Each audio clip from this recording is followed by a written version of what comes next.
Thank you for choosing the audiobook. Today's chapter is about the Think and Grow Rich book written by Napoleon Hill. Before we start, hit that subscribe and like button now and open the door to a world of literary wonders. The book starts with, what do you want most? Is it money, fame, power, contentment, personality, peace of mind, happiness? The 13 steps to riches described in this book offer the shortest dependable philosophy of individual achievement ever presented for the benefit of the man or woman who is searching for a definite goal in life. Before beginning the book, you will profit greatly if you recognize the fact that the book was not written to entertain. You cannot digest the contents properly in a week or a month. After reading the book thoroughly, Dr. Miller Reese Hutchison, nationally known consulting engineer and longtime associate of Thomas Edison, said, "This is not a novel. It is a textbook on individual achievement that came directly from the experiences of hundreds of America's most successful men. It should be studied, digested, and meditated upon. No more than one chapter should be read in a single night. The reader should underline the sentences which impress him most. Later, he should go back to these marked lines and read them again. A real student will not merely read this book, he will absorb its contents and make them his own. This book should be adopted by all high schools, and no boy or girl should be permitted to graduate without having satisfactorily passed an examination on it. This philosophy will not take the place of the subjects taught in schools, but it will enable one to organize and apply the knowledge acquired, and convert it into useful service and adequate compensation without waste of time." Dr. John R. Turner, Dean of the College of the City of New York, after having read the book, said, "The very best example of the soundness of this philosophy is your own son, Blair, whose dramatic story you have outlined in the chapter on desire." Dr. Turner had reference to the author's son, who, born without normal hearing capacity, not only avoided becoming a deaf mute, but actually converted his handicap into a priceless asset by applying the philosophy here described. After reading the story, you will realize that you are about to come into possession of a philosophy which can be transmuted into material wealth, or serve as readily to bring you peace of mind, understanding, spiritual harmony, and in some instances, as in the case of the author's son, it can help you master physical affliction. The author discovered, through personally analyzing hundreds of successful men, that all of them followed the habit of exchanging ideas through what is commonly called conferences. When they had problems to be solved, they sat down together and talked freely until they discovered, from their joint contribution of ideas, a plan that would serve their purpose. You, who read this book, will get most out of it by putting into practice the mastermind principle described in the book. This you can do by forming a study club, consisting of any desired number of people who are friendly and harmonious. The club should have a meeting at regular periods, as often as once each week. The procedure should consist of reading one chapter of the book at each meeting, after which the contents of the chapter should be freely discussed by all members. Each member should make notes, putting down all ideas of his own inspired by the discussion. Each member should carefully read and analyze each chapter several days prior to its open reading and joint discussion in the club. The reading at the club should be done by someone who reads well and understands how to put color and feeling into the lines. By following this plan, every reader will get from its pages not only the sum total of the best knowledge organized from the experiences of hundreds of successful men, but more important by far, he will tap new sources of knowledge in his own mind as well as acquire knowledge of priceless value from every other person present. If you follow this plan persistently, you will be almost certain to uncover and appropriate the secret formula by which Andrew Carnegie acquired his huge fortune, as referred to in the author's introduction. Tributes to the author from great American leaders. Think and Grow Rich was 25 years in the making. It is Napoleon Hill's newest book, based upon his famous law of success philosophy. His work and writings have been praised by great leaders in finance, education, politics, and government. Supreme Court of the United States, Washington, D.C. Dear Mr. Hill, I have now had an opportunity to finish reading your Law of Success textbooks, and I wish to express my appreciation of the splendid work you have done in the organization of this philosophy. It would be helpful if every politician in the country would assimilate and apply the 17 principles upon which your lessons are based. It contains some very fine material which every leader in every walk of life should understand.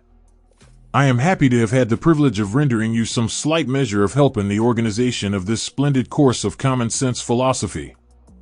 Sincerely yours, King of the 5 and 10 cent stores. By applying many of the 17 fundamentals of the law of success philosophy, we have built a great chain of successful stores.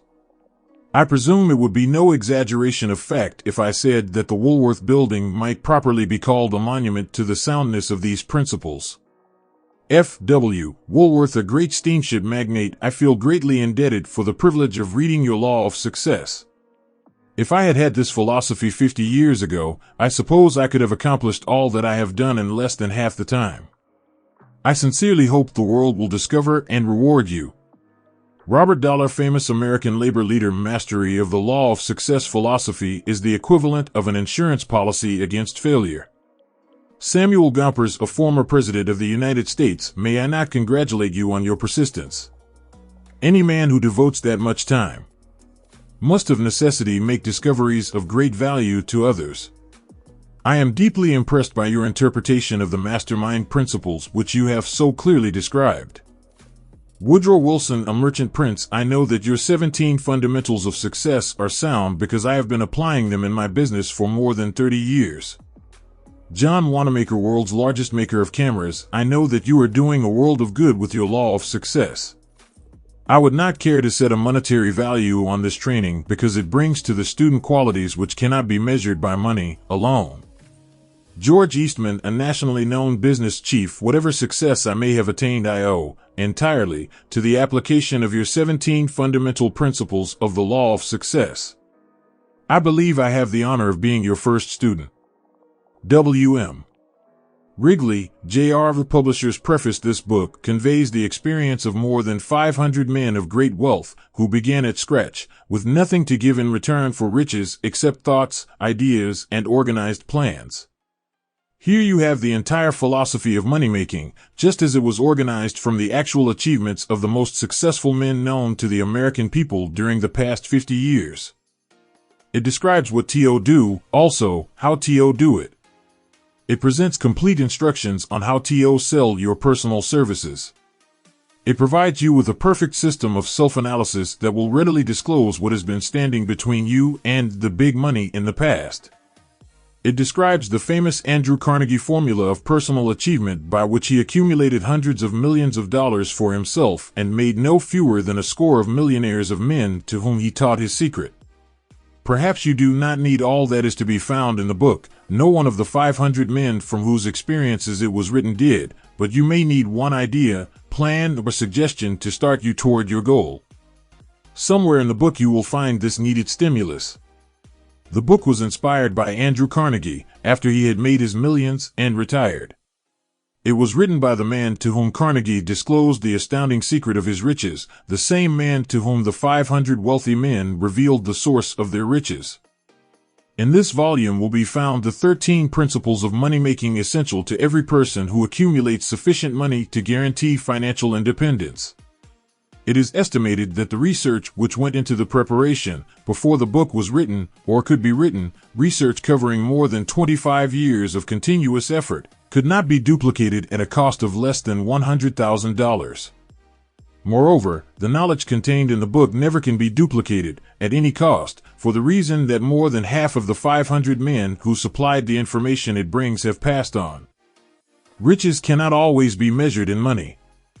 Money and material things are essential for freedom of body and mind, but there are some who will feel that the greatest of all riches can be evaluated only in terms of lasting friendships, harmonious family relationships, sympathy and understanding between business associates, and introspective harmony which brings one peace of mind measurable only in spiritual values.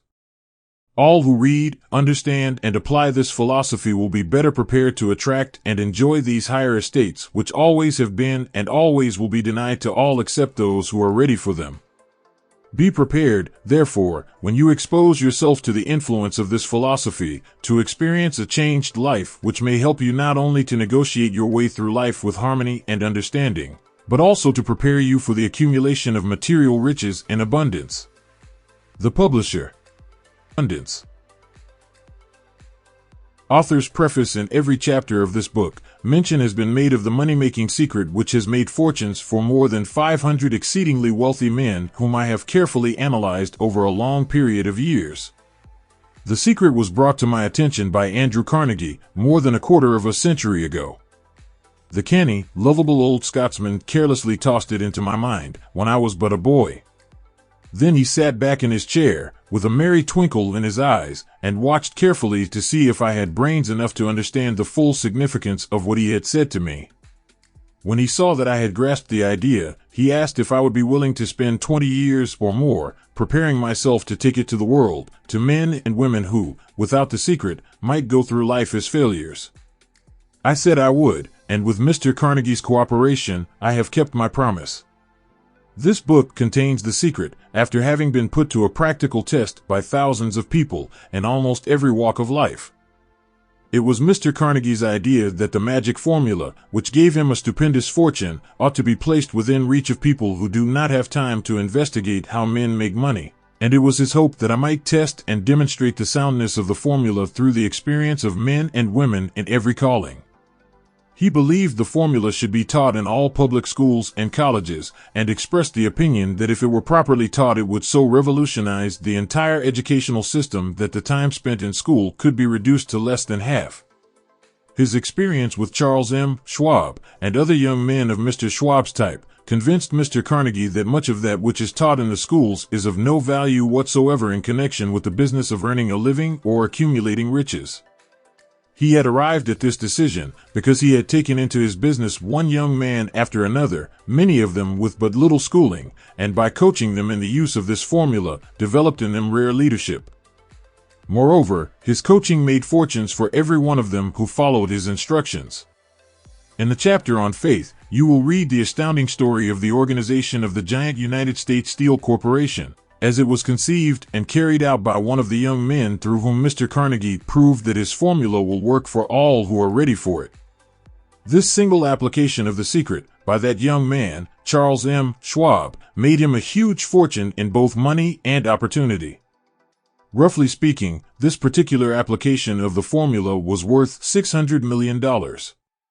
These facts, and they are facts well known to almost everyone who knew Mr. Carnegie, give you a fair idea of what the reading of this book may bring to you, provided you know what it is that you want. Even before it had undergone 20 years of practical testing, the secret was passed on to more than 100,000 men and women who have used it for their personal benefit, as Mr. Carnegie planned that they should. Some have made fortunes with it. Others have used it successfully in creating harmony in their homes. A clergyman used it so effectively that it brought him an income of upwards of $75,000 a year. Arthur Nash, a Cincinnati tailor, used his near-bankrupt business as a guinea pig on which to test the formula. The business came to life and made a fortune for its owners. It is still thriving, although Mr. Nash is gone. The experiment was so unique that newspapers and magazines gave it more than $1 million worth of laudatory publicity. The secret was passed on to Stewart Austin Weir of Dallas, Texas. He was ready for it, so ready that he gave up his profession and studied law. Did he succeed? That story is told too. I gave the secret to Jennings Randolph the day he graduated from college, and he has used it so successfully that he is now serving his third term as a member of Congress, with an excellent opportunity to keep on using it until it carries him to the White House. While serving as advertising manager of the La Salle Extension University, when it was little more than a name, I had the privilege of seeing J. G. Chapline, president of the university, use the formula so effectively that he has since made the La Salle one of the great extension schools of the country. The secret to which I refer has been mentioned no fewer than 100 times throughout this book. It has not been directly named, for it seems to work more successfully when it is merely uncovered and left in sight, where those who are ready and searching for it may pick it up. That is why Mr. Carnegie tossed it to me so quietly, without giving me its specific name. If you are ready to put it to use, you will recognize this secret at least once in every chapter. I wish I might feel privileged to tell you how you will know if you are ready, but that would deprive you of much of the benefit you will receive when you make the discovery in your own way. While this book was being written, my own son, who was then finishing the last year of his college work, picked up the manuscript of Chapter 2, read it, and discovered the secret for himself. He used the information so effectively that he went directly into a responsible position at a beginning salary greater than the average man ever earns. His story has been briefly described in Chapter 2. When you read it, perhaps you will dismiss any feeling you may have had at the beginning of the book that it promised too much. And, 2, if you have ever been discouraged, if you have had difficulties to surmount which took the very soul out of you, if you have tried and failed, if you were ever handicapped by illness or physical affliction, this story of my son's discovery and use of the Carnegie formula may prove to be the oasis in the desert of lost hope for which you have been searching. This secret was extensively used by President Woodrow Wilson during the World War. It was passed on to every soldier who fought in the war, carefully wrapped in the training received before going to the front. President Wilson told me it was a strong factor in raising the funds needed for the war. More than 20 years ago, Juan Manuel L. Quezon was inspired by the secret to gain freedom for his people. He has gained freedom for the Philippines and is the first president of the Free State. A peculiar thing about this secret is that those who once acquire it and use it find themselves literally swept onto success with but little effort, and they never again submit to failure. If you doubt this, study the names of those who have used it, wherever they have been mentioned, check their records for yourself, and be convinced. There is no such thing as something for nothing. The secret to which I refer cannot be had without a price, although the price is far less than its value. It cannot be had at any price by those who are not intentionally searching for it. It cannot be given away, it cannot be purchased for money, for the reason that it comes in 2 parts. One part is already in possession of those who are ready for it. The secret serves equally well all who are ready for it. Education has nothing to do with it. Long before I was born, the secret had found its way into the possession of Thomas Edison, and he used it so intelligently that he became the world's leading inventor, although he had but 3 months of schooling. The secret was passed on to a business associate of Mr. Edison. He used it so effectively that, although he was then making only $12,000 a year, he accumulated a great fortune and retired from active business while still a young man. You will find his story at the beginning of the first chapter. It should convince you that riches are not beyond your reach, that you can still be what you wish to be, that money, fame, recognition, and happiness can be had by all who are ready and determined to have these blessings. How do I know these things? You should have the answer before you finish this book. You may find it in the very first chapter or on the last page. While I was performing the 20-year task of research, which I had undertaken at Mr. Carnegie's request, I analyzed hundreds of well-known men, many of whom admitted that they had accumulated their vast fortunes through the aid of the Carnegie secret. Among these men were Henry Ford, William Wrigley Jr., John Wanamaker, James J. Hill, George S. Parker E. M. Statler, Henry L. Doherty, Cyrus H. K. Curtis, George Eastman, Charles M. Schwab, Harris F. Williams, Dr. Frank Gonzalez, Daniel Willard King, Gillette, Ralph A. Weeks, Judge Daniel T. Wright, John D. Rockefeller, Thomas A. Edison, Frank A. Vanderlip F. W. Woolworth, Carl Robert A. Dollar, Edward A. Philine, Edwin C. Barnes, Arthur Nash, Clarence Darrow, Theodore Roosevelt, John W. Davis, Elbert Hubbard, Wilbur Wright, William Jennings, Brian Dr. David Starr, Jordan J. Ogden Armour, Arthur Brisbane, Woodrow Wilson, Arthur Brisbane, Woodrow Wilson, W.M. Howard Taft, Luther Burbank, Edward W. Bach, Frank A. Muncie, Elbert H. Gary Dr. Alexander Graham Bell, John H. Patterson, Julius Rosenwald, Stuart Austin, Weir Dr. Frank Crane, George M. Alexander J. G. Chaplain, Han Jennings Randolph. These names represent but a small fraction of the hundreds of well-known Americans whose achievements, financially and otherwise, prove that those who understand and apply the Carnegie secret reach high stations in life. I have never known anyone who was inspired to use the secret who did not achieve noteworthy success in his chosen calling. I have never known any person to distinguish himself or to accumulate riches of any consequence without possession of the secret. From these two facts I draw the conclusion that the secret is more important, as a part of the knowledge essential for self-determination, than any which one receives through what is popularly known as education. What is education, anyway? This has been answered in full detail. As far as schooling is concerned, many of these men had very little. John Wanamaker once told me that what little schooling he had, he acquired in very much the same manner as a modern locomotive takes on water, by scooping it up as it runs. Henry Ford never reached high school, let alone college. I am not attempting to minimize the value of schooling, but I am trying to express my earnest belief that those who master and apply the secret will reach high stations, accumulate riches, and bargain with life on their own terms, even if their schooling has been meager.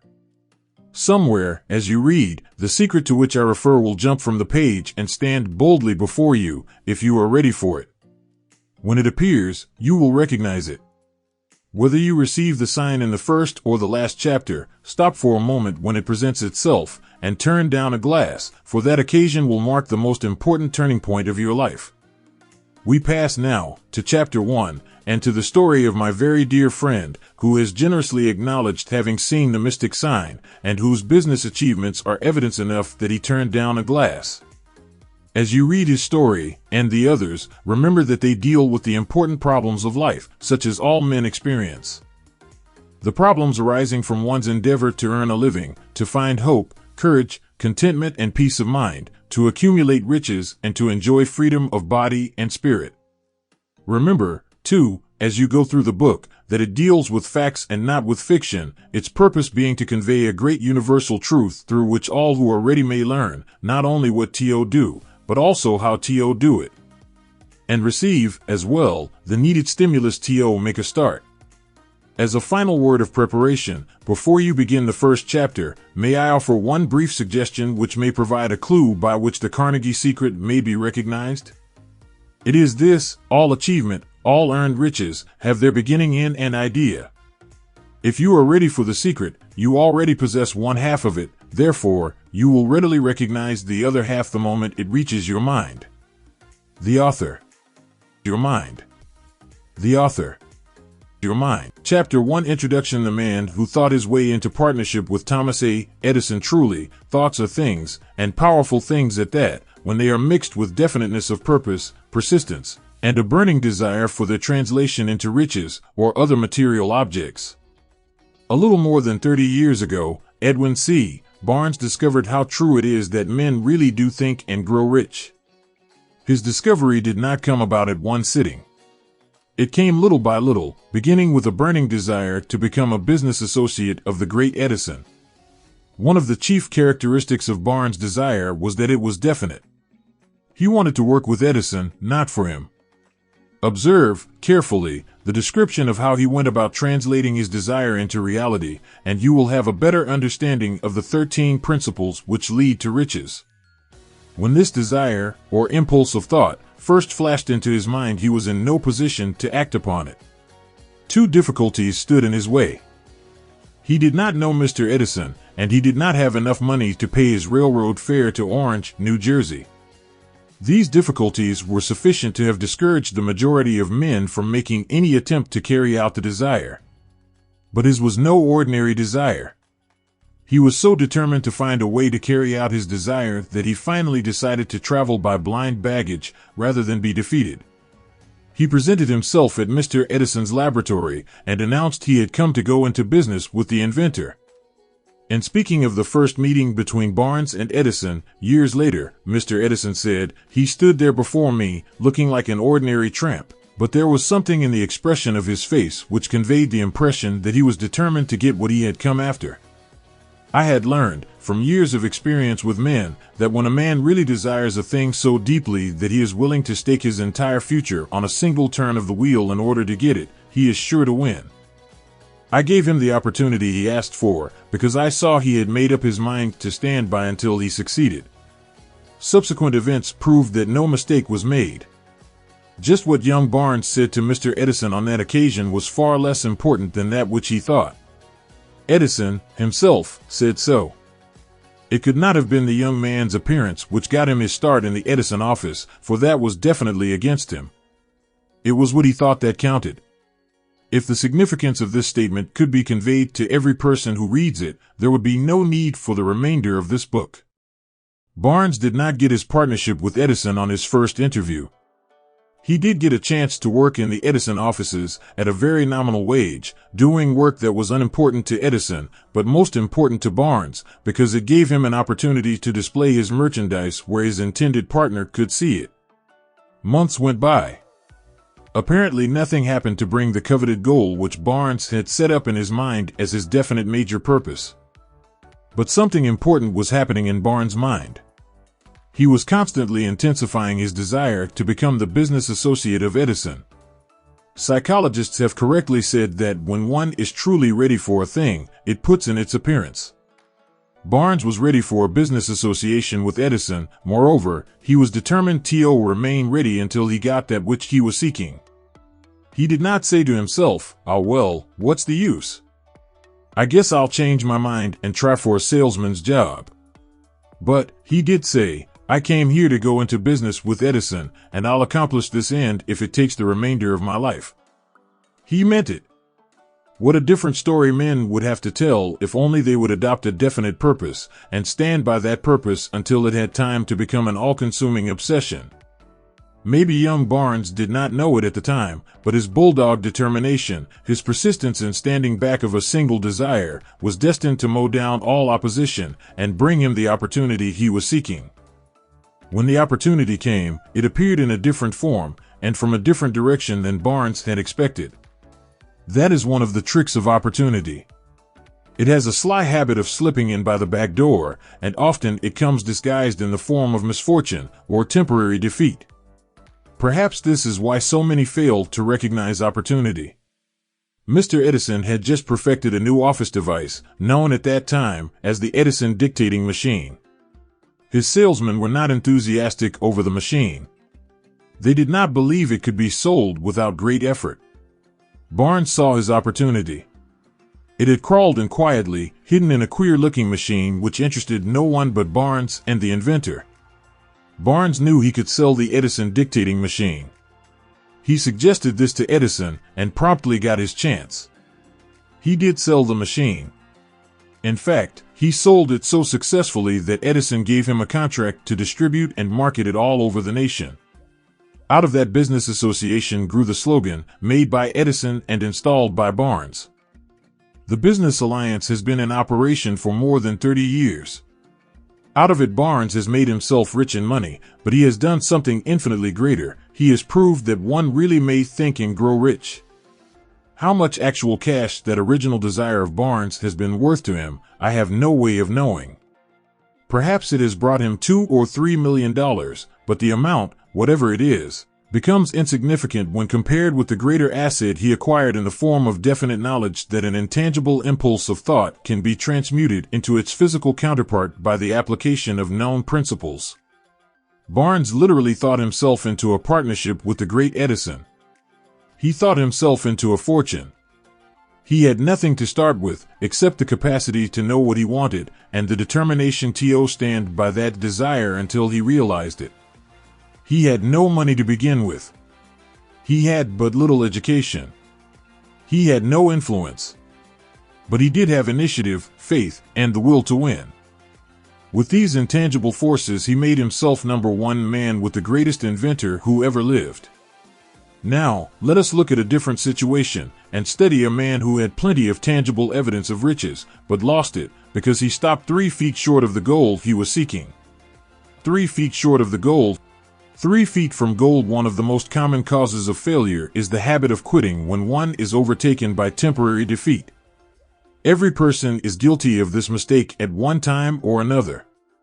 An uncle of R.U. Darby was caught by the gold fever in the gold rush days and went west to dig and grow rich.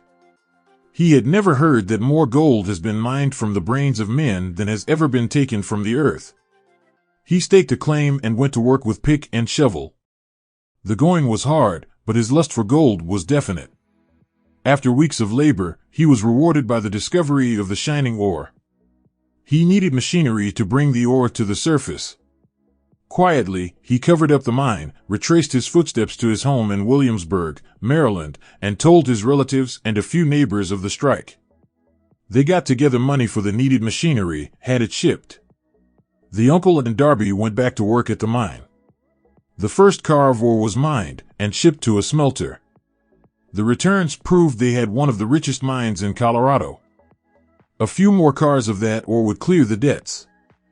Then would come the big killing in profits. Down went the drills. Up went the hopes of Darby and Uncle. Then something happened. The vein of gold ore disappeared. They had come to the end of the rainbow, and the pot of gold was no longer there.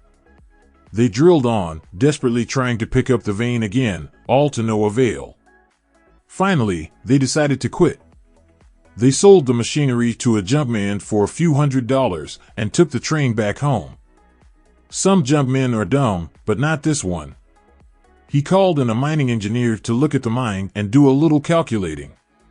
The engineer advised that the project had failed because the owners were not familiar with fault lines.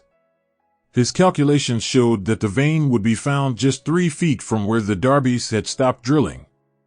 That is exactly where it was found. The junkman took millions of dollars in ore from the mine because he knew enough to seek expert counsel before giving up.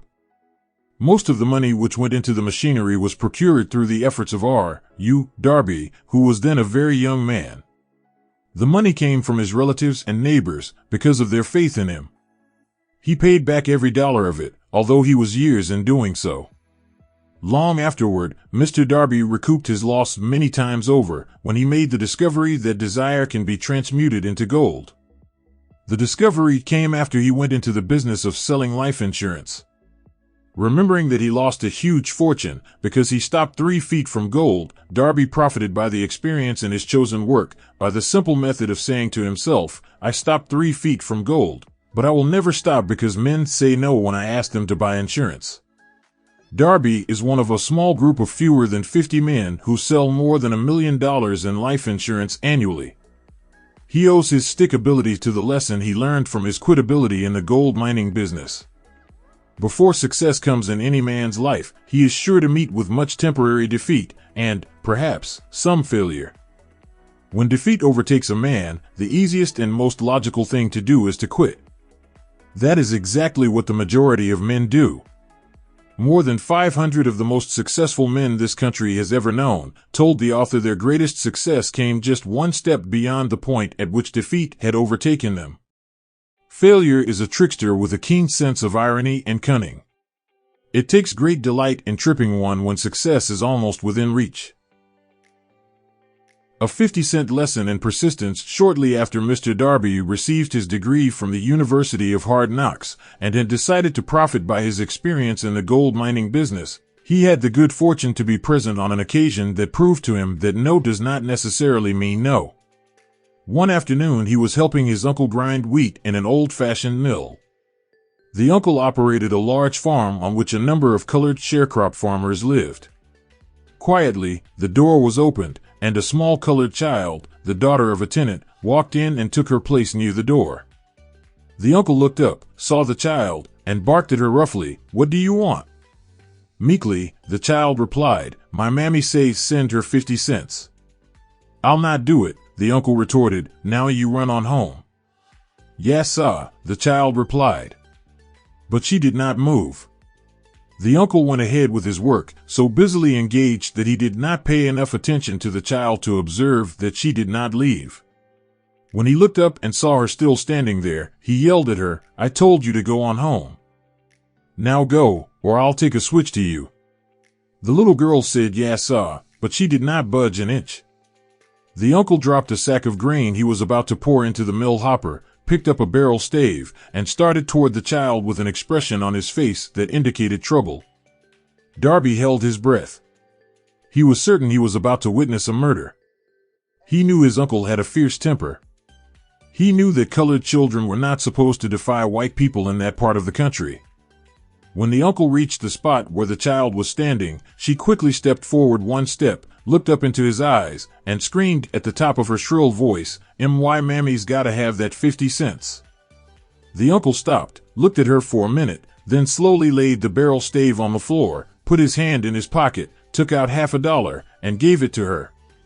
The child took the money and slowly backed toward the door, never taking her eyes off the man whom she had just conquered.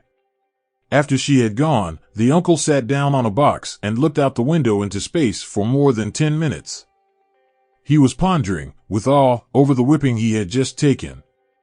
Mr. Darby, too, was doing some thinking. That was the first time in all his experience that he had seen a colored child deliberately master an adult white person. How did she do it? What happened to his uncle that caused him to lose his fierceness and become as docile as a lamb?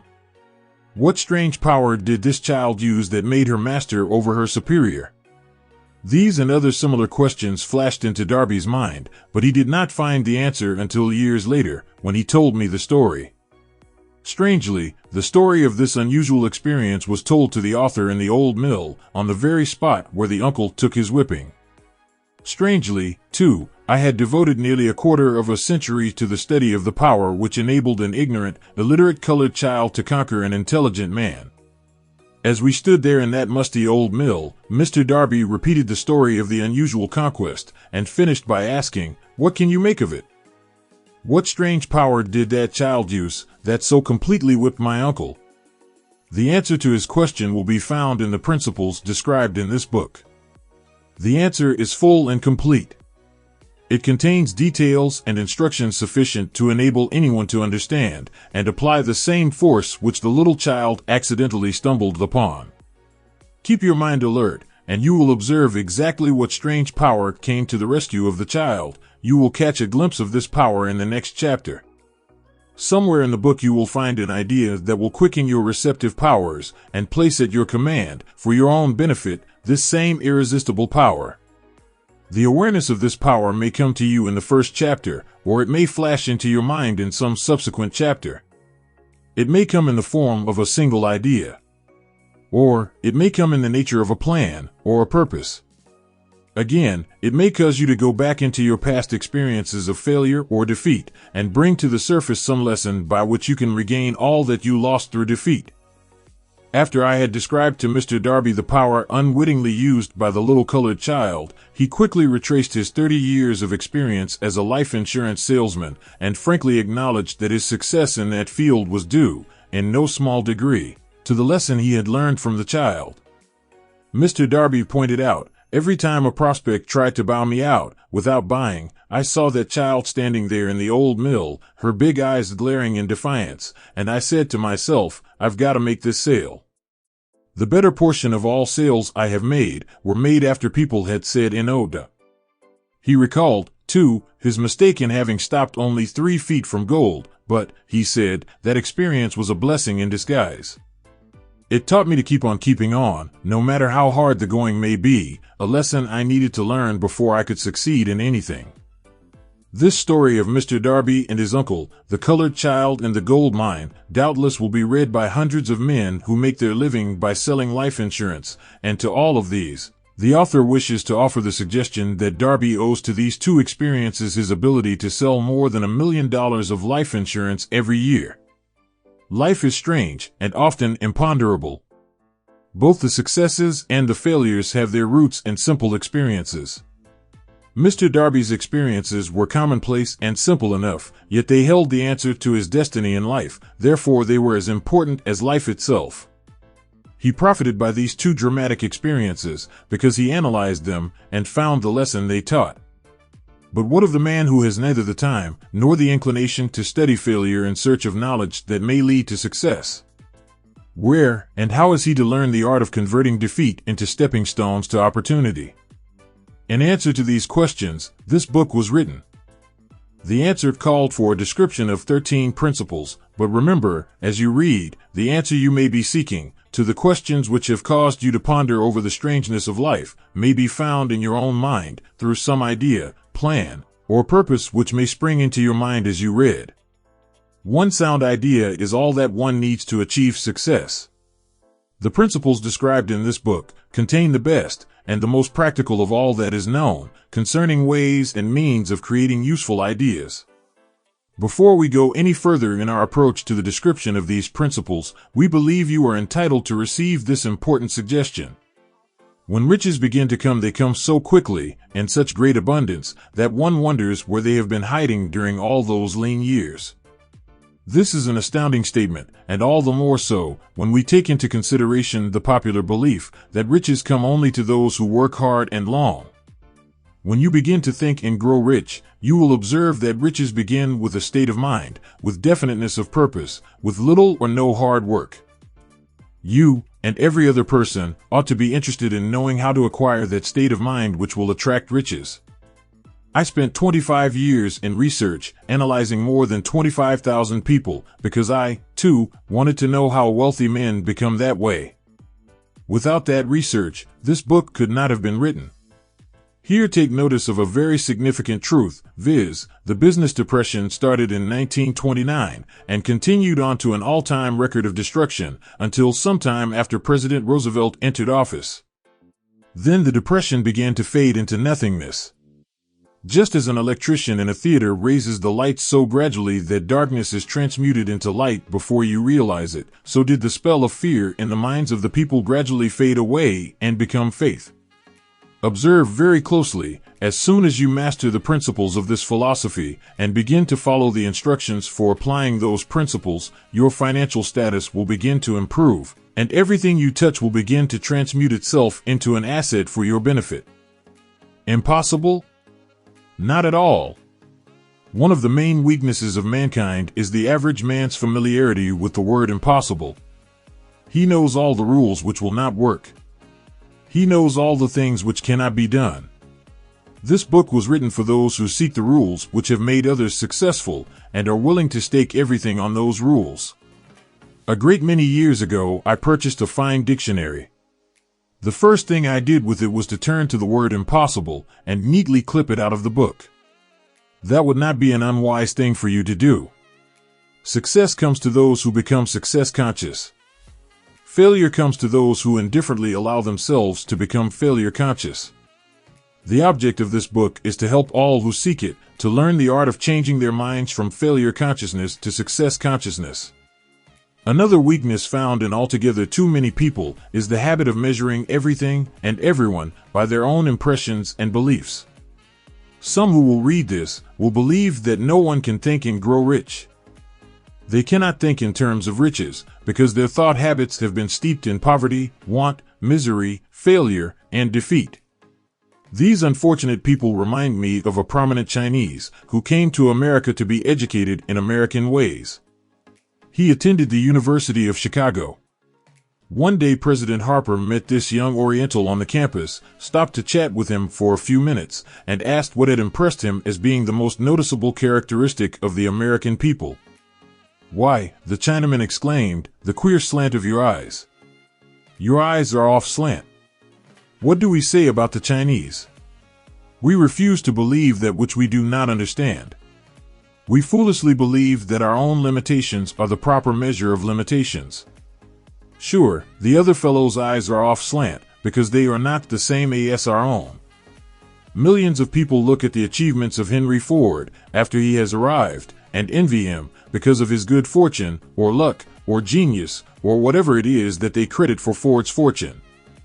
Perhaps one person in every 100,000 knows the secret of Ford's success, and those who do know are too modest or too reluctant to speak of it because of its simplicity. A single transaction will illustrate the secret perfectly. A few years back, Ford decided to produce his now famous V8 motor. He chose to build an engine with the entire 8 cylinders cast in one block and instructed his engineers to produce a design for the engine. The design was placed on paper, but the engineers agreed, to a man, that it was simply impossible to cast an 8-cylinder gas engine block in one piece. Ford said, "Produce it anyway." "But," they replied, "it's impossible." "Go ahead," Ford commanded, "and stay on the job until you succeed no matter how much time is required." The engineers went ahead. There was nothing else for them to do if they were to remain on the Ford staff. 6 months went by, nothing happened. Another 6 months passed, and still nothing happened. The engineers tried every conceivable plan to carry out the orders, but the thing seemed out of the question. Impossible. At the end of the year, Ford checked with his engineers, and again they informed him they had found no way to carry out his orders. "Go right ahead," said Ford. "I want it, and I'll have it." They went ahead, and then, as if by a stroke of magic, the secret was discovered. The Ford determination had won once more. This story may not be described with minute accuracy, but the sum and substance of it is correct. Deduce from it, you who wish to think and grow rich, the secret of the Ford millions, if you can. You'll not have to look very far. Henry Ford is a success because he understands and applies the principles of success. One of these is desire, knowing what one wants. Remember this Ford story as you read, and pick out the lines in which the secret of his stupendous achievement have been described. If you can do this, if you can lay your finger on the particular group of principles which made Henry Ford rich, you can equal his achievements in almost any calling for which you are suited.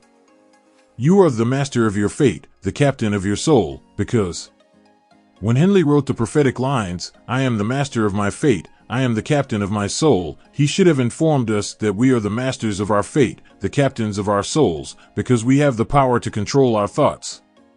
He should have told us that the ether in which this little earth floats, in which we move and have our being, is a form of energy moving at an inconceivably high rate of vibration, and that the ether is filled with a form of universal power which adapts itself to the nature of the thoughts we hold in our minds, and influences us, in natural ways, to transmute our thoughts into their physical equivalent.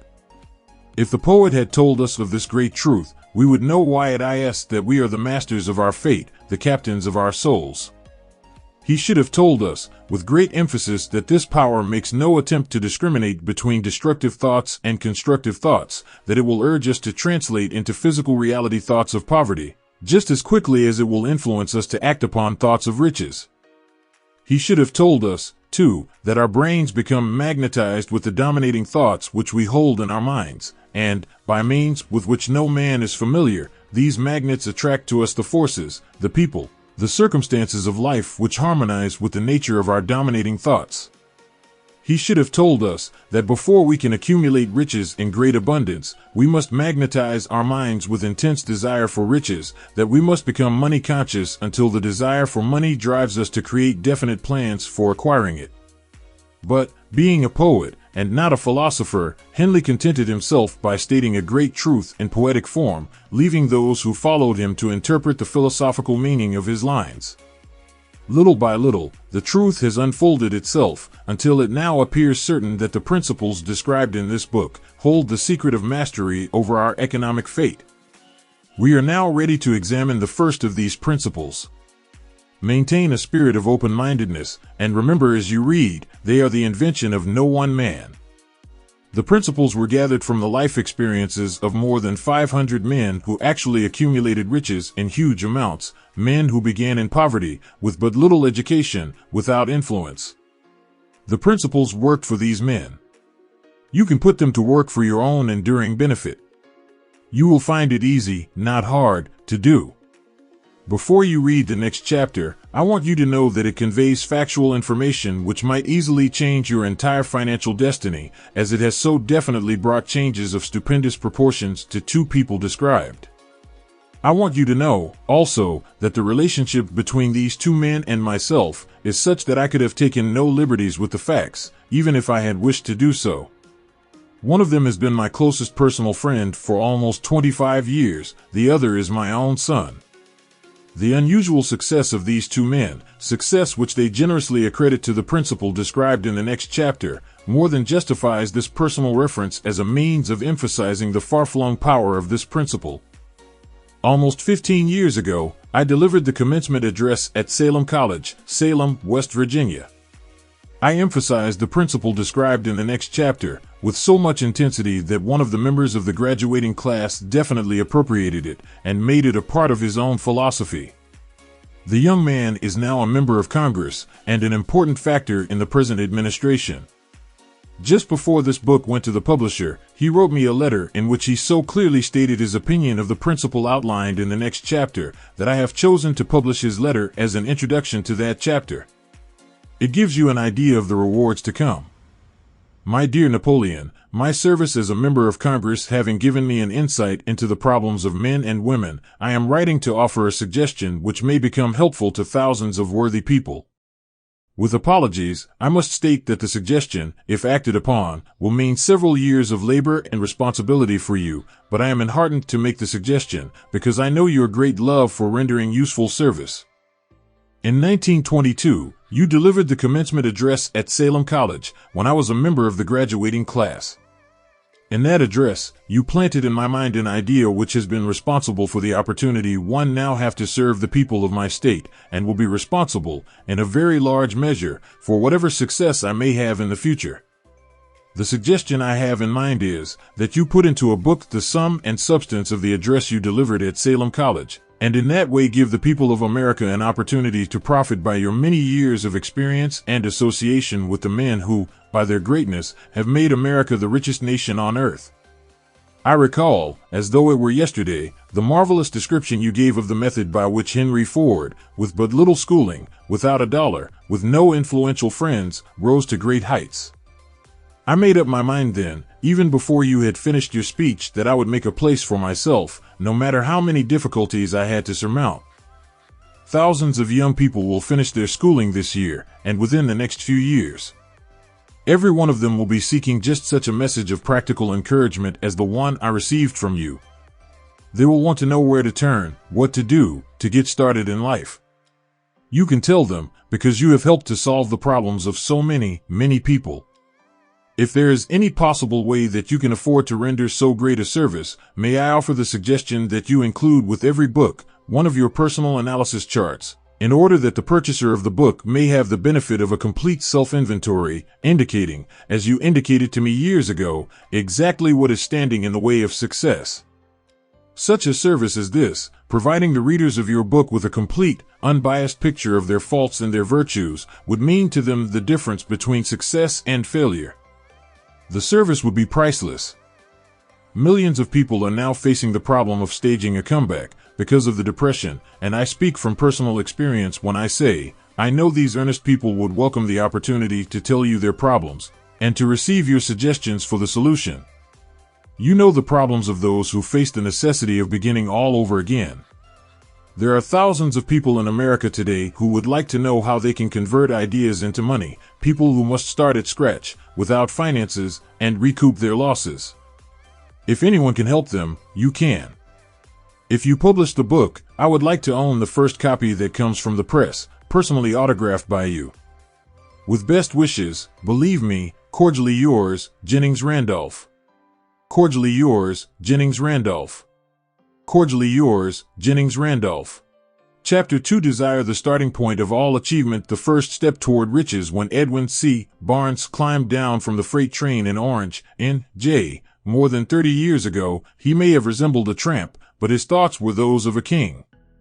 As he made his way from the railroad tracks to Thomas A. Edison's office, his mind was at work. He saw himself standing in Edison's presence. He heard himself asking Mr. Edison for an opportunity to carry out the one consuming obsession of his life, a burning desire to become the business associate of the great inventor. Barnes' desire was not a hope.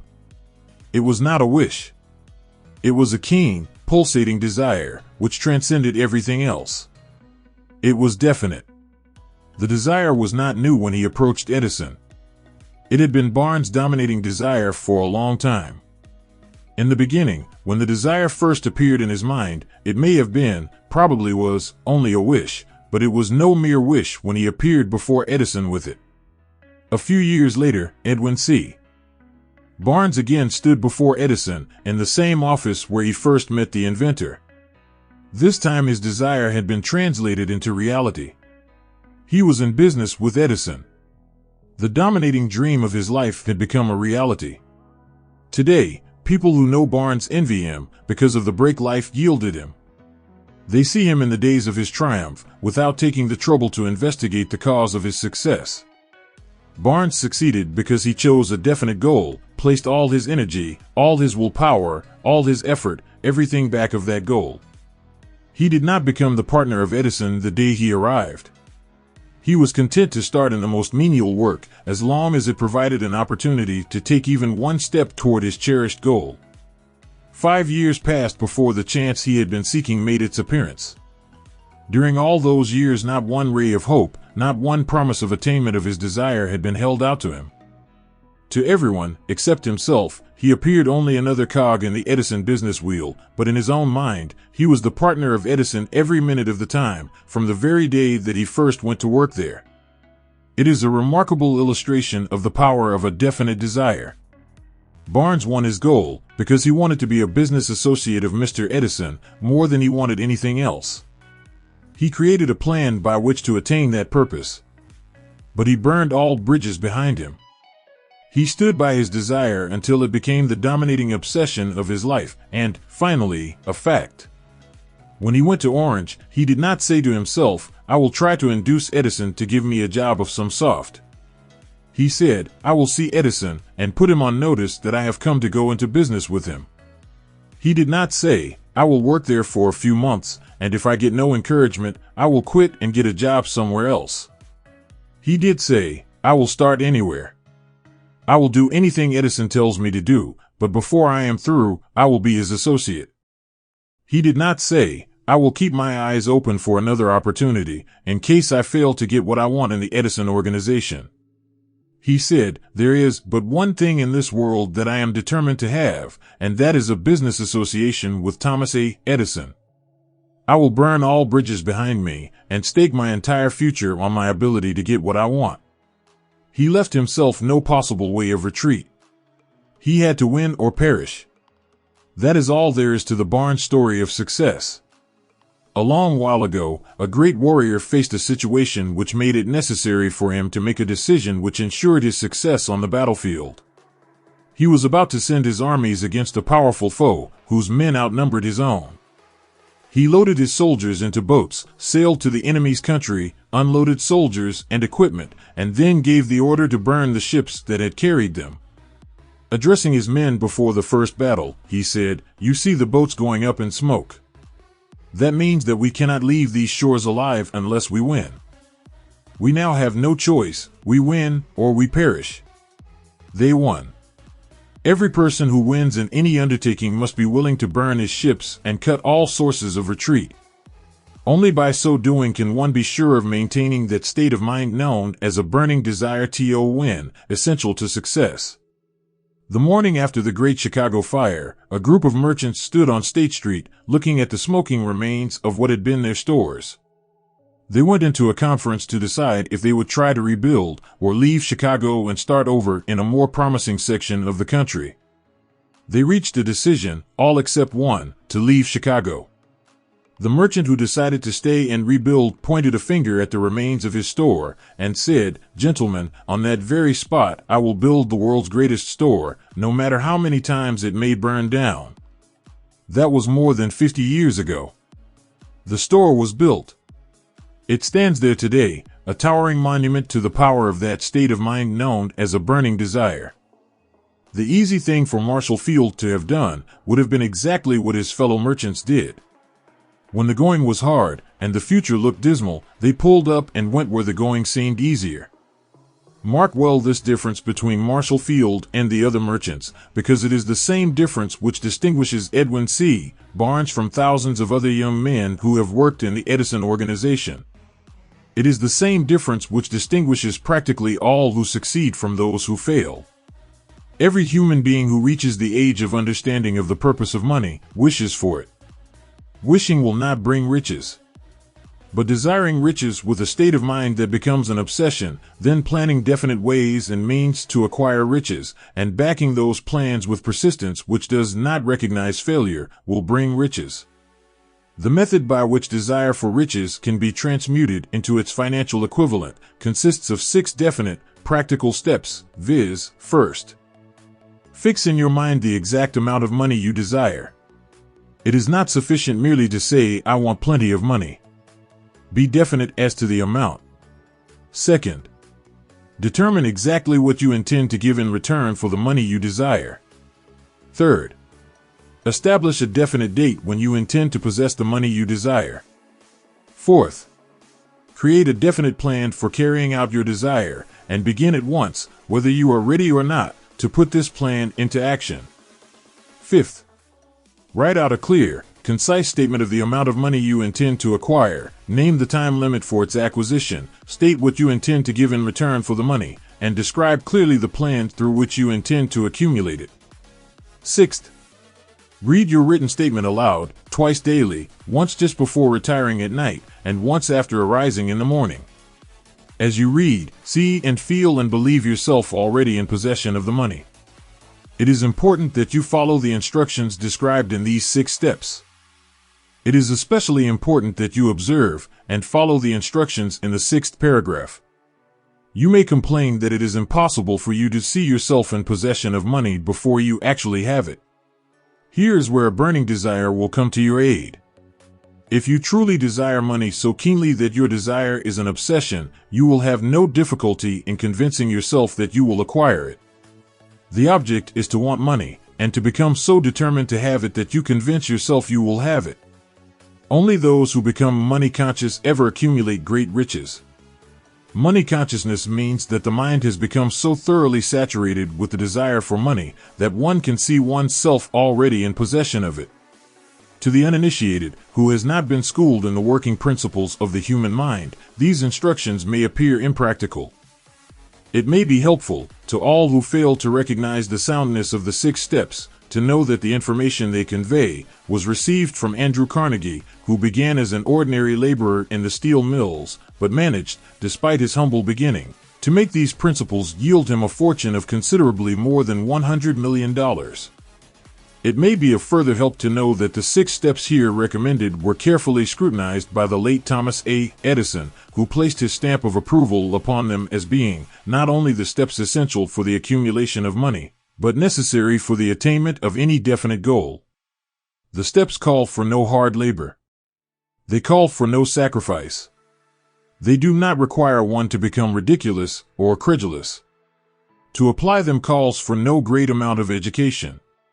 But the successful application of these 6 steps does call for sufficient imagination to enable one to see and to understand that accumulation of money cannot be left to chance, good fortune, and luck. One must realize that all who have accumulated great fortunes first did a certain amount of dreaming, hoping, wishing, desiring, and planning before they acquired money.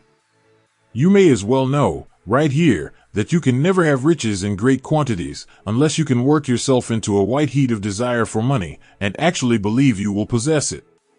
You may as well know, also, that every great leader, from the dawn of civilization down to the present, was a dreamer. Christianity is the greatest potential power in the world today because its founder was an intense dreamer who had the vision and the imagination to see realities in their mental and spiritual form before they had been transmuted into physical form. If you do not see great riches in your imagination, you will never see them in your bank balance. Never, in the history of America, has there been so great an opportunity for practical dreamers as now exists. The 6-year economic collapse has reduced all men, substantially, to the same level. A new race is about to be run. The stakes represent huge fortunes which will be accumulated within the next 10 years. The rules of the race have changed, because we now live in a changed world that definitely favors the masses, those who had but little or no opportunity to win under the conditions existing during the Depression, when fear paralyzed growth and development. We who are in this race for riches should be encouraged to know that this changed world in which we live is demanding new ideas, new ways of doing things, new leaders, new inventions, new methods of teaching, new methods of marketing, new books, new literature, new features for the radio, new ideas for moving pictures. Back of all this demand for new and better things, there is one quality which one must possess to win, and that is definiteness of purpose, the knowledge of what one wants, and a burning desire to possess it. The business depression marked the death of one age and the birth of another. This changed world requires practical dreamers who can and will put their dreams into action. The practical dreamers have always been and always will be the pattern makers of civilization. we who desire to accumulate riches should remember the real leaders of the world always have been men who harnessed and put into practical use the intangible, unseen forces of unborn opportunity and have converted those forces into skyscrapers, cities, factories, airplanes, automobiles, and every form of convenience that makes life more pleasant. Tolerance and an open mind are practical necessities of the dreamer of today. Those who are afraid of new ideas are doomed before they start. Never has there been a time more favorable to pioneers than the present. True, there is no wild and woolly West to be conquered, as in the days of the covered wagon, but there is a vast business, financial, and industrial world to be remolded and redirected along new and better lines. In planning to acquire your share of the riches, let no one influence you to scorn the dreamer. To win the big stakes in this changed world, you must catch the spirit of the great pioneers of the past, whose dreams have given to civilization all that it has of value, the spirit which serves as the lifeblood of our own country, your opportunity and mine, to develop and market our talents. Let us not forget, Columbus dreamed of an unknown world, staked his life on the existence of such a world, and discovered it. Copernicus, the great astronomer, dreamed of a multiplicity of worlds, and revealed them. No one denounced him as impractical after he had triumphed. Instead, the world worshipped at his shrine, thus proving once more that success requires no apologies, failure permits no alibis. If the thing you wish to do is right, and you believe in it, go ahead and do it. Put your dream across, and never mind what they say if you meet with temporary defeat, for they, perhaps, do not know that every failure brings with it the seed of and equivalent success. Henry Ford, poor and uneducated, dreamed of a horseless carriage, went to work with what tools he possessed, without waiting for opportunity to favor him, and now evidence of his dream belts the entire earth. He has put more wheels into operation than any man who ever lived, because he was not afraid to back his dreams. Thomas Edison dreamed of a lamp that could be operated by electricity, began where he stood to put his dream into action, and despite more than 10,000 failures, he stood by that dream until he made it a physical reality. Practical dreamers do not quit. Wayland dreamed of a chain of cigar stores, transformed his dream into action, and now the United Cigar Stores occupy the best corners in America. Lincoln dreamed of freedom for the black slaves, put his dream into action, and barely missed living to see a united North and South translate his dream into reality. The Wright brothers dreamed of a machine that would fly through the air. Now one may see evidence all over the world that they dreamed soundly. Marconi dreamed of a system for harnessing the intangible forces of the ether. Evidence that he did not dream in vain may be found in every wireless and radio in the world. Moreover, Marconi's dream brought the humblest cabin and the stateliest manor house side by side. It made the people of every nation on earth backdoor neighbors. It gave the President of the United States a medium by which he may talk to all the people of America at one time and on short notice. It may interest you to know that Marconi's friends had him taken into custody and examined in a psychopathic hospital when he announced he had discovered a principle through which he could send messages through the air without the aid of wires or other direct physical means of communication. The dreamers of today fare better. The world has become accustomed to new discoveries. Nay, it has shown a willingness to reward the dreamer who gives the world a new idea. The greatest achievement was, at first, and for a time, but a dream.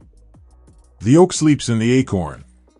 The bird waits in the egg, and in the highest vision of the soul, a waking angel stirs.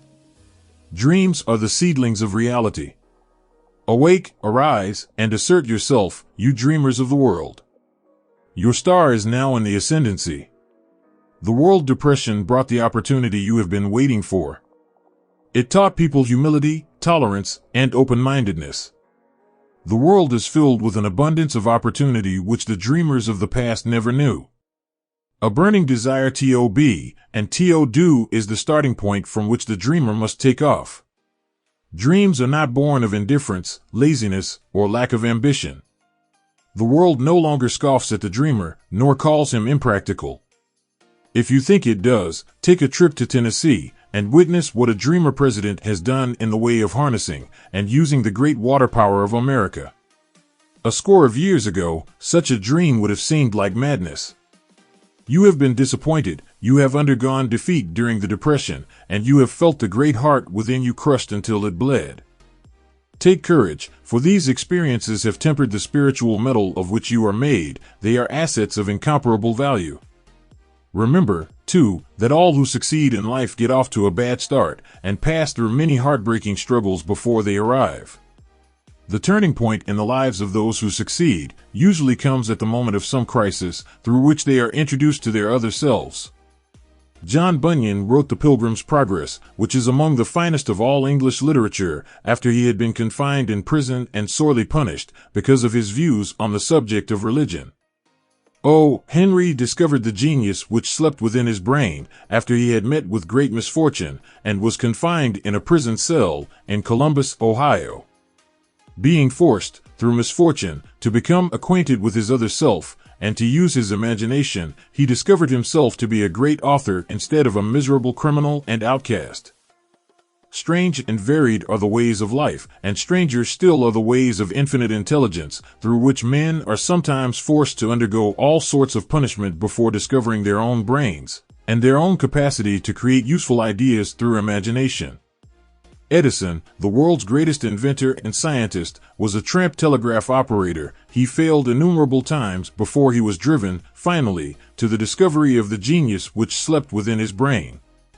Charles Dickens began by pasting labels on blacking pots. The tragedy of his first love penetrated the depths of his soul and converted him into one of the world's truly great authors.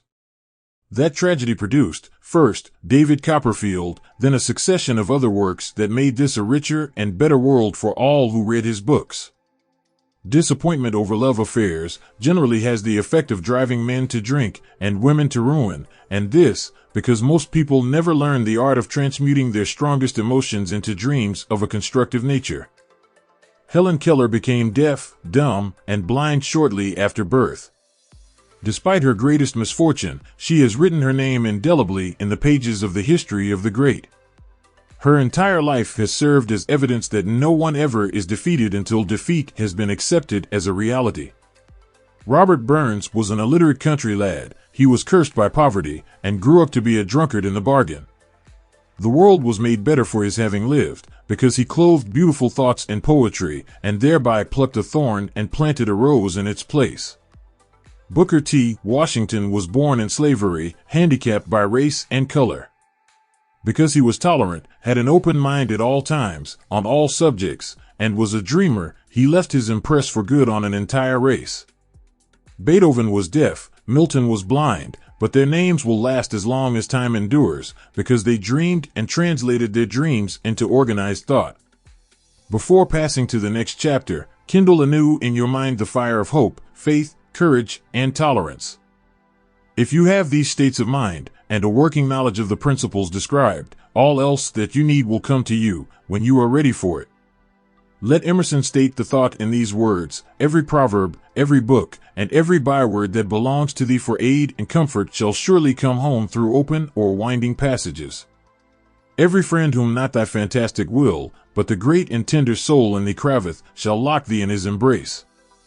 There is a difference between wishing for a thing and being ready to receive it. No one is ready for a thing until he believes he can acquire it. The state of mind must be belief, not mere hope or wish. Open-mindedness is essential for belief. Closed minds do not inspire faith, courage, and belief. Remember, no more effort is required to aim high in life, to demand abundance and prosperity, than is required to accept misery and poverty. A great poet has correctly stated this universal truth through these lines: I bargained with life for a penny, and life would pay no more, however I begged at evening when I counted my scanty store. For life is a just employer, he gives you what you ask, but once you have set the wages, why, you must bear the task. I worked for a menial's hire. I worked for a menial's hire. I worked for a menial's hire.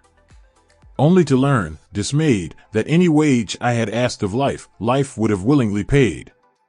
Desire outweeds Mother Nature. As a fitting climax to this chapter, I wish to introduce one of the most unusual persons I have ever known. I first saw him 24 years ago, a few minutes after he was born. He came into the world without any physical sign of ears, and the doctor admitted, when pressed for an opinion, that the child might be deaf and mute for life. I challenged the doctor's opinion. I had the right to do so. I was the child's father.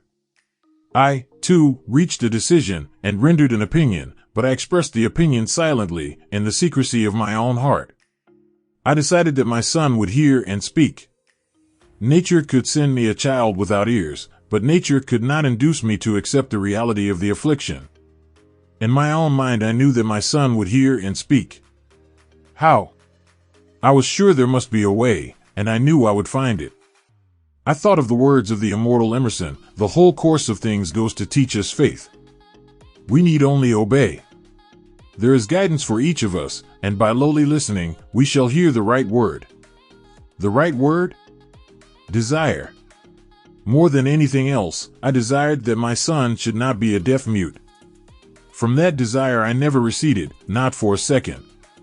Many years previously, I had written, "Our only limitations are those we set up in our own minds."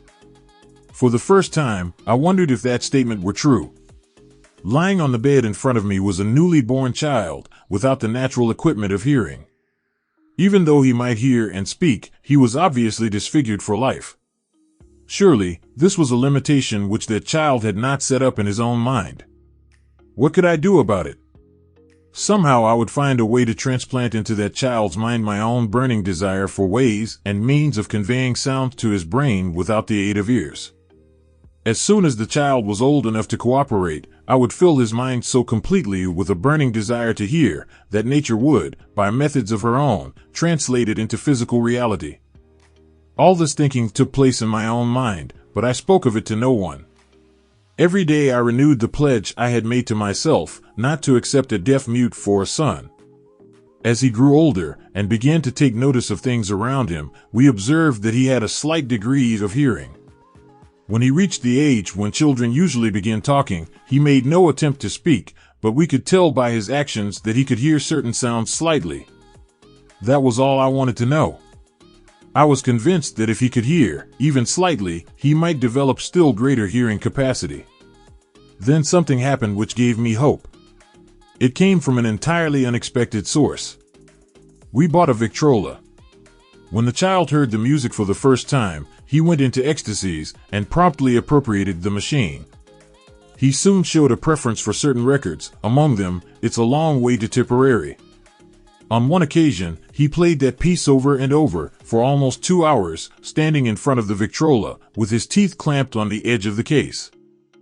The significance of this self-formed habit of his did not become clear to us until years afterward, for we had never heard of the principle of bone conduction of sound at that time. Shortly after he appropriated the Victrola, I discovered that he could hear me quite clearly when I spoke with my lips touching his mastoid bone, or at the base of the brain. These discoveries placed in my possession the necessary media by which I began to translate into reality my burning desire to help my son develop hearing and speech. By that time he was making stabs at speaking certain words. The outlook was far from encouraging, but desire backed by faith knows no such word as impossible. Having determined that he could hear the sound of my voice plainly, I began, immediately, to transfer to his mind the desire to hear and speak. I soon discovered that the child enjoyed bedtime stories, so I went to work, creating stories designed to develop in him self-reliance, imagination, and a keen desire to hear and to be normal. There was one story in particular, which I emphasized by giving it some new and dramatic coloring each time it was told. It was designed to plant in his mind the thought that his affliction was not a liability, but an asset of great value. Despite the fact that all the philosophy I had examined clearly indicated that every adversity brings with it the seed of and equivalent advantage, I must confess that I had not the slightest idea how this affliction could ever become an asset.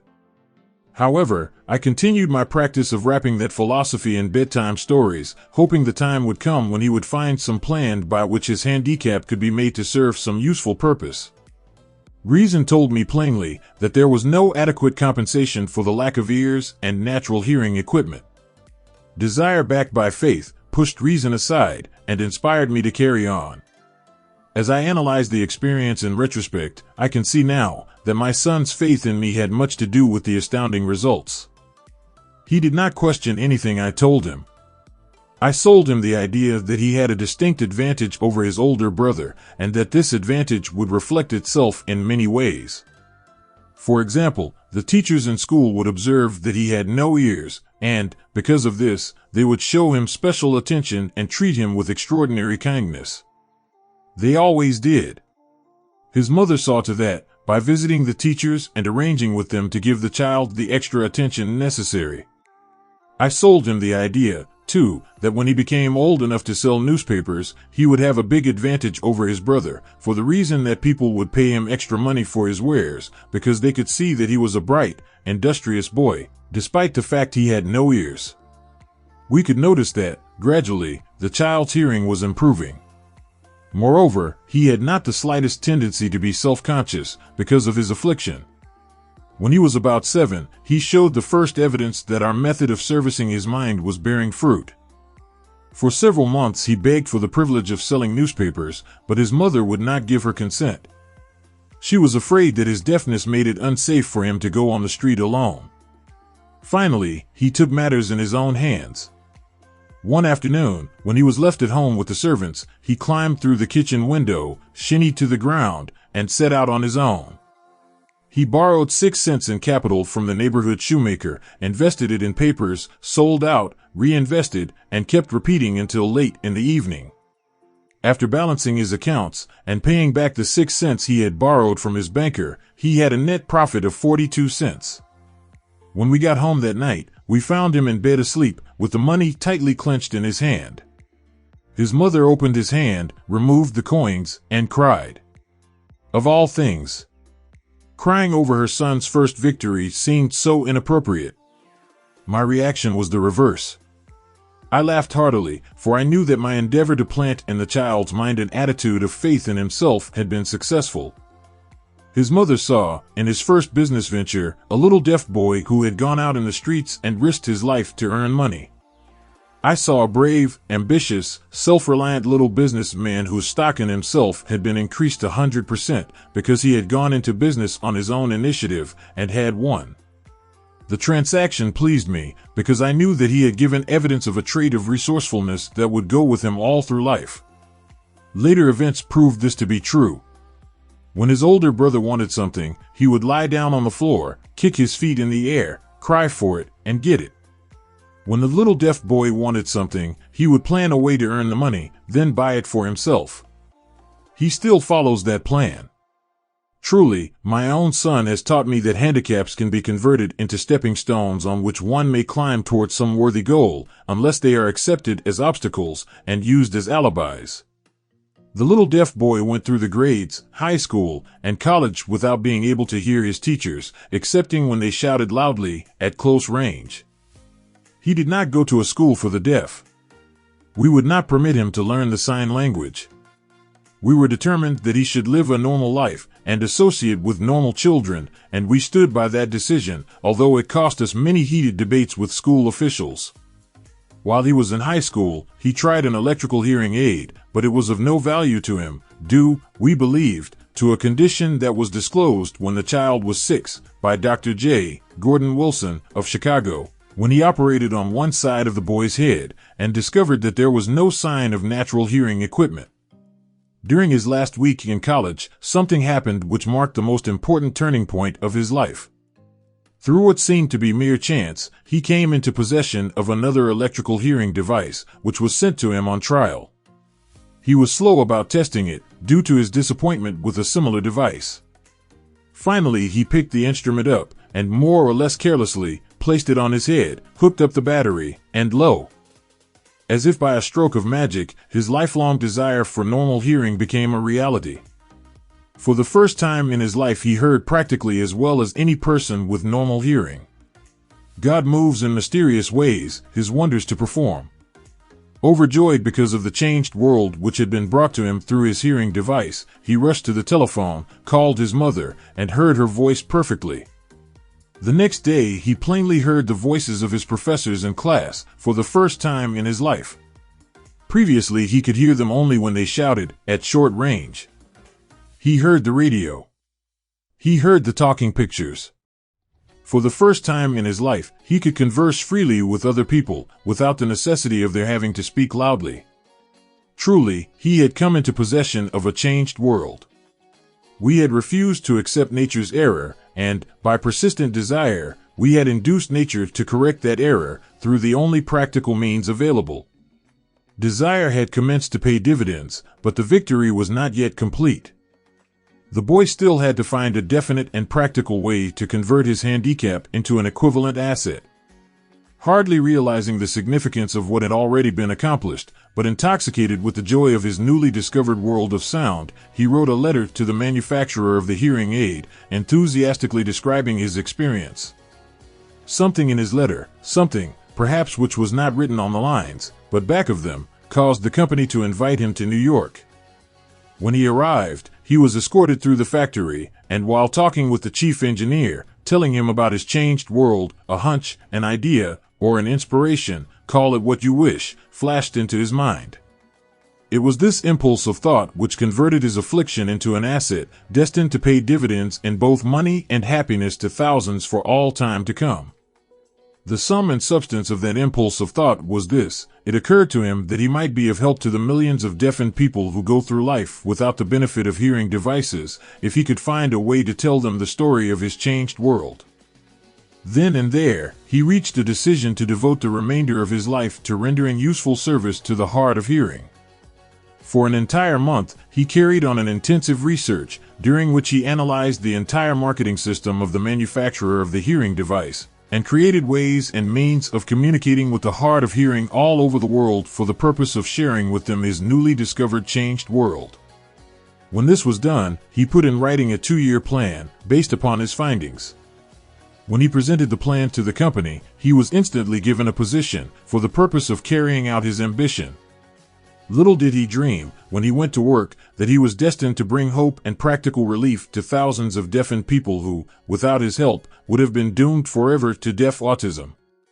Shortly after he became associated with the manufacturer of his hearing aid, he invited me to attend a class conducted by his company for the purpose of teaching deaf mutes to hear and to speak. I had never heard of such a form of education, therefore I visited the class, skeptical but hopeful that my time would not be entirely wasted.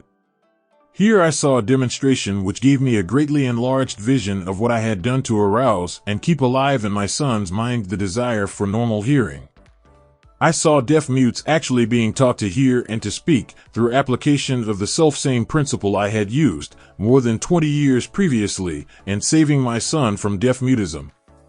Thus, through some strange turn of the wheel of fate, my son, Blair, and I have been destined to aid in correcting deaf mutism for those as yet unborn, because we are the only living human beings, as far as I know, who have established definitely the fact that deaf mutism can be corrected to the extent of restoring to normal life those who suffer with this affliction.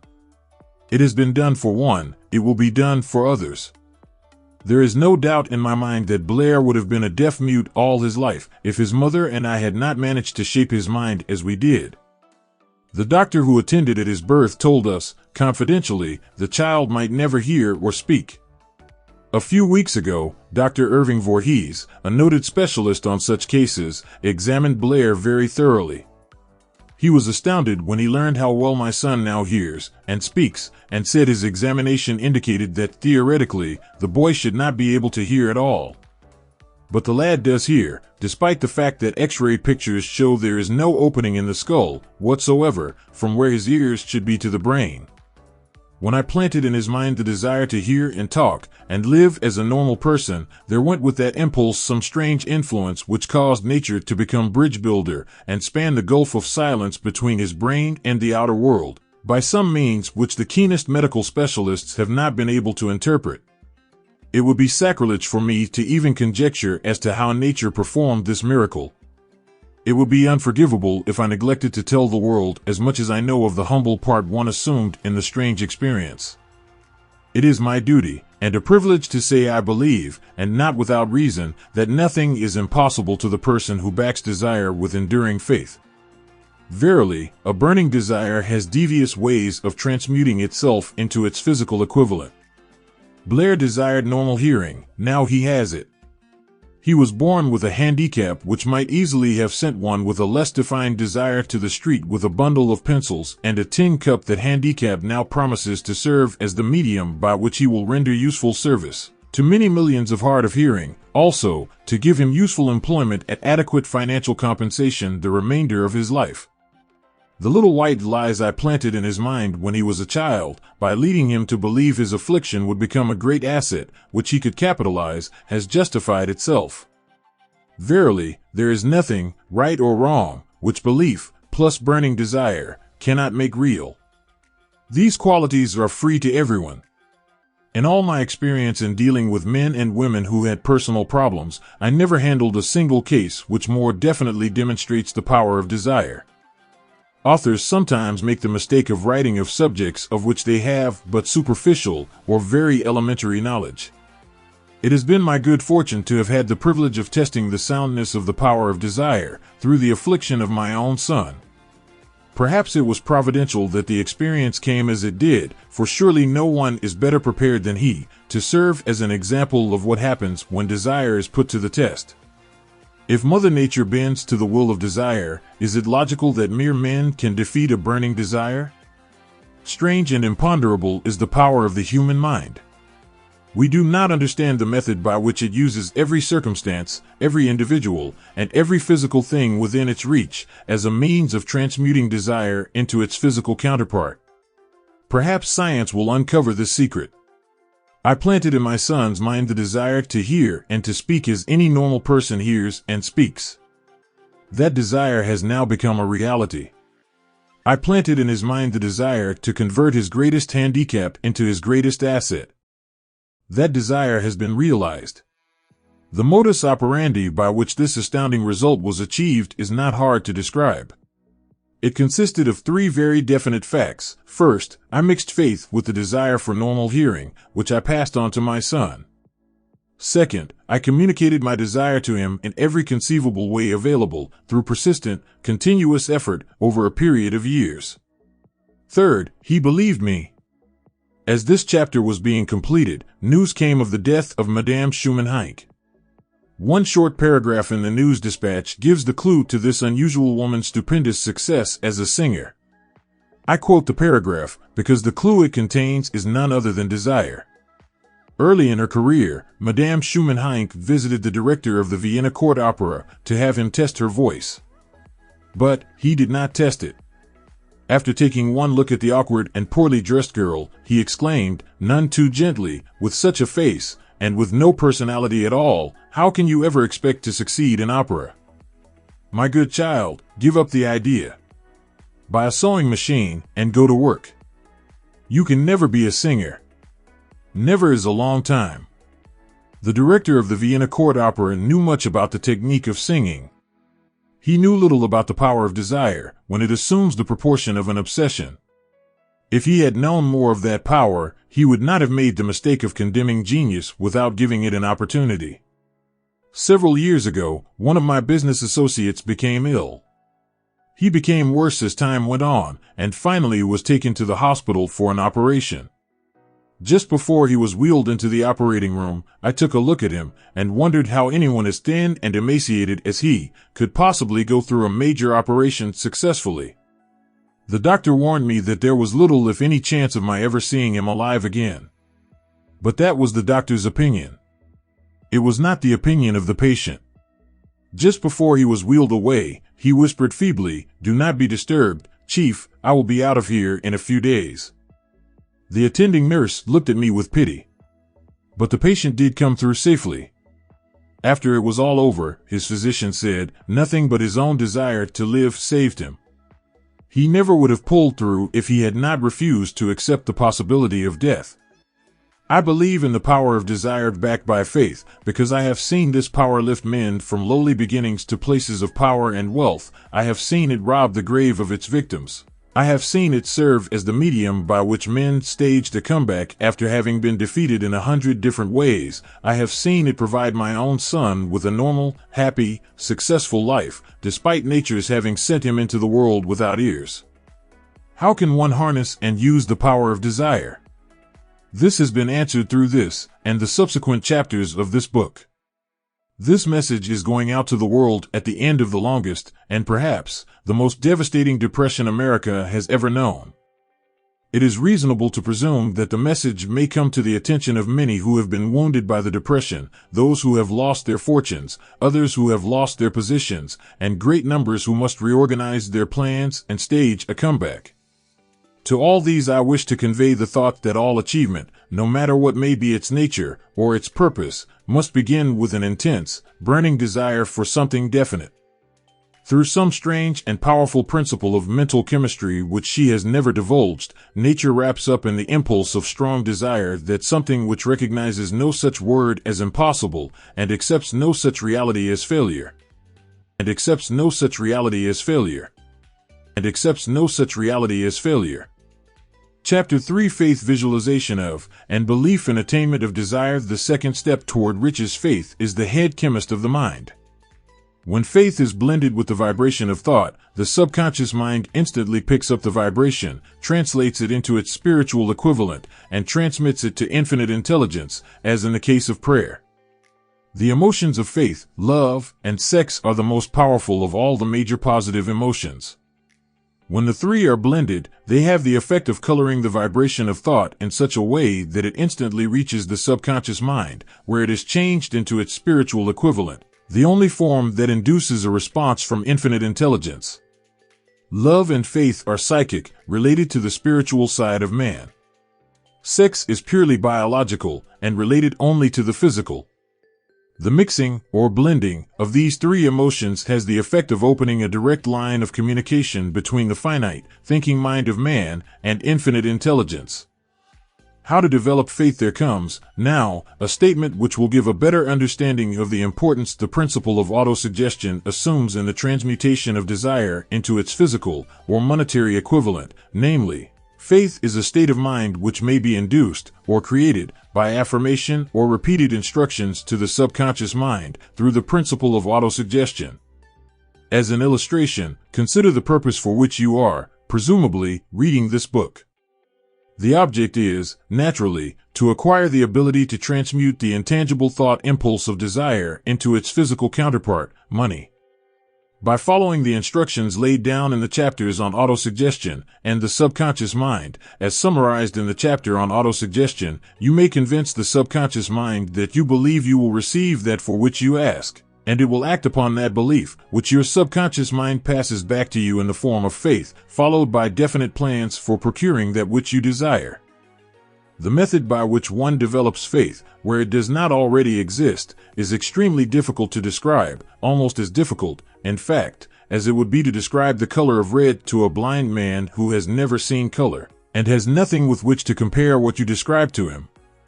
Faith is a state of mind which you may develop at will after you have mastered the 13 principles, because it is a state of mind which develops voluntarily through application and use of these principles. Repetition of affirmation of orders to your subconscious mind is the only known method of voluntary development of the emotion of faith. Perhaps the meaning may be made clearer through the following explanation as to the way men sometimes become criminals. Stated in the words of a famous criminologist, when men first come into contact with crime, they abhor it. If they remain in contact with crime for a time, they become accustomed to it and endure it. If they remain in contact with it long enough, they finally embrace it and become influenced by it. This is the equivalent of saying that any impulse of thought which is repeatedly passed on to the subconscious mind is, finally, accepted and acted upon by the subconscious mind, which proceeds to translate that impulse into its physical equivalent, by the most practical procedure available. In connection with this, consider again the statement, all thoughts which have been emotionalized and mixed with faith begin immediately to translate themselves into their physical equivalent or counterpart. The emotions, or the feeling portion of thoughts, are the factors which give thoughts vitality, life, and action. The emotions of faith, love, and sex, when mixed with any thought impulse, give it greater action than any of these emotions can do singly. Not only thought impulses which have been mixed with faith, but those which have been mixed with any of the positive emotions, or any of the negative emotions, may reach and influence the subconscious mind. From this statement, you will understand that the subconscious mind will translate into its physical equivalent, a thought impulse of a negative or destructive nature, just as readily as it will act upon thought impulses of a positive or constructive nature. This accounts for the strange phenomenon which so many millions of people experience, referred to as misfortune or bad luck. There are millions of people who believe themselves doomed to poverty and failure because of some strange force over which they believe they have no control. They are the creators of their own misfortunes because of this negative belief, which is picked up by the subconscious mind and translated into its physical equivalent.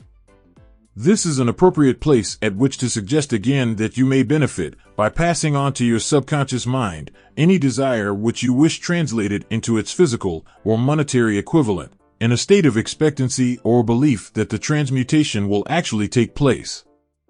Your belief or faith is the element which determines the action of your subconscious mind. There is nothing to hinder you from deceiving your subconscious mind when giving it instructions through autosuggestion, as I deceived my son's subconscious mind. To make this deceit more realistic, conduct yourself just as you would if you were already in possession of the material thing which you are demanding when you call upon your subconscious mind. The subconscious mind will transmute into its physical equivalent, by the most direct and practical media available, any order which is given to it in a state of belief or faith that the order will be carried out. Surely, enough has been stated to give a starting point from which one may, through experiment and practice, acquire the ability to mix faith with any order given to the subconscious mind. Perfection will come through practice. It cannot come by merely reading instructions. If it be true that one may become a criminal by association with crime, it is equally true that one may develop faith by voluntarily suggesting to the subconscious mind that one has faith. The mind comes, finally, to take on the nature of the influences which dominate it. Understand this truth, and you will know why it is essential for you to encourage the positive emotions as dominating forces of your mind, and discourage and eliminate negative emotions. A mind dominated by positive emotions becomes a favorable abode for the state of mind known as faith. A mind so dominated may, at will, give the subconscious mind instructions which it will accept and act upon immediately. Faith is a state of mind which may be induced by autosuggestion all down the ages. The religionists have admonished struggling humanity to have faith in this, that, and the other dogma or creed, but they have failed to tell people how to have faith. They have not stated that faith is a state of mind, and that it may be induced by self-suggestion. In language which any normal human being can understand, we will describe all that is known about the principle through which faith may be developed, where it does not already exist. Have faith in yourself, faith in the infinite. Before we begin, you should be reminded again that faith is the eternal elixir which gives life, power, and action to the impulse of thought. The foregoing sentence is worth reading a second time, and a third, and a fourth. It is worth reading aloud. Faith is the starting point of all accumulation of riches. Faith is the basis of all miracles and all mysteries which cannot be analyzed by the rules of science. Faith is the only known antidote for failure. Faith is the element, the chemical which, when mixed with prayer, gives one direct communication with infinite intelligence. Faith is the element which transforms the ordinary vibration of thought, created by the finite mind of man, into the spiritual equivalent. Faith is the only agency through which the cosmic force of infinite intelligence can be harnessed and used by man. Every one of the foregoing statements is capable of proof. The proof is simple and easily demonstrated. It is wrapped up in the principle of autosuggestion. Let us center our attention, therefore, upon the subject of self-suggestion and find out what it is and what it is capable of achieving. It is a well-known fact that one comes, finally, to believe whatever one repeats to oneself, whether the statement be true or false. If a man repeats a lie over and over, he will eventually accept the lie as truth. Moreover, he will believe it to be the truth. Every man is what he is, because of the dominating thoughts which he permits to occupy his mind. Thoughts which a man deliberately places in his own mind and encourages with sympathy, and with which he mixes any one or more of the emotions, constitute the motivating forces which direct and control his every movement, act, and deed. Comes, now, a very significant statement of truth. Thoughts which are mixed with any of the feelings of emotions constitute a magnetic force which attracts, from the vibrations of the ether, other similar or related thoughts. A thought thus magnetized with emotion may be compared to a seed which, when planted in fertile soil, germinates, grows, and multiplies itself over and over again, until that which was originally one small seed becomes countless millions of seeds of the same brand. The ether is a great cosmic mass of eternal forces of vibration. It is made up of both destructive vibrations and constructive vibrations. It carries, at all times, vibrations of fear, poverty, disease, failure, misery, and vibrations of prosperity, health, success, and happiness, just as surely as it carries the sound of hundreds of orchestrations of music, and hundreds of human voices, all of which maintain their own individuality and means of identification through the medium of radio. From the great storehouse of the ether, the human mind is constantly attracting vibrations which harmonize with that which dominates the human mind. Any thought, idea, plan, or purpose which one holds in one's mind attracts, from the vibrations of the ether, a host of its relatives, adds these relatives to its own force, and grows until it becomes the dominating, motivating master of the individual in whose mind it has been housed. Now, let us go back to the starting point and become informed as to how the original seed of an idea, plan, or purpose may be planted in the mind. The information is easily conveyed. Any idea, plan, or purpose may be placed in the mind through repetition of thought. This is why you are asked to write out a statement of your major purpose, or definite chief aim, commit it to memory, and repeat it, in audible words, day after day, until these vibrations of sound have reached your subconscious mind. We are what we are, because of the vibrations of thought which we pick up and register through the stimuli of our daily environment. Resolve to throw off the influences of any unfortunate environment and to build your own life to order. Taking inventory of mental assets and liabilities, you will discover that your greatest weakness is lack of self-confidence. This handicap can be surmounted and timidity translated into courage through the aid of the principle of autosuggestion. The application of this principle may be made through a simple arrangement of positive thought impulses stated in writing, memorized, and repeated until they become a part of the working equipment of the subconscious faculty of your mind. Self-confidence formula first. I know that I have the ability to achieve the object of my definite purpose in life. Therefore, I demand of myself persistent, continuous action toward its attainment, and I here and now promise to render such action. Second, I realize the dominating thoughts of my mind will eventually reproduce themselves in outward, physical action, and gradually transform themselves into physical reality. Therefore, I will concentrate my thoughts for 30 minutes daily upon the task of thinking of the person I intend to become, thereby creating in my mind a clear mental picture of that person. Third, I know through the principle of autosuggestion, any desire that I persistently hold in my mind will eventually seek expression through some practical means of attaining the object back of it. Therefore, I will devote 10 minutes daily to demanding of myself the development of self-confidence. Fourth, I have clearly written down a description of my definite chief aim in life, and I will never stop trying until I shall have developed sufficient self-confidence for its attainment. Fifth, I fully realize that no wealth or position can long endure unless built upon truth and justice. Therefore, I will engage in no transaction which does not benefit all whom it affects. I will succeed by attracting to myself the forces I wish to use and the cooperation of other people. I will induce others to serve me because of my willingness to serve others. I will eliminate hatred, envy, jealousy, selfishness, and cynicism by developing love for all humanity, because I know that a negative attitude toward others can never bring me success. I will cause others to believe in me, because I will believe in them and in myself. I will sign my name to this formula, commit it to memory, and repeat it aloud once a day, with full faith that it will gradually influence my thoughts and actions so that I will become a self-reliant and successful person. Back of this formula is a law of nature which no man has yet been able to explain. It has baffled the scientists of all ages. The psychologists have named this law autosuggestion and let it go at that. The name by which one calls this law is of little importance.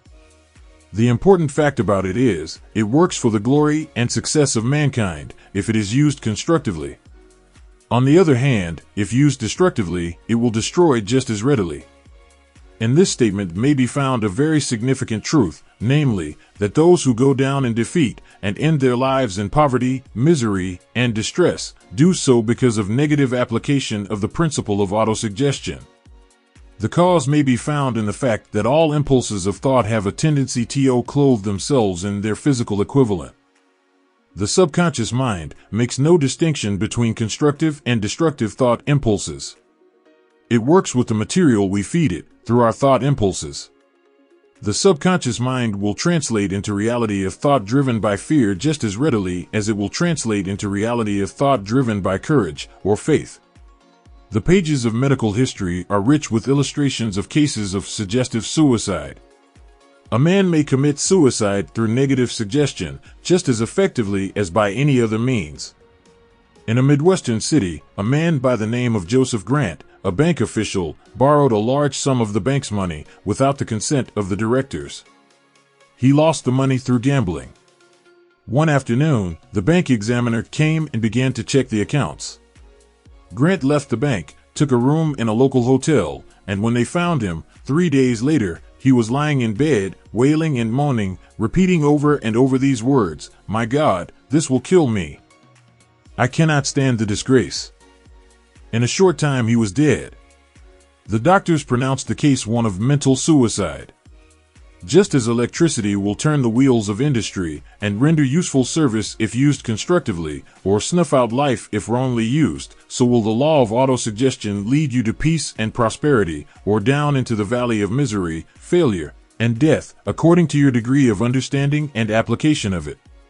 If you fill your mind with fear, doubt, and unbelief in your ability to connect with and use the forces of infinite intelligence, the law of auto-suggestion will take this spirit of unbelief and use it as a pattern by which your subconscious mind will translate it into its physical equivalent.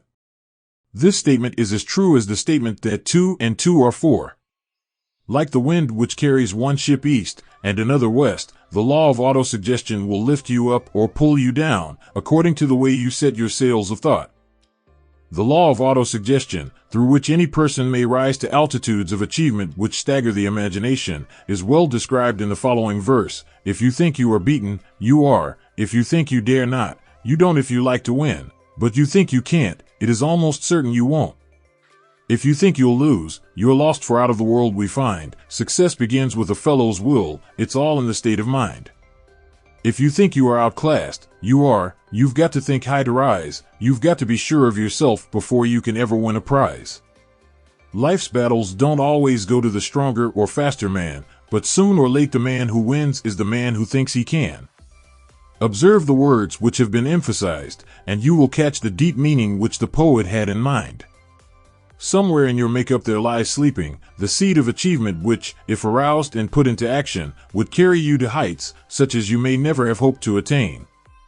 Just as a master musician may cause the most beautiful strains of music to pour forth from the strings of a violin, so may you arouse the genius which lies asleep in your brain and cause it to drive you upward to whatever goal you may wish to achieve. Abraham Lincoln was a failure at everything he tried until he was well past the age of 40. He was a Mr. Nobody from nowhere until a great experience came into his life, aroused the sleeping genius within his heart and brain, and gave the world one of its really great men. That experience was mixed with the emotions of sorrow and love. It came to him through Anne Rutledge, the only woman whom he ever truly loved. It is a known fact that the emotion of love is closely akin to the state of mind known as faith, and this for the reason that love comes very near to translating one's thought impulses into their spiritual equivalent. During his work of research, the author discovered, from the analysis of the life work and achievements of hundreds of men of outstanding accomplishment, that there was the influence of a woman's love back of nearly every one of them. The emotion of love, in the human heart and brain, creates a favorable field of magnetic attraction, which causes an influx of the higher and finer vibrations which are afloat in the ether.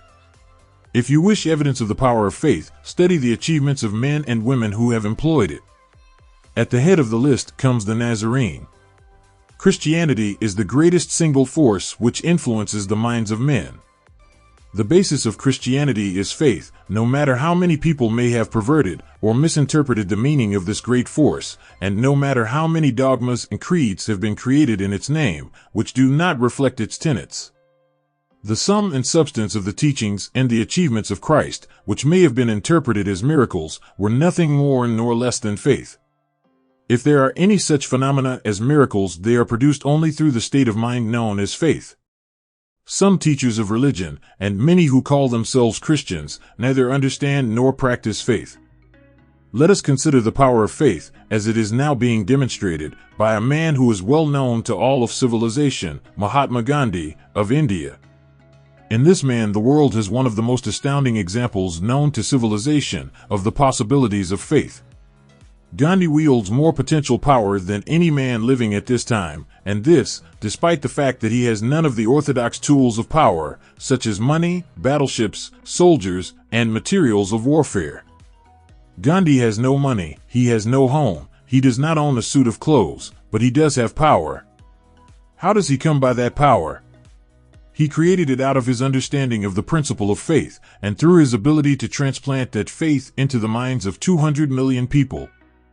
Gandhi has accomplished, through the influence of faith, that which the strongest military power on earth could not, and never will accomplish through soldiers and military equipment. He has accomplished the astounding feat of influencing 200 million minds to coalesce and move in unison, as a single mind. What other force on earth, except faith, could do as much? There will come a day when employees as well as employers will discover the possibilities of faith. That day is dawning. The whole world has had ample opportunity, during the recent business depression, to witness what the lack of faith will do to business. Surely, civilization has produced a sufficient number of intelligent human beings to make use of this great lesson which the depression has taught the world. During this depression, the world had evidence in abundance that widespread fear will paralyze the wheels of industry and business. Out of this experience will arise leaders in business and industry who will profit by the example which Gandhi has set for the world, and they will apply to business the same tactics which he has used in building the greatest following known in the history of the world. These leaders will come from the rank and file of the unknown men who now labor in the steel plants, the coal mines, the automobile factories, and in the small towns and cities of America. Business is due for reform, make no mistake about this. The methods of the past, based upon economic combinations of force and fear, will be supplanted by the better principles of faith and cooperation. Men who labor will receive more than daily wages. They will receive dividends from the business, the same as those who supply the capital for business. But first they must give more to their employers and stop this bickering and bargaining by force, at the expense of the public. They must earn the right to dividends. Moreover, and this is the most important thing of all, they will be led by leaders who will understand and apply the principles employed by Mahatma Gandhi. Only in this way may leaders get from their followers the spirit of full cooperation which constitutes power in its highest and most enduring form. This stupendous machine age in which we live, and from which we are just emerging, has taken the soul out of men. Its leaders have driven men as though they were pieces of cold machinery. They were forced to do so by the employees who have bargained, at the expense of all concerned, to get and not to give. The watchword of the future will be human happiness and contentment, and when this state of mind shall have been attained, the production will take care of itself, more effectively than anything that has ever been accomplished where men did not, and could not mix faith and individual interest with their labor. Because of the need for faith and cooperation in operating business and industry, it will be both interesting and profitable to analyze an event which provides an excellent understanding of the method by which industrialists and businessmen accumulate great fortunes, by giving before they try to get. The event chosen for this illustration dates back to 1900, when the United States Steel Corporation was being formed. As you read the story, Keep in mind these fundamental facts and you will understand how ideas have been converted into huge fortunes. First, the huge United States Steel Corporation was born in the mind of Charles M. Schwab, in the form of an idea he created through his imagination. Second, he mixed faith with his idea. Third, he formulated a plan for the transformation of his idea into physical and financial reality. Fourth, he put his plan into action with his famous speech at the University Club. Fifth, he applied and followed through on his plan with persistence and backed it with firm decision until it had been fully carried out. Sixth, he prepared the way for success by a burning desire for success. If you are one of those who have often wondered how great fortunes are accumulated, this story of the creation of the United States Steel Corporation will be enlightening. If you have any doubt that men can think and grow rich, this story should dispel that doubt, because you can plainly see in the story of the United States Steel the application of a major portion of the 13 principles described in this book. This astounding description of the power of an idea was dramatically told by John Lowell in the New York World Telegram, with whose courtesy it is here reprinted. A pretty after-dinner speech for $1 billion when, on the evening of December 12, 1900, some 80 of the nation's financial nobility gathered in the banquet hall of the University Club on Fifth Avenue to do honor to a young man from out of the West. Not half a dozen of the guests realized they were to witness the most significant episode in American industrial history. J. Edward Simmons and Charles Stewart Smith, their hearts full of gratitude for the lavish hospitality bestowed on them by Charles M. Schwab during a recent visit to Pittsburgh, had arranged the dinner to introduce the 38-year-old steel man to Eastern banking society. But they didn't expect him to stampede the convention. They warned him, in fact, that the bosoms within New York stuffed shirts would not be responsive to oratory, and that, if he didn't want to bore the Stillmans and Harrimans and Vanderbilts, he had better limit himself to 15 or 20 minutes of polite vaporings and let it go at that. Even John Pierpont Morgan, sitting on the right hand of Schwab as became his imperial dignity, intended to grace the banquet table with his presence only briefly. And so far as the press and public were concerned, the whole affair was of so little moment that no mention of it found its way into print the next day. So the two hosts and their distinguished guests ate their way through the usual 7 or 8 courses. There was little conversation, and what there was of it was restrained. Few of the bankers and brokers had met Schwab, whose career had flowered along the banks of the Monongahela, and none knew him well. But before the evening was over, they, and with them Money Master Morgan, were to be swept off their feet, and a billion-dollar baby, the United States Steel Corporation, was to be conceived.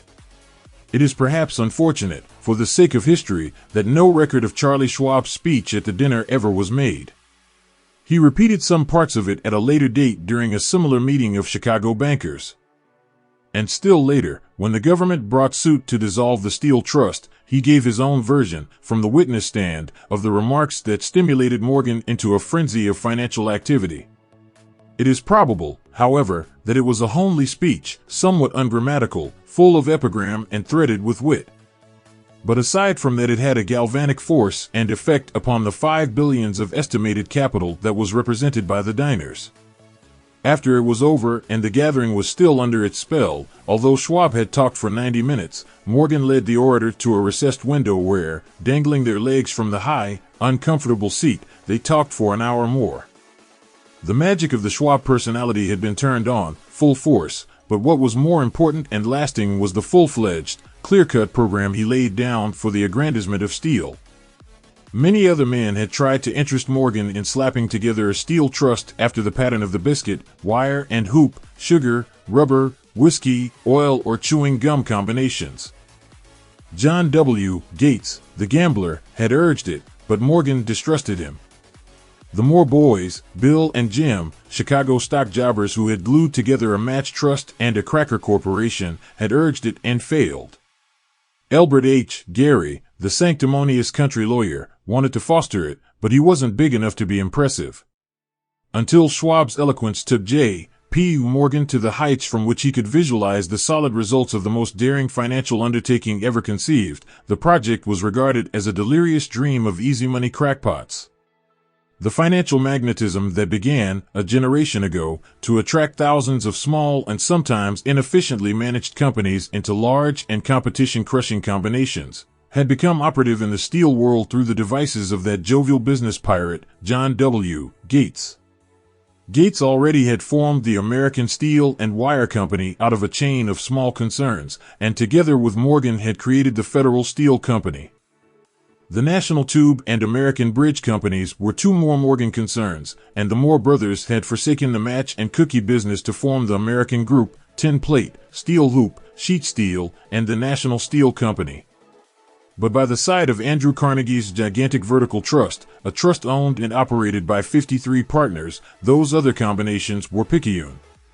They might combine to their heart's content, but the whole lot of them couldn't make a dent in the Carnegie organization, and Morgan knew it. The eccentric old Scot knew it, too. From the magnificent heights of Skibo Castle he had viewed, first with amusement and then with resentment, the attempts of Morgan's smaller companies to cut into his business. When the attempts became too bold, Carnegie's temper was translated into anger and retaliation. He decided to duplicate every mill owned by his rivals. Hitherto, he hadn't been interested in wire, pipe, hoops, or sheet. Instead, he was content to sell such companies the raw steel and let them work it into whatever shape they wanted. Now, with Schwab as his chief and able lieutenant, he planned to drive his enemies to the wall. So it was that in the speech of Charles M. Schwab, Morgan saw the answer to his problem of combination. A trust without Carnegie, giant of them all, would be no trust at all, a plum pudding, as one writer said, without the plums. Schwab's speech on the night of December 12, 1900, undoubtedly carried the inference, though not the pledge, that the vast Carnegie enterprise could be brought under the Morgan tent. He talked of the world future for steel, of reorganization for efficiency, of specialization, of the scrapping of unsuccessful mills and concentration of effort on the flourishing properties, of economies in the ore traffic, of economies in overhead and administrative departments, of capturing foreign markets. More than that, he told the buccaneers among them wherein lay the errors of their customary piracy. Their purposes, he inferred, had been to create monopolies, raise prices, and pay themselves fat dividends out of privilege. Schwab condemned the system in his heartiest manner. The short-sightedness of such a policy, he told his hearers, lay in the fact that it restricted the market in an era when everything cried for expansion. By cheapening the cost of steel, he argued, an ever-expanding market would be created, more uses for steel would be devised, and a goodly portion of the world trade could be captured. Actually, though he did not know it, Schwab was an apostle of modern mass production.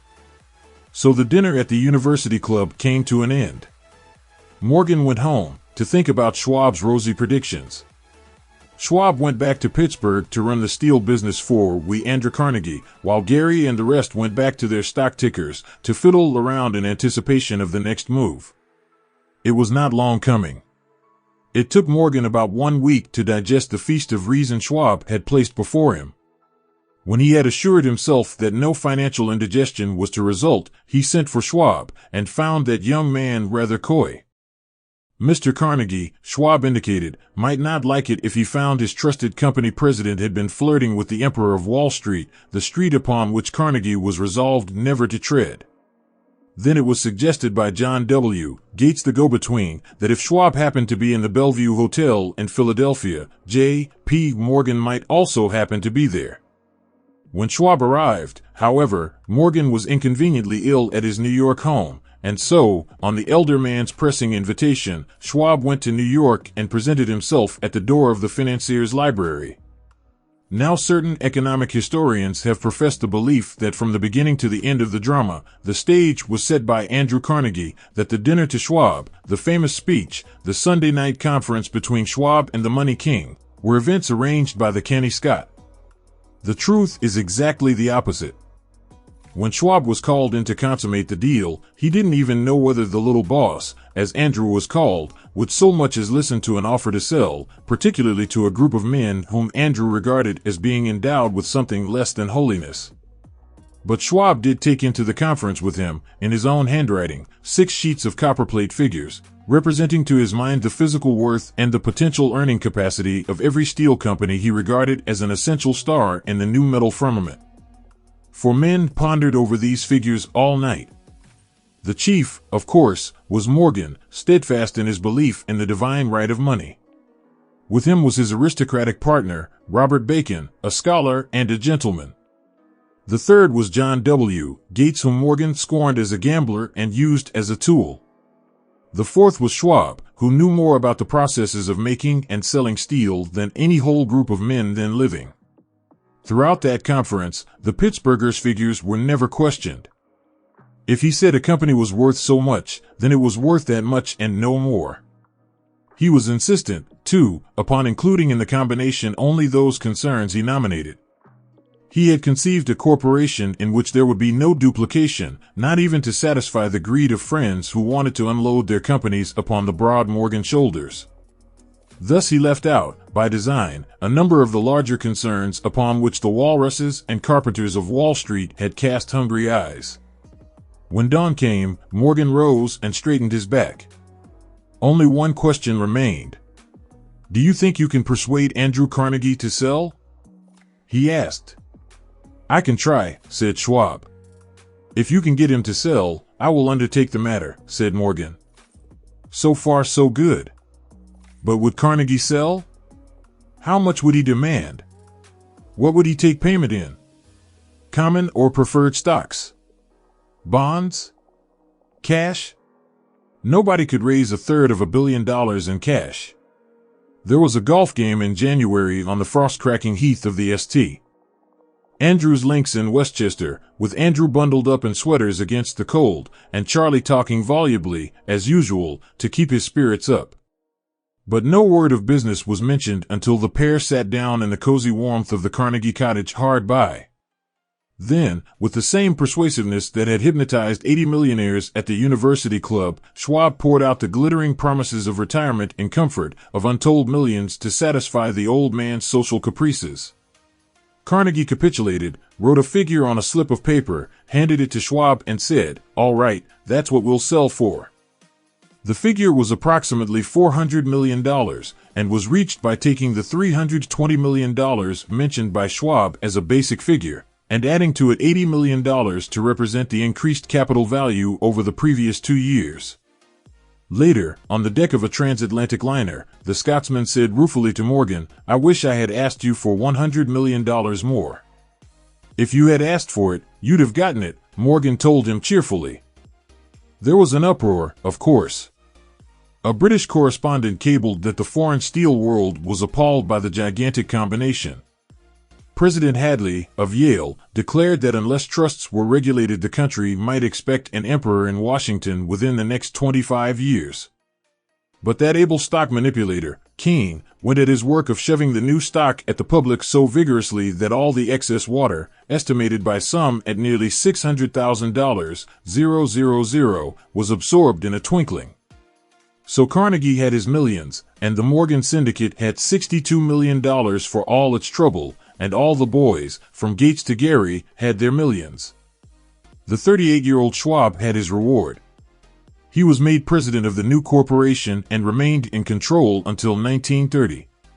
The dramatic story of big business which you have just finished was included in this book, because it is a perfect illustration of the method by which desire can be transmuted into its physical equivalent. I imagine some readers will question the statement that a mere, intangible desire can be converted into its physical equivalent. Doubtless some will say, you cannot convert nothing into something. The answer is in the story of United States Steel. That giant organization was created in the mind of one man. The plan by which the organization was provided with the steel mills that gave it financial stability was created in the mind of the same man. His faith, his desire, his imagination, his persistence were the real ingredients that went into United States Steel. The steel mills and mechanical equipment acquired by the corporation, after it had been brought into legal existence, were incidental, But careful analysis will disclose the fact that the appraised value of the properties acquired by the corporation increased in value by an estimated $600 million by the mere transaction which consolidated them under one management. In other words, Charles M. Schwab's idea, plus the faith with which he conveyed it to the minds of J. P. Morgan and the others, was marketed for a profit of approximately $600 million. Not an insignificant sum for a single idea. What happened to some of the men who took their share of the millions of dollars of profit made by this transaction is a matter with which we are not now concerned. The important feature of the astounding achievement is that it serves as unquestionable evidence of the soundness of the philosophy described in this book, because this philosophy was the warp and the woof of the entire transaction. Moreover, the practicability of the philosophy has been established by the fact that the United States Steel Corporation prospered and became one of the richest and most powerful corporations in America, employing thousands of people, developing new uses for steel, and opening new markets, thus proving that the $600 million in profit which the Schwab idea produced was earned. Riches begin in the form of thought. The amount is limited only by the person in whose mind the thought is put into motion. Faith removes limitations. Remember this when you are ready to bargain with life for whatever it is that you ask as your price for having passed this way. Remember, also, that the man who created the United States Steel Corporation was practically unknown at the time. He was merely Andrew Carnegie's Man Friday until he gave birth to his famous idea. After that, he quickly rose to a position of power, fame, and riches. There are no limitations to the mind except those we acknowledge. Both poverty and riches are the offspring of thought. Poverty and riches are the offspring of thought. Poverty and riches are the offspring of thought. Poverty and riches are the offspring of thought. Poverty and riches are the offspring of thought. Chapter 4: Autosuggestion, the medium for influencing the subconscious mind. The third step toward riches. Autosuggestion is a term which applies to all suggestions and all self-administered stimuli which reach one's mind through the five senses. Stated in another way, autosuggestion is self-suggestion.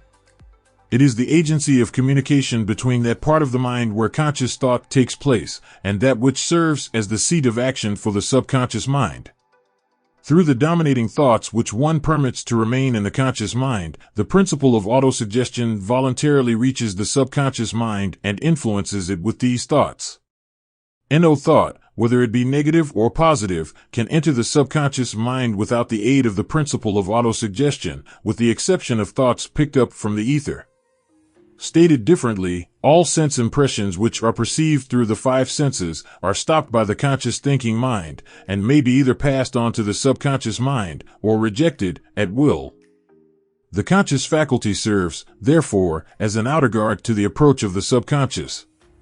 Nature has so built man that he has absolute control over the material which reaches his subconscious mind through his five senses, although this is not meant to be construed as a statement that man always exercises this control. In the great majority of instances, he does not exercise it, which explains why so many people go through life in poverty. Recall what has been said about the subconscious mind resembling a fertile garden spot in which weeds will grow in abundance if the seeds of more desirable crops are not sown therein. Autosuggestion is the agency of control through which an individual may voluntarily feed his subconscious mind on thoughts of a creative nature, or, by neglect, permit thoughts of a destructive nature to find their way into this rich garden of the mind. You were instructed, in the last of the 6 steps described in the chapter on desire, to read aloud twice daily the written statement of your desire for money, and to see and feel yourself already in possession of the money. By following these instructions, you communicate the object of your desire directly to your subconscious mind in a spirit of absolute faith. Through repetition of this procedure, you voluntarily create thought habits which are favorable to your efforts to transmute desire into its monetary equivalent. Go back to these 6 steps described in Chapter 2 and read them again very carefully before you proceed further. Then, read very carefully the 4 instructions for the organization of your mastermind group described in the chapter on organized planning. By comparing these 2 sets of instructions with that which has been stated on autosuggestion, you, of course, will see that the instructions involve the application of the principle of autosuggestion. Remember, therefore, when reading aloud the statement of your desire, that the mere reading of the words is of no consequence, unless you mix emotion or feeling with your words. If you repeat 1,000,000 times the famous Emile Coué formula, day by day, in every way, I am getting better and better, without mixing emotion and faith with your words, you will experience no desirable results. Your subconscious mind recognizes and acts upon only thoughts which have been well mixed with emotion or feeling. This is a fact of such importance as to warrant repetition in practically every chapter, because the lack of understanding of this is the main reason the majority of people who try to apply the principle of autosuggestion get no desirable results. Plain, unemotional words do not influence the subconscious mind. You will get no appreciable results until you learn to reach your subconscious mind with thoughts or spoken words which have been well emotionalized with belief. Do not become discouraged if you cannot control and direct your emotions the first time you try to do so. Remember, there is no such possibility as something for nothing. Ability to reach and influence your subconscious mind has its price, and you must pay that price. You cannot cheat, even if you desire to do so. The price of ability to influence your subconscious mind is everlasting persistence in applying the principles described here. You cannot develop the desired ability for a lower price. You, and you alone, must decide whether or not the reward for which you are striving is worth the price you must pay for it in effort. Wisdom and cleverness alone will not attract and retain money except in a few very rare instances where the law of averages favors the attraction of money through these sources. The method of attracting money described here does not depend upon the law of averages. Moreover, the method plays no favorites. It will work for one person as effectively as it will for another. Where failure is experienced, it is the individual, not the method, which has failed. If you try and fail, make another effort, and still another, until you succeed. Your ability to use the principle of autosuggestion will depend, very largely, upon your capacity to concentrate upon a given desire until that desire becomes a burning obsession. When you begin to carry out the instructions in connection with the 6 steps described in the 2nd chapter, it will be necessary for you to make use of the principle of concentration. Let us here offer suggestions for the effective use of concentration. When you begin to carry out the first of the 6 steps, which instructs you to fix in your own mind the exact amount of money you desire, hold your thoughts on that amount of money by concentration, or fixation of attention, with your eyes closed, until you can actually see the physical appearance of the money. Do this at least once each day. As you go through these exercises, follow the instructions given in the chapter on faith, and see yourself actually in possession of the money. Here is a most significant fact. The subconscious mind takes any orders given it in a spirit of absolute faith, and acts upon those orders, although the orders often have to be presented over and over again, through repetition, before they are interpreted by the subconscious mind.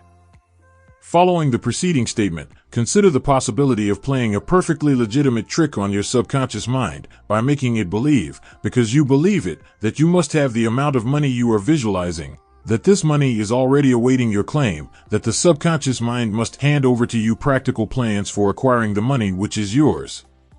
Hand over the thoughts suggested in the preceding paragraph to your imagination, and see what your imagination can, or will do, to create practical plans for the accumulation of money through transmutation of your desire.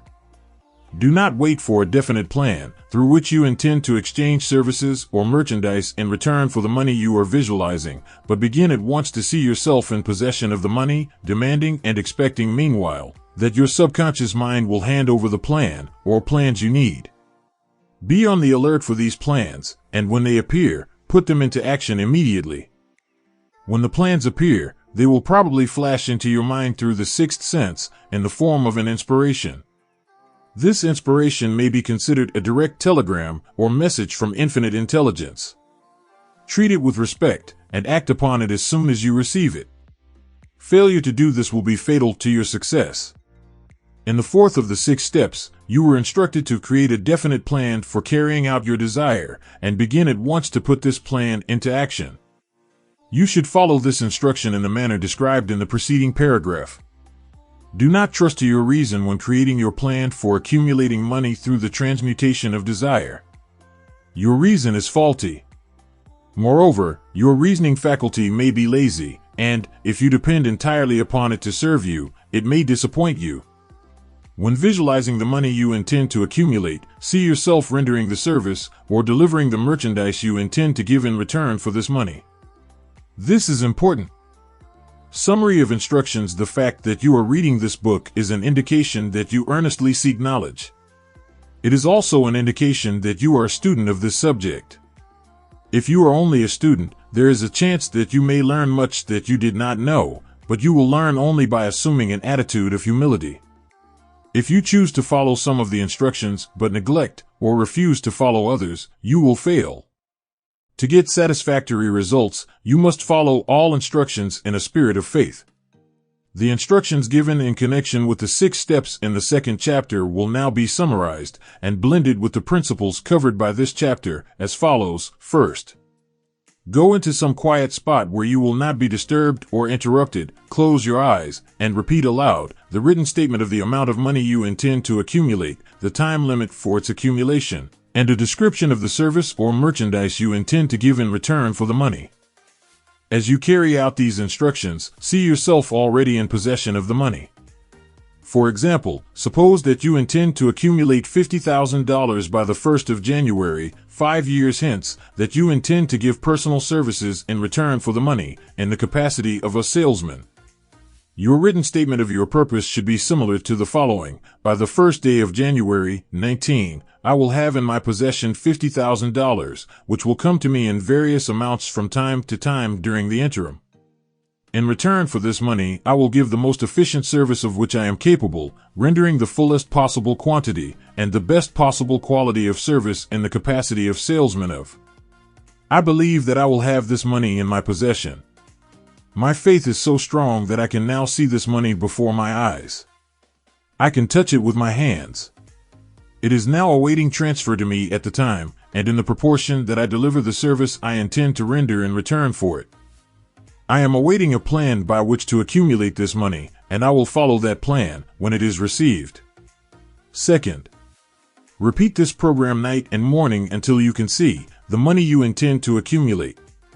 Third, place a written copy of your statement where you can see it night and morning and read it just before retiring and upon arising until it has been memorized. Remember, as you carry out these instructions, that you are applying the principle of autosuggestion for the purpose of giving orders to your subconscious mind. Remember, also, that your subconscious mind will act only upon instructions which are emotionalized and handed over to it with feeling. Faith is the strongest and most productive of the emotions. Follow the instructions given in the chapter on faith. These instructions may, at first, seem abstract. Do not let this disturb you. Follow the instructions, no matter how abstract or impractical they may, at first, appear to be. The time will soon come, if you do as you have been instructed, in spirit as well as in act, when a whole new universe of power will unfold to you. Skepticism, in connection with all new ideas, is characteristic of all human beings. But if you follow the instructions outlined, your skepticism will soon be replaced by belief, and this, in turn, will soon become crystallized into absolute faith. Then you will have arrived at the point where you may truly say, I am the master of my fate, I am the captain of my soul. Many philosophers have made the statement that man is the master of his own earthly destiny, but most of them have failed to say why he is the master. The reason that man may be the master of his own earthly status, and especially his financial status, is thoroughly explained in this chapter. Man may become the master of himself and of his environment because he has the power to influence his own subconscious mind, and through it, gain the cooperation of infinite intelligence. You are now reading the chapter which represents the keystone to the arch of this philosophy. The instructions contained in this chapter must be understood and applied with persistence if you succeed in transmuting desire into money. The actual performance of transmuting desire into money involves the use of autosuggestion as an agency by which one may reach and influence the subconscious mind. The other principles are simply tools with which to apply autosuggestion. Keep this thought in mind, and you will, at all times, be conscious of the important part the principle of autosuggestion is to play in your efforts to accumulate money through the methods described in this book. Carry out these instructions as though you were a small child. Inject into your efforts something of the faith of a child. The author has been most careful to see that no impractical instructions were included because of his sincere desire to be helpful. After you have read the entire book, come back to this chapter and follow in spirit and in action this instruction. Read the entire chapter aloud once every night, until you become thoroughly convinced that the principle of autosuggestion is sound, that it will accomplish for you all that has been claimed for it. As you read, underscore with a pencil every sentence which impresses you favorably.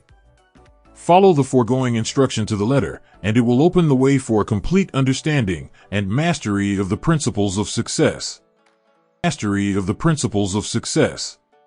Mastery of the Chapter 5, Specialized Knowledge, Personal Experiences or Observations. The fourth step toward riches. There are two kinds of knowledge. One is general, the other is specialized. General knowledge, no matter how great in quantity or variety it may be, is of but little use in the accumulation of money. The faculties of the great universities possess, in the aggregate, practically every form of general knowledge known to civilization. Most of the professors have but little or no money.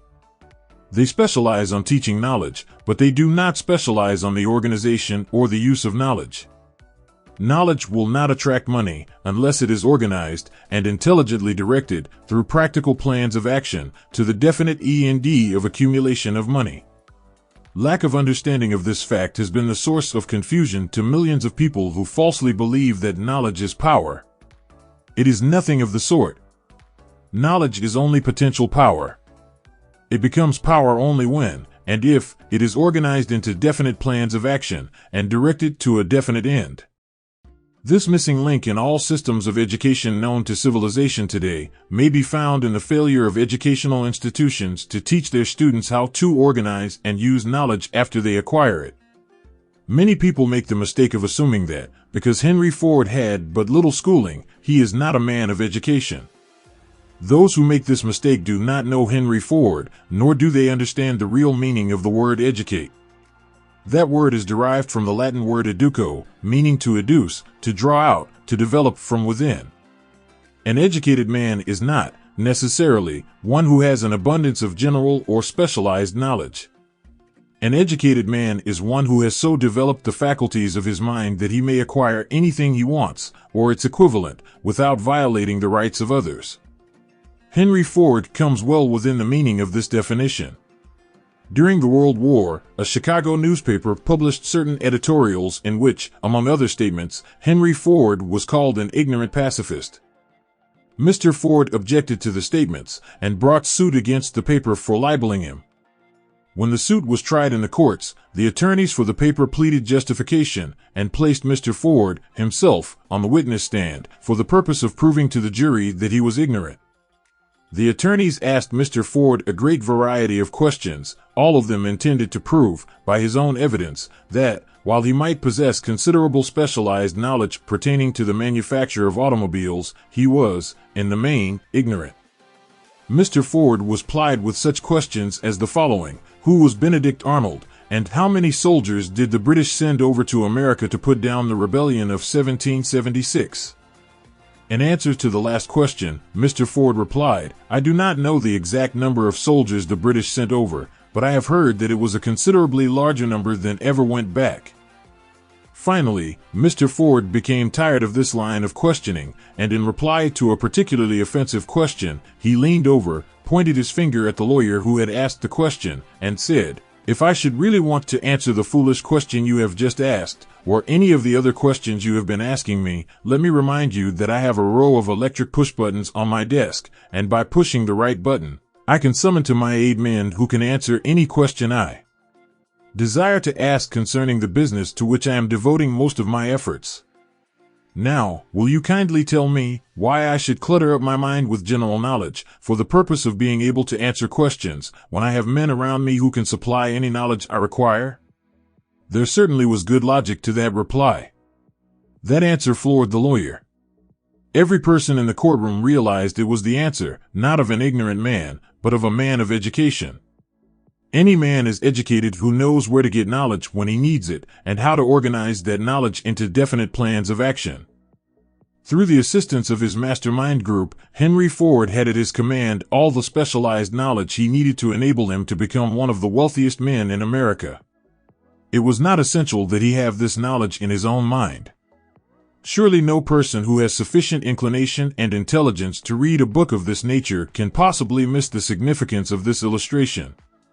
Before you can be sure of your ability to transmute desire into its monetary equivalent, you will require specialized knowledge of the service, merchandise, or profession which you intend to offer in return for fortune. Perhaps you may need much more specialized knowledge than you have the ability or the inclination to acquire, and if this should be true, you may bridge your weakness through the aid of your mastermind group.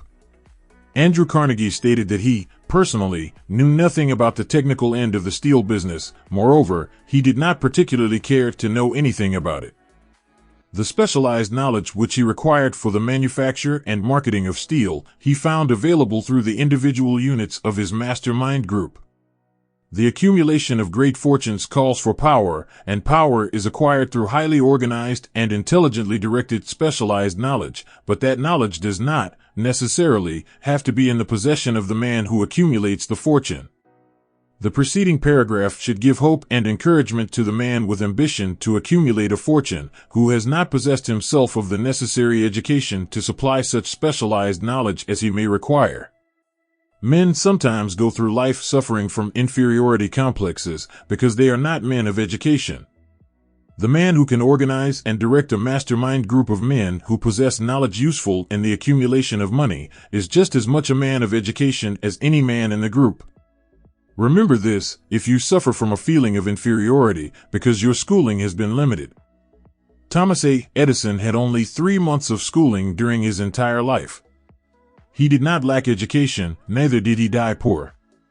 Henry Ford had less than a 6th grade schooling, but he has managed to do pretty well by himself, financially. Specialized knowledge is among the most plentiful and the cheapest forms of service which may be had. If you doubt this, consult the payroll of any university. It pays to know how to purchase knowledge first of all, decide the sort of specialized knowledge you require, and the purpose for which it is needed. To a large extent, your major purpose in life, the goal toward which you are working, will help determine what knowledge you need. With this question settled, your next move requires that you have accurate information concerning dependable sources of knowledge. The more important of these are A. One's own experience and education. B. Experience and education available through cooperation of others. Mastermind alliance. C. Colleges and universities. D. Public libraries through books and periodicals in which may be found all the knowledge organized by civilization. E. Special training courses through night schools and home study schools in particular. As knowledge is acquired, it must be organized and put into use for a definite purpose through practical plans. Knowledge has no value except that which can be gained from its application toward some worthy end. This is one reason why college degrees are not valued more highly.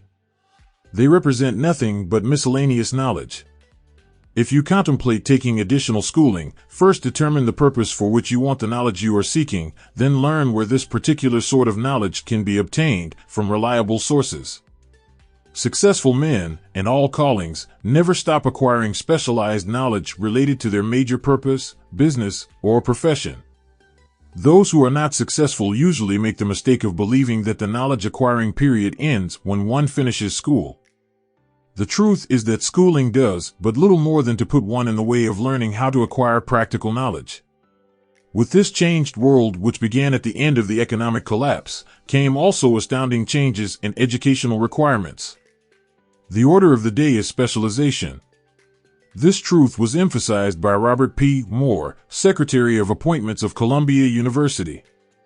Specialists most particularly sought after by employing companies are candidates who have specialized in some field, business school graduates with training in accounting and statistics, engineers of all varieties, journalists, architects, chemists, and also outstanding leaders and activity men of the senior class.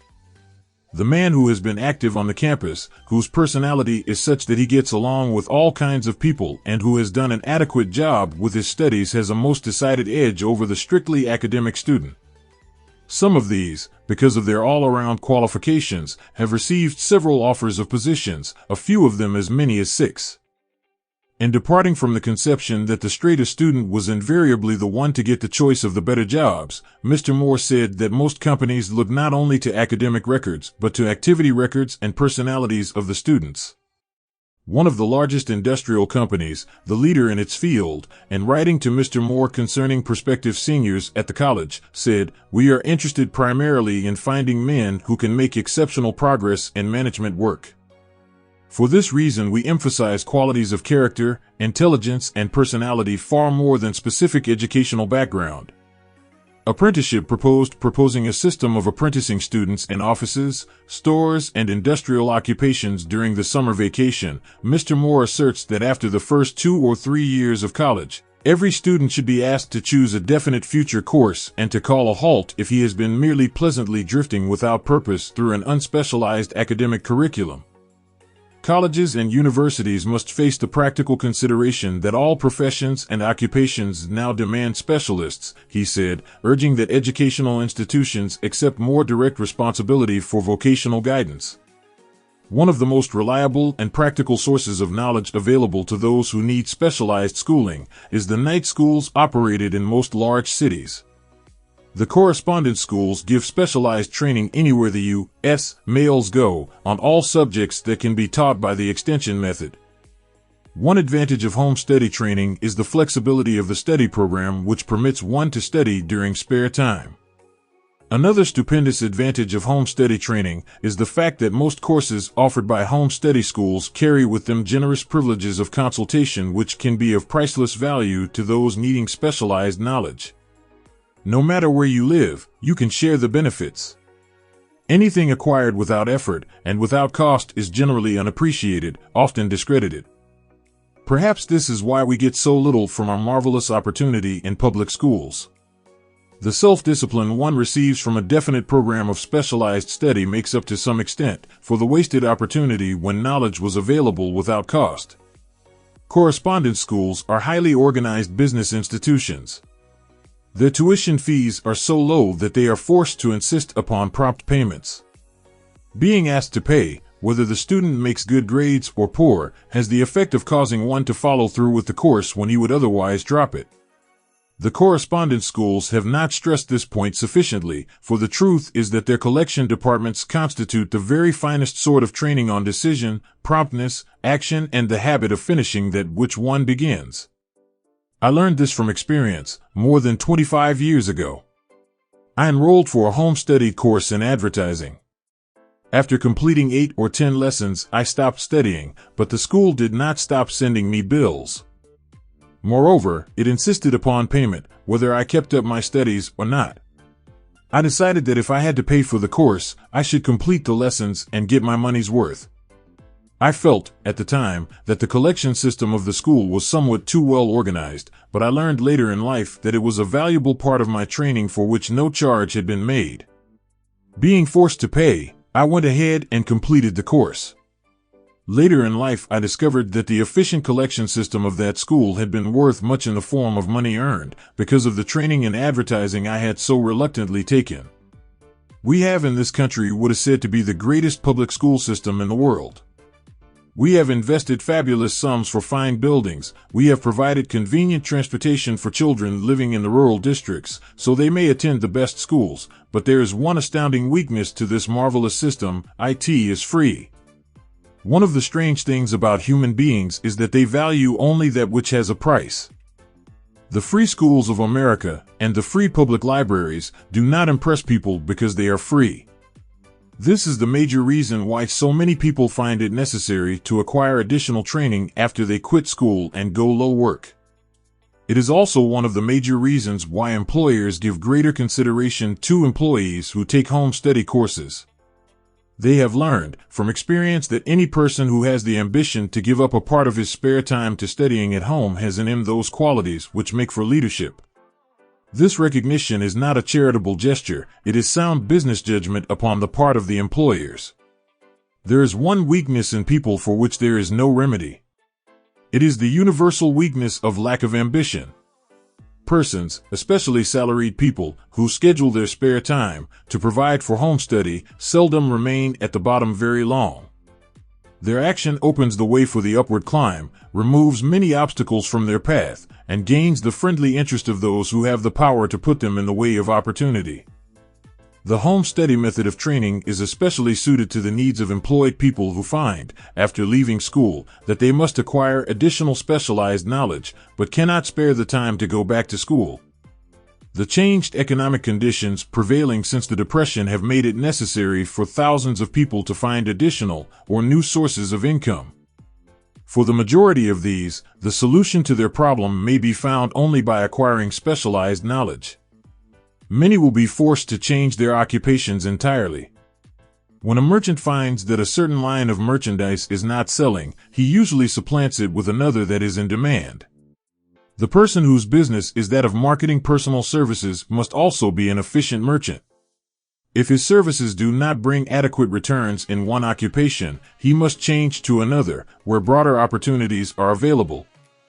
Stuart Austin Weir prepared himself as a construction engineer and followed this line of work until the Depression limited his market to where it did not give him the income he required.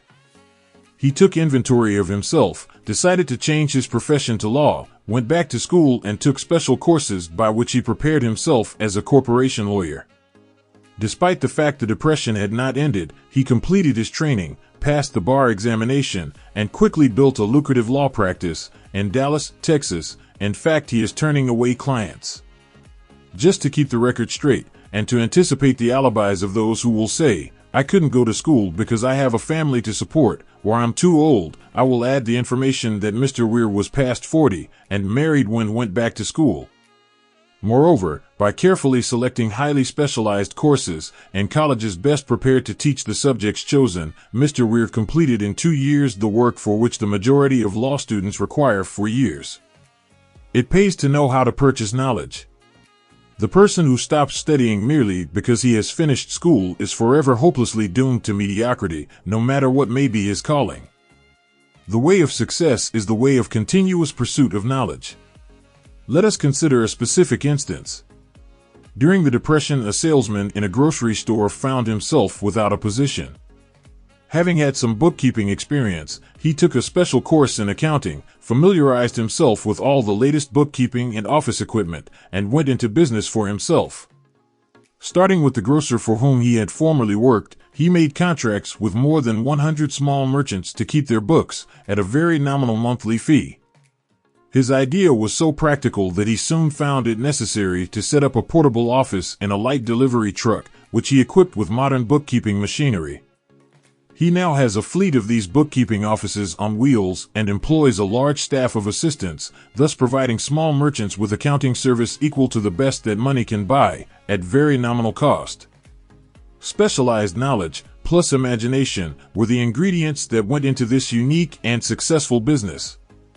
Last year, the owner of that business paid an income tax of almost 10 times as much as was paid by the merchant for whom he worked when the Depression forced upon him a temporary adversity which proved to be a blessing in disguise.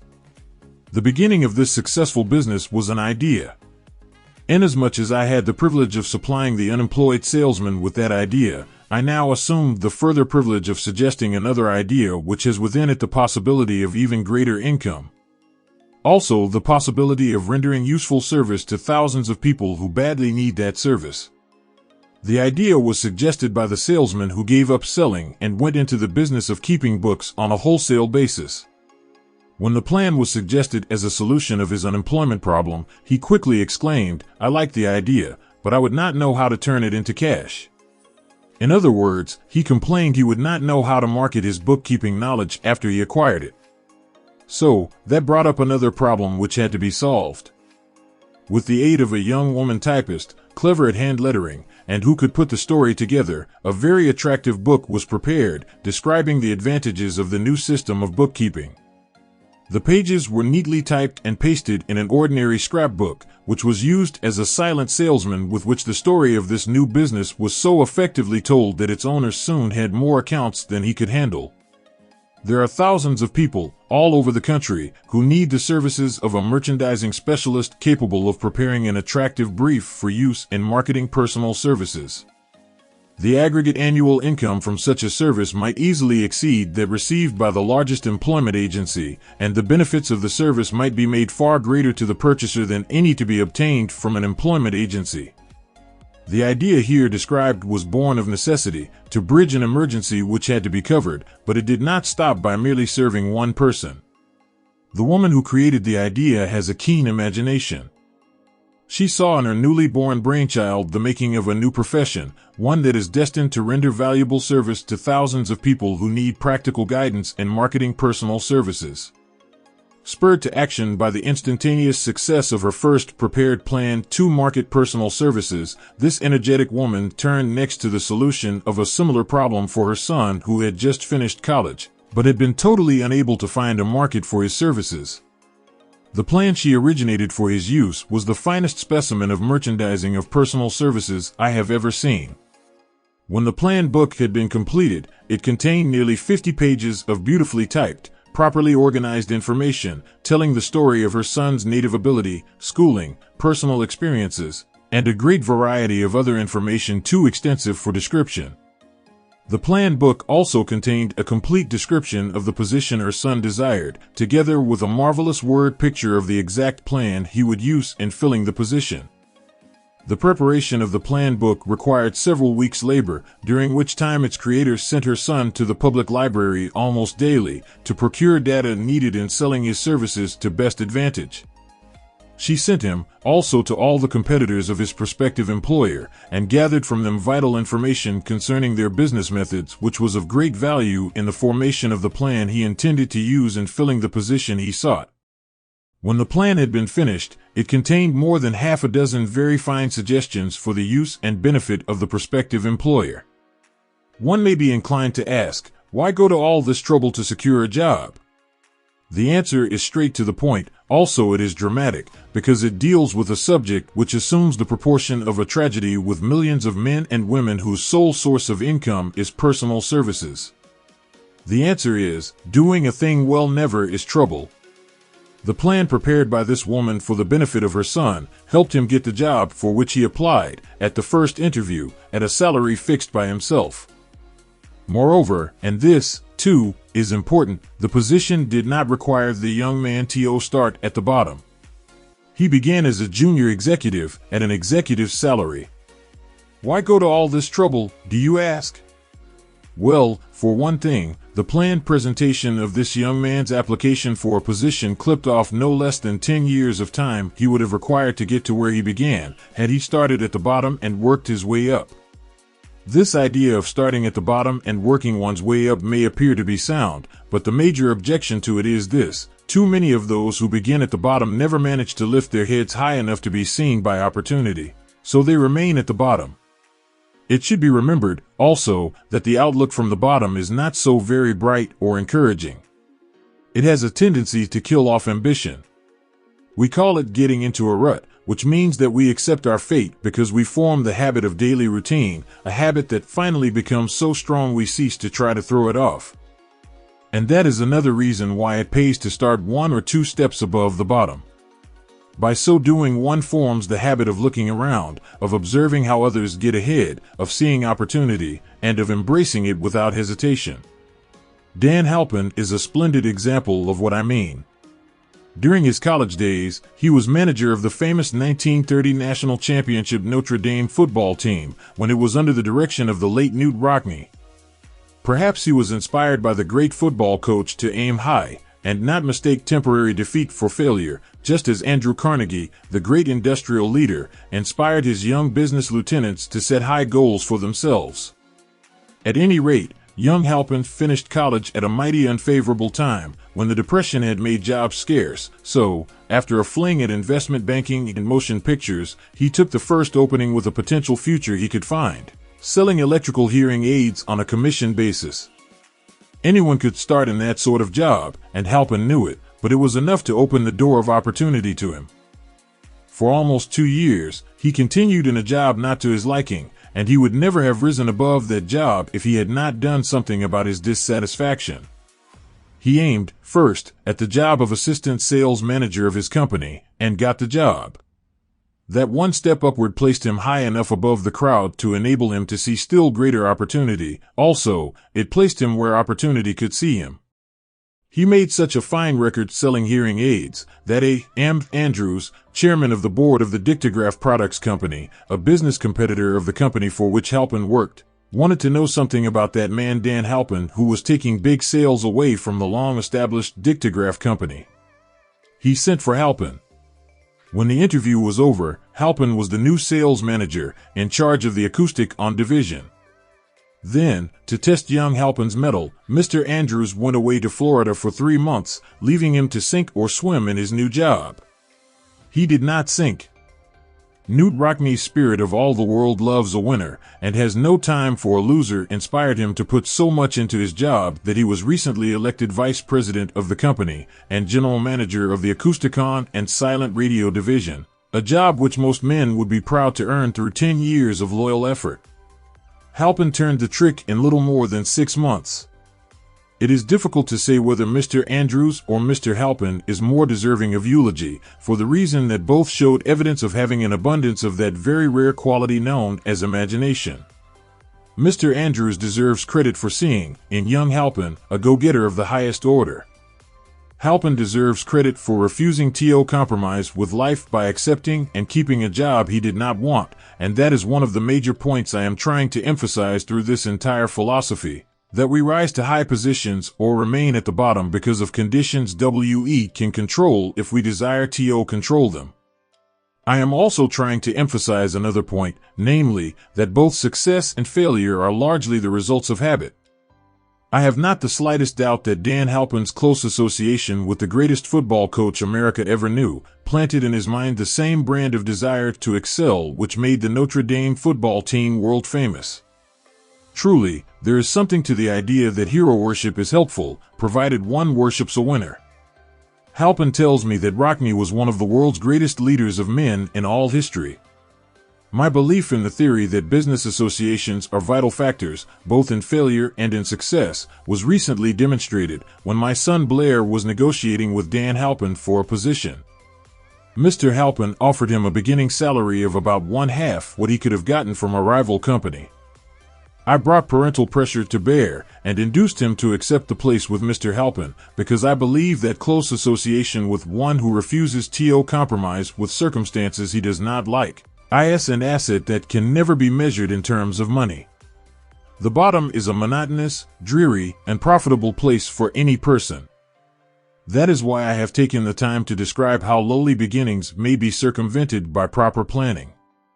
Also, that is why so much space has been devoted to a description of this new profession, created by a woman who was inspired to do a fine job of planning because she wanted her son to have a favorable break. With the changed conditions ushered in by the world economic collapse, came also the need for newer and better ways of marketing personal services. It is hard to determine why someone had not previously discovered this stupendous need, in view of the fact that more money changes hands in return for personal services than for any other purpose. The sum paid out monthly, to people who work for wages and salaries, is so huge that it runs into hundreds of millions, and the annual distribution amounts to billions. Perhaps some will find, in the idea here briefly described, the nucleus of the riches they desire. Ideas with much less merit have been the seedlings from which great fortunes have grown. Woolworth's 5 and 10-cent store idea, for example, had far less merit, but it piled up a fortune for its creator. Those seeing opportunity lurking in this suggestion will find valuable aid in the chapter on organized planning. Incidentally, an efficient merchandiser of personal services would find a growing demand for his services wherever there are men and women who seek better markets for their services. By applying the mastermind principle, a few people with suitable talent could form an alliance and have a paying business very quickly. One would need to be a fair writer, with a flair for advertising and selling, one handy at typing and hand lettering, and one should be a first-class business getter who would let the world know about the service. If one person possessed all these abilities, he might carry on the business alone until it outgrew him. The woman who prepared the personal service sales plan for her son now receives requests from all parts of the country for her cooperation in preparing similar plans for others who desire to market their personal services for more money. She has a staff of expert typists, artists, and writers who have the ability to dramatize the case history so effectively that one's personal services can be marketed for much more money than the prevailing wages for similar services. She is so confident of her ability that she accepts, as the major portion of her fee, a percentage of the increased pay she helps her clients to earn. It must not be supposed that her plan merely consists of clever salesmanship by which she helps men and women to demand and receive more money for the same services they formerly sold for less pay. She looks after the interests of the purchaser as well as the seller of personal services, and so prepares her plans that the employer receives full value for the additional money he pays. The method by which she accomplishes this astonishing result is a professional secret which she discloses to no one excepting her own clients. If you have the imagination and seek a more profitable outlet for your personal services, this suggestion may be the stimulus for which you have been searching. The idea is capable of yielding an income far greater than that of the average doctor, lawyer, or engineer whose education required several years in college. The idea is saleable to those seeking new positions, and practically all positions calling for managerial or executive ability, and those desiring rearrangement of incomes in their present positions. There is no fixed price for sound ideas. Back of all ideas is specialized knowledge. Unfortunately, for those who do not find riches in abundance, specialized knowledge is more abundant and more easily acquired than ideas. Because of this very truth, there is a universal demand and an ever-increasing opportunity for the person capable of helping men and women to sell their personal services advantageously. Capability means imagination, the one quality needed to combine specialized knowledge with ideas in the form of organized plans designed to yield riches. If you have imagination, this chapter may present you with an idea sufficient to serve as the beginning of the riches you desire. Remember, the idea is the main thing. Specialized knowledge may be found just around the corner, any corner. Found just around the corner, any corner. Found just around the corner, any corner. Found just around the corner, any corner.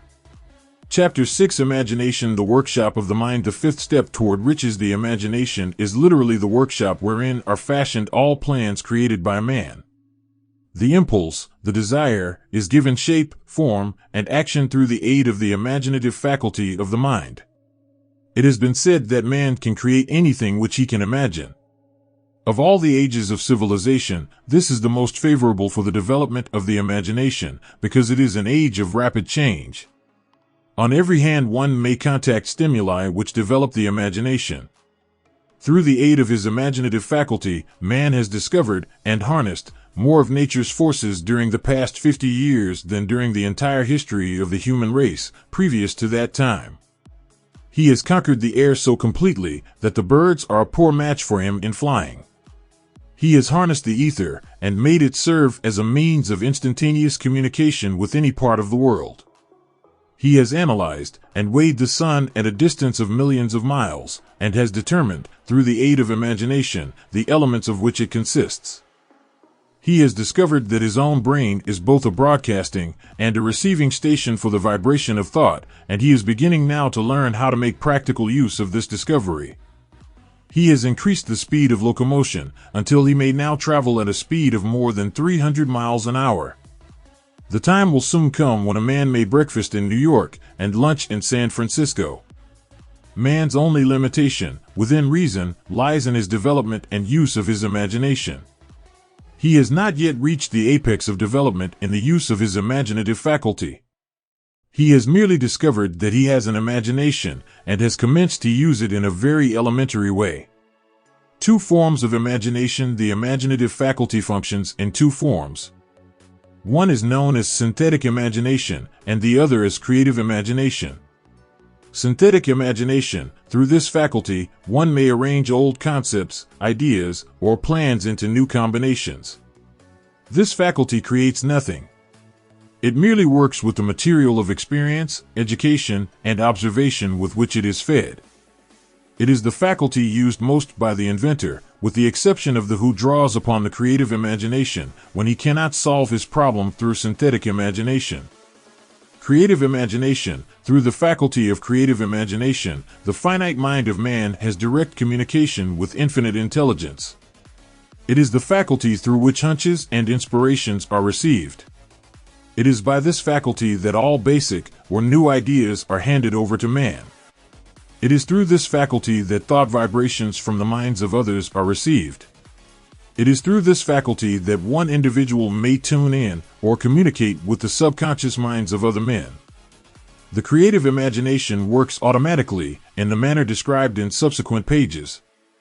This faculty functions only when the conscious mind is vibrating at an exceedingly rapid rate, as for example, when the conscious mind is stimulated through the emotion of a strong desire.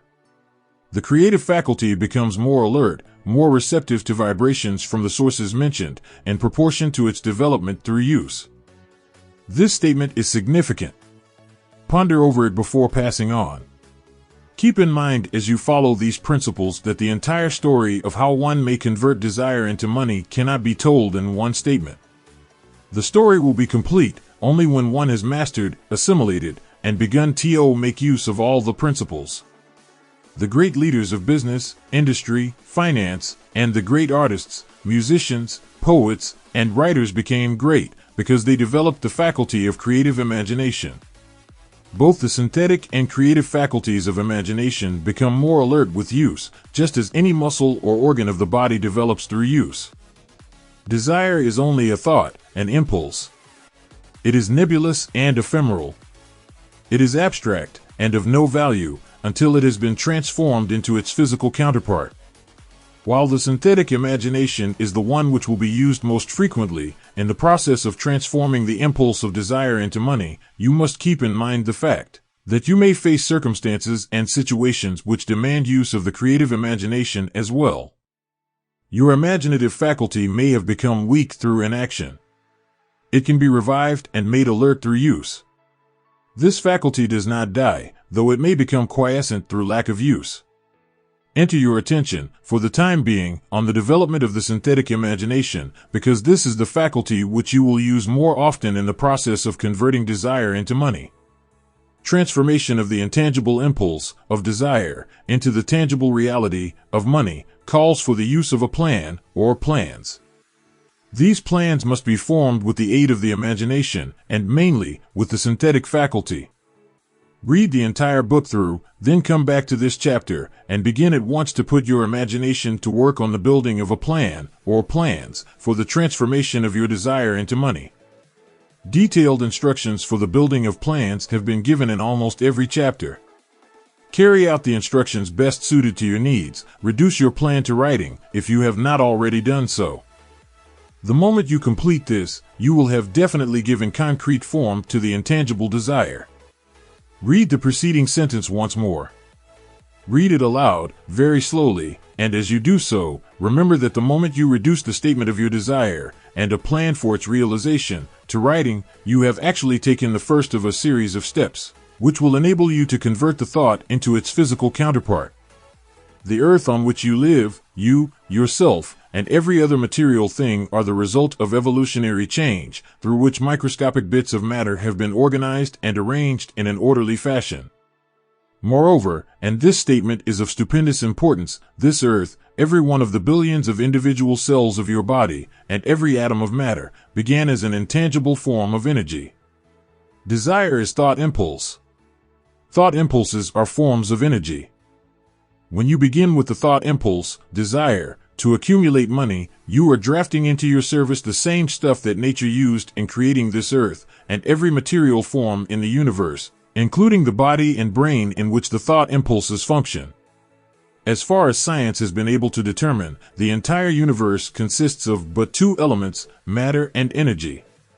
Through the combination of energy and matter has been created everything perceptible to man, from the largest star which floats in the heavens, down to, and including man himself. You are now engaged in the task of trying to profit by nature's method.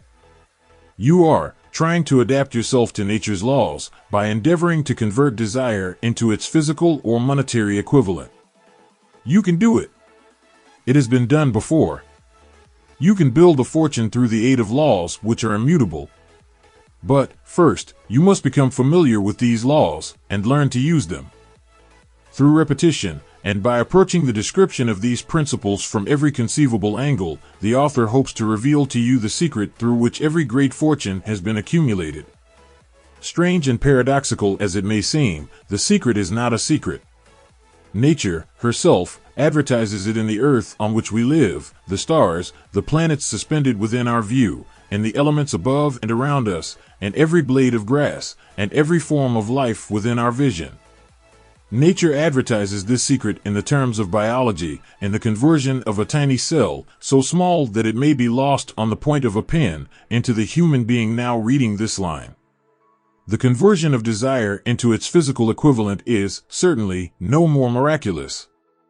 Do not become discouraged if you do not fully comprehend all that has been stated. Unless you have long been a student of the mind, it is not to be expected that you will assimilate all that is in this chapter upon a first reading. But you will, in time, make good progress. The principles which follow will open the way for understanding of imagination. Assimilate that which you understand, as you read this philosophy for the first time, then, when you reread and study it, you will discover that something has happened to clarify it, and give you a broader understanding of the whole. Above all, do not stop, nor hesitate in your study of these principles until you have read the book at least 3 times, 495-96 then, you will not want to stop. How to make practical use of imagination. Ideas are the beginning points of all fortunes. Ideas are products of the imagination. Let us examine a few well-known ideas which have yielded huge fortunes, with the hope that these illustrations will convey definite information concerning the method by which imagination may be used in accumulating riches. The enchanted kettle. 50 years ago, an old country doctor drove to town, hitched his horse, quietly slipped into a drugstore by the back door, and began dickering with the young drug clerk.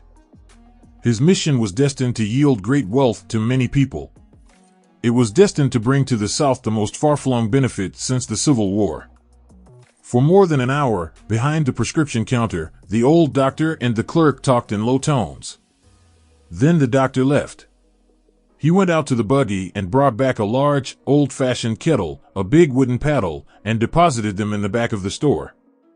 The clerk inspected the kettle, reached into his inside pocket, took out a roll of bills, and handed it over to the doctor. The roll contained exactly $500, the clerk's entire savings. The doctor handed over a small slip of paper on which was written a secret formula. The words on that small slip of paper were worth a king's ransom. But not to the doctor.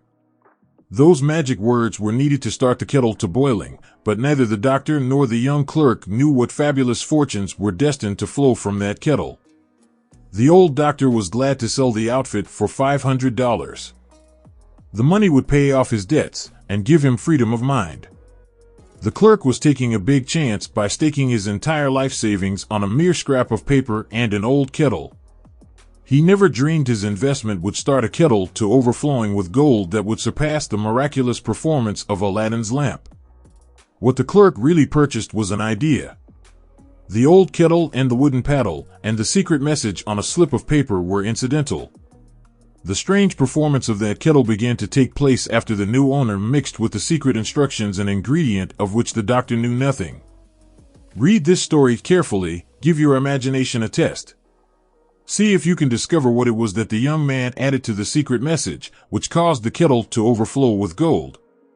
Remember, as you read, that this is not a story from Arabian Nights. Here you have a story of facts, stranger than fiction, facts which began in the form of an idea.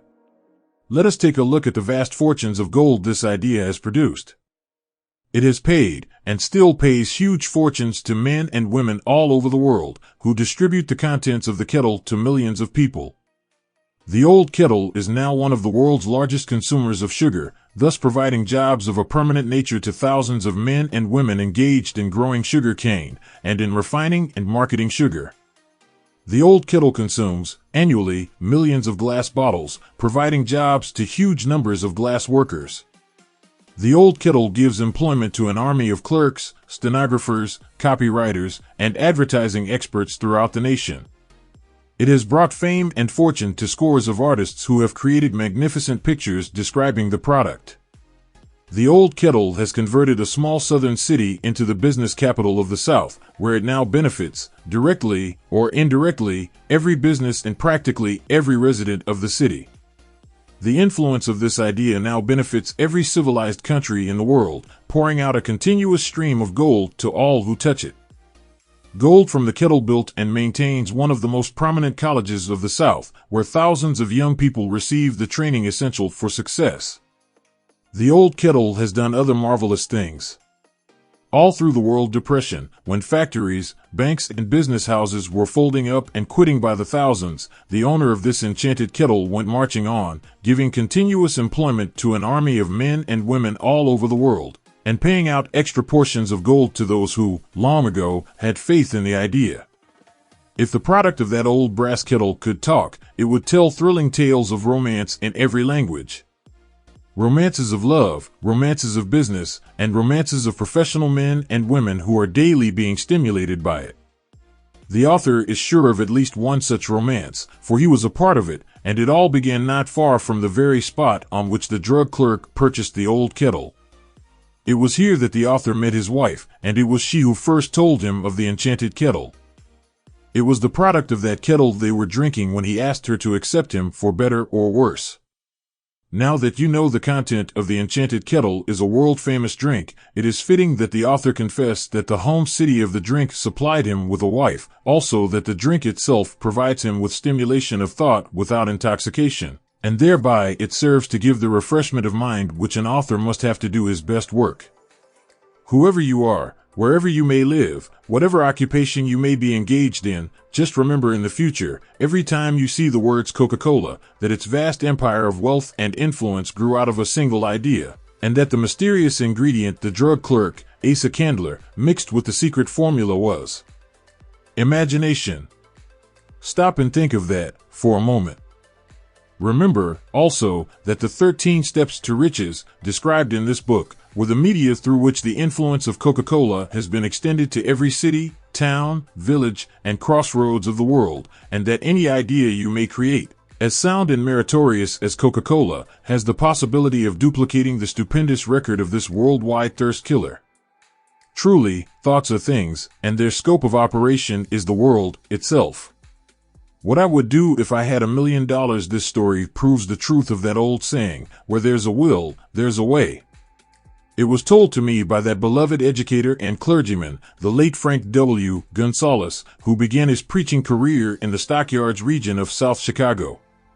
While Dr. Gonzalez was going through college, he observed many defects in our educational system, defects which he believed he could correct if he were the head of a college. His deepest desire was to become the directing head of an educational institution in which young men and women would be taught to learn by doing. He made up his mind to organize a new college in which he could carry out his ideas without being handicapped by orthodox methods of education. He needed $1 million to put the project across. Where was he to lay his hands on so large a sum of money?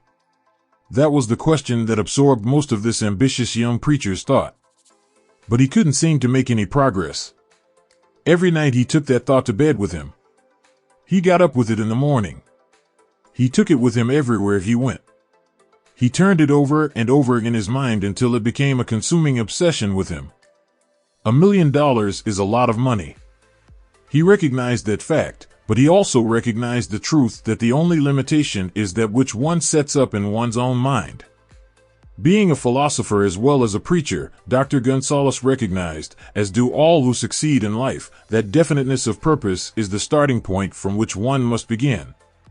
He recognized, too, that definiteness of purpose takes on animation, life, and power when backed by a burning desire to translate that purpose into its material equivalent. He knew all these great truths, yet he did not know where or how to lay his hands on $1 million. The natural procedure would have been to give up and quit by saying, "Ah well, my idea is a good one, but but I cannot do anything with it because I never can procure the necessary $1 million. That is exactly what the majority of people would have said, but it is not what Dr. Gonzalez said. What he said and what he did are so important that I now introduce him and let him speak for himself. One Saturday afternoon, I sat in my room thinking of ways and means of raising the money to carry out my plans. For nearly 2 years, I had been thinking, but I had done nothing but think. The time had come for action. I made up my mind, then and there, that I would get the necessary $1 million within a week. How? I was not concerned about that. The main thing of importance was the decision to get the money within a specified time, and I want to tell you that the moment I reached a definite decision to get the money within a specified time, a strange feeling of assurance came over me, such as I had never before experienced. Something inside me seemed to say, "Why didn't you reach that decision a long time ago? The money was waiting for you all the time." Things began to happen in a hurry. I called the newspapers and announced I would preach a sermon the following morning, entitled, "What I Would Do If I Had $1 Million." I went to work on the sermon immediately, but I must tell you, frankly, the task was not difficult, because I had been preparing that sermon for almost 2 years. The spirit back of it was a part of me. Long before midnight, I had finished writing the sermon. I went to bed and slept with a feeling of confidence, for I could see myself already in possession of the $1 million. Next morning I arose early, went into the bathroom, read the sermon, then knelt on my knees and asked that my sermon might come to the attention of someone who would supply the needed money. While I was praying, I again had that feeling of assurance that the money would be forthcoming. In my excitement, I walked out without my sermon and did not discover the oversight until I was in my pulpit and about ready to begin delivering it. It was too late to go back for my notes, and what a blessing that I couldn't go back. Instead, my own subconscious mind yielded the material I needed. When I arose to begin my sermon, I closed my eyes and spoke with all my heart and soul of my dreams. I not only talked to my audience, but I fancy I talked also to God. I told what I would do with $1 million if that amount were placed in my hands. I described the plan I had in mind for organizing a great educational institution where young people would learn to do practical things and at the same time develop their minds. When I had finished and sat down, a man slowly arose from his seat, about 3 rows from the rear, and made his way toward the pulpit. I wondered what he was going to do. He came into the pulpit, extended his hand, and said, "Reverend, I liked your sermon. I believe you can do everything you said you would if you had $1 million. To prove that I believe in you and your sermon, if you will come to my office tomorrow morning, I will give you the $1 million. My name is Philip D. Armour." Young Gonzalez went to Mr. Armour's office and the $1 million was presented to him. With the money, he founded the Armour Institute of Technology. That is more money than the majority of preachers ever see in an entire lifetime, yet the thought impulse back of the money was created in the young preacher's mind in a fraction of a minute. The necessary $1 million came as a result of an idea. Back of the idea was a desire which young Gonzalez had been nursing in his mind for almost 2 years. Observe this important fact. He got the money within 36 hours after he reached a definite decision in his own mind to get it and decided upon a definite plan for getting it. There was nothing new or unique about young Gonzalez' vague thinking about $1 million and weakly hoping for it. Others before him, and many since his time, have had similar thoughts. But there was something very unique and different about the decision he reached on that memorable Saturday when he put vagueness into the background and definitely said, "I will get that money within a week." God seems to throw himself on the side of the man who knows exactly what he wants, if he is determined to get just that. Moreover, the principle through which Dr. Gonzalez got his $1 million is still alive. It is available to you. This universal law is as workable today as it was when the young preacher made use of it so successfully. This book describes, step by step, the 13 elements of this great law and suggests how they may be put to use. Observe that Asa Candler and Dr. Frank Gonzalez had one characteristic in common.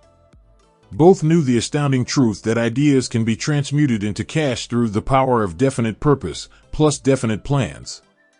If you are one of those who believe that hard work and honesty alone will bring riches, perish the thought. It is not true. Riches, when they come in huge quantities, are never the result of hard work.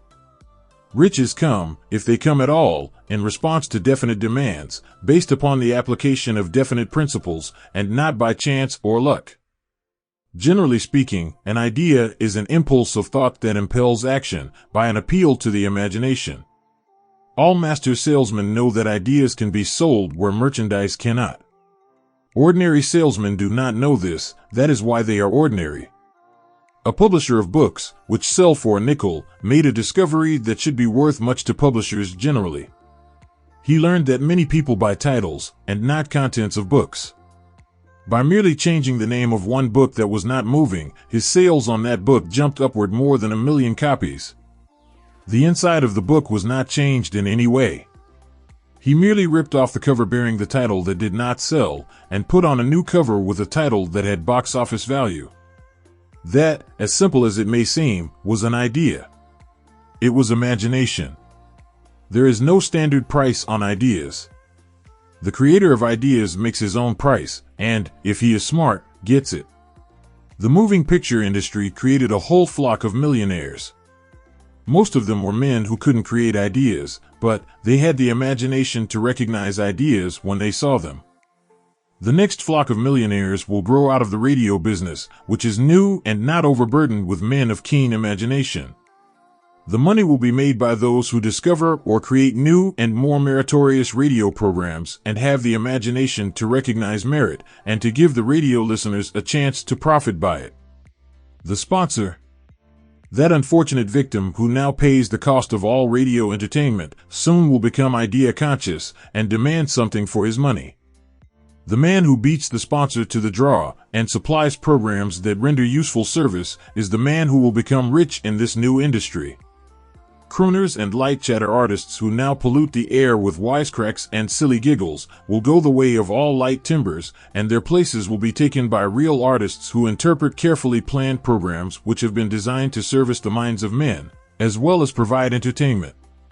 Here is a wide open field of opportunity screaming its protest at the way it is being butchered because of lack of imagination and begging for rescue at any price.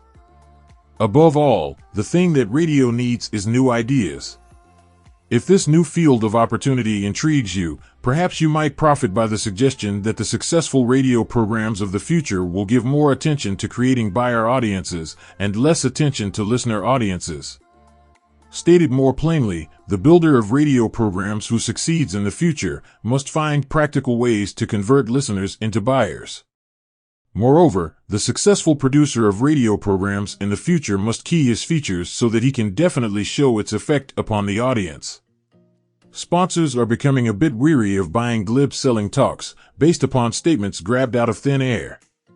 They want, and in the future will demand, indisputable proof that the Who's It program not only gives millions of people the silliest giggle ever, but that the silly giggler can sell merchandise. Another thing that might as well be understood by those who contemplate entering this new field of opportunity, radio advertising is going to be handled by an entirely new group of advertising experts, separate and distinct from the old-time newspaper and magazine advertising agency men.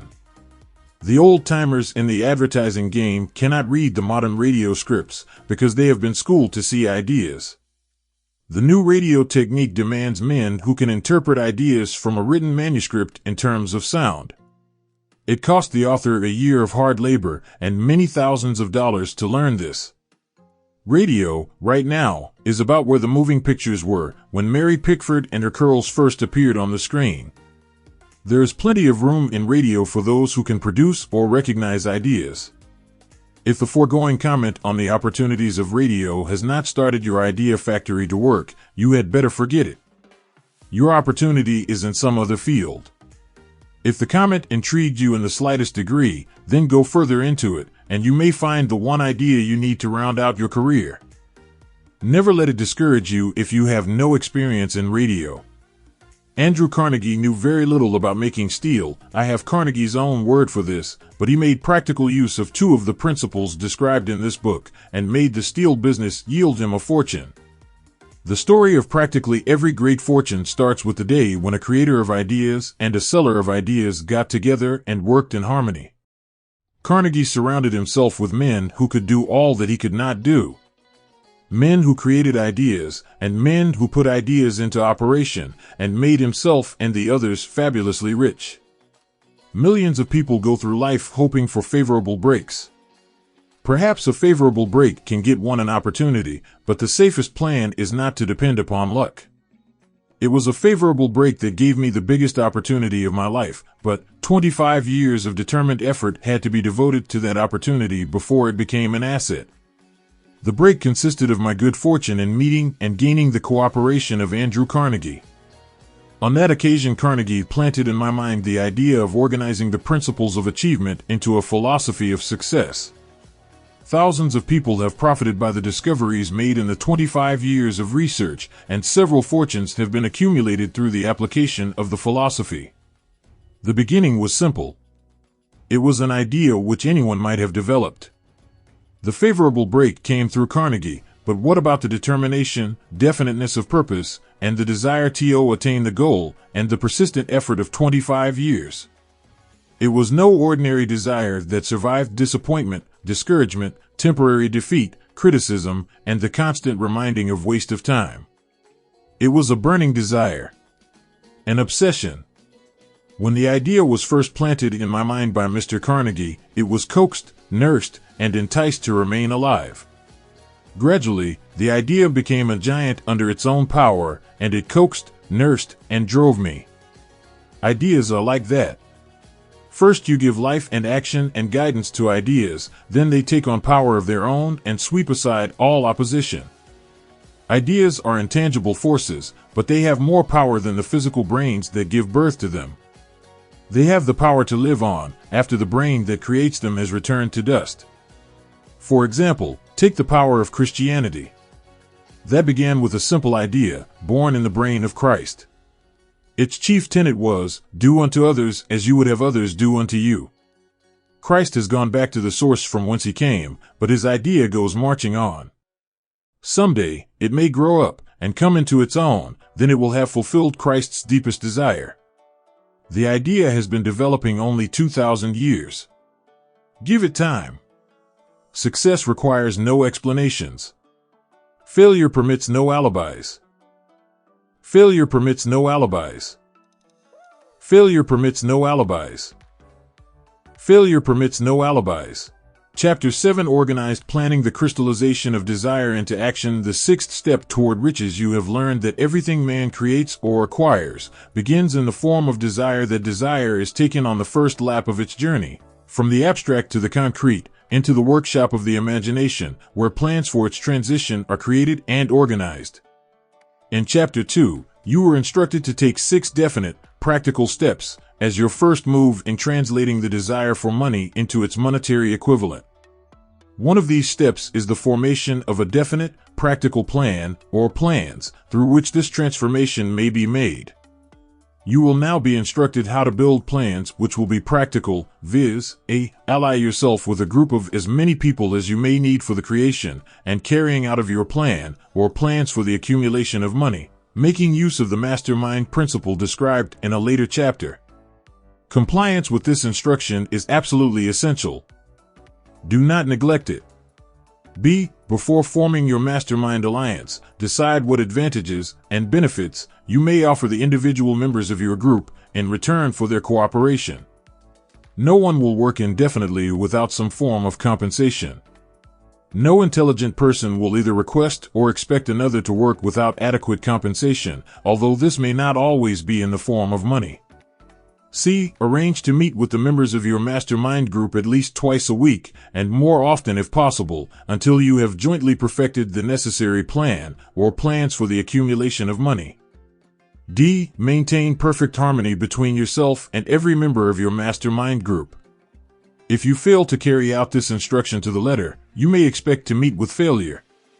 The mastermind principle cannot obtain where perfect harmony does not prevail. Keep in mind these facts. First, you are engaged in an undertaking of major importance to you. To be sure of success, you must have plans which are faultless. Second, you must have the advantage of the experience, education, native ability, and imagination of other minds. This is in harmony with the methods followed by every person who has accumulated a great fortune. No individual has sufficient experience, education, native ability, and knowledge to ensure the accumulation of a great fortune without the cooperation of other people. Every plan you adopt, and your endeavor to accumulate wealth, should be the joint creation of yourself and every other member of your mastermind group. You may originate your own plans, either in whole or in part, but see that those plans are checked and approved by the members of your mastermind alliance.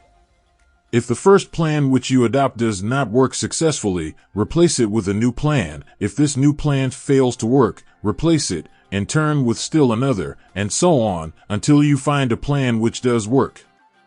Right here is the point at which the majority of men meet with failure, because of their lack of persistence in creating new plans to take the place of those which fail. The most intelligent man living cannot succeed in accumulating money, nor in any other undertaking, without plans which are practical and workable. Just keep this fact in mind, and remember, when your plans fail, that temporary defeat is not permanent failure. It may only mean that your plans have not been sound. Build other plans. Start all over again.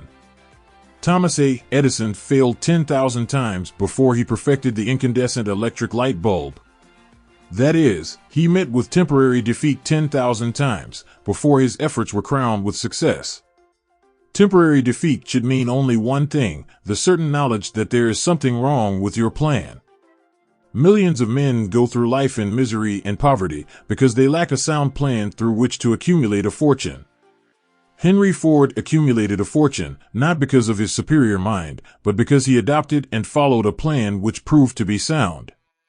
1,000 men could be pointed out, each with a better education than Ford's, yet each of whom lives in poverty because he does not possess the right plan for the accumulation of money. Your achievement can be no greater than your plans are sound. That may seem to be an axiomatic statement, but it is true. Samuel Insull lost his fortune of over $100 million. The Insull fortune was built on plans which were sound. The business depression forced Mr. Insull to change his plans, and the change brought temporary defeat because his new plans were not sound. Mr. Insull is now an old man. He may, consequently, accept failure instead of temporary defeat, but if his experience turns out to be failure, it will be for the reason that he lacks the fire of persistence to rebuild his plans. No man is ever whipped until he quits in his own mind. This fact will be repeated many times because it is so easy to take the count at the first sign of defeat. James J. Hill met with temporary defeat when he first endeavored to raise the necessary capital to build a railroad from the east to the west, but he, too, turned defeat into victory through new plans.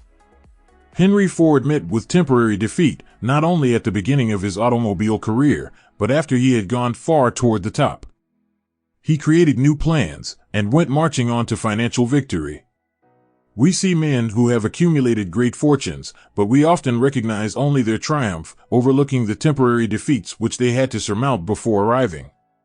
No follower of this philosophy can reasonably expect to accumulate a fortune without experiencing temporary defeat. When defeat comes, accept it as a signal that your plans are not sound, rebuild those plans, and set sail once more toward your coveted goal. If you give up before your goal has been reached, you are a quitter. A quitter never wins, and a winner never quits. Lift this sentence out, write it on a piece of paper in letters an inch high, and place it where you will see it every night before you go to sleep and every morning before you go to work. When you begin to select members for your mastermind group, endeavor to select those who do not take defeat seriously. Some people foolishly believe that only money can make money. This is not true. Desire, transmuted into its monetary equivalent through the principles laid down here, is the agency through which money is made. Money, of itself, is nothing but inert matter. It cannot move, think, or talk, but it can hear when a man who desires it calls it to come. Planning the sale of services. The remainder of this chapter has been given over to a description of ways and means of marketing personal services. The information here conveyed will be of practical help to any person having any form of personal services to market, but it will be of priceless benefit to those who aspire to leadership in their chosen occupations. Intelligent planning is essential for success in any undertaking designed to accumulate riches. Here will be found detailed instructions to those who must begin the accumulation of riches by selling personal services. It should be encouraging to know that practically all the great fortunes began in the form of compensation for personal services or from the sale of ideas. What else, except ideas and personal services, would one not possessed of property have to give in return for riches? Broadly speaking, there are two types of people in the world. One type is known as leaders, and the other as followers. Decide at the outset whether you intend to become a leader in your chosen calling, or remain a follower. The difference in compensation is vast. The follower cannot reasonably expect the compensation to which a leader is entitled, although many followers make the mistake of expecting such pay. It is no disgrace to be a follower. On the other hand, it is no credit to remain a follower. Most great leaders began in the capacity of followers. They became great leaders because they were intelligent followers. With few exceptions, the man who cannot follow a leader intelligently cannot become an efficient leader. The man who can follow a leader most efficiently is usually the man who develops into leadership most rapidly. An intelligent follower has many advantages, among them the opportunity to acquire knowledge from his leader. The major attributes of leadership the following are important factors of leadership. 1. Unwavering courage based upon knowledge of self and of one's occupation. No follower wishes to be dominated by a leader who lacks self-confidence and courage. No intelligent follower will be dominated by such a leader very long. 2. Self-control. The man who cannot control himself can never control others. Self-control sets a mighty example for one's followers, which the more intelligent will emulate. 3. A keen sense of justice. Without a sense of fairness and justice, no leader can command and retain the respect of his followers. 4. Definiteness of decision. The man who wavers in his decisions shows that he is not sure of himself. He cannot lead others successfully. 5. Definiteness of plans. The successful leader must plan his work and work his plan. A leader who moves by guesswork, without practical, definite plans, is comparable to a ship without a rudder. Sooner or later he will land on the rocks. 6. The habit of doing more than paid for. One of the penalties of leadership is the necessity of willingness, upon the part of the leader, to do more than he requires of his followers. 7. A pleasing personality. No slovenly, careless person can become a successful leader. Leadership calls for respect. Followers will not respect a leader who does not grade high on all of the factors of a pleasing personality. 8. Sympathy and understanding. The successful leader must be in sympathy with his followers. Moreover, he must understand them and their problems.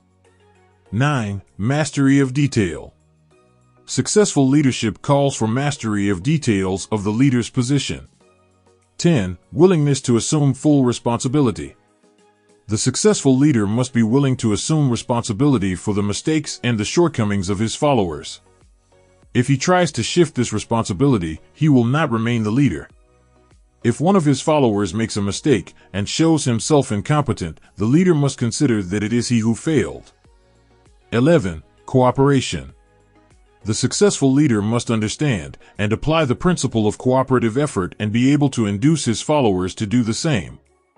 Leadership calls for power, and power calls for cooperation. There are two forms of leadership. The first, and by far the most effective, is leadership by consent of, and with the sympathy of the followers. The second is leadership by force, without the consent and sympathy of the followers. History is filled with evidences that leadership by force cannot endure. The downfall and disappearance of dictators and kings is significant. It means that people will not follow forced leadership indefinitely. The world has just entered a new era of relationship between leaders and followers, which very clearly calls for new leaders and a new brand of leadership in business and industry. Those who belong to the old school of leadership by force must acquire an understanding of the new brand of leadership or be relegated to the rank and file of the followers. There is no other way out for them. The relationship of employer and employee, or of leader and follower, in the future will be one of mutual cooperation based upon an equitable division of the profits of business.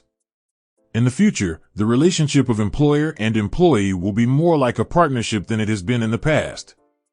Napoleon, Kaiser Wilhelm of Germany, the Tsar of Russia, and the King of Spain were examples of leadership by force. Their leadership passed. Without much difficulty, one might point to the prototypes of these ex-leaders among the business, financial, and labor leaders of America who have been dethroned or slated to go. Leadership by consent of the followers is the only brand which can endure. Men may follow the forced leadership temporarily, but they will not do so willingly. The new brand of leadership will embrace the 11 factors of leadership described in this chapter, as well as some other factors. The man who makes these the basis of his leadership will find abundant opportunity to lead in any walk of life. The Depression was prolonged, largely, because the world lacked leadership of the new brand. At the end of the Depression, the demand for leaders who are competent to apply the new methods of leadership has greatly exceeded the supply. Some of the old type of leaders will reform and adapt themselves to the new brand of leadership, but generally speaking, the world will have to look for new timber for its leadership. This necessity may be your opportunity. The 10 major causes of failure in leadership. We come now to the major faults of leaders who fail, because it is just as essential to know what not to do as it is to know what to do. 1. Inability to organize details. Efficient leadership calls for ability to organize and to master details. No genuine leader is ever too busy to do anything which may be required of him in his capacity as leader. When a man, whether he is a leader or follower, admits that he is too busy to change his plans or to give attention to any emergency, he admits his inefficiency. The successful leader must be the master of all details connected with his position. That means, of course, that he must acquire the habit of relegating details to capable lieutenants. 2. Unwillingness to render humble service.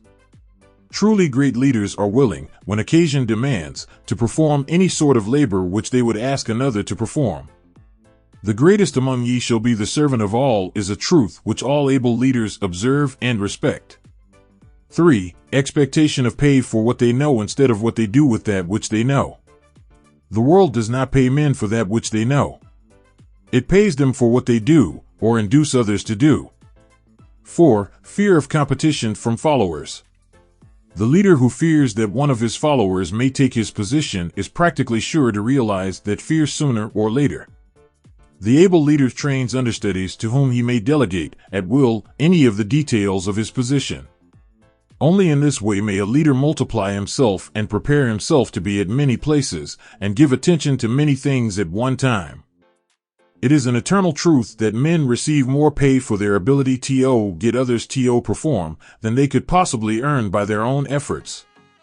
An efficient leader may, through his knowledge of his job and the magnetism of his personality, greatly increase the efficiency of others and induce them to render more service and better service than they could render without his aid.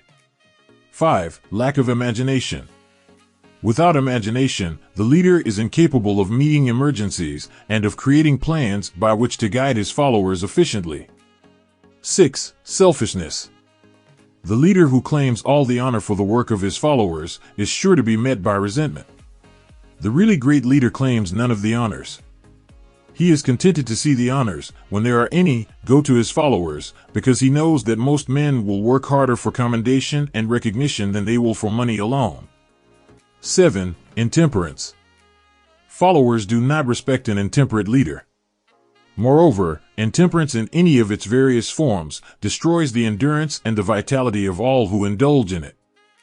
8. Disloyalty. Perhaps this should have come at the head of the list. The leader who is not loyal to his trust and to his associates, those above him and those below him, cannot long maintain his leadership. Disloyalty marks one as being less than the dust of the earth and brings down on one's head the contempt he deserves. Lack of loyalty is one of the major causes of failure in every walk of life. 9. Emphasis of the authority of leadership. The efficient leader leads by encouraging, and not by trying to instill fear in the hearts of his followers. The leader who tries to impress his followers with his authority comes within the category of leadership through force. If a leader is a real leader, he will have no need to advertise that fact except by his conduct, his sympathy, understanding, fairness, and a demonstration that he knows his job. 10. Emphasis of title.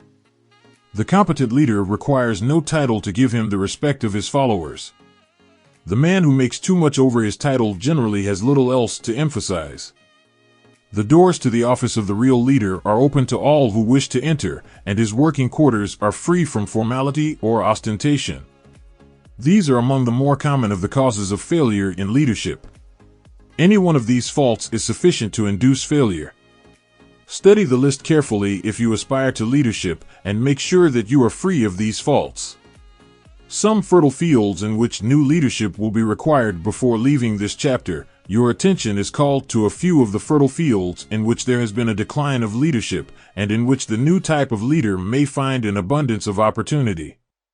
First, in the field of politics there is a most insistent demand for new leaders, a demand which indicates nothing less than an emergency.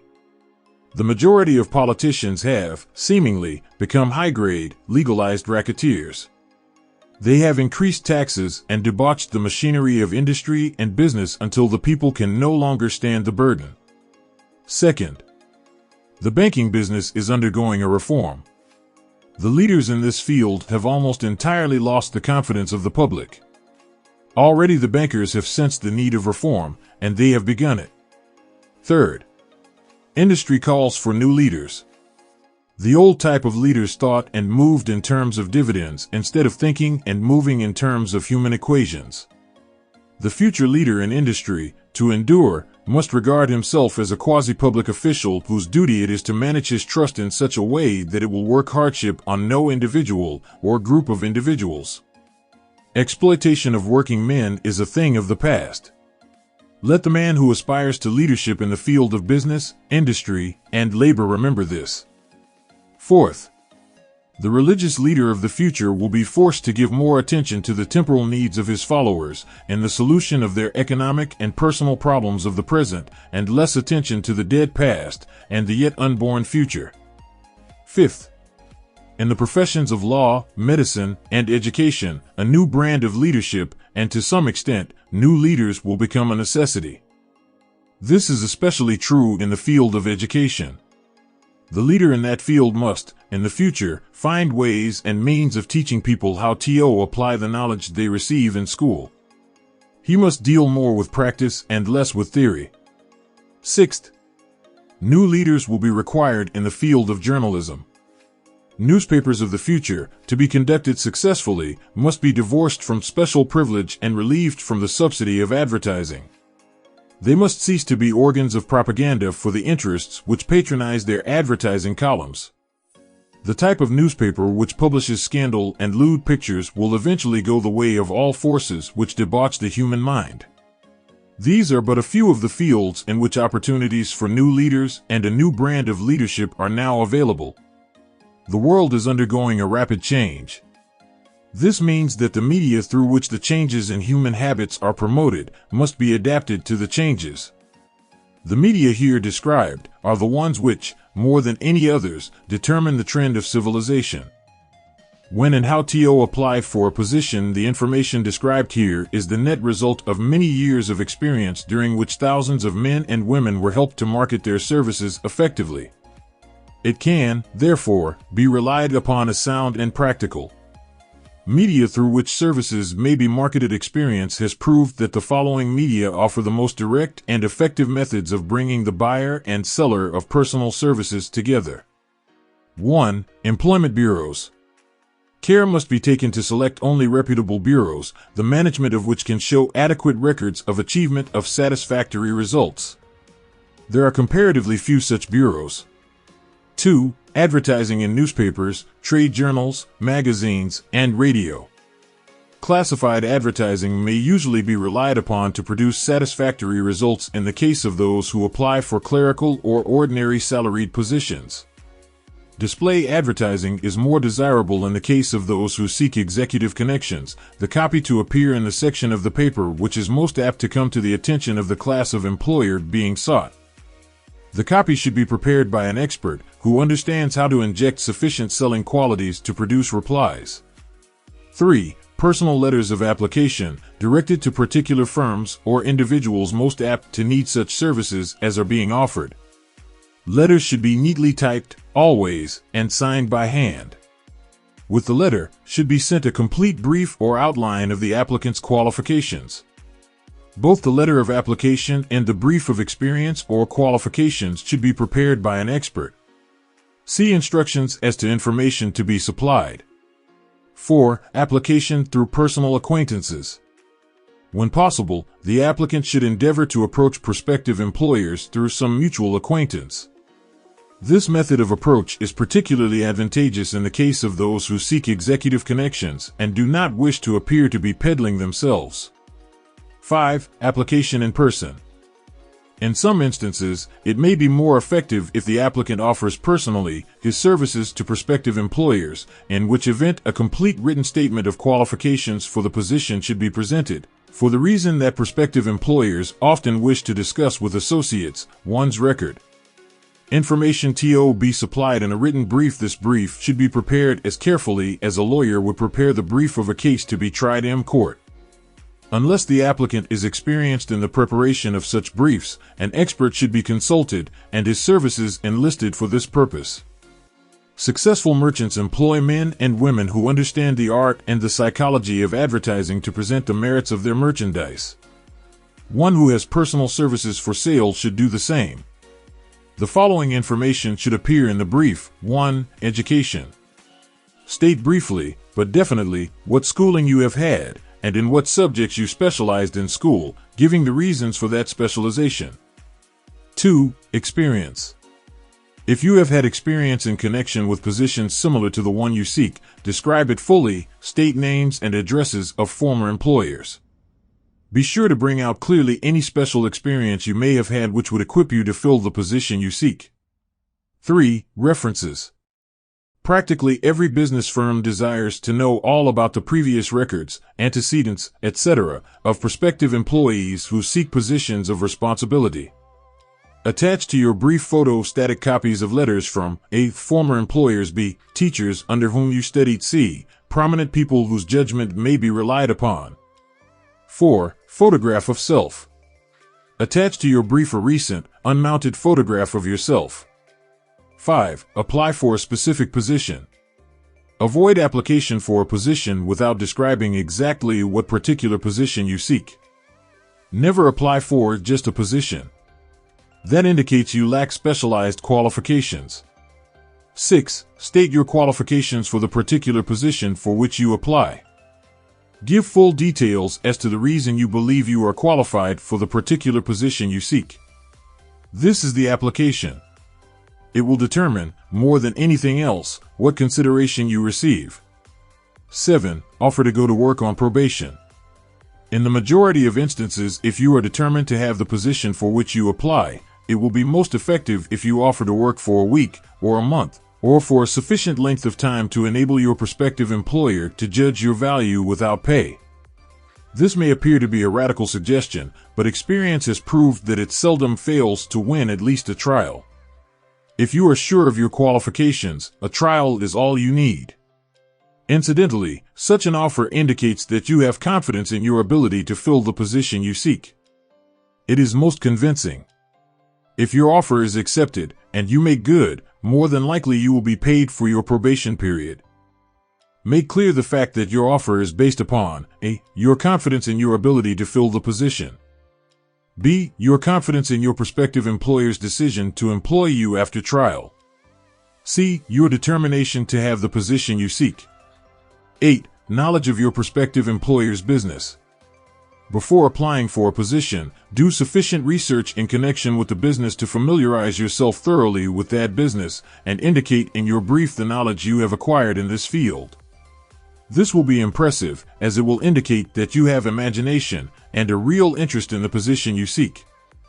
Remember that it is not the lawyer who knows the most law, but the one who best prepares his case, who wins. If your case is properly prepared and presented, your victory will have been more than half won at the outset.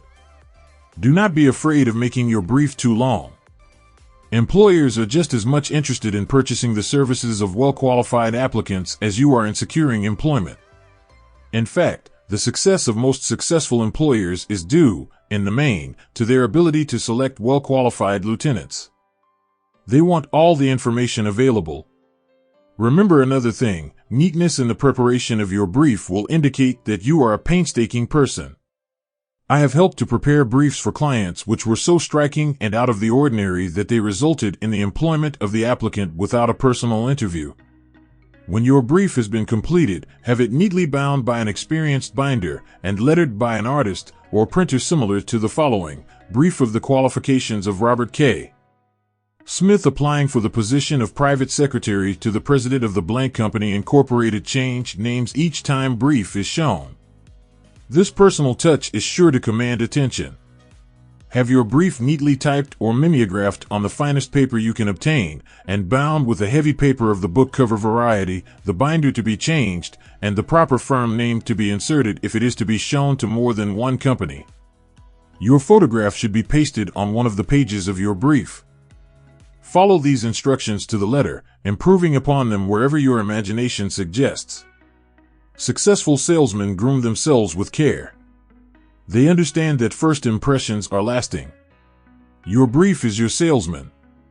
Give it a good suit of clothes, so it will stand out in bold contrast to anything your prospective employer ever saw in the way of an application for a position.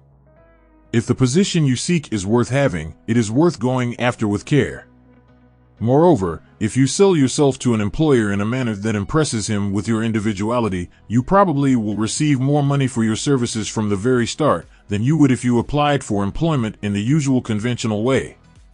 If you seek employment through an advertising agency or an employment agency, have the agent use copies of your brief in marketing your services. This will help to gain preference for you, both with the agent and the prospective employers. How to get the exact position you desire. Everyone enjoys doing the kind of work for which he is best suited. An artist loves to work with paints, a craftsman with his hands, a writer loves to write. Those with less definite talents have their preferences for certain fields of business and industry. If America does anything well, it offers a full range of occupations, tilling the soil, manufacturing, marketing, and the professions. First, decide exactly what kind of a job you want. If the job doesn't already exist, perhaps you can create it. Second, choose the company or individual for whom you wish to work. Third, study your prospective employer as to policies, personnel, and chances of advancement. Fourth, by analysis of yourself, your talents and capabilities, figure what you can offer and plan ways and means of giving advantages, services, developments, ideas that you believe you can successfully deliver. Fifth, forget about a job. Forget whether or not there is an opening. Forget the usual routine of "have you got a job for me?" Concentrate on what you can give. Sixth, once you have your plan in mind, arrange with an experienced writer to put it on paper in neat form and in full detail. Seventh, present it to the proper person with authority and he will do the rest. Every company is looking for men who can give something of value, whether it be ideas, services, or connections. Every company has room for the man who has a definite plan of action which is to the advantage of that company. This line of procedure may take a few days or weeks of extra time, but the difference in income, in advancement, and in gaining recognition will save years of hard work at small pay. It has many advantages, the main one being that it will often save from 1 to 5 years of time in reaching a chosen goal. Every person who starts, or gets in halfway up the ladder, does so by deliberate and careful planning. The new way of marketing services jobs are now partnerships. Men and women who market their services to best advantage in the future must recognize the stupendous change which has taken place in connection with the relationship between employer and employee. In the future, the golden rule, and not the rule of gold, will be the dominating factor in the marketing of merchandise as well as personal services. The future relationship between employers and their employees will be more in the nature of a partnership consisting of A. the employer, B. the employee, C. the public they serve. This new way of marketing personal services is called new for many reasons. First, both the employer and the employee of the future will be considered as fellow employees whose business it will be to serve the public efficiently. In times past, employers and employees have bartered among themselves, driving the best bargains they could with one another, not considering that in the final analysis they were, in reality, bargaining at the expense of the third party, the public they served. The Depression served as a mighty protest from an injured public, whose rights had been trampled upon in every direction by those who were clamoring for individual advantages and profits. When the debris of the Depression shall have been cleared away, and business shall have been once again restored to balance, both employers and employees will recognize that they are no longer privileged to drive bargains at the expense of those whom they serve. The real employer of the future will be the public. This should be kept uppermost in mind by every person seeking to market personal services effectively. Nearly every railroad in America is in financial difficulty. Who does not remember the day when, if a citizen inquired at the ticket office the time of departure of a train, he was abruptly referred to the bulletin board instead of being politely given the information? The streetcar companies have experienced a change of times also. There was a time not so very long ago when streetcar conductors took pride in giving argument to passengers. Many of the streetcar tracks have been removed and passengers ride on a bus, whose driver is the last word in politeness. All over the country, streetcar tracks are rusting from abandonment or have been taken up. Wherever streetcars are still in operation, passengers may now ride without argument, and one may even hail the car in the middle of the block, and the motorman will obligingly pick him up. How times have changed! That is just the point I am trying to emphasize. Times have changed. Moreover, the change is reflected not merely in railroad offices and on streetcars, but in other walks of life as well. The public be damned policy is now passé. It has been supplanted by the "we are obligingly at your service, sir" policy. The bankers have learned a thing or two during this rapid change which has taken place during the past few years. Impoliteness on the part of a bank official or bank employee today is as rare as it was conspicuous a dozen years ago. In the years past, some bankers carried an atmosphere of austerity which gave every would-be borrower a chill when he even thought of approaching his banker for a loan.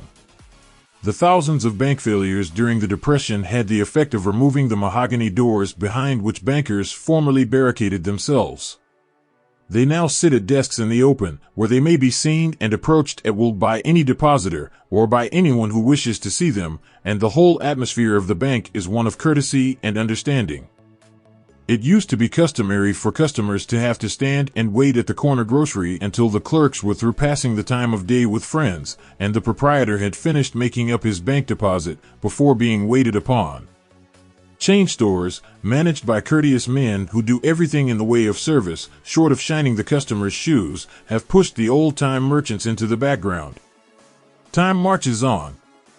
Courtesy and service are the watchwords of merchandising today, and apply to the person who is marketing personal services even more directly than to the employer whom he serves, because, in the final analysis, both the employer and his employee are employed by the public they serve. If they fail to serve well, they pay by the loss of their privilege of serving. We can all remember the time when the gas meter reader pounded on the door hard enough to break the panels. When the door was opened, he pushed his way in, uninvited, with a scowl on his face which plainly said, "What the hell did you keep me waiting for?" All that has undergone a change. The meterman now conducts himself as a gentleman who is delighted to be at your service, sir. Before the gas companies learned that their scowling metermen were accumulating liabilities never to be cleared away, the polite salesman of oil burners came along and did a land office business. During the Depression, I spent several months in the anthracite coal region of Pennsylvania, studying conditions which all but destroyed the coal industry.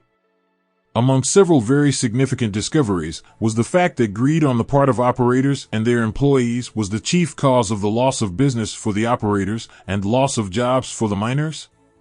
Through the pressure of a group of overzealous labor leaders representing the employees and the greed for profits on the part of the operators, the anthracite business suddenly dwindled. The coal operators and their employees drove sharp bargains with one another, adding the cost of the bargaining to the price of the coal, until, finally, they discovered they had built up a wonderful business for the manufacturers of oil-burning outfits and the producers of crude oil. The wages of sin is death. Many have read this in the Bible, but few have discovered its meaning. Now, and for several years, the entire world has been listening by force to a sermon which might well be called "Whatsoever a man soweth, that shall he also reap." Nothing as widespread and effective as the Depression could possibly be just a coincidence. Behind the Depression was a cause. Nothing ever happens without a cause. In the main, the cause of the Depression is traceable directly to the worldwide habit of trying to reap without sowing. This should not be mistaken to mean that the Depression represents a crop which the world is being forced to reap without having sown. The trouble is that the world sowed the wrong sort of seed.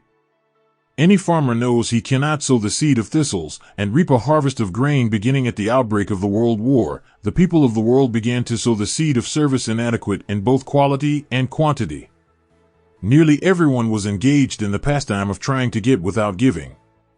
These illustrations are brought to the attention of those who have personal services to market to show that we are where we are and what we are because of our own conduct. If there is a principle of cause and effect which controls business, finance, and transportation, this same principle controls individuals and determines their economic status. What is your QQS rating? The causes of success in marketing services effectively and permanently have been clearly described.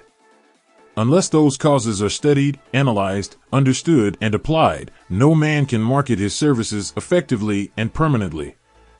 Every person must be his own salesman of personal services. The quality and the quantity of service rendered, and the spirit in which it is rendered, determine to a large extent the price and the duration of employment. To market personal services effectively, one must adopt and follow the QQS formula, which means that quality plus quantity plus the proper spirit of cooperation equals perfect salesmanship of service. Remember the QQS formula, but do more, apply it as a habit. Let us analyze the formula to make sure we understand exactly what it means. 1. Quality of service shall be construed to mean the performance of every detail in connection with your position in the most efficient manner possible, with the object of greater efficiency always in mind. 2. Quantity of service shall be understood to mean the habit of rendering all the service of which you are capable at all times, with the purpose of increasing the amount of service rendered as greater skill is developed through practice and experience. Emphasis is again placed on the word habit. 3. Spirit of service shall be construed to mean the habit of agreeable, harmonious conduct which will induce cooperation from associates and fellow employees. Adequacy of quality and quantity of service is not sufficient to maintain a permanent market for your services. The conduct, or the spirit in which you deliver service, is a strong determining factor in connection with both the price you receive and the duration of employment. Andrew Carnegie stressed this point more than others in connection with his description of the factors which lead to success in the marketing of personal services.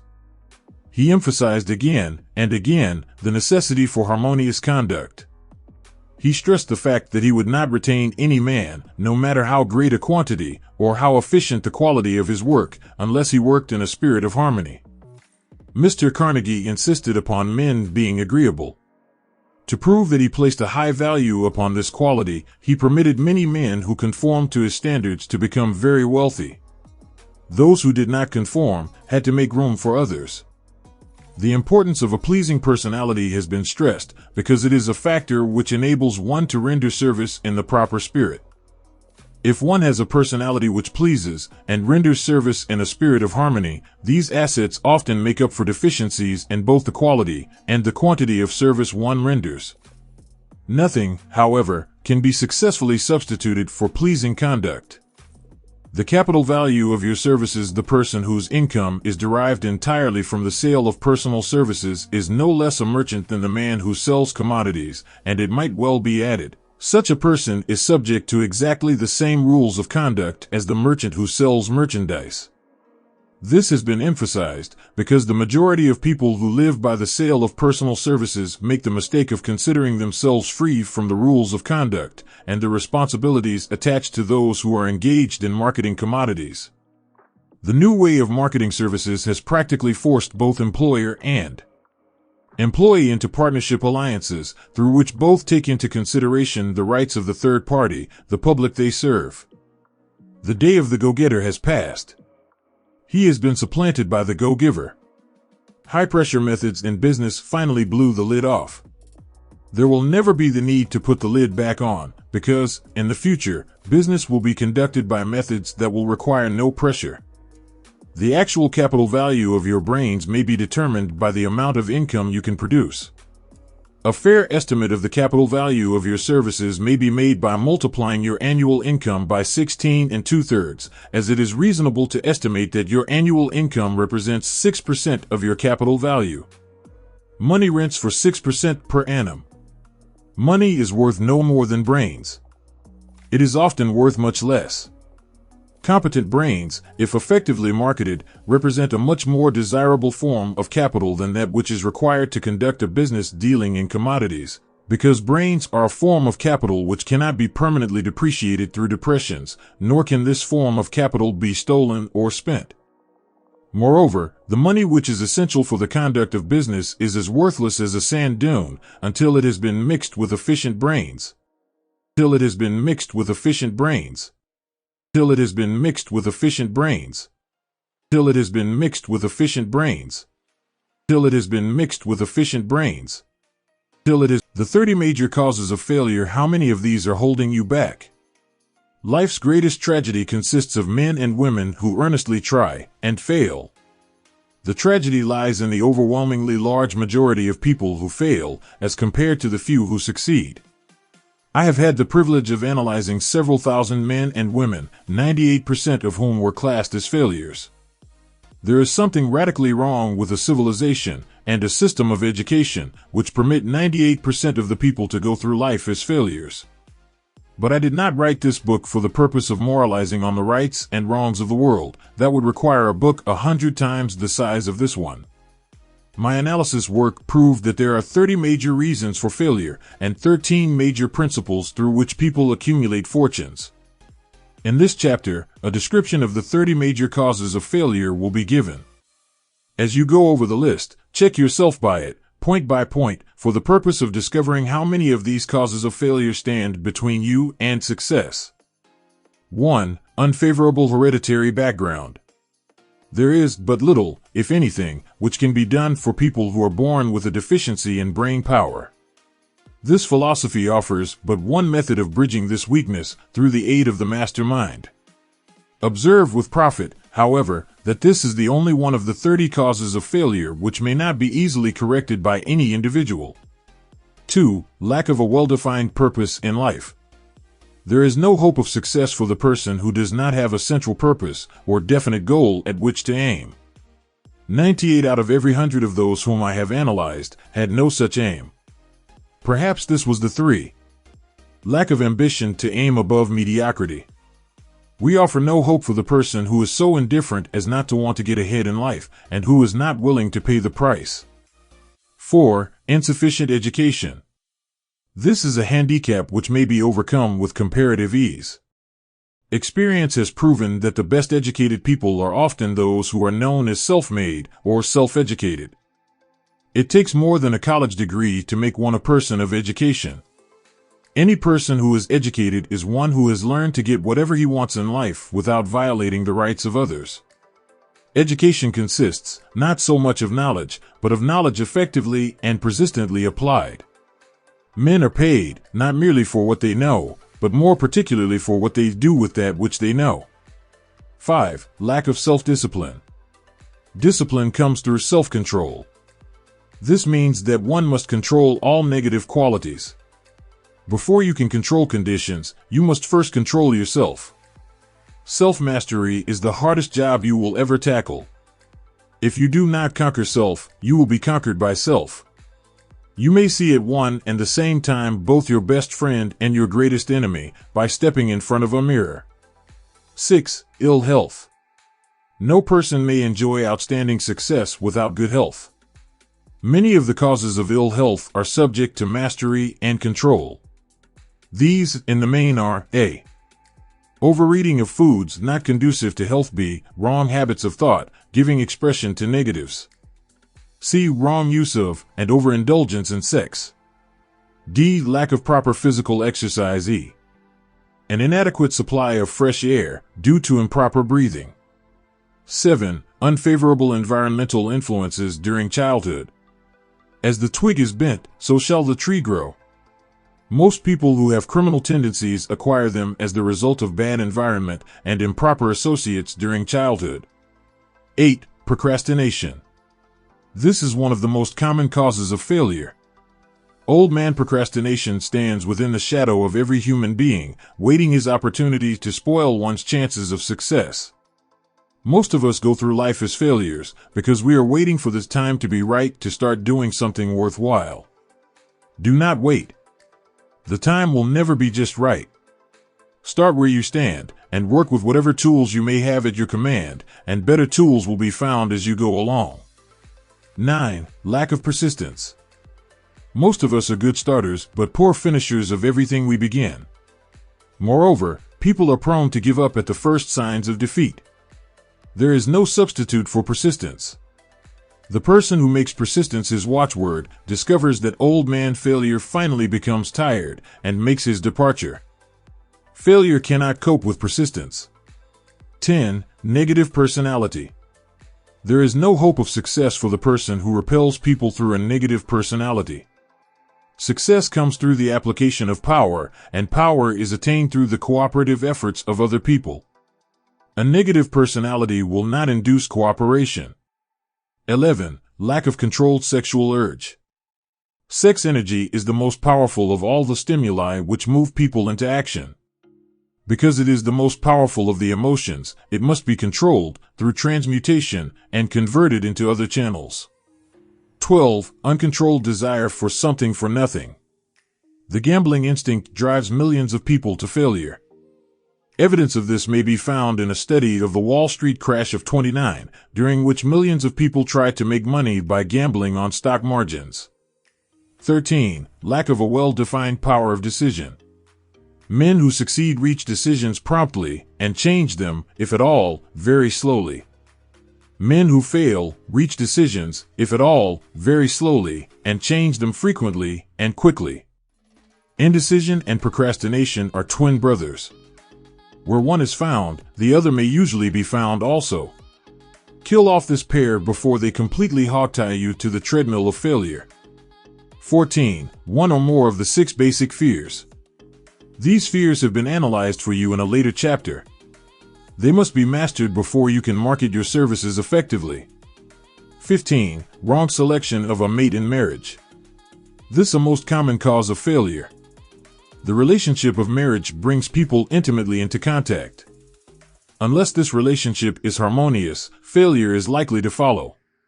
Moreover, it will be a form of failure that is marked by misery and unhappiness, destroying all signs of ambition. 16. Overcaution. The person who takes no chances generally has to take whatever is left when others are through choosing. Overcaution is as bad as undercaution. Both are extremes to be guarded against. Life itself is filled with the element of chance. 17. Wrong selection of associates in business. This is one of the most common causes of failure in business. In marketing personal services, one should use great care to select an employer who will be an inspiration and who is, himself, intelligent and successful. We emulate those with whom we associate most closely. Pick an employer who is worth emulating. 18. Superstition and prejudice. Superstition is a form of fear. It is also a sign of ignorance. Men who succeed keep open minds and are afraid of nothing. 19. Wrong selection of a vocation. No man can succeed in a line of endeavor which he does not like. The most essential step in the marketing of personal services is that of selecting an occupation into which you can throw yourself wholeheartedly. 20. Lack of concentration of effort. The jack of all trades seldom is good at any. Concentrate all of your efforts on one definite chief aim. 21. The habit of indiscriminate spending. The spendthrift cannot succeed, mainly because he stands eternally in fear of poverty. Form the habit of systematic saving by putting aside a definite percentage of your income. Money in the bank gives one a very safe foundation of courage when bargaining for the sale of personal services. Without money, one must take what one is offered and be glad to get it. 22. Lack of enthusiasm. Without enthusiasm, one cannot be convincing. Moreover, enthusiasm is contagious, and the person who has it under control is generally welcome in any group of people. 23. Intolerance. The person with a closed mind on any subject seldom gets ahead.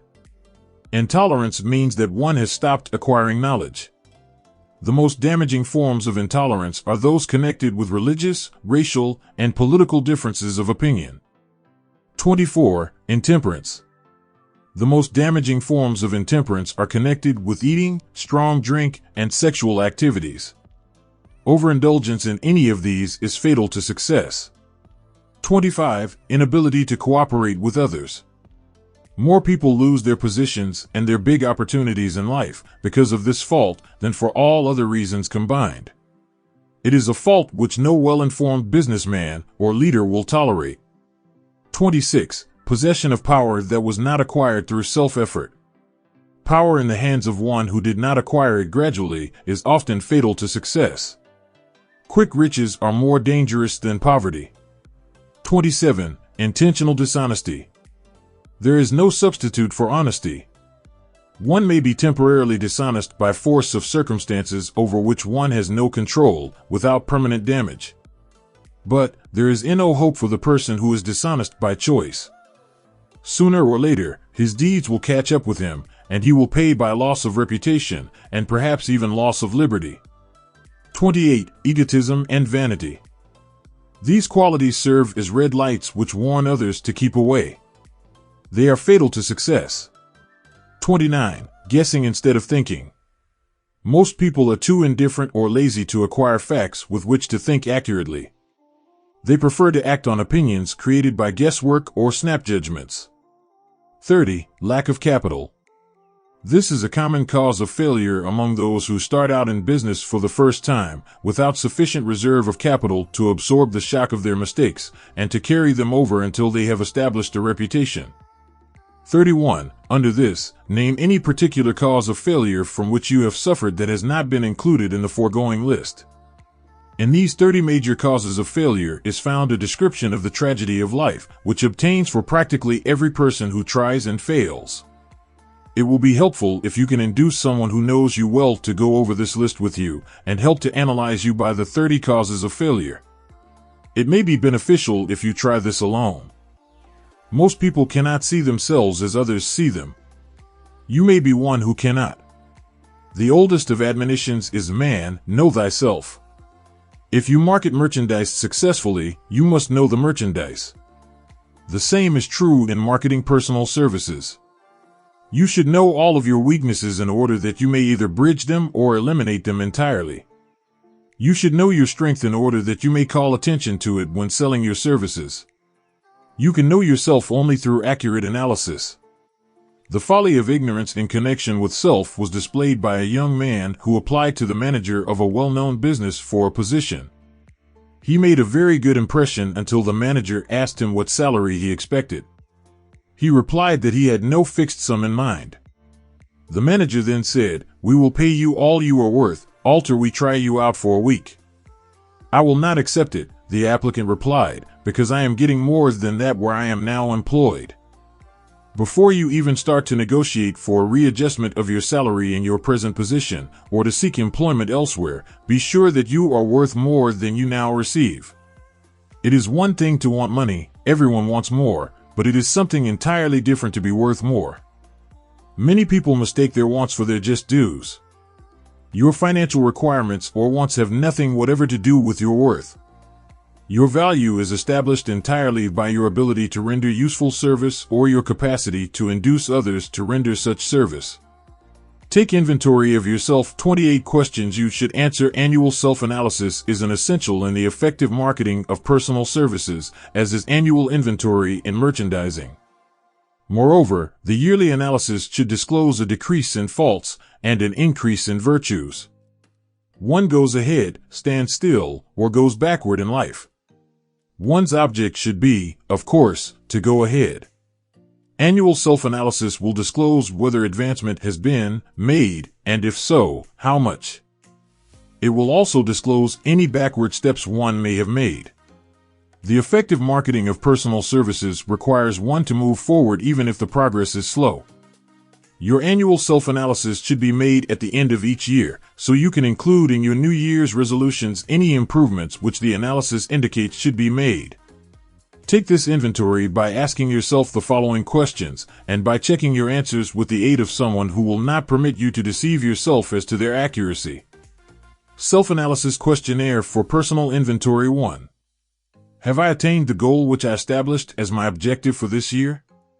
2. Have I delivered service of the best possible quality of which I was capable, or could I have improved any part of this service? 3. Have I delivered service in the greatest possible quantity of which I was capable? 4. Has the spirit of my conduct been harmonious and cooperative at all times? 5. Have I permitted the habit of procrastination to decrease my efficiency, and if so, to what extent? 6. Have I improved my personality, and if so, in what ways? 7. Have I been persistent in following my plans through to completion? 8. Have I reached decisions promptly and definitely? 9. Have I permitted any one or more of the 6 basic fears to decrease my efficiency? 10. Have I been either overcautious or undercautious? 11. Has my relationship with my associates in work been pleasant or unpleasant? If it has been unpleasant, has the fault been partly or wholly mine? 12. Have I dissipated any of my energy through lack of concentration of effort? 13. Have I been open-minded and tolerant in connection with all subjects? 14. In what way have I improved my ability to render service? 15. Have I been intemperate in any of my habits? 16. Have I expressed, either openly or secretly, any form of egotism? 17. Has my conduct toward my associates been such that it has induced them to respect me? 18. Have my opinions and decisions been based upon guesswork or accuracy of analysis and thought? 19. Have I followed the habit of budgeting my time, my expenses, and my income, and have I been conservative in these budgets? 20. How much time have I devoted to unprofitable effort which I might have used to better advantage? 21. How may I rebudget my time and change my habits so I will be more efficient during the coming year? 22. Have I been guilty of any conduct which was not approved by my conscience? 23. In what ways have I rendered more service and better service than I was paid to render? 24. Have I been unfair to anyone, and if so, in what way? 25. If I had been the purchaser of my own services for the year, would I be satisfied with my purchase? 26. Am I in the right vocation, and if not, why not? 27. Has the purchaser of my services been satisfied with the service I have rendered, and if not, why not? 28. What is my present rating on the fundamental principles of success? Having read and assimilated the information conveyed through this chapter, you are now ready to create a practical plan for marketing your personal services. In this chapter will be found an adequate description of every principle essential in planning the sale of personal services, including the major attributes of leadership, the most common causes of failure in leadership, a description of the fields of opportunity for leadership, the main causes of failure in all walks of life, and the important questions which should be used in self-analysis. This extensive and detailed presentation of accurate information has been included because it will be needed by all who must begin the accumulation of riches by marketing personal services. Those who have lost their fortunes and those who are just beginning to earn money have nothing but personal services to offer in return for riches. Therefore, it is essential that they have available the practical information needed to market services to best advantage. The information contained in this chapter will be of great value to all who aspire to attain leadership in any calling. It will be particularly helpful to those aiming to market their services as business or industrial executives. Complete assimilation and understanding of the information here conveyed will be helpful in marketing one's own services, and it will also help one to become more analytical and capable of judging people. The information will be priceless to personnel directors, employment managers, and other executives charged with the selection of employees and the maintenance of efficient organizations. If you doubt this statement, test its soundness by answering in writing the 28 self-analysis questions. That might be both interesting and profitable, even though you do not doubt the soundness of the statement. Where and how one may find opportunities to accumulate riches. Now that we have analyzed the principles by which riches may be accumulated, we naturally ask, where may one find favorable opportunities to apply these principles? Very well, let us take inventory and see what the United States of America offer the person seeking riches, great or small. To begin with, let us remember, all of us, that we live in a country where every law-abiding citizen enjoys freedom of thought and freedom of deed unequaled anywhere in the world. Most of us have never taken inventory of the advantages of this freedom. We have never compared our unlimited freedom with the curtailed freedom in other countries. Here we have freedom of thought, freedom in the choice and enjoyment of education, freedom in religion, freedom in politics, freedom in the choice of a business, profession, or occupation, freedom to accumulate and own without molestation, all the property we can accumulate, freedom to choose our place of residence, freedom in marriage, freedom through equal opportunity to all races, freedom of travel from one state to another, freedom in our choice of foods, and freedom to aim for any station in life for which we have prepared ourselves, even for the presidency of the United States. We have other forms of freedom, but this list will give a bird's-eye view of the most important, which constitute opportunity of the highest order.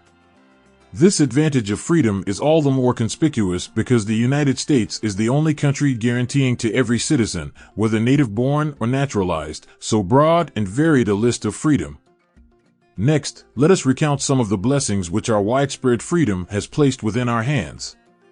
Take the average American family, for example, and sum up the benefits available to every member of the family in this land of opportunity and plenty.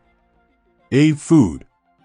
Next to freedom of thought and deed comes food, clothing, and shelter, the three basic necessities of life. Because of our universal freedom, the average American family has available, at its very door, the choicest selection of food to be found anywhere in the world, and at prices within its financial range. A family of two, living in the heart of Times Square district of New York City, far removed from the source of production of foods, took careful inventory of the cost of a simple breakfast, with this astonishing result: articles of food. Cost at the breakfast table: grapefruit juice, from Florida 02 rippled wheat breakfast food, Kansas Farm 02 tea, from China 02 bananas, from South America 02 1/2 toasted bread, from Kansas Farm 01 fresh country eggs, from Utah 07 sugar, from Cuba or Utah 001 half butter and cream, from New England 03 grand total 20. It is not very difficult to obtain food in a country where two people can have breakfast consisting of all they want or need for a dime apiece. Observe that this simple breakfast was gathered, by some strange form of magic, from China, South America, Utah, Kansas, and the New England states, and delivered on the breakfast table, ready for consumption, in the very heart of the most crowded city in America, at a cost well within the means of the most humble laborer. The cost included all federal, state, and city taxes. B. Shelter. This family lives in a comfortable apartment, heated by steam, lighted with electricity, with gas for cooking, all for $65 a month. In a smaller city, or a more sparsely settled part of New York City, the same apartment could be had for as low as $20. a month. The toast they had for breakfast in the food estimate was toasted on an electric toaster, which cost but a few dollars. The apartment is cleaned with a vacuum sweeper that is run by electricity. Hot and cold water is available, at all times, in the kitchen and the bathroom. The food is kept cool in a refrigerator that is run by electricity. The wife curls her hair, washes her clothes, and irons them with easily operated electrical equipment on power obtained by sticking a plug in the wall. The husband shaves with an electric shaver, and they receive entertainment from all over the world, 24 hours a day, if they want it, without cost, by merely turning the dial of their radio. There are other conveniences in this apartment, but the foregoing list will give a fair idea of some of the concrete evidences of the freedom we, of America, enjoy. See clothing. Anywhere in the United States, the woman of average clothing requirements can dress very comfortably and neatly for less than $200. $00 a year, and the average man can dress for the same or less. Only the three basic necessities of food, clothing, and shelter have been mentioned. The average American citizen has other privileges and advantages available in return for modest effort, not exceeding 8 hours per day of labor. Among these is the privilege of automobile transportation, with which one can go and come at will, at very small cost. The average American has security of property rights not found in any other country in the world. He can place his surplus money in a bank with the assurance that his government will protect it and make good to him if the bank fails. If an American citizen wants to travel from one state to another, he needs no passport, no one's permission. He may go when he pleases and return at will. Moreover, he may travel by train, private automobile, bus, airplane, or ship as his pocketbook permits. In Germany, Russia, Italy, and most of the other European and Oriental countries, the people cannot travel with so much freedom and at so little cost. The miracle that has provided these blessings, we often hear politicians proclaiming the freedom of America when they solicit votes, but seldom do they take the time or devote sufficient effort to the analysis of the source or nature of this freedom. Having no axe to grind, no grudge to express, no ulterior motives to be carried out, I have the privilege of going into a frank analysis of that mysterious, abstract, greatly misunderstood something which gives to every citizen of America more blessings, more opportunities to accumulate wealth, more freedom of every nature than may be found in any other country. I have the right to analyze the source and nature of this unseen power, because I know, and have known for more than a quarter of a century, many of the men who organized that power, and many who are now responsible for its maintenance. The name of this mysterious benefactor of mankind is capital. Capital consists not alone of money, but more particularly of highly organized, intelligent groups of men who plan ways and means of using money efficiently for the good of the public and profitably to themselves. These groups consist of scientists, educators, chemists, inventors, business analysts, publicity men, transportation experts, accountants, lawyers, doctors, and both men and women who have highly specialized knowledge in all fields of industry and business. They pioneer, experiment, and blaze trails in new fields of endeavor. They support colleges, hospitals, public schools, build good roads, publish newspapers, pay most of the cost of government, and take care of the multitudinous detail essential to human progress. Stated briefly, the capitalists are the brains of civilization because they supply the entire fabric of which all education, enlightenment, and human progress consists. Money, without brains, always is dangerous. Properly used, it is the most important essential of civilization. The simple breakfast here described could not have been delivered to the New York family at a dime each, or at any other price, if organized capital had not provided the machinery, the ships, the railroads, and the huge armies of trained men to operate them.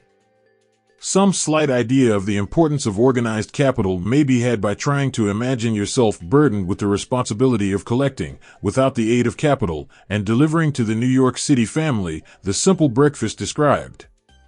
To supply the tea, you would have to make a trip to China or India, both a very long way from America.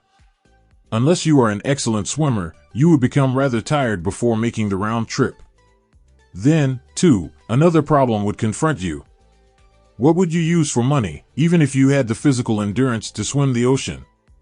To supply the sugar, you would have to take another long swim to Cuba, or a long walk to the sugar beet section of Utah.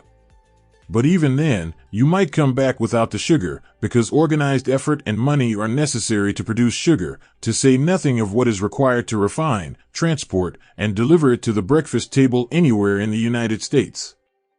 The eggs you could deliver easily enough from the barnyards near New York City, but you would have a very long walk to Florida and return before you could serve the 2 glasses of grapefruit juice. You would have another long walk to Kansas or one of the other wheat-growing states when you went after the 4 slices of wheat bread. The rippled wheat biscuits would have to be omitted from the menu because they would not be available except through the labor of a trained organization of men and suitable machinery, all of which call for capital. While resting, you could take off for another little swim down to South America, where you would pick up a couple of bananas, and on your return, you could take a short walk to the nearest farm having a dairy and pick up some butter and cream. Then your New York City family would be ready to sit down and enjoy breakfast, and you could collect your 2 dimes for your labor. Seems absurd, doesn't it? Well, the procedure described would be the only possible way these simple items of food could be delivered to the heart of New York City if we had no capitalistic system.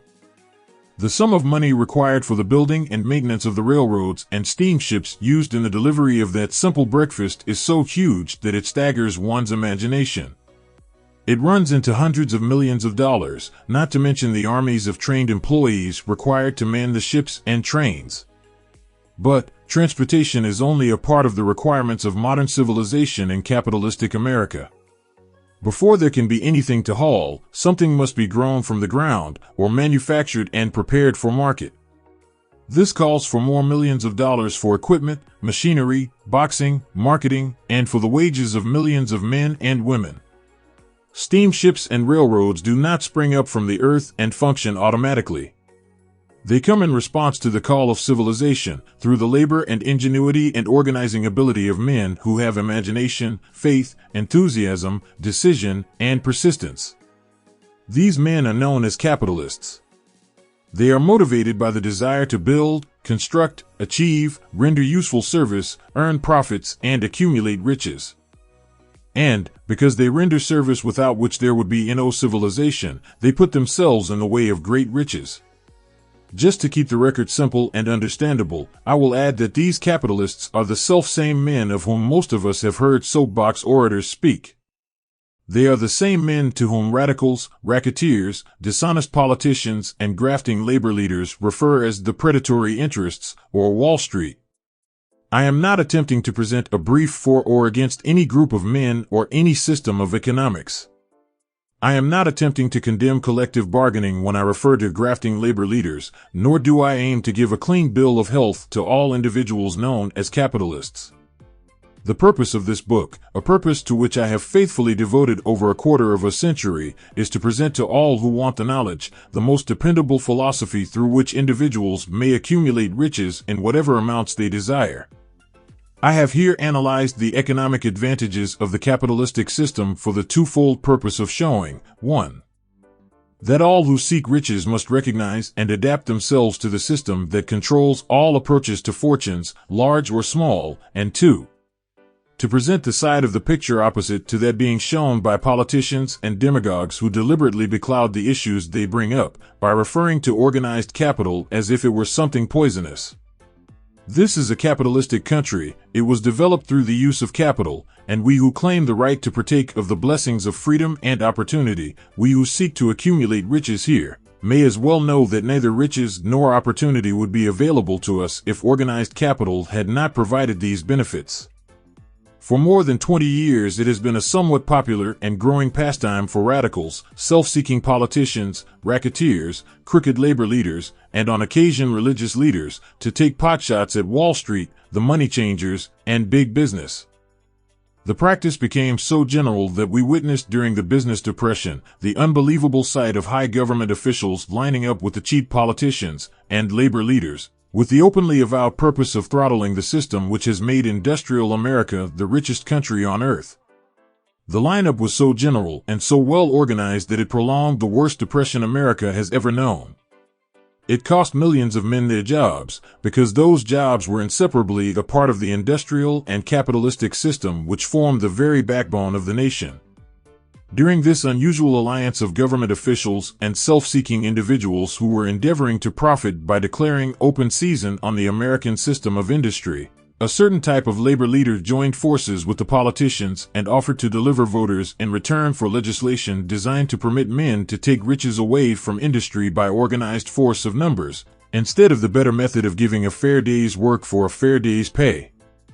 Millions of men and women throughout the nation are still engaged in this popular pastime of trying to get without giving. Some of them are lined up with labor unions, where they demand shorter hours and more pay.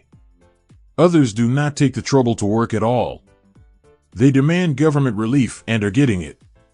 Their idea of their rights of freedom was demonstrated in New York City, where violent complaint was registered with the postmaster by a group of relief beneficiaries because the postman awakened them at 7:30 a.m. to deliver government relief checks. They demanded that the time of delivery be set up to 10 o'clock.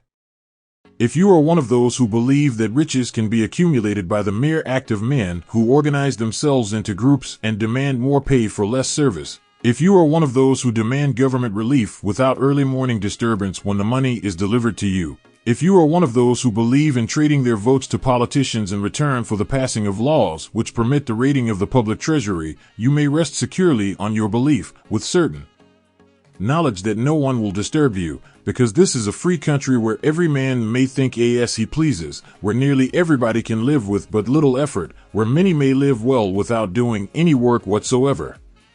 However, you should know the full truth concerning this freedom of which so many people boast and so few understand.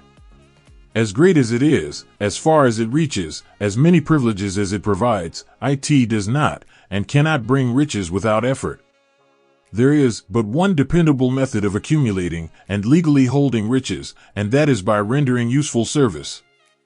No system has ever been created by which men can legally acquire riches through mere force of numbers, or without giving in return an equivalent value of one form or another. There is a principle known as the law of economics. This is more than a theory. It is a law no man can beat. Mark well the name of the principle, and remember it, because it is far more powerful than all the politicians and political machines.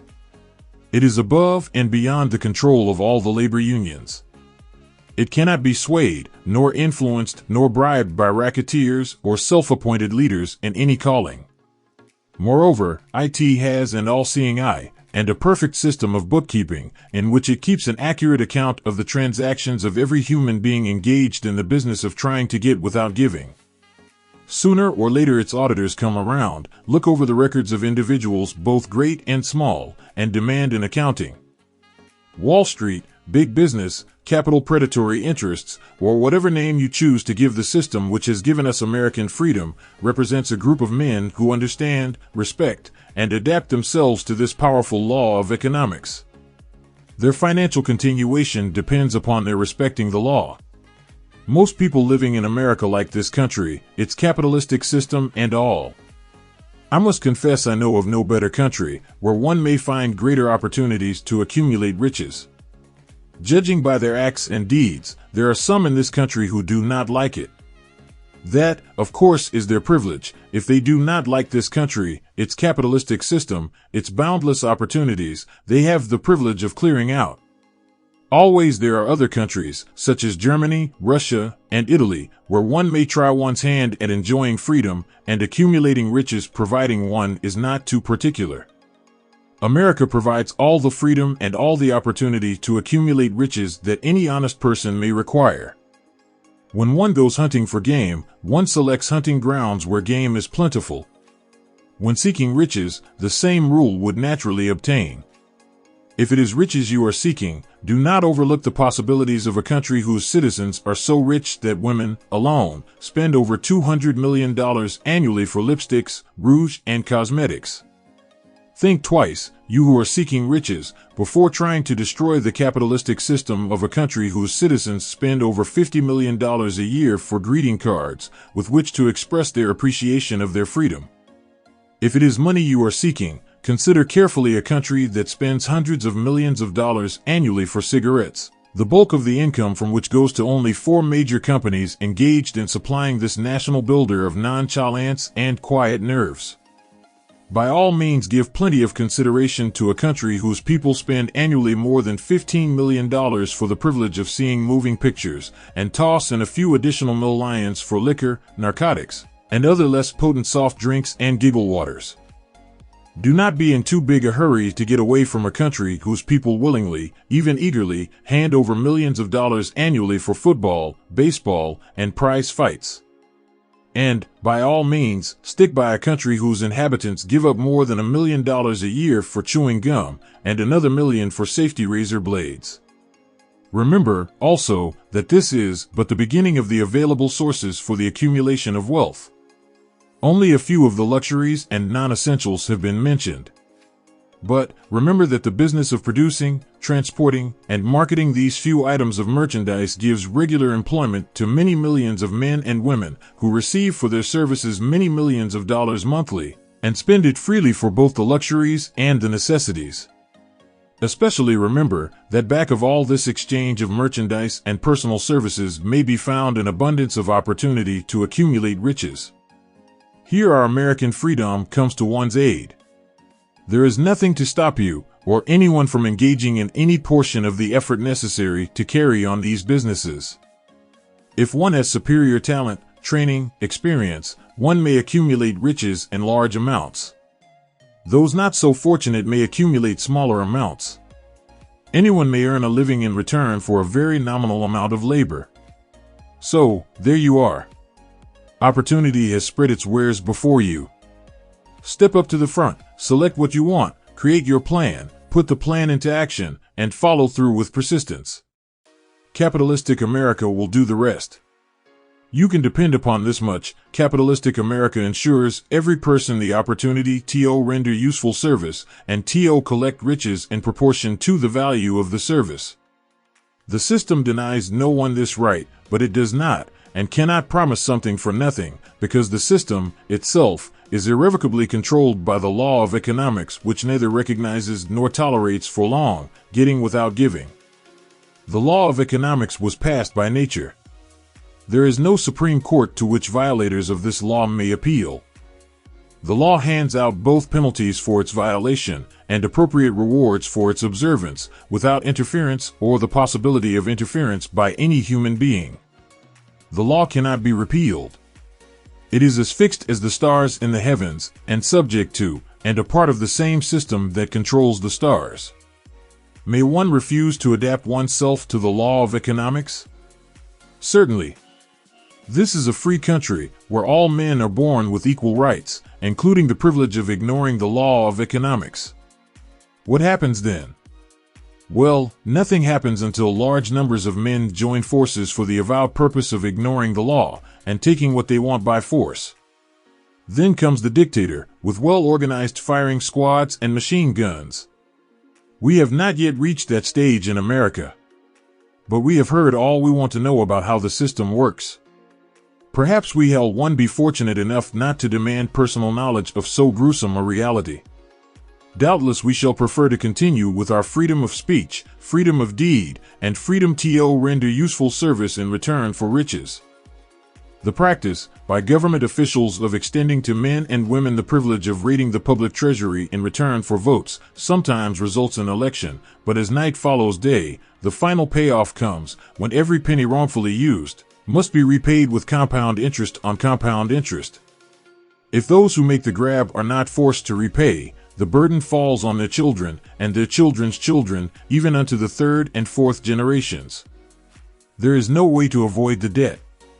Men can, and sometimes do, form themselves into groups for the purpose of crowding wages up and working hours down. There is a point beyond which they cannot go. It is the point at which the law of economics steps in, and the sheriff gets both the employer and the employees. For 6 years, from 1929 to 1935, the people of America, both rich and poor, barely missed seeing the old man economics hand over to the sheriff all the businesses and industries and banks. It was not a pretty sight. It did not increase our respect for mob psychology, through which men cast reason to the winds and start trying to get without giving. We who went through those 6 discouraging years, when fear was in the saddle and faith was on the ground, cannot forget how ruthlessly the law of economics exacted its toll from both rich and poor, weak and strong, old and young. We shall not wish to go through another such experience. These observations are not founded upon short-time experience. They are the result of 25 years of careful analysis of the methods of both the most successful and the most unsuccessful men America has known. Unsuccessful men America has known. Unsuccessful men America has known. Unsuccessful men America has known. Unsuccessful men America has known. Chapter 8 Decision: The Mastery of Procrastination. The 7th step toward riches. Accurate analysis of over 25,000 men and women who had experienced failure disclosed the fact that lack of decision was near the head of the list of the 30 major causes of failure. This is no mere statement of a theory, it is a fact. Procrastination, the opposite of decision, is a common enemy which practically every man must conquer. You will have an opportunity to test your capacity to reach quick and definite decisions when you finish reading this book and are ready to begin putting into action the principles which it describes. Analysis of several hundred people who had accumulated fortunes well beyond the $1 million mark disclosed the fact that every one of them had the habit of reaching decisions promptly and of changing these decisions slowly if and when they were changed. People who fail to accumulate money, without exception, have the habit of reaching decisions, if at all, very slowly, and of changing these decisions quickly and often. One of Henry Ford's most outstanding qualities is his habit of reaching decisions quickly and definitely, and changing them slowly. This quality is so pronounced in Mr. Ford that it has given him the reputation of being obstinate.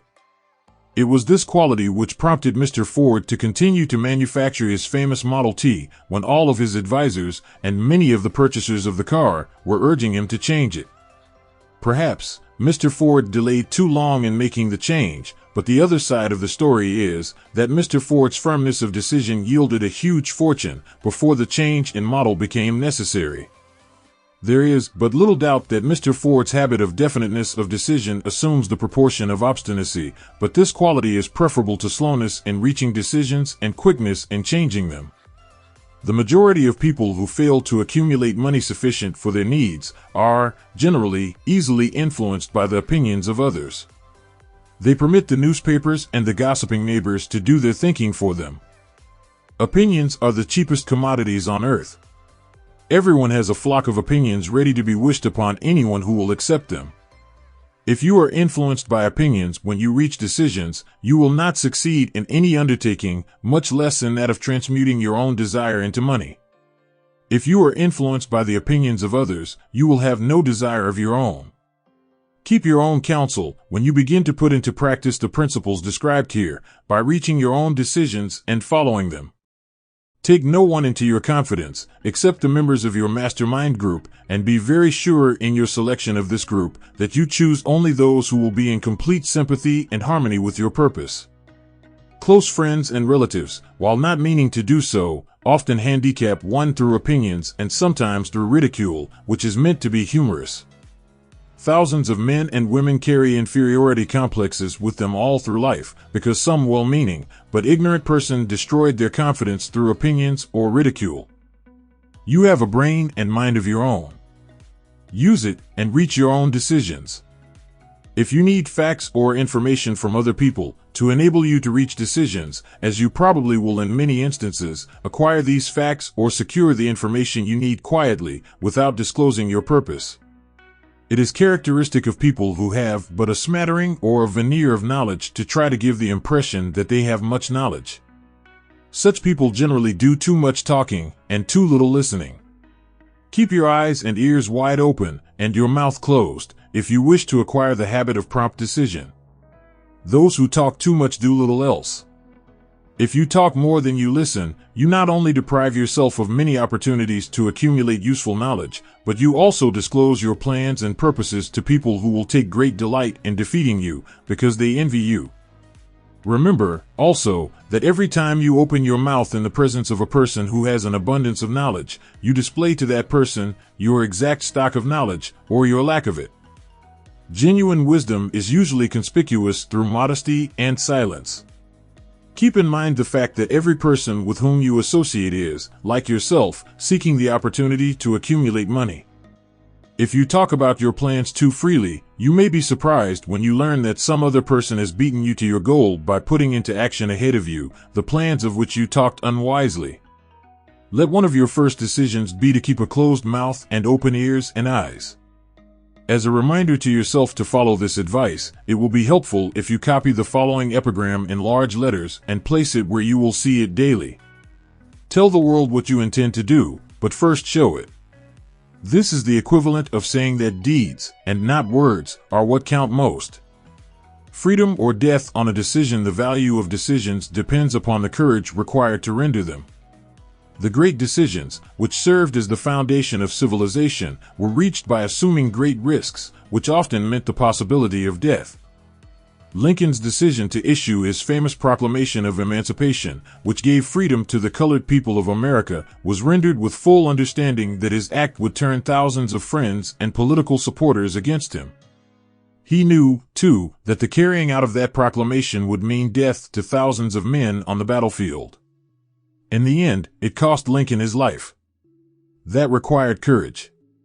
Socrates' decision to drink the cup of poison, rather than compromise in his personal belief, was a decision of courage. It turned time ahead 1,000 years, and gave to people then unborn the right to freedom of thought and of speech. The decision of Gen. Robert E. Lee, when he came to the parting of the way with the Union, and took up the cause of the South, was a decision of courage, for he well knew that it might cost him his own life, that it would surely cost the lives of others. But the greatest decision of all time, as far as any American citizen is concerned, was reached in Philadelphia, July 4, 1776, when 56 men signed their names to a document which they well knew would bring freedom to all Americans, or leave every one of the 56 hanging from a gallows. You have heard of this famous document, but you may not have drawn from it the great lesson and personal achievement it so plainly taught. We all remember the date of this momentous decision, but few of us realize what courage that decision required. We remember our history, as it was taught. We remember dates, and the names of the men who fought. We remember Valley Forge and Yorktown. We remember George Washington and Lord Cornwallis. But we know little of the real forces back of these names, dates, and places. We know still less of that intangible power, which ensured us freedom long before Washington's armies reached Yorktown. We read the history of the Revolution, and falsely imagined that George Washington was the father of our country, that it was he who won our freedom, while the truth is, Washington was only an accessory after the fact, because victory for his armies had been ensured long before Lord Cornwallis surrendered. This is not intended to rob Washington of any of the glory he so richly merited. Its purpose, rather, is to give greater attention to the astounding power that was the real cause of his victory. It is nothing short of tragedy that the writers of history have missed, entirely, even the slightest reference to the irresistible power which gave birth and freedom to the nation destined to set up new standards of independence for all the peoples of the earth. I say it is a tragedy, because it is the selfsame power which must be used by every individual who surmounts the difficulties of life and forces life to pay the price asked. Let us briefly review the events which gave birth to this power. The story begins with an incident in Boston, March 5, 1770. British soldiers were patrolling the streets, by their presence, openly threatening the citizens. The colonists resented armed men marching in their midst. They began to express their resentment openly, hurling stones as well as epithets at the marching soldiers, until the commanding officer gave orders, "Fix bayonets. Charge." The battle was on.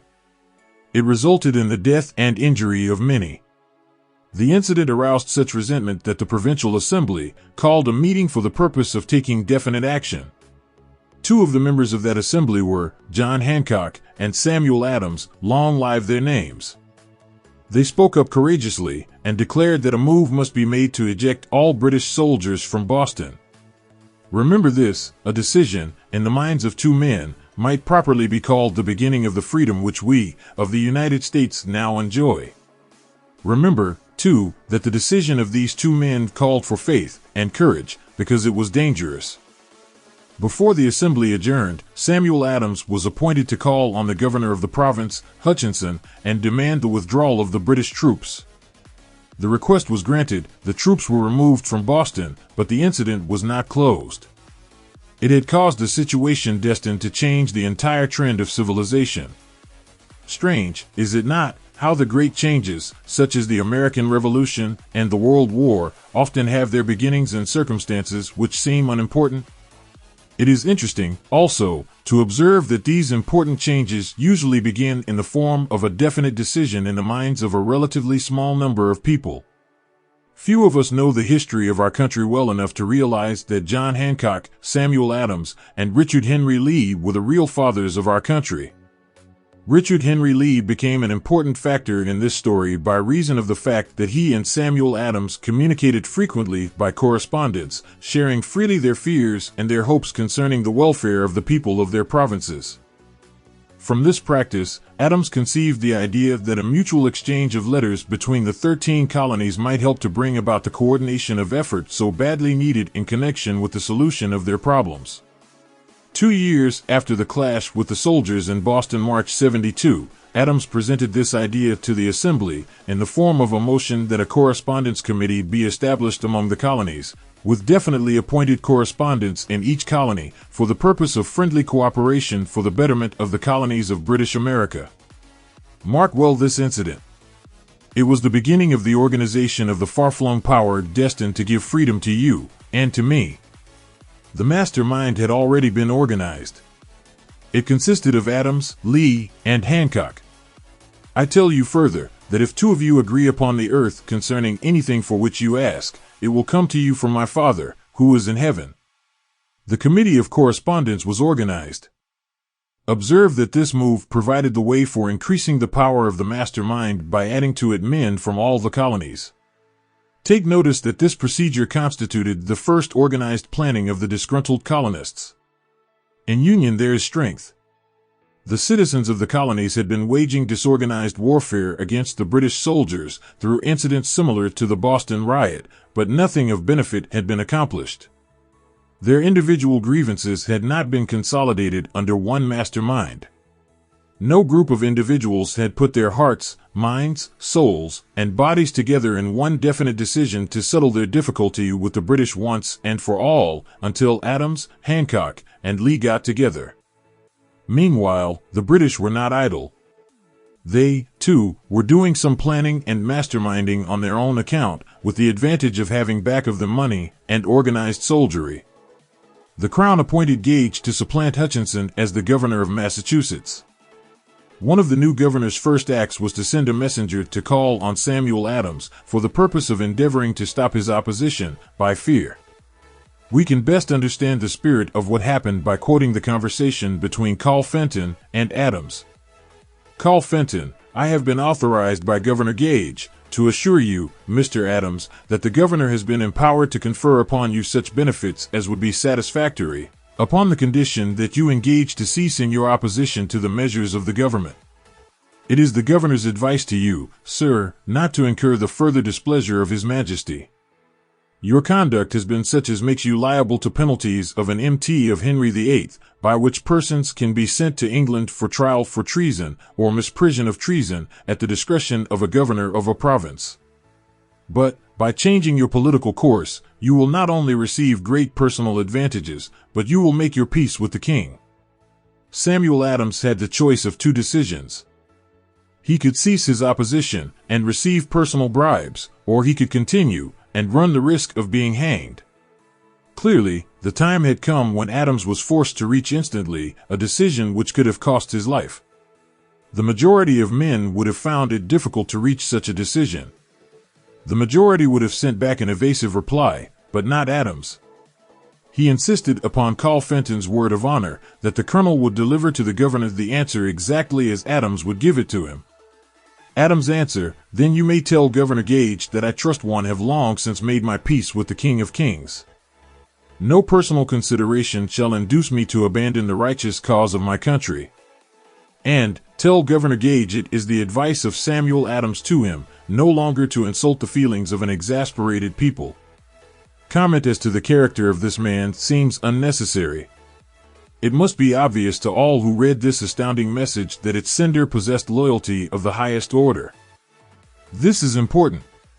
When Governor Gage received Adams' caustic reply, he flew into a rage and issued a proclamation which read, "I do, hereby, in His Majesty's name, offer and promise His most gracious pardon to all persons who shall forthwith lay down their arms, and return to the duties of peaceable subjects, excepting only from the benefit of such pardon Samuel Adams and John Hancock, whose offenses are of too flagitious a nature to admit of any other consideration but that of condign punishment." As one might say, in modern slang, Adams and Hancock were on the spot.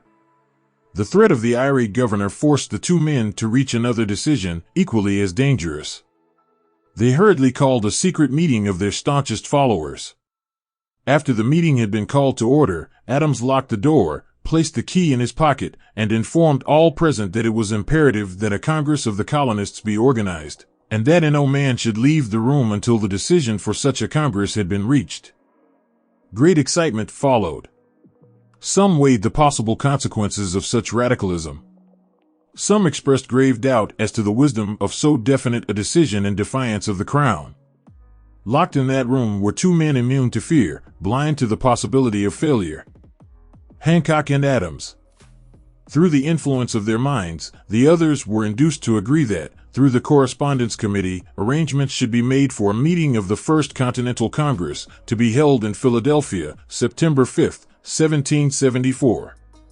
Remember this date. It is more important than July 4, 1776. If there had been no decision to hold a Continental Congress, there could have been no signing of the Declaration of Independence. Before the first meeting of the new Congress, another leader, in a different section of the country, was deep in the throes of publishing a summary view of the rights of British America.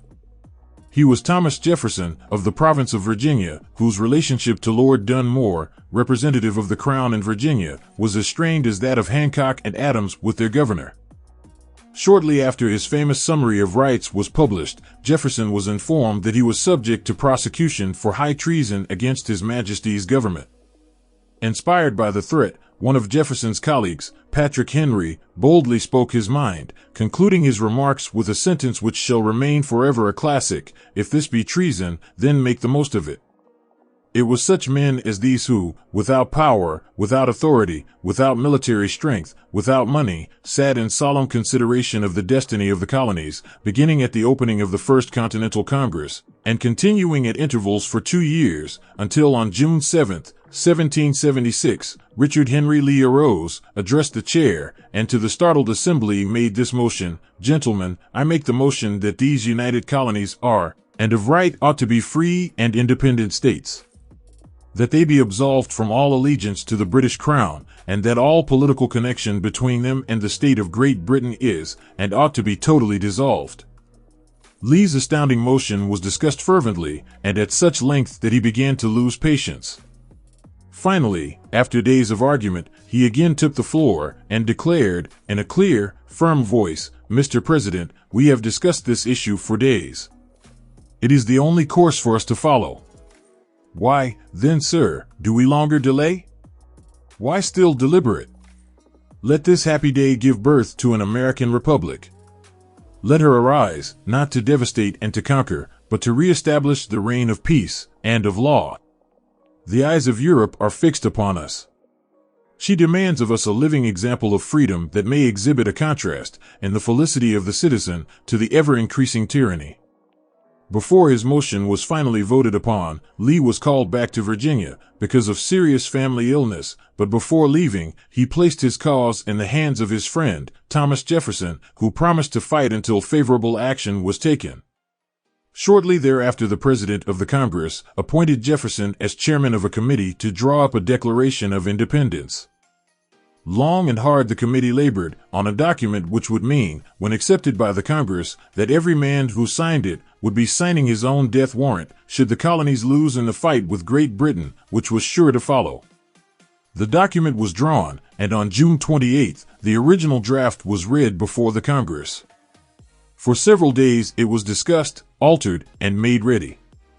On July 4, 1776, Thomas Jefferson stood before the assembly and fearlessly read the most momentous decision ever placed upon paper. When in the course of human events it is necessary for one people to dissolve the political bands which have connected them with another, and to assume, among the powers of the earth, the separate and equal station to which the laws of nature, and of nature's God entitle them, a decent respect to the opinions of mankind requires that they should declare the causes which impel them to the separation. When Jefferson finished, the document was voted upon, accepted, and signed by the 56 men, every one staking his own life upon his decision to write his name. By that decision came into existence a nation destined to bring to mankind forever the privilege of making decisions. By decisions made in a similar spirit of faith, and only by such decisions, can men solve their personal problems and win for themselves high estates of material and spiritual wealth. Let us not forget this. Analyze the events which led to the Declaration of Independence, and be convinced that this nation, which now holds a position of commanding respect and power among all nations of the world, was born of a decision created by a mastermind, consisting of 56 men. Note well the fact that it was their decision which ensured the success of Washington's armies, because the spirit of that decision was in the heart of every soldier who fought with him, and served as a spiritual power which recognizes no such thing as failure. Note, also, that the power which gave this nation its freedom is the self-same power that must be used by every individual who becomes self-determining. This power is made up of the principles described in this book. It will not be difficult to detect, in the story of the Declaration of Independence, at least 6 of these principles: desire, decision, faith, persistence, the mastermind, and organized planning. Throughout this philosophy will be found the suggestion that thought, backed by strong desire, has a tendency to transmute itself into its physical equivalent. Before passing on, I wish to leave with you the suggestion that one may find in this story, and in the story of the organization of the United States Steel Corporation, a perfect description of the method by which thought makes this astounding transformation. In your search for the secret of the method, do not look for a miracle, because you will not find it. You will find only the eternal laws of nature. These laws are available to every person who has the faith and the courage to use them. They may be used to bring freedom to a nation, or to accumulate riches. There is no charge save the time necessary to understand and appropriate them. Those who reach decisions promptly and definitely know what they want and generally get it. The leaders in every walk of life decide quickly and firmly. That is the major reason why they are leaders. The world has the habit of making room for the man whose words and actions show that he knows where he is going. Indecision is a habit which usually begins in youth. The habit takes on permanency as the youth goes through graded school, high school, and even through college, without definiteness of purpose. The major weakness of all educational systems is that they neither teach nor encourage the habit of definite decision.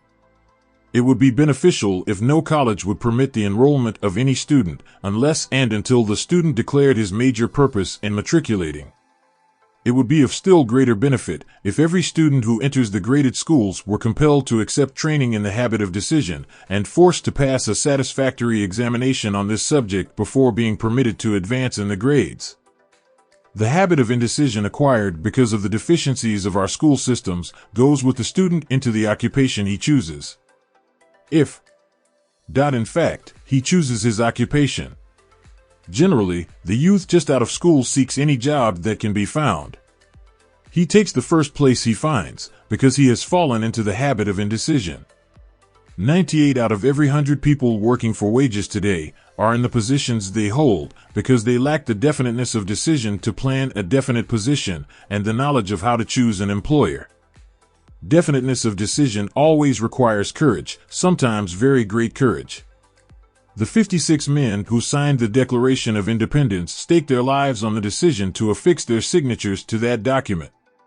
The person who reaches a definite decision to procure the particular job and make life pay the price he asks does not stake his life on that decision, he stakes his economic freedom. Financial independence, riches, desirable business, and professional positions are not within reach of the person who neglects or refuses to expect, plan, and demand these things. The person who desires riches in the same spirit that Samuel Adams desired freedom for the colonies is sure to accumulate wealth. In the chapter on organized planning, you will find complete instructions for marketing every type of personal services.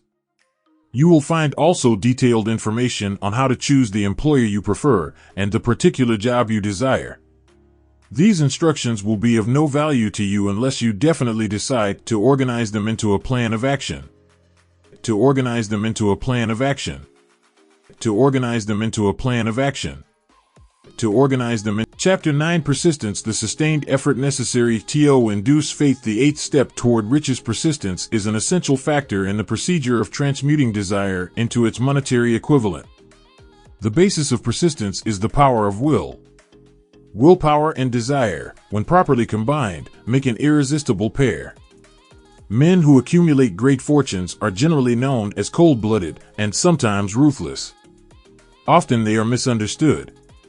What they have is willpower, which they mix with persistence and place back of their desires to ensure the attainment of their objectives. Henry Ford has been generally misunderstood to be ruthless and cold-blooded. This misconception grew out of Ford's habit of following through in all of his plans with persistence. The majority of people are ready to throw their aims and purposes overboard and give up at the first sign of opposition or misfortune.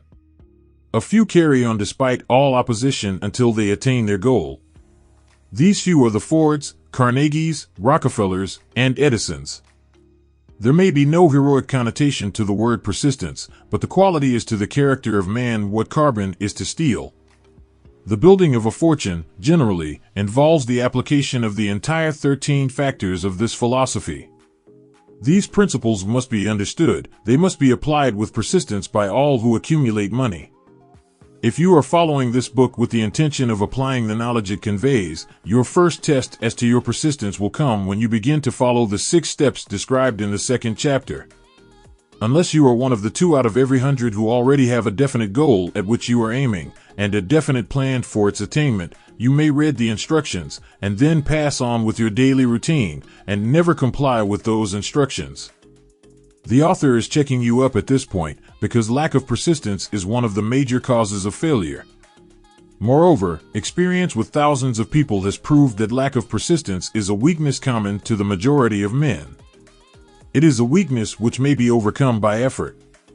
The ease with which lack of persistence may be conquered will depend entirely upon the intensity of one's desire.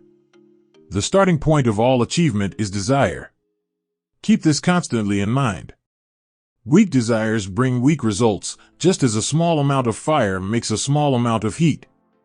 If you find yourself lacking in persistence, this weakness may be remedied by building a stronger fire under your desires. Continue to read through to the end, then go back to Chapter 2, and start immediately to carry out the instructions given in connection with the 6 steps. The eagerness with which you follow these instructions will indicate clearly how much or how little you really desire to accumulate money. If you find that you are indifferent, you may be sure that you have not yet acquired the money consciousness which you must possess before you can be sure of accumulating a fortune. Fortunes gravitate to men whose minds have been prepared to attract them, just as surely as water gravitates to the ocean. In this book may be found all the stimuli necessary to attune any normal mind to the vibrations which will attract the object of one's desires. If you find you are weak in persistence, center your attention upon the instructions contained in the chapter on power, surround yourself with a mastermind group, and through the cooperative efforts of the members of this group, you can develop persistence. You will find additional instructions for the development of persistence in the chapters on autosuggestion and the subconscious mind. Follow the instructions outlined in these chapters until your habit nature hands over to your subconscious mind a clear picture of the object of your desire. From that point on, you will not be handicapped by lack of persistence. Your subconscious mind works continuously while you are awake and while you are asleep. Spasmodic or occasional effort to apply the rules will be of no value to you. To get results, you must apply all of the rules until their application becomes a fixed habit with you. In no other way can you develop the necessary money consciousness. Poverty is attracted to the one whose mind is favorable to it, as money is attracted to him whose mind has been deliberately prepared to attract it, and through the same laws. Poverty consciousness will voluntarily seize the mind which is not occupied with the money consciousness. A poverty consciousness develops without conscious application of habits favorable to it. The money consciousness must be created to order, unless one is born with such a consciousness. Catch the full significance of the statements in the preceding paragraph, and you will understand the importance of persistence in the accumulation of a fortune. Without persistence, you will be defeated, even before you start. With persistence, you will win. If you have ever experienced a nightmare, you will realize the value of persistence. You are lying in bed, half awake, with a feeling that you are about to smother. You are unable to turn over, or to move a muscle. You realize that you must begin to regain control over your muscles. Through persistent effort of willpower, you finally manage to move the fingers of one hand. By continuing to move your fingers, you extend your control to the muscles of one arm until you can lift it. Then you gain control of the other arm in the same manner. You finally gain control over the muscles of one leg and then extend it to the other leg. Then, with one supreme effort of will, you regain complete control over your muscular system and snap out of your nightmare. The trick has been turned step by step.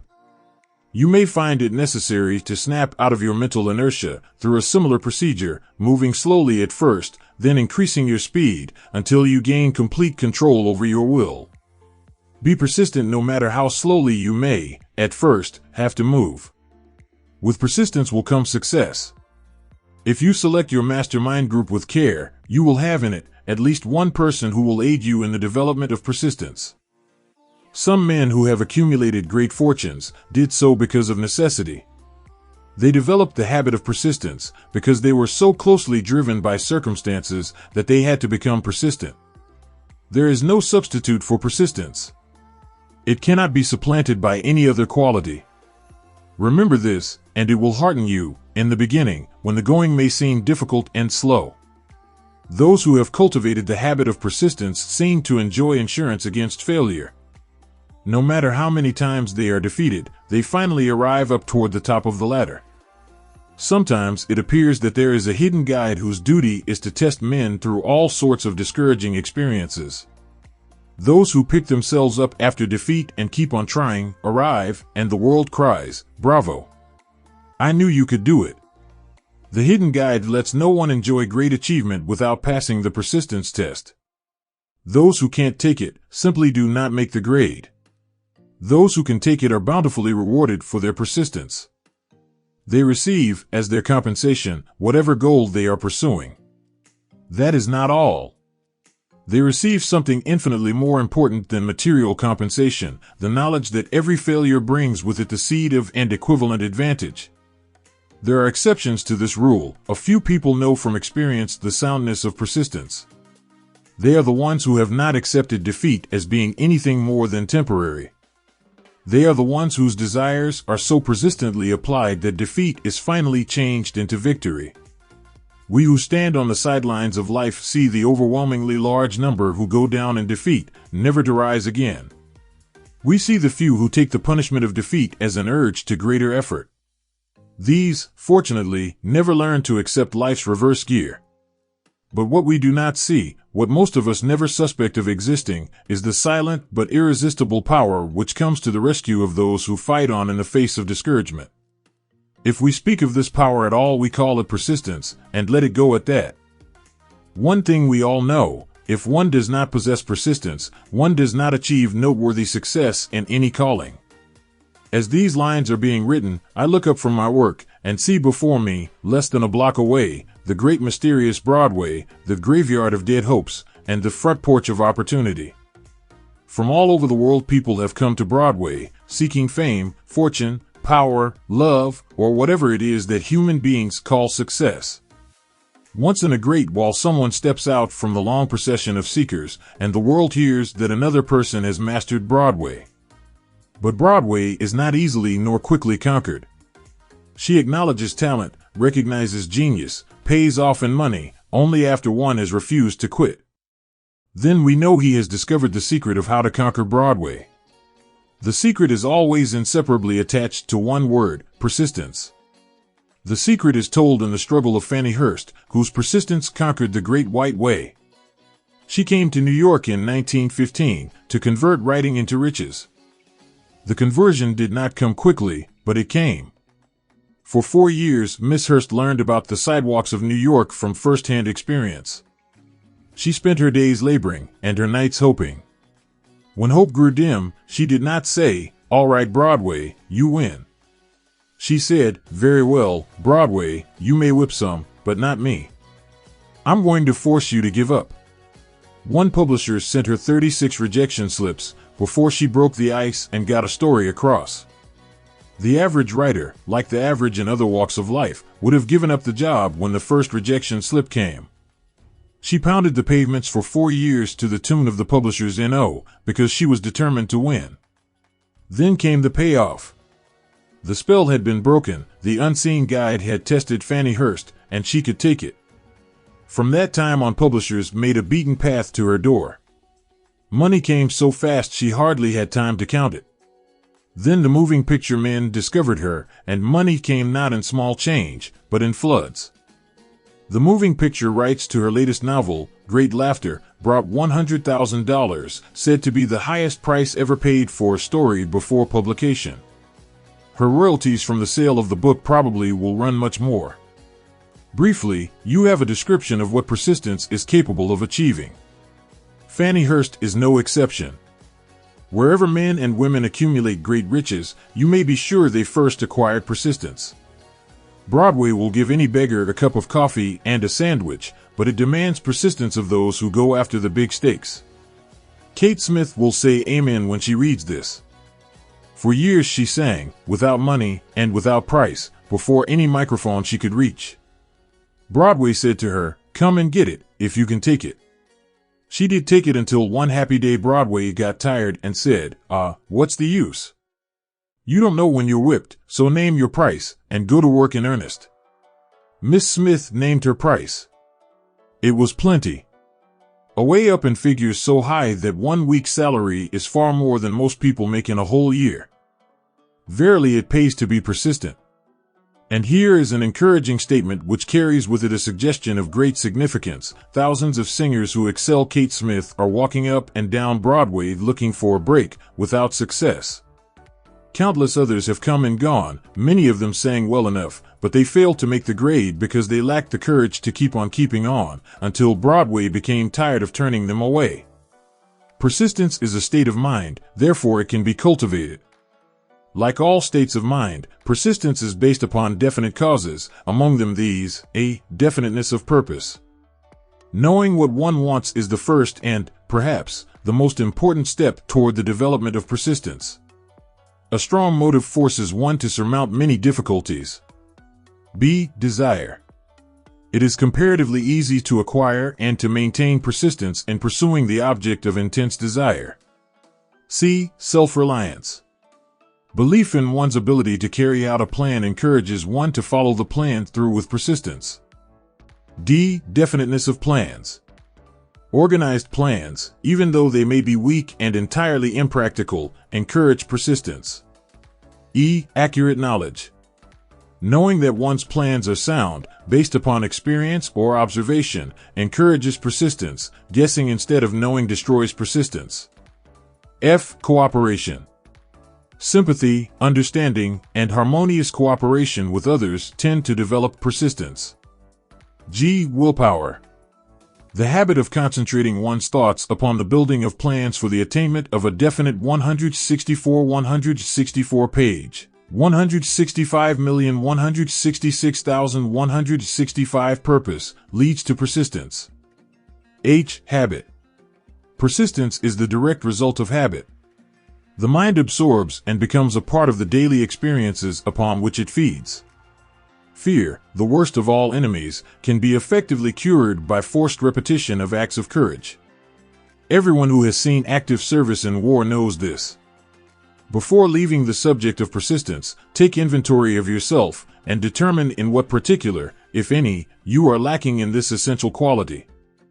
Measure yourself courageously, point by point, and see how many of the 8 factors of persistence you lack. The analysis may lead to discoveries that will give you a new grip on yourself. Symptoms of lack of persistence. Here you will find the real enemies which stand between you and noteworthy achievement. Here you will find not only the symptoms indicating weakness of persistence, but also the deeply seated subconscious causes of this weakness. Study the list carefully and face yourself squarely if you really wish to know who you are and what you are capable of doing. These are the weaknesses which must be mastered by all who accumulate riches. 1. Failure to recognize and to clearly define exactly what one wants. 2. Procrastination, with or without cause. 3. Lack of interest in acquiring specialized knowledge. 4. Indecision, the habit of passing the buck on all occasions, instead of facing issues squarely.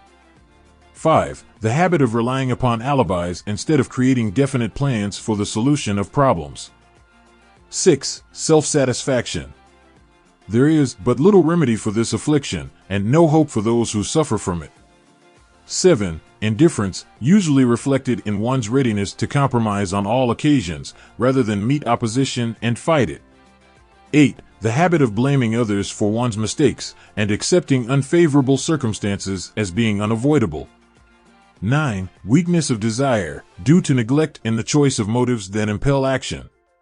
10. Willingness, even eagerness, to quit at the first sign of defeat. 11. Lack of organized plans, placed in writing where they may be analyzed. 12. The habit of neglecting to move on ideas or to grasp opportunity when it presents itself. 13. Wishing instead of willing. 14. The habit of compromising with poverty instead of aiming at riches.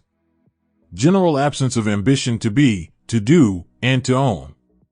15. Searching for all the shortcuts to riches, trying to get without giving a fair equivalent, usually reflected in the habit of gambling, endeavoring to drive sharp bargains. 16. Fear of criticism, failure to create plans and to put them into action because of what other people will think, do, or say. This enemy belongs at the head of the list because it generally exists in one's subconscious mind, where its presence is not recognized. Let us examine some of the symptoms of the fear of criticism.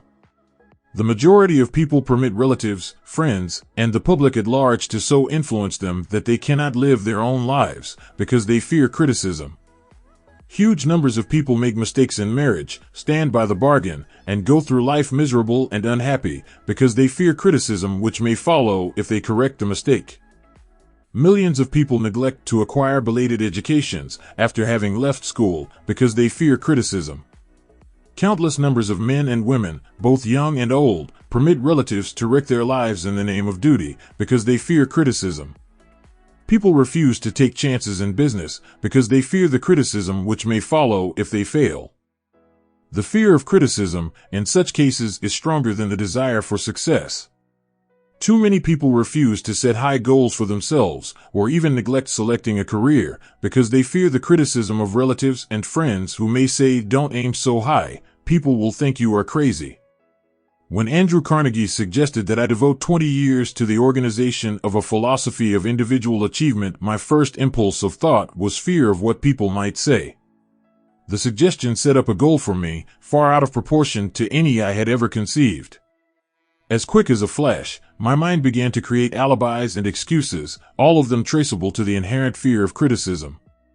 Something inside of me said, "You can't do it, the job is too big, and requires too much time. What will your relatives think of you? How will you earn a living? No one has ever organized a philosophy of success. What right have you to believe you can do it?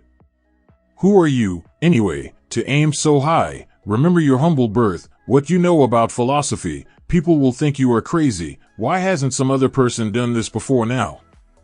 These and many other questions flashed into my mind and demanded attention.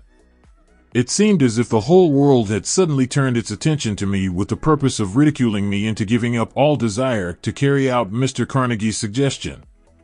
I had a fine opportunity, then and there, to kill off ambition before it gained control of me.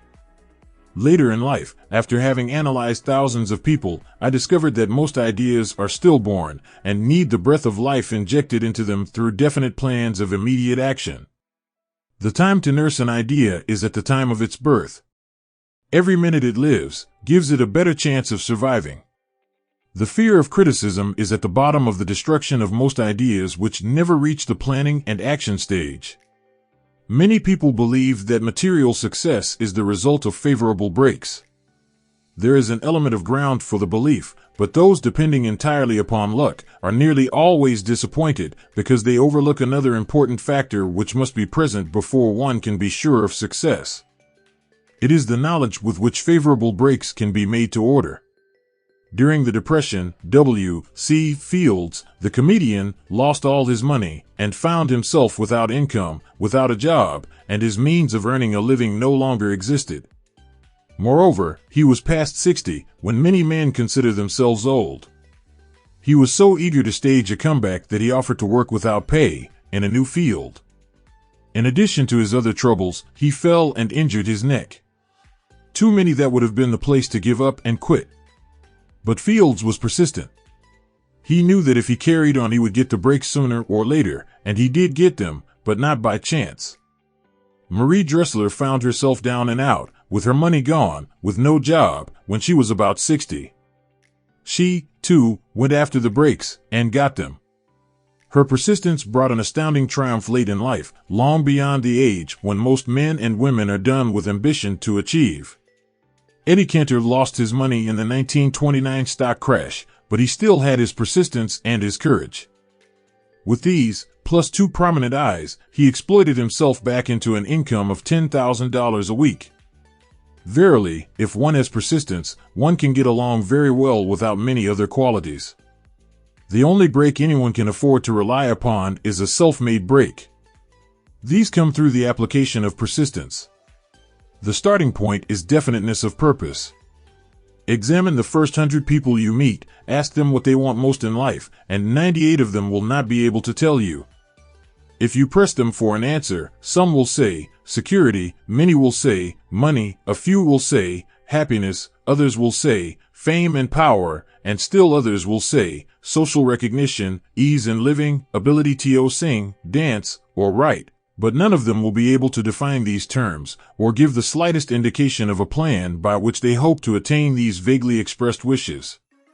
Riches do not respond to wishes. They respond only to definite plans, backed by definite desires, through constant persistence. How to develop persistence? There are 4 simple steps which lead to the habit of persistence. They call for no great amount of intelligence, no particular amount of education, and but little time or effort. The necessary steps are: 1. A definite purpose backed by burning desire for its fulfillment. 2. A definite plan, expressed in continuous action. 3. A mind closed tightly against all negative and discouraging influences, including negative suggestions of relatives, friends, and acquaintances. 4. A friendly alliance with one or more persons who will encourage one to follow through with both plan and purpose. These 4 steps are essential for success in all walks of life. The entire purpose of the 13 principles of this philosophy is to enable one to take these 4 steps as a matter of habit. These are the steps by which one may control one's economic destiny. They are the steps that lead to freedom and independence of thought. They are the steps that lead to riches, in small or great quantities. They lead the way to power, fame, and worldly recognition. They are the 4 steps which guarantee favorable breaks. They are the steps that convert dreams into physical realities. They lead, also, to the mastery of fear, discouragement, indifference. There is a magnificent reward for all who learn to take these 4 steps. It is the privilege of writing one's own ticket and of making life yield whatever price is asked. I have no way of knowing the facts, but I venture to conjecture that Mrs. Wallace Simpson's great love for a man was not accidental, nor the result of favorable breaks alone. There was a burning desire and careful searching at every step of the way. Her first duty was to love. What is the greatest thing on earth? The master called it love, not man-made rules, criticism, bitterness, slander, or political marriages, but love. She knew what she wanted, not after she met the Prince of Wales, but long before that. Twice when she had failed to find it, she had the courage to continue her search. To thine own self be true, and it must follow, as the night the day, thou canst not then be false to any man. Her rise from obscurity was of the slow, progressive, persistent order, but it was sure.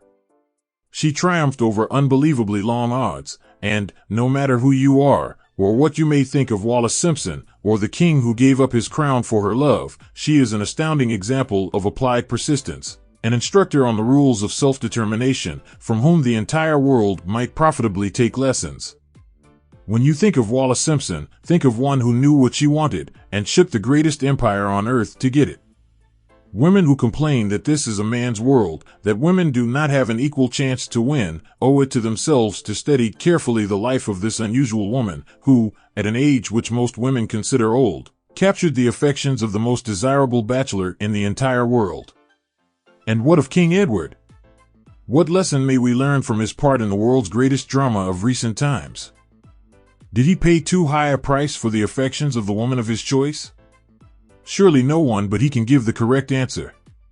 The rest of us can only conjecture. This much we know: the king came into the world without his own consent. He was born to great riches, without requesting them. He was persistently sought in marriage. Politicians and statesmen throughout Europe tossed dowagers and princesses at his feet. Because he was the firstborn of his parents, he inherited a crown, which he did not seek, and perhaps did not desire.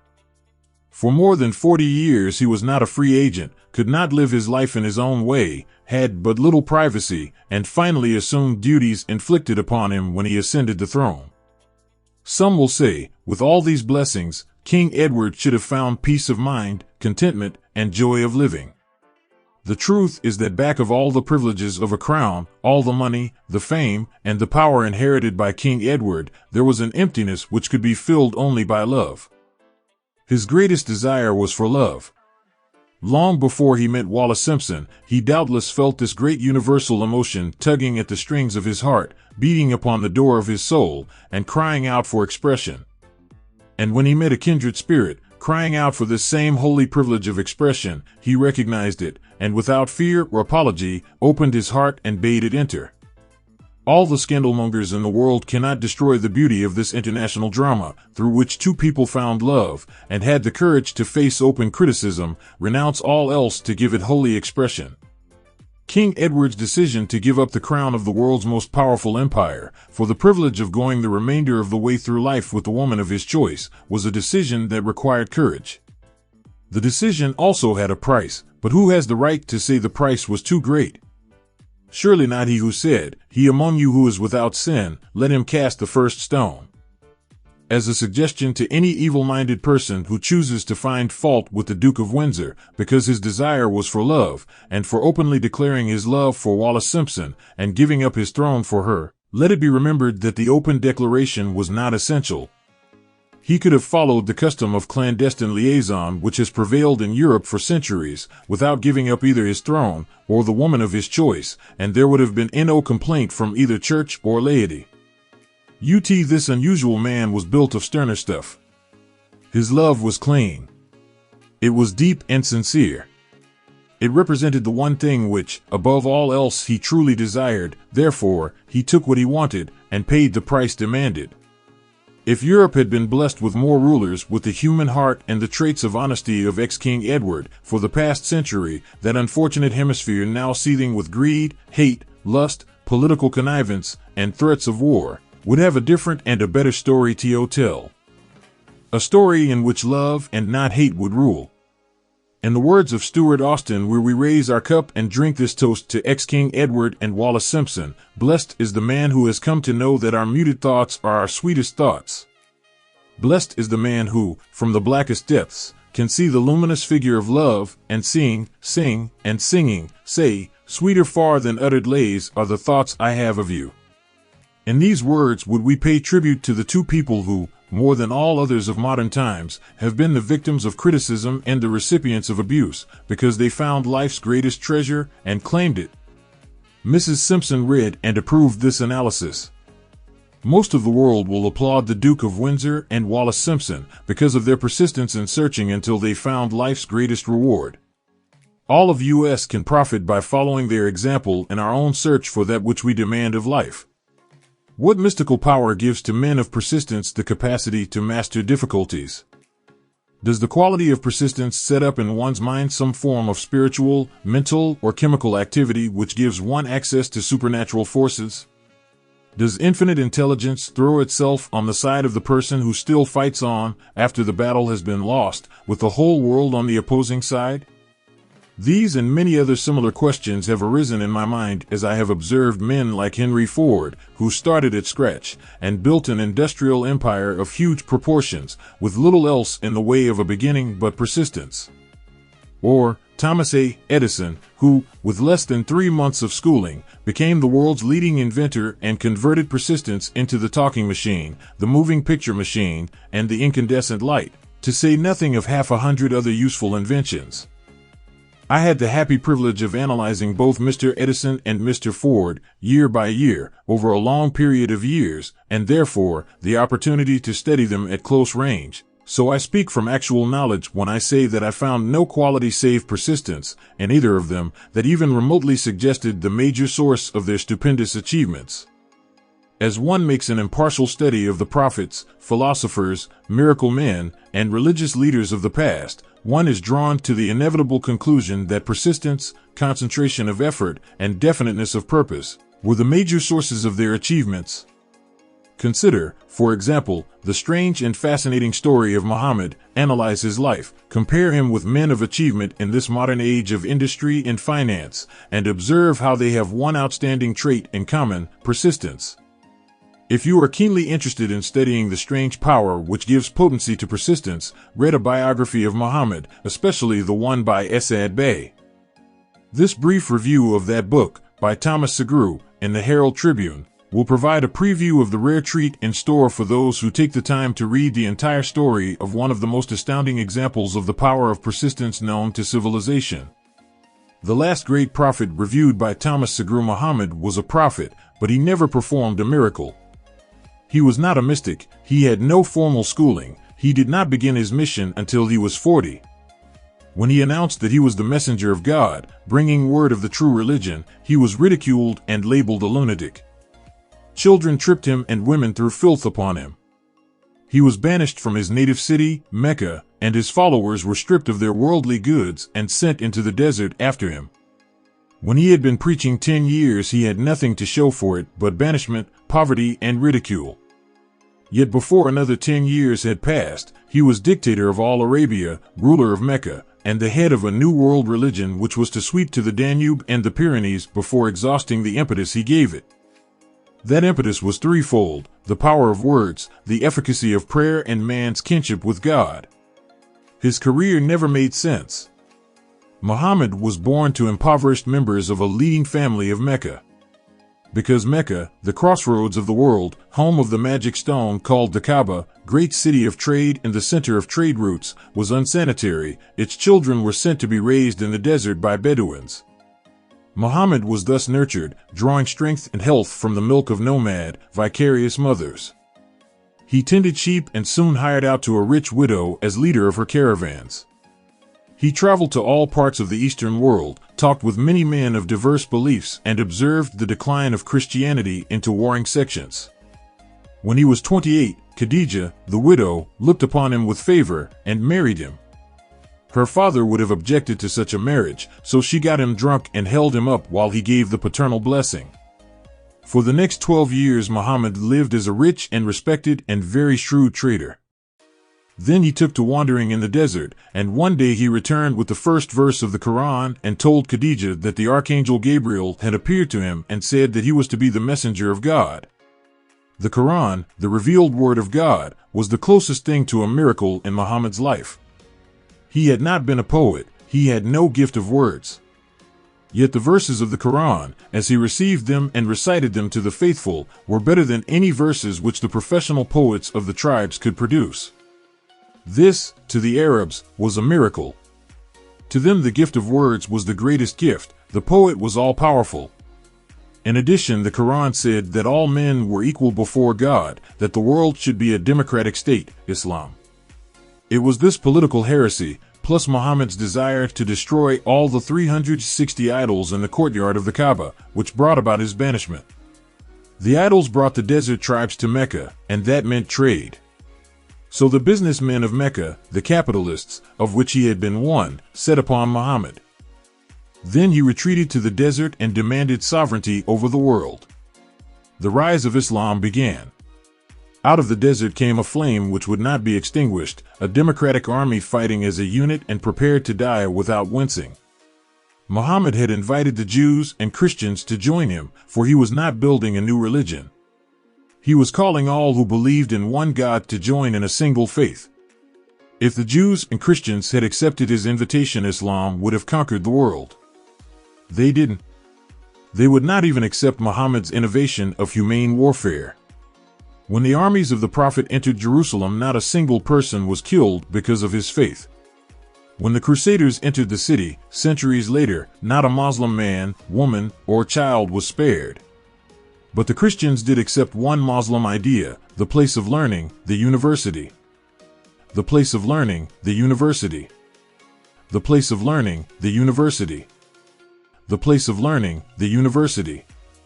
The place of learning. Chapter 10, Power of the Mastermind, the driving force. The ninth step toward riches. Power is essential for success in the accumulation of money. Plans are inert and useless without sufficient power to translate them into action. This chapter will describe the method by which an individual may attain and apply power. Power may be defined as organized and intelligently directed knowledge.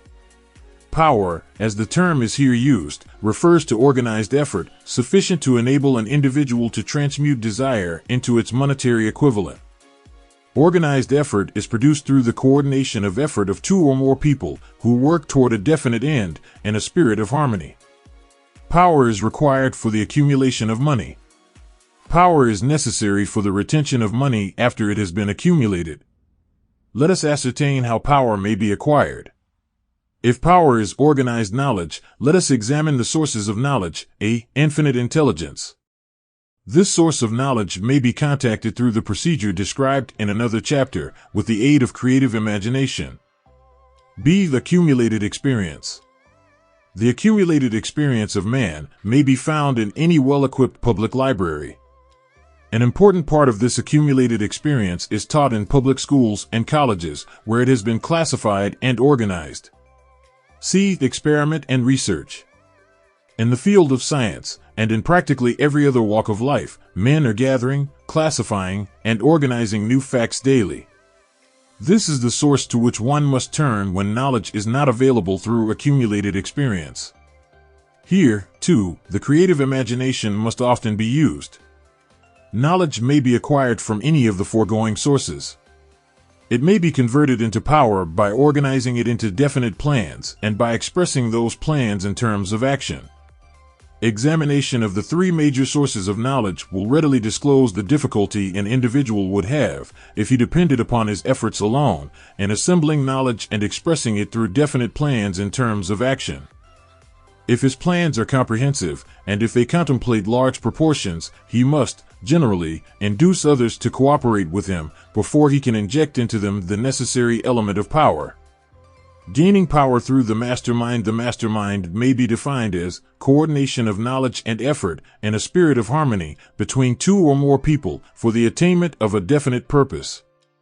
No individual may have great power without availing himself of the mastermind. In a preceding chapter, instructions were given for the creation of plans for the purpose of translating desire into its monetary equivalent. If you carry out these instructions with persistence and intelligence, and use discrimination in the selection of your mastermind group, your objective will have been halfway reached, even before you begin to recognize it. So you may better understand the intangible potentialities of power available to you through a properly chosen mastermind group. We will here explain the two characteristics of the mastermind principle, one of which is economic in nature, and the other psychic. The economic feature is obvious. Economic advantages may be created by any person who surrounds himself with the advice, counsel, and personal cooperation of a group of men who are willing to lend him wholehearted aid in a spirit of perfect harmony. This form of cooperative alliance has been the basis of nearly every great fortune. Your understanding of this great truth may definitely determine your financial status. The psychic phase of the mastermind principle is much more abstract, much more difficult to comprehend, because it has reference to the spiritual forces with which the human race, as a whole, is not well acquainted. You may catch a significant suggestion from this statement: no two minds ever come together without, thereby, creating a third, invisible, intangible force which may be likened to a third mind. Keep in mind the fact that there are only two known elements in the whole universe: energy and matter. It is a well-known fact that matter may be broken down into units of molecules, atoms, and electrons. There are units of matter which may be isolated, separated, and analyzed. Likewise, there are units of energy. The human mind is a form of energy, a part of it being spiritual in nature. When the minds of two people are coordinated in a spirit of harmony, the spiritual units of energy of each mind form an affinity, which constitutes the psychic phase of the mastermind. The mastermind principle, or rather the economic feature of it, was first called to my attention by Andrew Carnegie over 25 years ago. Discovery of this principle was responsible for the choice of my life's work. Mr. Carnegie's mastermind group consisted of a staff of approximately 50 men, with whom he surrounded himself, for the definite purpose of manufacturing and marketing steel. He attributed his entire fortune to the power he accumulated through this mastermind. Analyze the record of any man who has accumulated a great fortune, and many of those who have accumulated modest fortunes, and you will find that they have either consciously or unconsciously employed the mastermind principle. Great power can be accumulated through no other principle. Energy is nature's universal set of building blocks, out of which she constructs every material thing in the universe, including man, and every form of animal and vegetable life. Through a process which only nature completely understands, she translates energy into matter. Nature's building blocks are available to man, and the energy involved in thinking. Man's brain may be compared to an electric battery. It absorbs energy from the ether, which permeates every atom of matter, and fills the entire universe. It is a well-known fact that a group of electric batteries will provide more energy than a single battery. It is also a well-known fact that an individual battery will provide energy in proportion to the number and capacity of the cells it contains. The brain functions in a similar fashion. This accounts for the fact that some brains are more efficient than others, and leads to this significant statement: a group of brains coordinated in a spirit of harmony will provide more thought energy than a single brain, just as a group of electric batteries will provide more energy than a single battery. Through this metaphor, it becomes immediately obvious that the mastermind principle holds the secret of the power wielded by men who surround themselves with other men of brains. There follows, now, another statement which will lead still nearer to an understanding of the psychic phase of the mastermind principle. When a group of individual brains are coordinated and function in harmony, the increased energy created through that alliance becomes available to every individual brain in the group. It is a well-known fact that Henry Ford began his business career under the handicap of poverty, illiteracy, and ignorance. It is an equally well-known fact that, within the inconceivably short period of 10 years, Mr. Ford mastered these three handicaps, and that within 25 years he made himself one of the richest men in America. Connect with this fact the additional knowledge that Mr. Ford's most rapid strides became noticeable from the time he became a personal friend of Thomas Edison, and you will begin to understand what the influence of one mind upon another can accomplish. Go a step farther, and consider the fact that Mr. Ford's most outstanding achievements began from the time that he formed the acquaintances of Harvey Firestone, John Burroughs, and Luther Burbank, and you will have further evidence that power may be produced through friendly alliance of minds. There is little if any doubt that Henry Ford is one of the best informed men in the business and industrial world. The question of his wealth needs no discussion. Analyze Mr. Ford's intimate personal friends, some of whom have already been mentioned, and you will be prepared to understand the following statement. Men take on the nature and the habits and the power of thought of those with whom they associate in a spirit of sympathy and harmony. Henry Ford whipped poverty, illiteracy, and ignorance by allying himself with great minds, whose vibrations of thought he absorbed into his own mind. Through his association with Edison, Burbank, Burroughs, and Firestone, Mr. Ford added to his own brain power the sum and substance of the intelligence, experience, knowledge, and spiritual forces of these four men. Moreover, he appropriated and made use of the mastermind principle through the methods of procedure described in this book. This principle is available to you. We have already mentioned Mahatma Gandhi.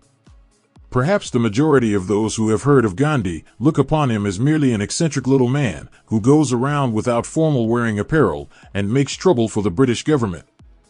In reality, Gandhi is not eccentric, but he is the most powerful man now living. Moreover, he is probably the most powerful man who has ever lived. His power is passive, but it is real. Let us study the method by which he attained his stupendous power. It may be explained in a few words. He came by power through inducing over 200 million people to coordinate, with mind and body, in a spirit of harmony, for a definite purpose. In brief, Gandhi has accomplished a miracle, for it is a miracle when 200 million people can be induced, not forced, to cooperate in a spirit of harmony for a limitless time. If you doubt that this is a miracle, try to induce any two people to cooperate in a spirit of harmony for any length of time. Every man who manages a business knows what a difficult matter it is to get employees to work together in a spirit even remotely resembling harmony. The list of the chief sources from which power may be attained is, as you have seen, headed by infinite intelligence. When two or more people coordinate in a spirit of harmony and work toward a definite objective, they place themselves in position, through that alliance, to absorb power directly from the great universal storehouse of infinite intelligence. This is the greatest of all sources of power. It is the source to which the genius turns. It is the source to which every great leader turns. The other two major sources from which the knowledge necessary for the accumulation of power may be obtained are no more reliable than the five senses of man. The senses are not always reliable. Infinite intelligence does not ERR. In subsequent chapters, the methods by which infinite intelligence may be most readily contacted will be adequately described. This is not a course on religion. No fundamental principle described in this book should be interpreted as being intended to interfere either directly or indirectly with any man's religious habits. This book has been confined, exclusively, to instructing the reader how to transmute the definite purpose of desire for money into its monetary equivalent. Read, think, and meditate as you read. Soon, the entire subject will unfold, and you will see it in perspective. You are now seeing the detail of the individual chapters. Money is as shy and elusive as the old-time maiden. It must be wooed and won by methods not unlike those used by a determined lover in pursuit of the girl of his choice. And, coincidental as it is, the power used in the wooing of money is not greatly different from that used in wooing a maiden. That power, when successfully used in the pursuit of money, must be mixed with faith. It must be mixed with desire. It must be mixed with persistence. It must be applied through a plan, and that plan must be set into action. When money comes in quantities known as the big money, it flows to the one who accumulates it as easily as water flows downhill. There exists a great unseen stream of power, which may be compared to a river. Except that one side flows in one direction, carrying all who get into that side of the stream onward and upward to wealth, and the other side flows in the opposite direction, carrying all who are unfortunate enough to get into it, downward to misery and poverty. Every man who has accumulated a great fortune has recognized the existence of this stream of life. It consists of one's thinking process. The positive emotions of thought form the side of the stream which carries one to fortune. The negative emotions form the side which carries one down to poverty. This carries a thought of stupendous importance to the person who is following this book with the object of accumulating a fortune. If you are in the side of the stream of power which leads to poverty, this may serve as an oar by which you may propel yourself over into the other side of the stream. It can serve you only through application and use. Merely reading and passing judgment on it, either one way or another, will in no way benefit you. Some people undergo the experience of alternating between the positive and negative sides of the stream, being at times on the positive side and at times on the negative side. The Wall Street crash of '29 swept millions of people from the positive to the negative side of the stream. These millions are struggling, some of them in desperation and fear, to get back to the positive side of the stream. This book was written especially for those millions. Poverty and riches often change places. The crash taught the world this truth, although the world will not long remember the lesson. Poverty may, and generally does, voluntarily take the place of riches. When riches take the place of poverty, the change is usually brought about through well-conceived and carefully executed plans. Poverty needs no plan.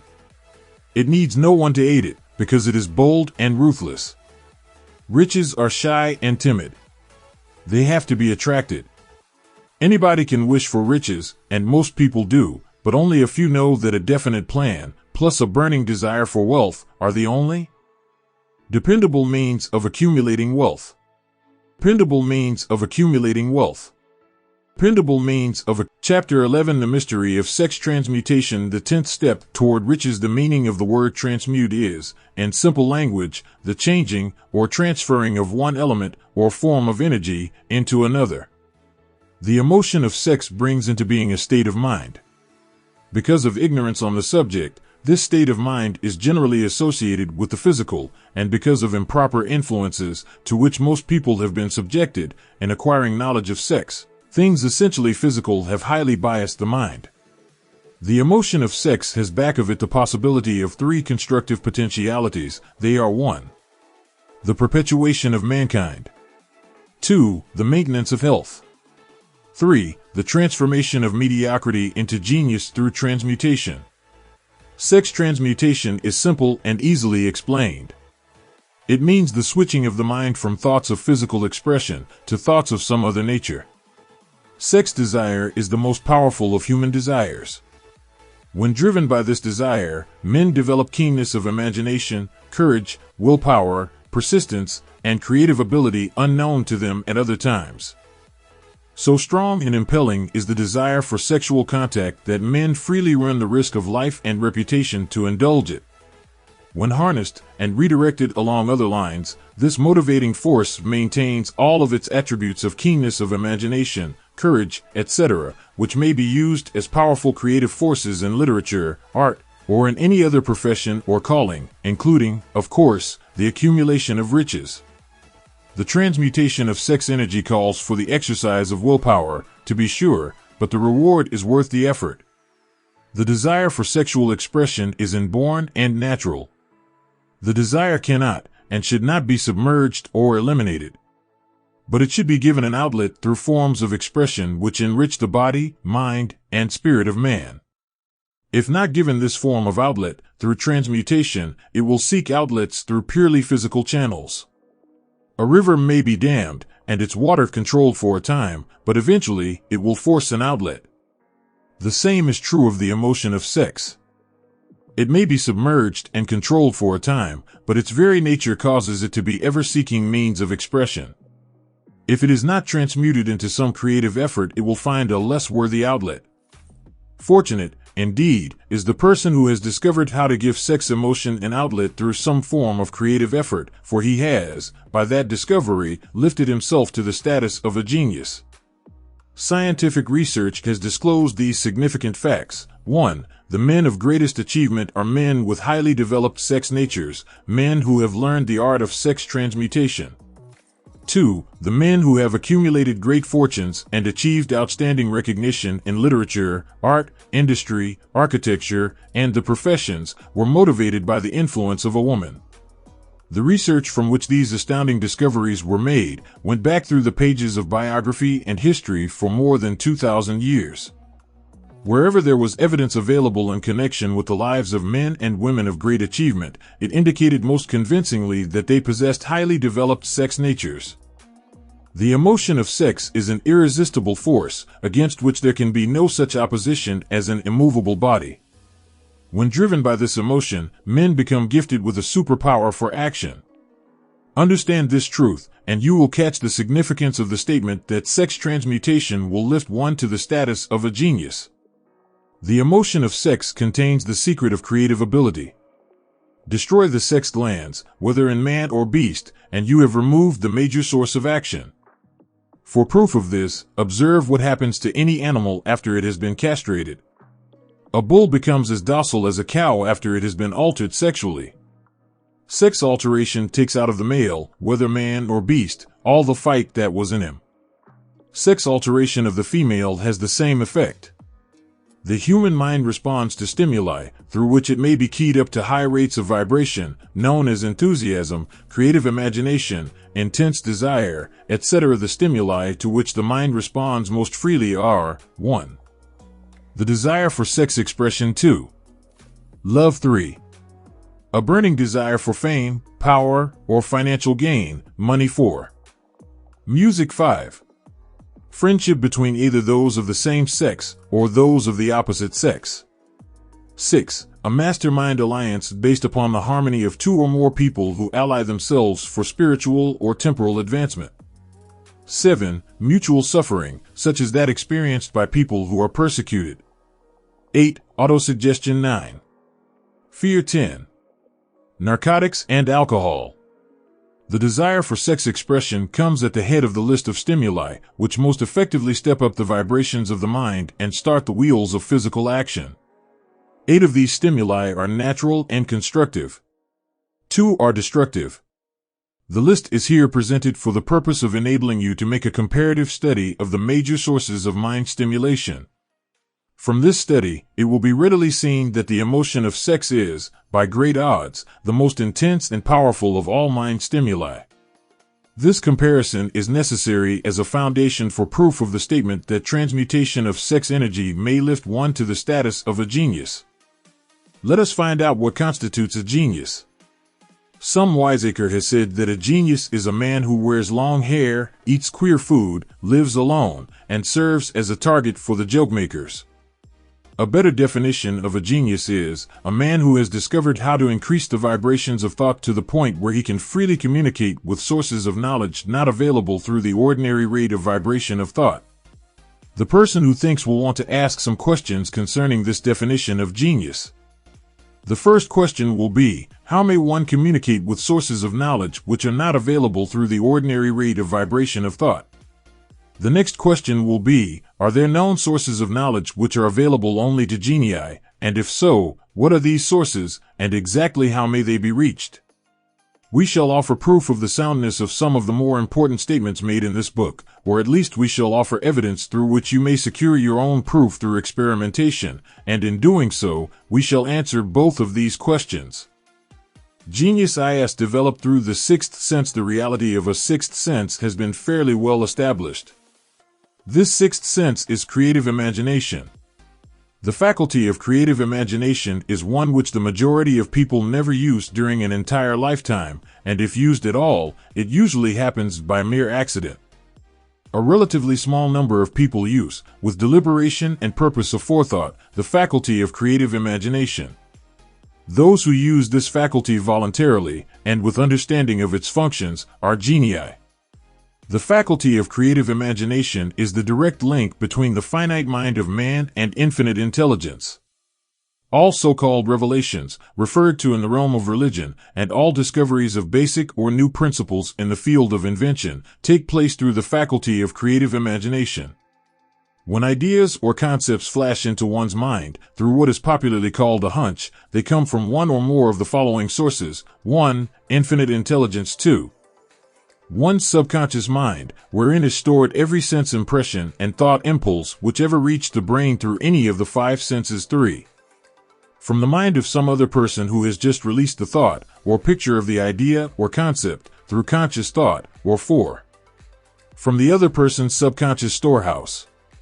There are no other known sources from which inspired ideas or hunches may be received.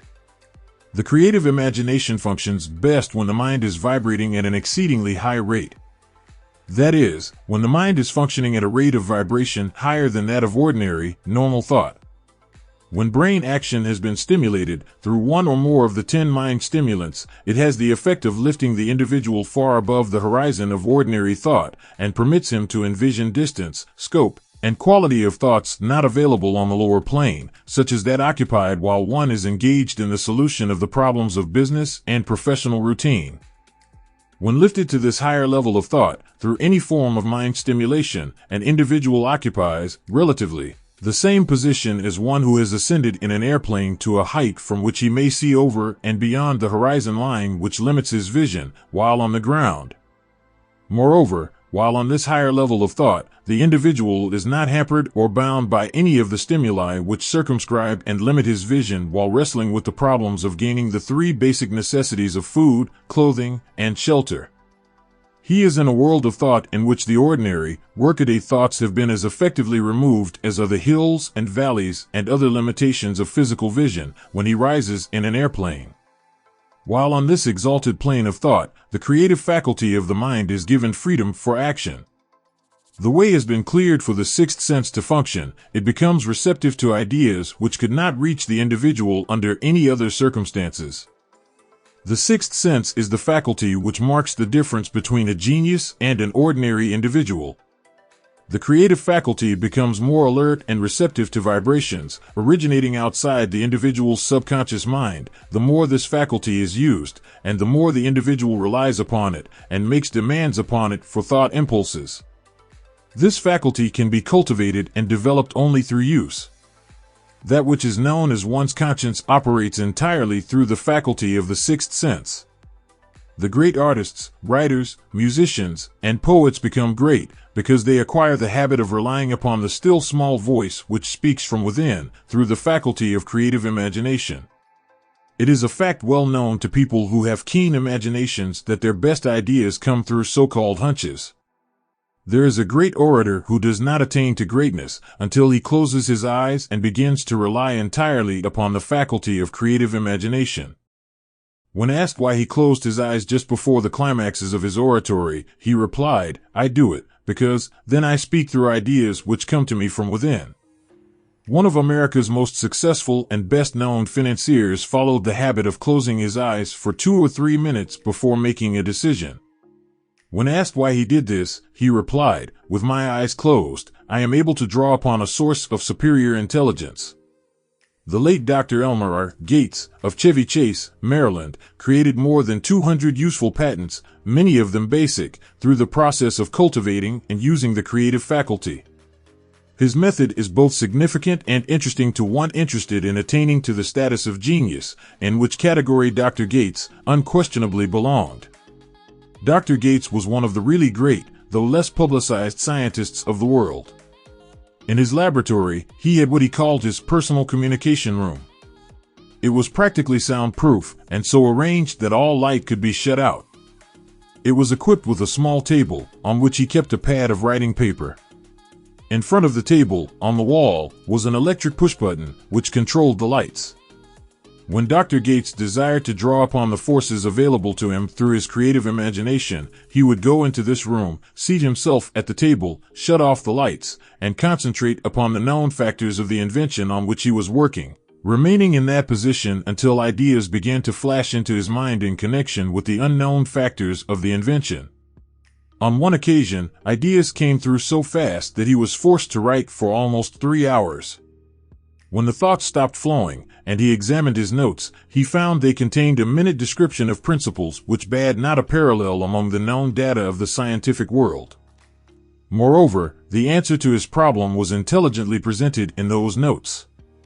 In this manner Dr. Gates completed over 200 patents, which had been begun, but not completed, by half-baked brains. Evidence of the truth of this statement is in the United States Patent Office. Dr. Gates earned his living by sitting for ideas for individuals and corporations. Some of the largest corporations in America paid him substantial fees, by the hour, for sitting for ideas. The reasoning faculty is often faulty because it is largely guided by one's accumulated experience. Not all knowledge, which one accumulates through experience, is accurate. Ideas received through the creative faculty are much more reliable, for the reason that they come from sources more reliable than any which are available to the reasoning faculty of the mind. The major difference between the genius and the ordinary crank inventor may be found in the fact that the genius works through his faculty of creative imagination, while the crank knows nothing of this faculty. The scientific inventor makes use of both the synthetic and the creative faculties of imagination. For example, the scientific inventor, or genius, begins an invention by organizing and combining the known ideas or principles accumulated through experience through the synthetic faculty. If he finds this accumulated knowledge to be insufficient for the completion of his invention, he then draws upon the sources of knowledge available to him through his creative faculty. The method by which he does this varies with the individual, but this is the sum and substance of his procedure. 1. He stimulates his mind so that it vibrates on a higher than average plane, using one or more of the 10 mind stimulants or some other stimulant of his choice. 2. He concentrates upon the known factors of his invention and creates in his mind a perfect picture of unknown factors of his invention. He holds this picture in mind until it has been taken over by the subconscious mind, then relaxes by clearing his mind of all thought, and waits for his answer to flash into his mind. Sometimes the results are both definite and immediate. At other times, the results are negative, depending upon the state of development of the sixth sense, or creative faculty. Mr. Edison tried out more than 10,000 different combinations of ideas through the synthetic faculty of his imagination before he tuned in through the creative faculty and got the answer which perfected the incandescent light. His experience was similar when he produced the talking machine. There is plenty of reliable evidence that the faculty of creative imagination exists. This evidence is available through accurate analysis of men who have become leaders in their respective callings without having had extensive educations. Lincoln was a notable example of a great leader who achieved greatness through the discovery and use of his faculty of creative imagination.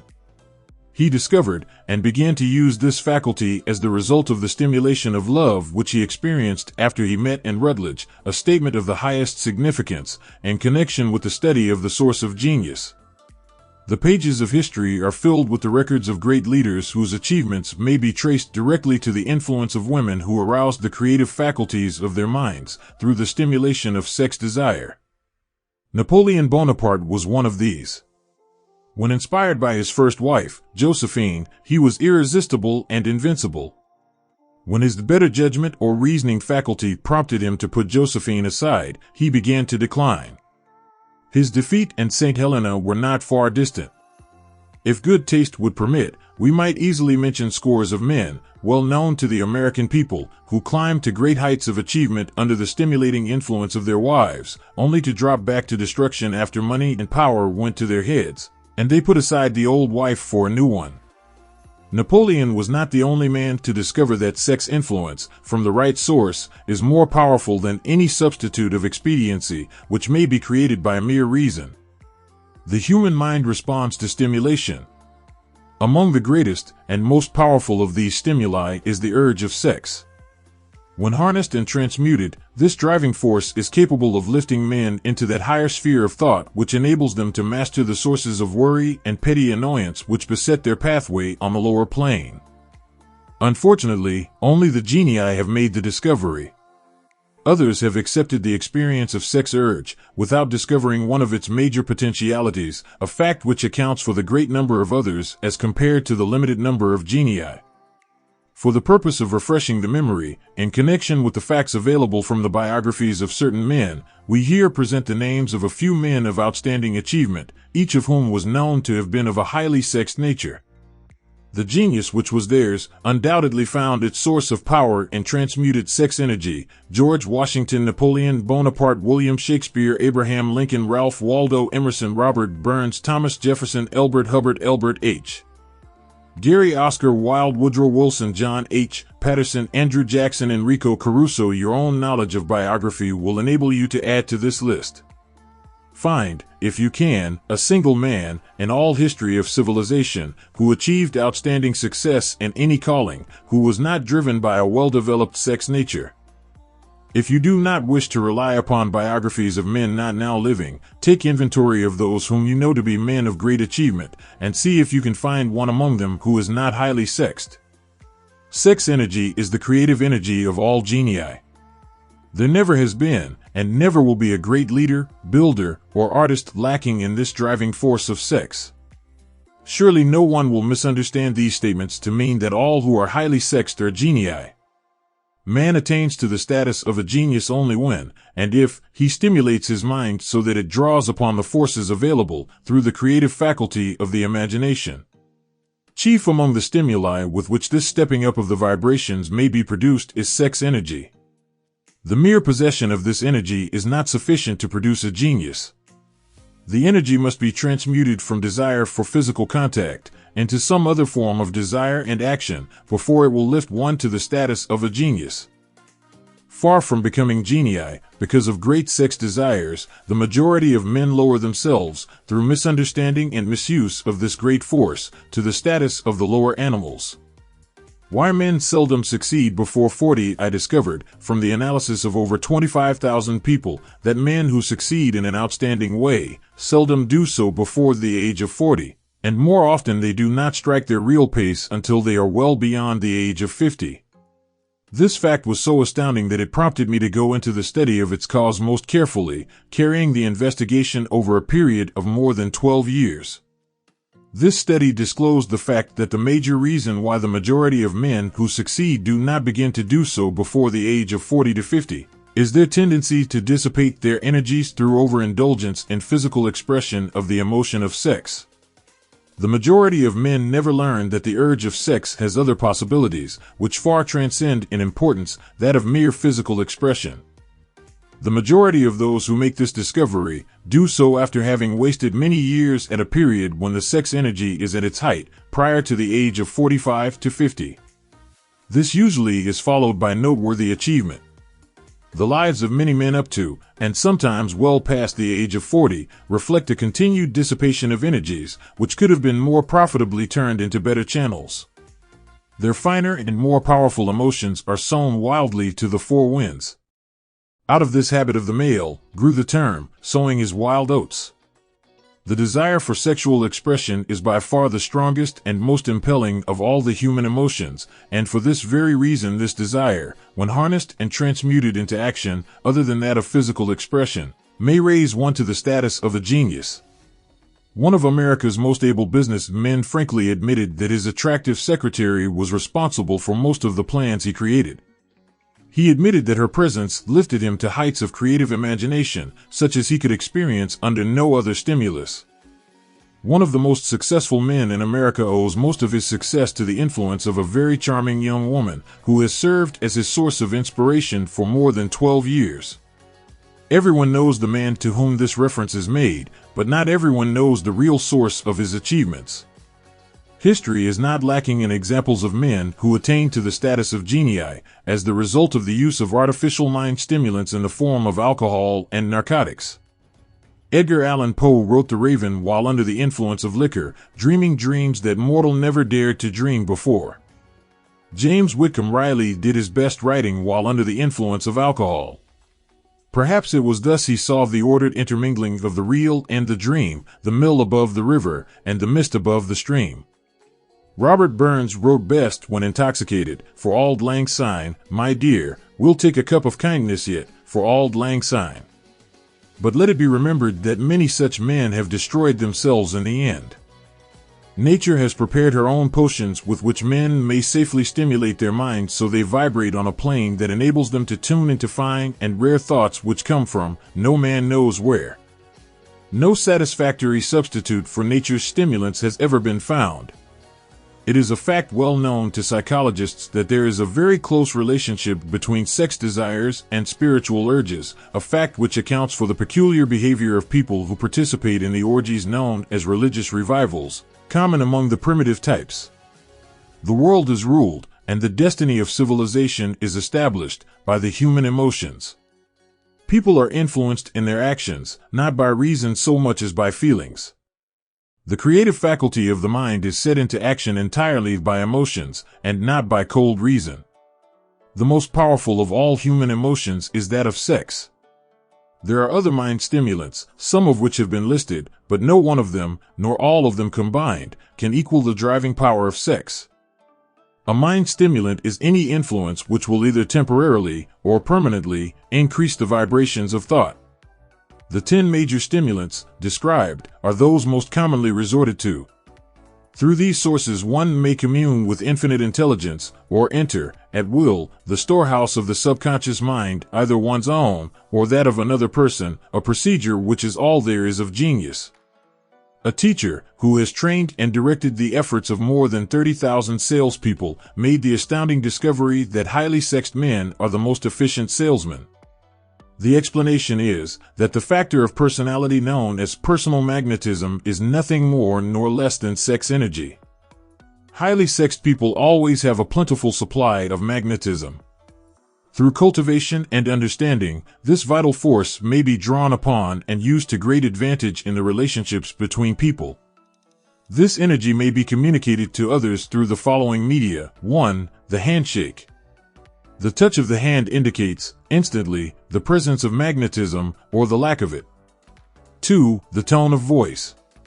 Magnetism, or sex energy, is the factor with which the voice may be colored or made musical and charming. 3. Posture and carriage of the body. Highly sexed people move briskly and with grace and ease. 4. The vibrations of thought. Highly sexed people mix the emotion of sex with their thoughts, or may do so at will, and in that way may influence those around them. 5. Body adornment. People who are highly sexed are usually very careful about their personal appearance. They usually select clothing of a style becoming to their personality, physique, complexion, etc. When employing salesmen, the more capable sales manager looks for the quality of personal magnetism as the first requirement of a salesman.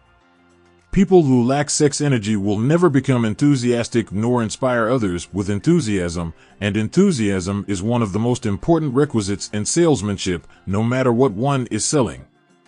The public speaker, orator, preacher, lawyer, or salesman who is lacking in sex energy is a flop, as far as being able to influence others is concerned. Couple with this the fact that most people can be influenced only through an appeal to their emotions, and you will understand the importance of sex energy as a part of the salesman's native ability. Master salesmen attain the status of mastery in selling because they either consciously or unconsciously transmute the energy of sex into sales enthusiasm. In this statement may be found a very practical suggestion as to the actual meaning of sex transmutation. The salesman who knows how to take his mind off the subject of sex and direct it in sales effort with as much enthusiasm and determination as he would apply to its original purpose has acquired the art of sex transmutation, whether he knows it or not. The majority of salesmen who transmute their sex energy do so without being in the least aware of what they are doing or how they are doing it. Transmutation of sex energy calls for more willpower than the average person cares to use for this purpose. Those who find it difficult to summon willpower sufficient for transmutation may gradually acquire this ability. Though this requires willpower, the reward for the practice is more than worth the effort. The entire subject of sex is one with which the majority of people appear to be unpardonably ignorant. The urge of sex has been grossly misunderstood, slandered, and burlesqued by the ignorant and the evil-minded for so long that the very word sex is seldom used in polite society. Men and women who are known to be blessed, yes, blessed, with highly sexed natures, are usually looked upon as being people who will bear watching. Instead of being called blessed, they are usually called cursed. Millions of people, even in this age of enlightenment, have inferiority complexes which they developed because of this false belief that a highly sexed nature is a curse. These statements of the virtue of sex energy should not be construed as justification for the libertine. The emotion of sex is a virtue only when used intelligently and with discrimination. It may be misused, and often is, to such an extent that it debases, instead of enriches, both body and mind. The better use of this power is the burden of this chapter. It seemed quite significant to the author when he made the discovery that practically every great leader, whom he had the privilege of analyzing, was a man whose achievements were largely inspired by a woman. In many instances, the woman in the case was a modest, self-denying wife, of whom the public had heard but little or nothing. In a few instances, the source of inspiration has been traced to the other woman. Perhaps such cases may not be entirely unknown to you. Intemperance in sex habits is just as detrimental as intemperance in habits of drinking and eating. In this age in which we live, an age which began with the World War, intemperance in habits of sex is common. This orgy of indulgence may account for the shortage of great leaders. No man can avail himself of the forces of his creative imagination while dissipating them. Man is the only creature on earth which violates nature's purpose in this connection. Every other animal indulges its sex nature in moderation and with purpose which harmonizes with the laws of nature. Every other animal responds to the call of sex only in season.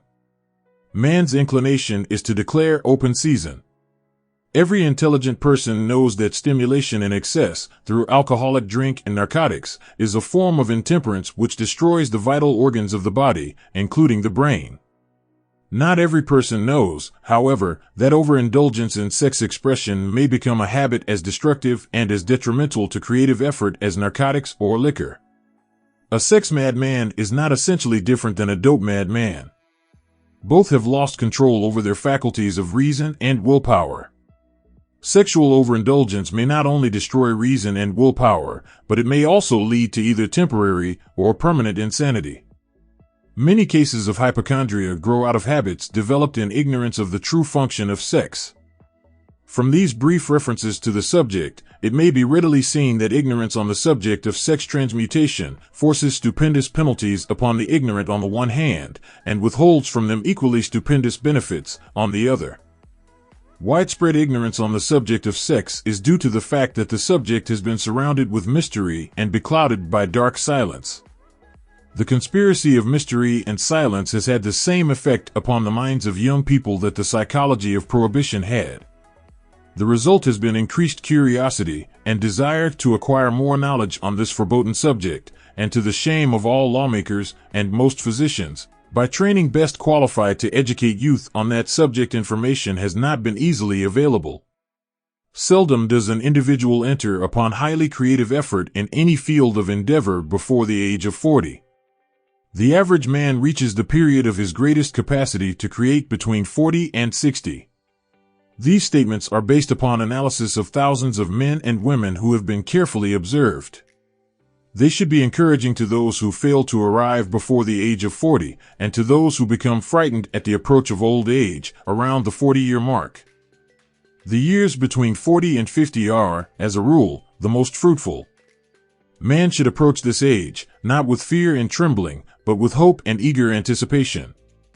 If you want evidence that most men do not begin to do their best work before the age of 40, study the records of the most successful men known to the American people, and you will find it.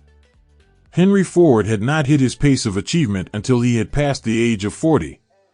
Andrew Carnegie was well past 40 before he began to reap the reward of his efforts.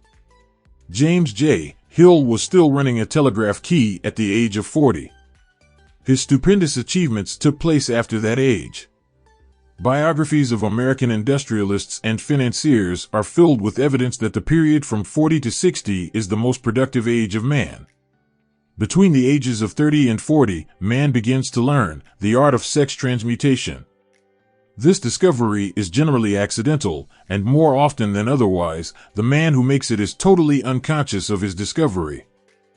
He may observe that his powers of achievement have increased around the age of 35 to 40, but in most cases, he is not familiar with the cause of this change, that nature begins to harmonize the emotions of love and sex in the individual between the ages of 30 and 40, so that he may draw upon these great forces and apply them jointly as stimuli to action. Sex, alone, is a mighty urge to action, but its forces are like a cyclone, they are often uncontrollable. When the emotion of love begins to mix itself with the emotion of sex, the result is calmness of purpose, poise, accuracy of judgment, and balance. What person, who has attained to the age of 40, is so unfortunate as to be unable to analyze these statements, and to corroborate them by his own experience? When driven by his desire to please a woman, based solely upon the emotion of sex, a man may be, and usually is, capable of great achievement, but his actions may be disorganized, distorted, and totally destructive. When driven by his desire to please a woman, based upon the motive of sex alone, a man may steal, cheat, and even commit murder. But when the emotion of love is mixed with the emotion of sex, that same man will guide his actions with more sanity, balance, and reason. Criminologists have discovered that the most hardened criminals can be reformed through the influence of a woman's love. There is no record of a criminal having been reformed solely through the sex influence. These facts are well known, but their cause is not. Reformation comes, if at all, through the heart, or the emotional side of man, not through his head, or reasoning side. Reformation means a change of heart. It does not mean a change of head. A man may, because of reason, make certain changes in his personal conduct to avoid the consequences of undesirable effects, but genuine reformation comes only through a change of heart, through a desire to change. Love, romance, and sex are all emotions capable of driving men to heights of superachievement.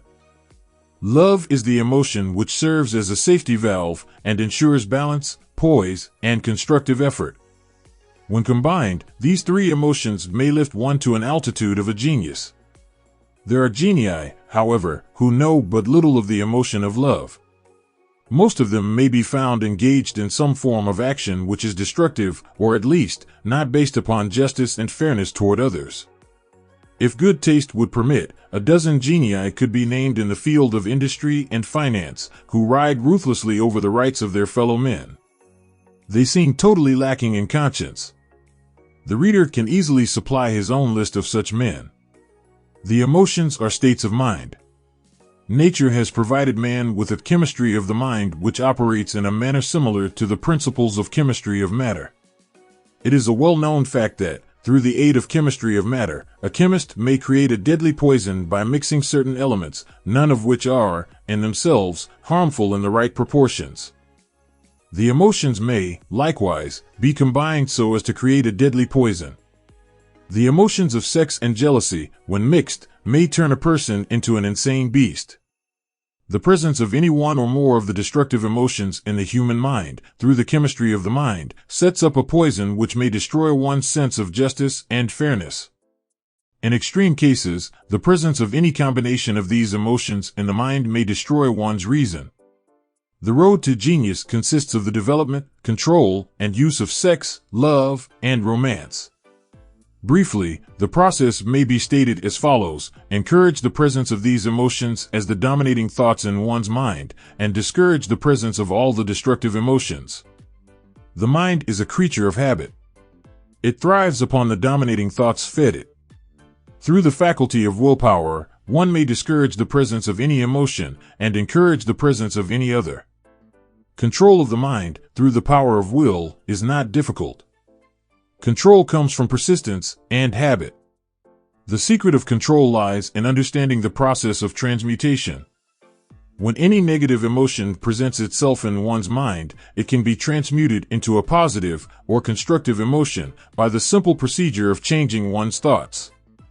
There is no other road to genius than through voluntary self-effort. A man may attain to great heights of financial or business achievement solely by the driving force of sex energy, but history is filled with evidence that he may, and usually does, carry with him certain traits of character which rob him of the ability to either hold or enjoy his fortune. This is worthy of analysis, thought, and meditation, for it states a truth, the knowledge of which may be helpful to women as well as men. Ignorance of this has cost thousands of people their privilege of happiness, even though they possessed riches. The emotions of love and sex leave their unmistakable marks upon the features. Moreover, these signs are so visible that all who wish may read them. The man who is driven by the storm of passion, based upon sex desires alone, plainly advertises that fact to the entire world by the expression of his eyes and the lines of his face. The emotion of love, when mixed with the emotion of sex, softens, modifies, and beautifies the facial expression. No character analyst is needed to tell you this, you may observe it for yourself. The emotion of love brings out, and develops the artistic and the aesthetic nature of man. It leaves its impress upon one's very soul, even after the fire has been subdued by time and circumstance. Memories of love never pass. They linger, guide, and influence long after the source of stimulation has faded. There is nothing new in this. Every person who has been moved by genuine love knows that it leaves enduring traces upon the human heart. The effect of love endures because love is spiritual in nature. The man who cannot be stimulated to great heights of achievement by love is hopeless. He is dead, though he may seem to live. Even the memories of love are sufficient to lift one to a higher plane of creative effort. The major force of love may spend itself and pass away, like a fire which has burned itself out, but it leaves behind indelible marks as evidence that it passed that way. Its departure often prepares the human heart for still greater love. Go back into your yesterdays, at times, and bathe your mind in the beautiful memories of past love. It will soften the influence of the present worries and annoyances. It will give you a source of escape from the unpleasant realities of life, and maybe, who knows, your mind will yield to you during this temporary retreat into the world of fantasy, ideas, or plans which may change the entire financial or spiritual status of your life. If you believe yourself unfortunate because you have loved and lost, perish the thought. One who has loved truly can never lose entirely. Love is whimsical and temperamental. Its nature is ephemeral and transitory. It comes when it pleases and goes away without warning. Accept and enjoy it while it remains, but spend no time worrying about its departure. Worry will never bring it back. Dismiss, also, the thought that love never comes but once. Love may come and go, times without number, but there are no two love experiences which affect one in just the same way. There may be, and there usually is, one love experience which leaves a deeper imprint on the heart than all the others, but all love experiences are beneficial, except to the person who becomes resentful and cynical when love makes its departure. There should be no disappointment over love, and there would be none if people understood the difference between the emotions of love and sex. The major difference is that love is spiritual, while sex is biological. No experience, which touches the human heart with a spiritual force, can possibly be harmful except through ignorance or jealousy. Love is, without question, life's greatest experience. It brings one into communion with infinite intelligence. When mixed with the emotions of romance and sex, it may lead one far up the ladder of creative effort. The emotions of love, sex, and romance are sides of the eternal triangle of achievement-building genius. Nature creates genii through no other force. Love is an emotion with many sides, shades, and colors. The love which one feels for parents or children is quite different from that which one feels for one's sweetheart. The one is mixed with the emotion of sex, while the other is not. The love which one feels in true friendship is not the same as that felt for one's sweetheart, parents, or children, but it, too, is a form of love. Then, there is the emotion of love for things inanimate, such as the love of nature's handiwork. But the most intense and burning of all these various kinds of love is that experienced in the blending of the emotions of love and sex. Marriages, not blessed with the eternal affinity of love, properly balanced and proportioned with sex, cannot be happy ones, and seldom endure. Love, alone, will not bring happiness in marriage, nor will sex alone. When these two beautiful emotions are blended, marriage may bring about a state of mind, closest to the spiritual that one may ever know on this earthly plane. When the emotion of romance is added to those of love and sex, the obstructions between the finite mind of man and infinite intelligence are removed. Then a genius has been born. What a different story is this than those usually associated with the emotion of sex. Here is an interpretation of the emotion which lifts it out of the commonplace and makes of it potter's clay in the hands of God, from which he fashions all that is beautiful and inspiring. It is an interpretation which would, when properly understood, bring harmony out of the chaos which exists in too many marriages. The disharmonies often expressed in the form of nagging may usually be traced to lack of knowledge on the subject of sex. Where love, romance, and the proper understanding of the emotion and function of sex abide, there is no disharmony between married people. Fortunate is the husband whose wife understands the true relationship between the emotions of love, sex, and romance. When motivated by this holy triumvirate, no form of labor is burdensome, because even the lowliest form of effort takes on the nature of a labor of love. It is a very old saying that a man's wife may either make him or break him, but the reason is not always understood. The making and breaking is the result of the wife's understanding, or lack of understanding of the emotions of love, sex, and romance. Despite the fact that men are polygamous, by the very nature of their biological inheritance, it is true that no woman has as great an influence on a man as his wife, unless he is married to a woman totally unsuited to his nature. If a woman permits her husband to lose interest in her and become more interested in other women, it is usually because of her ignorance or indifference toward the subjects of sex, love, and romance. This statement presupposes, of course, that genuine love once existed between a man and his wife.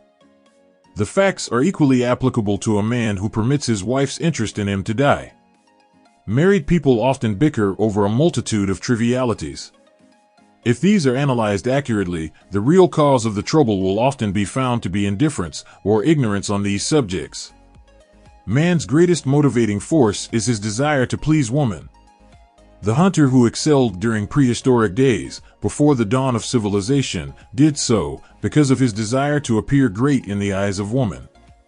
Man's nature has not changed in this respect.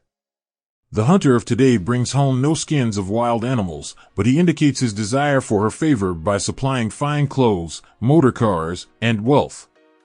Man has the same desire to please woman that he had before the dawn of civilization. The only thing that has changed is his method of pleasing.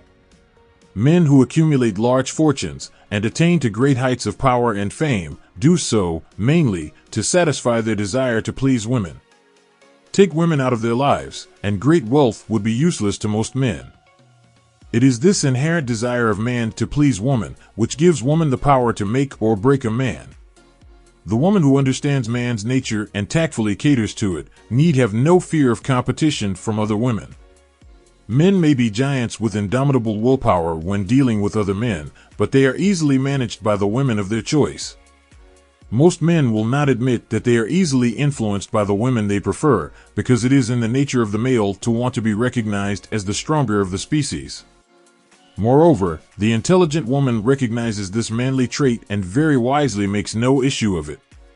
Some men know that they are being influenced by the women of their choice, their wives, sweethearts, mothers, or sisters, but they tactfully refrain from rebelling against the influence because they are intelligent enough to know that no man is happy or complete without the modifying influence of the right woman. The man who does not recognize this important truth deprives himself of the power which has done more to help men achieve success than all other forces combined. Success than all other forces combined. Success than all other forces combined. Success than all other forces combined. Success than all other forces combined. Success than all other forces. Chapter 12, The Subconscious Mind, the connecting link. The 11th step toward riches. The subconscious mind consists of a field of consciousness, in which every impulse of thought that reaches the objective mind through any of the five senses is classified and recorded, and from which thoughts may be recalled or withdrawn as letters may be taken from a filing cabinet. It receives and files sense impressions or thoughts, regardless of their nature.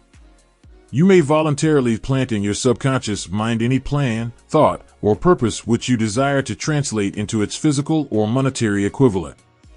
The subconscious acts first on the dominating desires which have been mixed with emotional feeling, such as faith. Consider this in connection with the instructions given in the chapter on desire, for taking the 6 steps there outlined, and the instructions given in the chapter on the building and execution of plans, and you will understand the importance of the thought conveyed. The subconscious mind works day and night. Through a method of procedure unknown to man, the subconscious mind draws upon the forces of infinite intelligence for the power with which it voluntarily transmutes one's desires into their physical equivalent, making use always of the most practical media by which this end may be accomplished. You cannot entirely control your subconscious mind, but you can voluntarily hand over to it any plan, desire, or purpose which you wish transformed into concrete form. Read, again, Instructions for Using the Subconscious Mind and the chapter on autosuggestion. There is plenty of evidence to support the belief that the subconscious mind is the connecting link between the finite mind of man and infinite intelligence. It is the intermediary through which one may draw upon the forces of infinite intelligence at will.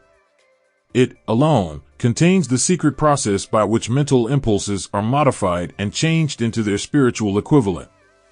It, alone, is the medium through which prayer may be transmitted to the source capable of answering prayer. The possibilities of creative effort connected with the subconscious mind are stupendous and imponderable. They inspire one with awe.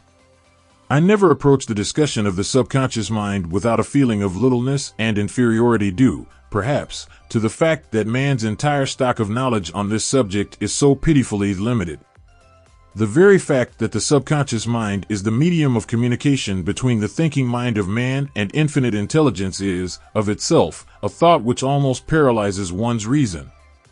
After you have accepted, as a reality, the existence of the subconscious mind, and understand its possibilities, as a medium for transmuting your desires into their physical or monetary equivalent, you will comprehend the full significance of the instructions given in the chapter on desire.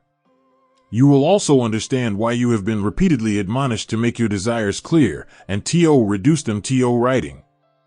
You will also understand the necessity of persistence in carrying out instructions. The 13 principles are the stimuli with which you acquire the ability to reach and to influence your subconscious mind. Do not become discouraged if you cannot do this upon the first attempt.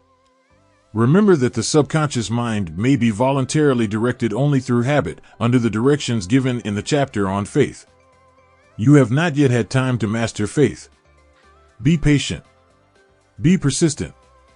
A good many statements in the chapters on faith and autosuggestion will be repeated here, for the benefit of your subconscious mind. Remember, your subconscious mind functions voluntarily, whether you make any effort to influence it or not. This, naturally, suggests to you that thoughts of fear and poverty and all negative thoughts serve as stimuli to your subconscious mind, unless you master these impulses and give it more desirable food upon which it may feed. The subconscious mind will not remain idle. If you fail to plant desires in your subconscious mind, it will feed upon the thoughts which reach it as the result of your neglect. We have already explained that thought impulses, both negative and positive, are reaching the subconscious mind continuously from the 4 sources which were mentioned in the chapter on sex transmutation. For the present, it is sufficient if you remember that you are living daily, in the midst of all manner of thought impulses which are reaching your subconscious mind, without your knowledge. Some of these impulses are negative, some are positive. You are now engaged in trying to help shut off the flow of negative impulses and to aid in voluntarily influencing your subconscious mind through positive impulses of desire. When you achieve this, you will possess the key which unlocks the door to your subconscious mind. Moreover, you will control that door so completely that no undesirable thought may influence your subconscious mind. Everything which man creates begins in the form of a thought impulse. Man can create nothing which he does not first conceive in thought. Through the aid of the imagination, thought impulses may be assembled into plans. The imagination, when under control, may be used for the creation of plans or purposes that lead to success in one's chosen occupation. All thought impulses, intended for transmutation into their physical equivalent, voluntarily planted in the subconscious mind, must pass through the imagination and be mixed with faith. The mixing of faith with a plan or purpose, intended for submission to the subconscious mind, may be done only through the imagination. From these statements, you will readily observe that voluntary use of the subconscious mind calls for coordination and application of all the principles. Ella Wheeler Wilcox gave evidence of her understanding of the power of the subconscious mind when she wrote, "You never can tell what a thought will do in bringing you hate or love, for thoughts are things, and their airy wings are swifter than carrier doves. They follow the law of the universe, each thing creates its kind, and they speed o'er the track to bring you back whatever went out from your mind." Mrs. Wilcox understood the truth that thoughts which go out from one's mind also embed themselves deeply in one's subconscious mind, where they serve as a magnet, pattern, or blueprint by which the subconscious mind is influenced while translating them into their physical equivalent. Thoughts are truly things, for the reason that every material thing begins in the form of thought energy. The subconscious mind is more susceptible to influence by impulses of thought mixed with feeling or emotion than by those originating solely in the reasoning portion of the mind. In fact, there is much evidence to support the theory that only emotionalized thoughts have any action influence upon the subconscious mind. It is a well-known fact that emotion or feeling rules the majority of people. If it is true that the subconscious mind responds more quickly to and is influenced more readily by thought impulses which are well mixed with emotion, it is essential to become familiar with the more important of the emotions. There are 7 major positive emotions and 7 major negative emotions. The negatives voluntarily inject themselves into the thought impulses, which ensure passage into the subconscious mind. The positives must be injected, through the principle of autosuggestion, into the thought impulses which an individual wishes to pass on to his subconscious mind. These emotions, or feeling impulses, may be likened to yeast in a loaf of bread, because they constitute the action element, which transforms thought impulses from the passive to the active state. Thus may one understand why thought impulses, which have been well mixed with emotion, are acted upon more readily than thought impulses originating in cold reason. You are preparing yourself to influence and control the inner audience of your subconscious mind in order to hand over to it the desire for money, which you wish transmuted into its monetary equivalent. It is essential, therefore, that you understand the method of approach to this inner audience. You must speak its language, or it will not heed your call. It understands best the language of emotion or feeling. Let us, therefore, describe here the 7 major positive emotions and the 7 major negative emotions, so that you may draw upon the positives and avoid the negatives when giving instructions to your subconscious mind.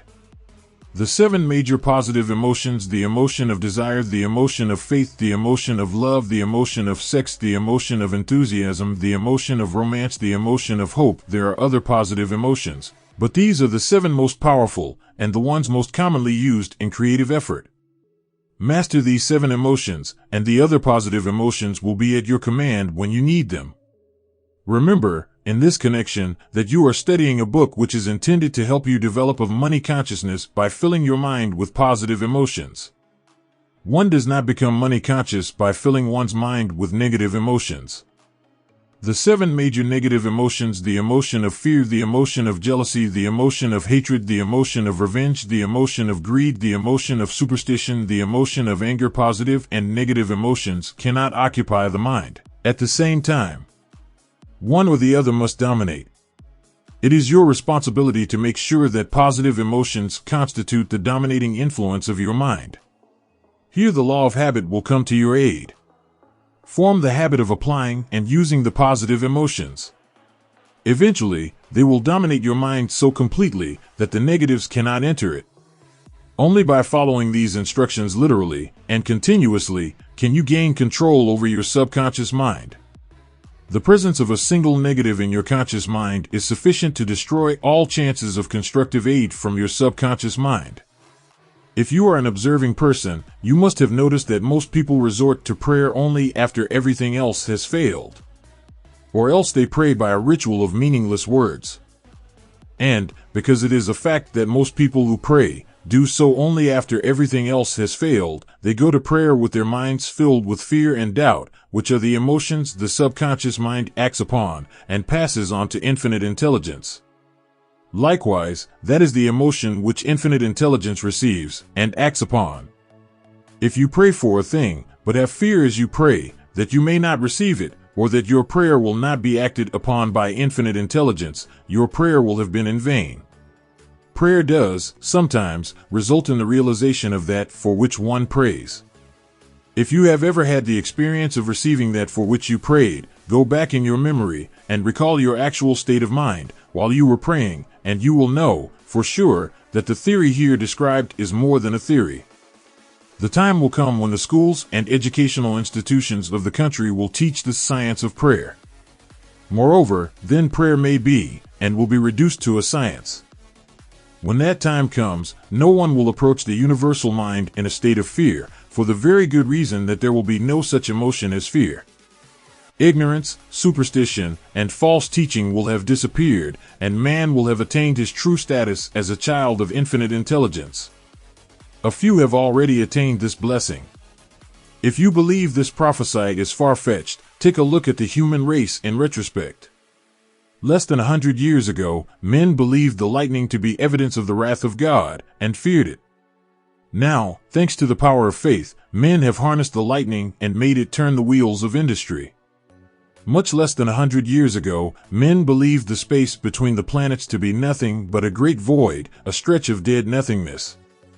Now, thanks to this same power of faith, men know that far from being either dead or a void, the space between the planets is very much alive, that it is the highest form of vibration known, excepting, perhaps, the vibration of thought. Moreover, men know that this living, pulsating, vibratory energy which permeates every atom of matter and fills every niche of space, connects every human brain with every other human brain. What reason have men to believe that this same energy does not connect every human brain with infinite intelligence? There are no toll gates between the finite mind of man and infinite intelligence. The communication costs nothing except patience, faith, persistence, understanding, and a sincere desire to communicate. Moreover, the approach can be made only by the individual himself. Paid prayers are worthless. Infinite intelligence does no business by proxy. You either go direct, or you do not communicate. You may buy prayer books and repeat them until the day of your doom, without avail. Thoughts which you wish to communicate to infinite intelligence must undergo transformation, such as can be given only through your own subconscious mind. The method by which you may communicate with infinite intelligence is very similar to that through which the vibration of sound is communicated by radio. If you understand the working principle of radio, you of course know that sound cannot be communicated through the ether until it has been stepped up or changed into a rate of vibration which the human ear cannot detect. The radio sending station picks up the sound of the human voice and scrambles or modifies it by stepping up the vibration millions of times. Only in this way can the vibration of sound be communicated through the ether. After this transformation has taken place, the ether picks up the energy, carries that energy to radio receiving stations, and these receiving sets step that energy back down to its original rate of vibration so it is recognized as sound. The subconscious mind is the intermediary, which translates one's prayers into terms which infinite intelligence can recognize, presents the message, and brings back the answer in the form of a definite plan or idea for procuring the object of the prayer. Understand this principle, and you will know why mere words read from a prayer book cannot, and will never serve as an agency of communication between the mind of man and infinite intelligence. Before your prayer will reach infinite intelligence, it probably is transformed from its original thought vibration into terms of spiritual vibration. Faith is the only known agency which will give your thoughts a spiritual nature. Faith and fear make poor bedfellows. Where one is found, the other cannot exist. One is found, the other cannot exist. One is found, the other. Chapter 13 The Brain, a broadcasting and receiving station for thought. The 12th step toward riches. More than 20 years ago, the author, working in conjunction with the late Dr. Alexander Graham Bell and Dr. Elmer R. Gates, observed that every human brain is both a broadcasting and receiving station for the vibration of thought. Through the medium of the ether, in a fashion similar to that employed by the radio broadcasting principle, every human brain is capable of picking up vibrations of thought which are being released by other brains. In connection with the statement in the preceding paragraph, compare and consider the description of the creative imagination as outlined in the chapter on imagination. The creative imagination is the receiving set of the brain, which receives thoughts released by the brains of others. It is the agency of communication between one's conscious or reasoning mind and the four sources from which one may receive thought stimuli. When stimulated or stepped up to a high rate of vibration, the mind becomes more receptive to the vibration of thought which reaches it through the ether from outside sources. This stepping up process takes place through the positive emotions or the negative emotions. Through the emotions, the vibrations of thought may be increased. Vibrations of an exceedingly high rate are the only vibrations picked up and carried by the ether from one brain to another. Thought is energy traveling at an exceedingly high rate of vibration. Thought, which has been modified or stepped up by any of the major emotions, vibrates at a much higher rate than ordinary thought, and it is this type of thought which passes from one brain to another through the broadcasting machinery of the human brain. The emotion of sex stands at the head of the list of human emotions as far as intensity and driving force are concerned. The brain, which has been stimulated by the emotion of sex, vibrates at a much more rapid rate than it does when that emotion is quiescent or absent. The result of sex transmutation is the increase of the rate of vibration of thoughts to such a pitch that the creative imagination becomes highly receptive to ideas which it picks up from the ether. On the other hand, when the brain is vibrating at a rapid rate, it not only attracts thoughts and ideas released by other brains through the medium of the ether, but it gives to one's own thoughts that feeling which is essential before those thoughts will be picked up and acted upon by one's subconscious mind. Thus, you will see that the broadcasting principle is the factor through which you mix feeling or emotion with your thoughts and pass them on to your subconscious mind. The subconscious mind is the sending station of the brain through which vibrations of thought are broadcast. The creative imagination is the receiving set through which the vibrations of thought are picked up from the ether. Along with the important factors of the subconscious mind and the faculty of the creative imagination, which constitute the sending and receiving sets of your mental broadcasting machinery, consider now the principle of autosuggestion, which is the medium by which you may put into operation your broadcasting station. Through the instructions described in the chapter on autosuggestion, you were definitely informed of the method by which desire may be transmuted into its monetary equivalent. Operation of your mental broadcasting station is a comparatively simple procedure. You have but 3 principles to bear in mind and to apply when you wish to use your broadcasting station: the subconscious mind, creative imagination, and autosuggestion. The stimuli through which you put these 3 principles into action have been described. The procedure begins with desire. The greatest forces are intangible. The Depression brought the world to the very borderline of understanding of the forces which are intangible and unseen. Through the ages which have passed, man has depended too much upon his physical senses and has limited his knowledge to physical things, which he could see, touch, weigh, and measure. We are now entering the most marvelous of all ages, an age which will teach us something of the intangible forces of the world about us. Perhaps we shall learn, as we pass through this age, that the other self is more powerful than the physical self we see when we look into a mirror. Sometimes men speak lightly of the intangibles, the things which they cannot perceive through any of their 5 senses, and when we hear them, it should remind us that all of us are controlled by forces which are unseen and intangible. The whole of mankind has not the power to cope with, nor to control the intangible force wrapped up in the rolling waves of the oceans. Man has not the capacity to understand the intangible force of gravity, which keeps this little earth suspended in mid-air, and keeps man from falling from it, much less the power to control that force. Man is entirely subservient to the intangible force which comes with a thunderstorm, and he is just as helpless in the presence of the intangible force of electricity. Nay, he does not even know what electricity is, where it comes from, or what its purpose is. Nor is this by any means the end of man's ignorance in connection with things unseen and intangible. He does not understand the intangible force wrapped up in the soil of the earth, the force which provides him with every morsel of food he eats, every article of clothing he wears, every dollar he carries in his pockets. The dramatic story of the brain last, but not least, man, with all of his boasted culture and education, understands little or nothing of the intangible force of thought. He knows but little concerning the physical brain and its vast network of intricate machinery through which the power of thought is translated into its material equivalent, but he is now entering an age which shall yield enlightenment on the subject.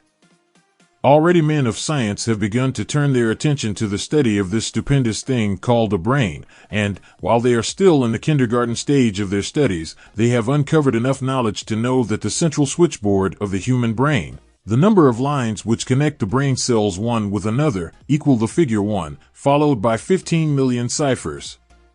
"The figure is so stupendous," said Dr. C. Judson Herrick of the University of Chicago, "that astronomical figures dealing with hundreds of millions of light years become insignificant by comparison.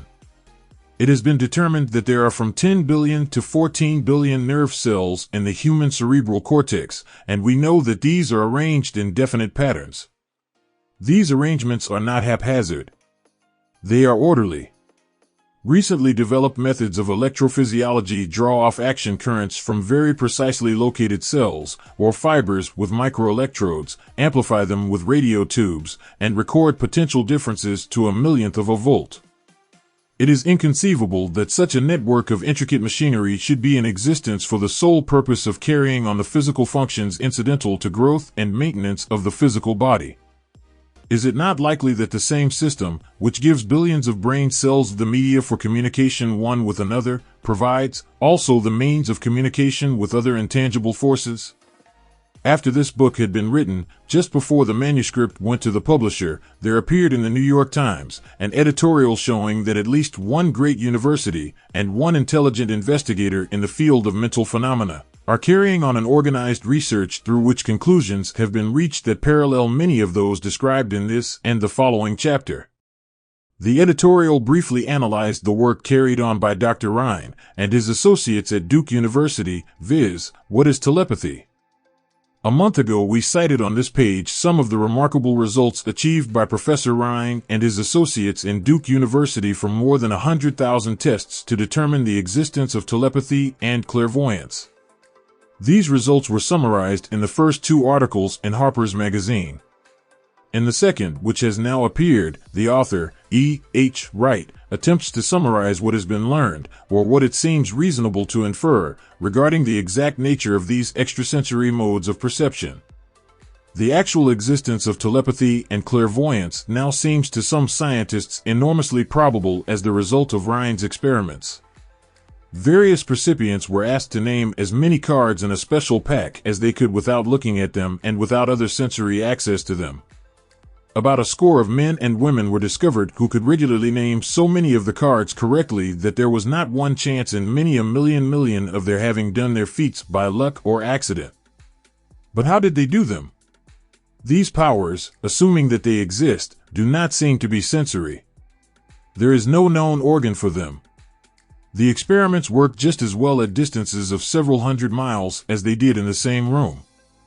These facts also dispose, in Mr. Wright's opinion, of the attempt to explain telepathy or clairvoyance through any physical theory of radiation.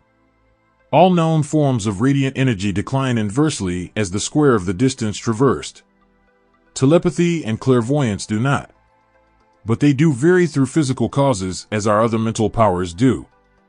Contrary to widespread opinion, they do not improve when the percipient is asleep or half asleep, but, on the contrary, when he is most wide awake and alert. Lhine discovered that a narcotic will invariably lower a percipient's score, while a stimulant will always send it higher. The most reliable performer apparently cannot make a good score unless he tries to do his best. One conclusion that Wright draws with some confidence is that telepathy and clairvoyance are really one and the same gift. That is, the faculty that sees a card face down on a table seems to be exactly the same one that reads a thought residing only in another mind. There are several grounds for believing this. So far, for example, the two gifts have been found in every person who enjoys either of them. In every one so far the two have been of equal vigor, almost exactly. Screens, walls, distances have no effect at all on either. Wright advances from this conclusion to express what he puts forward as no more than the mere hunch that other extrasensory experiences, prophetic dreams, premonitions of disaster, and the like, may also prove to be part of the same faculty. The reader is not asked to accept any of these conclusions unless he finds it necessary, but the evidence that Lhine has piled up must remain impressive. In view of Dr. Lhine's announcement in connection with the conditions under which the mind responds to what he terms extra-sensory modes of perception, I now feel privileged to add to his testimony by stating that my associates and I have discovered what we believe to be the ideal conditions under which the mind can be stimulated so that the sixth sense described in the next chapter can be made to function in a practical way. The conditions to which I refer consist of a close working alliance between myself and 2 members of my staff. Through experimentation and practice, we have discovered how to stimulate our minds so that we can, by a process of blending our 3 minds into one, find the solution to a great variety of personal problems which are submitted by my clients. The procedure is very simple. We sit down at a conference table, clearly state the nature of the problem we have under consideration, then begin discussing it. Each contributes whatever thoughts that may occur. The strange thing about this method of mind stimulation is that it places each participant in communication with unknown sources of knowledge definitely outside his own experience. If you understand the principle described in the chapter on the mastermind, you of course recognize the round table procedure here described as being a practical application of the mastermind. This method of mind stimulation, through harmonious discussion of definite subjects between 3 people, illustrates the simplest and most practical use of the mastermind. By adopting and following a similar plan, any student of this philosophy may come into possession of the famous Carnegie formula briefly described in the introduction. If it means nothing to you at this time, mark this page and read it again after you have finished the last chapter. The Depression was a blessing in disguise. It reduced the whole world to a new starting point that gives everyone a new opportunity. Chapter 14, The Sixth Sense, the door to the Temple of Wisdom. The 13th step toward riches. The 13th principle is known as the sixth sense, through which infinite intelligence may and will communicate voluntarily, without any effort from, or demands by, the individual. This principle is the apex of the philosophy. It can be assimilated, understood, and applied only by first mastering the other 12 principles. The sixth sense is that portion of the subconscious mind which has been referred to as the creative imagination. It has also been referred to as the receiving set through which ideas, plans, and thoughts flash into the mind. The flashes are sometimes called hunches or inspirations. The sixth sense defies description. It cannot be described to a person who has not mastered the other principles of this philosophy, because such a person has no knowledge and no experience with which the sixth sense may be compared. Understanding of the sixth sense comes only by meditation through mind development from within. The sixth sense probably is the medium of contact between the finite mind of man and infinite intelligence, and for this reason, it is a mixture of both the mental and the spiritual. It is believed to be the point at which the mind of man contacts the universal mind. After you have mastered the principles described in this book, you will be prepared to accept as truth a statement which may, otherwise, be incredible to you, namely, through the aid of the sixth sense, you will be warned of impending dangers in time to avoid them, and notified of opportunities in time to embrace them. There comes to your aid, and to do your bidding, with the development of the sixth sense, a guardian angel who will open to you at all times the door to the temple of wisdom. Whether or not this is a statement of truth, you will never know, except by following the instructions described in the pages of this book, or some similar method of procedure. The author is not a believer in, nor an advocate of miracles, for the reason that he has enough knowledge of nature to understand that nature never deviates from her established laws. Some of her laws are so incomprehensible that they produce what appear to be miracles. The sixth sense comes as near to being a miracle as anything I have ever experienced, and it appears so, only because I do not understand the method by which this principle is operated. This much the author does know, that there is a power, or a first cause, or an intelligence, which permeates every atom of matter, and embraces every unit of energy perceptible to man, that this infinite intelligence converts acorns into oak trees, causes water to flow downhill in response to the law of gravity, follows night with day, and winter with summer, each maintaining its proper place and relationship to the other. This intelligence may, through the principles of this philosophy, be induced to aid in transmuting desires into concrete or material form. The author has this knowledge because he has experimented with it and has experienced it. Step by step, through the preceding chapters, you have been led to this, the last principle. If you have mastered each of the preceding principles, you are now prepared to accept, without being skeptical, the stupendous claims made here. If you have not mastered the other principles, you must do so before you may determine, definitely, whether or not the claims made in this chapter are fact or fiction. While I was passing through the age of hero worship, I found myself trying to imitate those whom I most admired.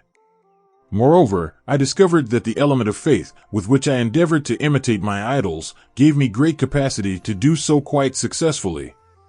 I have never entirely divested myself of this habit of hero worship, although I have passed the age commonly given over to such.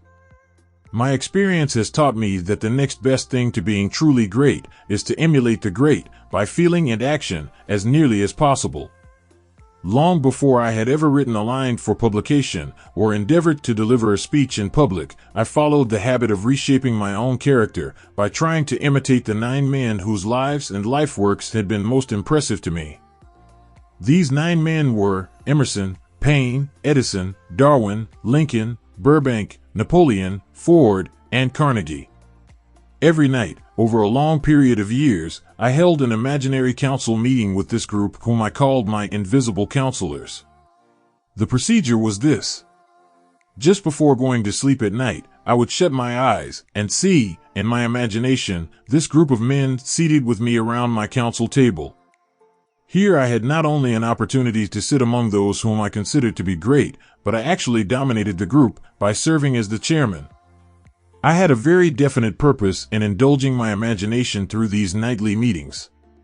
My purpose was to rebuild my own character so it would represent a composite of the characters of my imaginary counselors. Realizing, as I did, early in life that I had to overcome the handicap of birth in an environment of ignorance and superstition, I deliberately assigned myself the task of voluntary rebirth through the method here described.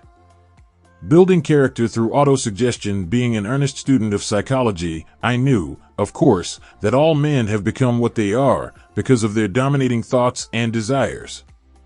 I knew that every deeply seated desire has the effect of causing one to seek outward expression through which that desire may be transmuted into reality. I knew that self-suggestion is a powerful factor in building character, that it is, in fact, the sole principle through which character is builded. With this knowledge of the principles of mind operation, I was fairly well armed with the equipment needed in rebuilding my character. In these imaginary council meetings, I called on my cabinet members for the knowledge I wished each to contribute, addressing myself to each member in audible words, as follows: Mr. Emerson, I desire to acquire from you the marvelous understanding of nature which distinguished your life. I ask that you make an impress upon my subconscious mind of whatever qualities you possessed, which enabled you to understand and adapt yourself to the laws of nature. I ask that you assist me in reaching and drawing upon whatever sources of knowledge are available to this end. Mr. Burbank, I request that you pass on to me the knowledge which enabled you to so harmonize the laws of nature that you caused the cactus to shed its thorns and become an edible food. Give me access to the knowledge which enabled you to make 2 blades of grass grow where but one grew before, and helped you to blend the coloring of the flowers with more splendor and harmony, for you, alone, have successfully gilded the lily. Napoleon, I desire to acquire from you, by emulation, the marvelous ability you possess to inspire men, and to arouse them to greater and more determined spirit of action. Also to acquire the spirit of enduring faith, which enabled you to turn defeat into victory, and to surmount staggering obstacles. Emperor Fate, King of Chance, Man of Destiny, I salute you. Mr. Paine, I desire to acquire from you the freedom of thought and the courage and clarity with which to express convictions, which so distinguished you. Mr. Darwin, I wish to acquire from you the marvelous patience and ability to study cause and effect, without bias or prejudice, so exemplified by you. Mr. Lincoln, I desire to build into my own character the keen sense of justice, the untiring spirit of patience, the sense of humor, the human understanding, and the tolerance, which were your distinguishing characteristics. Mr. Carnegie, I am already indebted to you for my choice of a life work, which has brought me great happiness and peace of mind. I wish to acquire a thorough understanding of the principles of organized effort, which you used so effectively in the building of a great industrial enterprise. Mr. Ford, you have been among the most helpful of the men who have supplied much of the material essential to my work. I wish to acquire your spirit of persistence, the determination, poise, and self-confidence which have enabled you to master poverty, organize, unify, and simplify human effort, so I may help others to follow in your footsteps. Mr. Edison, I have seated you nearest to me, at my right, because of the personal cooperation you have given me during my research into the causes of success and failure. I wish to acquire from you the marvelous spirit of faith with which you have uncovered so many of nature's secrets, the spirit of unremitting toil with which you have so often wrested victory from defeat. My method of addressing the members of the imaginary cabinet would vary according to the traits of character in which I was, for the moment, most interested in acquiring. I studied the records of their lives with painstaking care. After some months of this nightly procedure, I was astounded by the discovery that these imaginary figures became, apparently, real. Each of these 9 men developed individual characteristics, which surprised me. For example, Lincoln developed the habit of always being late, then walking around in solemn parade. When he came, he walked very slowly, with his hands clasped behind him, and once in a while, he would stop as he passed, and rest his hand, momentarily, upon my shoulder. He always wore an expression of seriousness upon his face. Rarely did I see him smile. The cares of a sundered nation made him grave. That was not true of the others.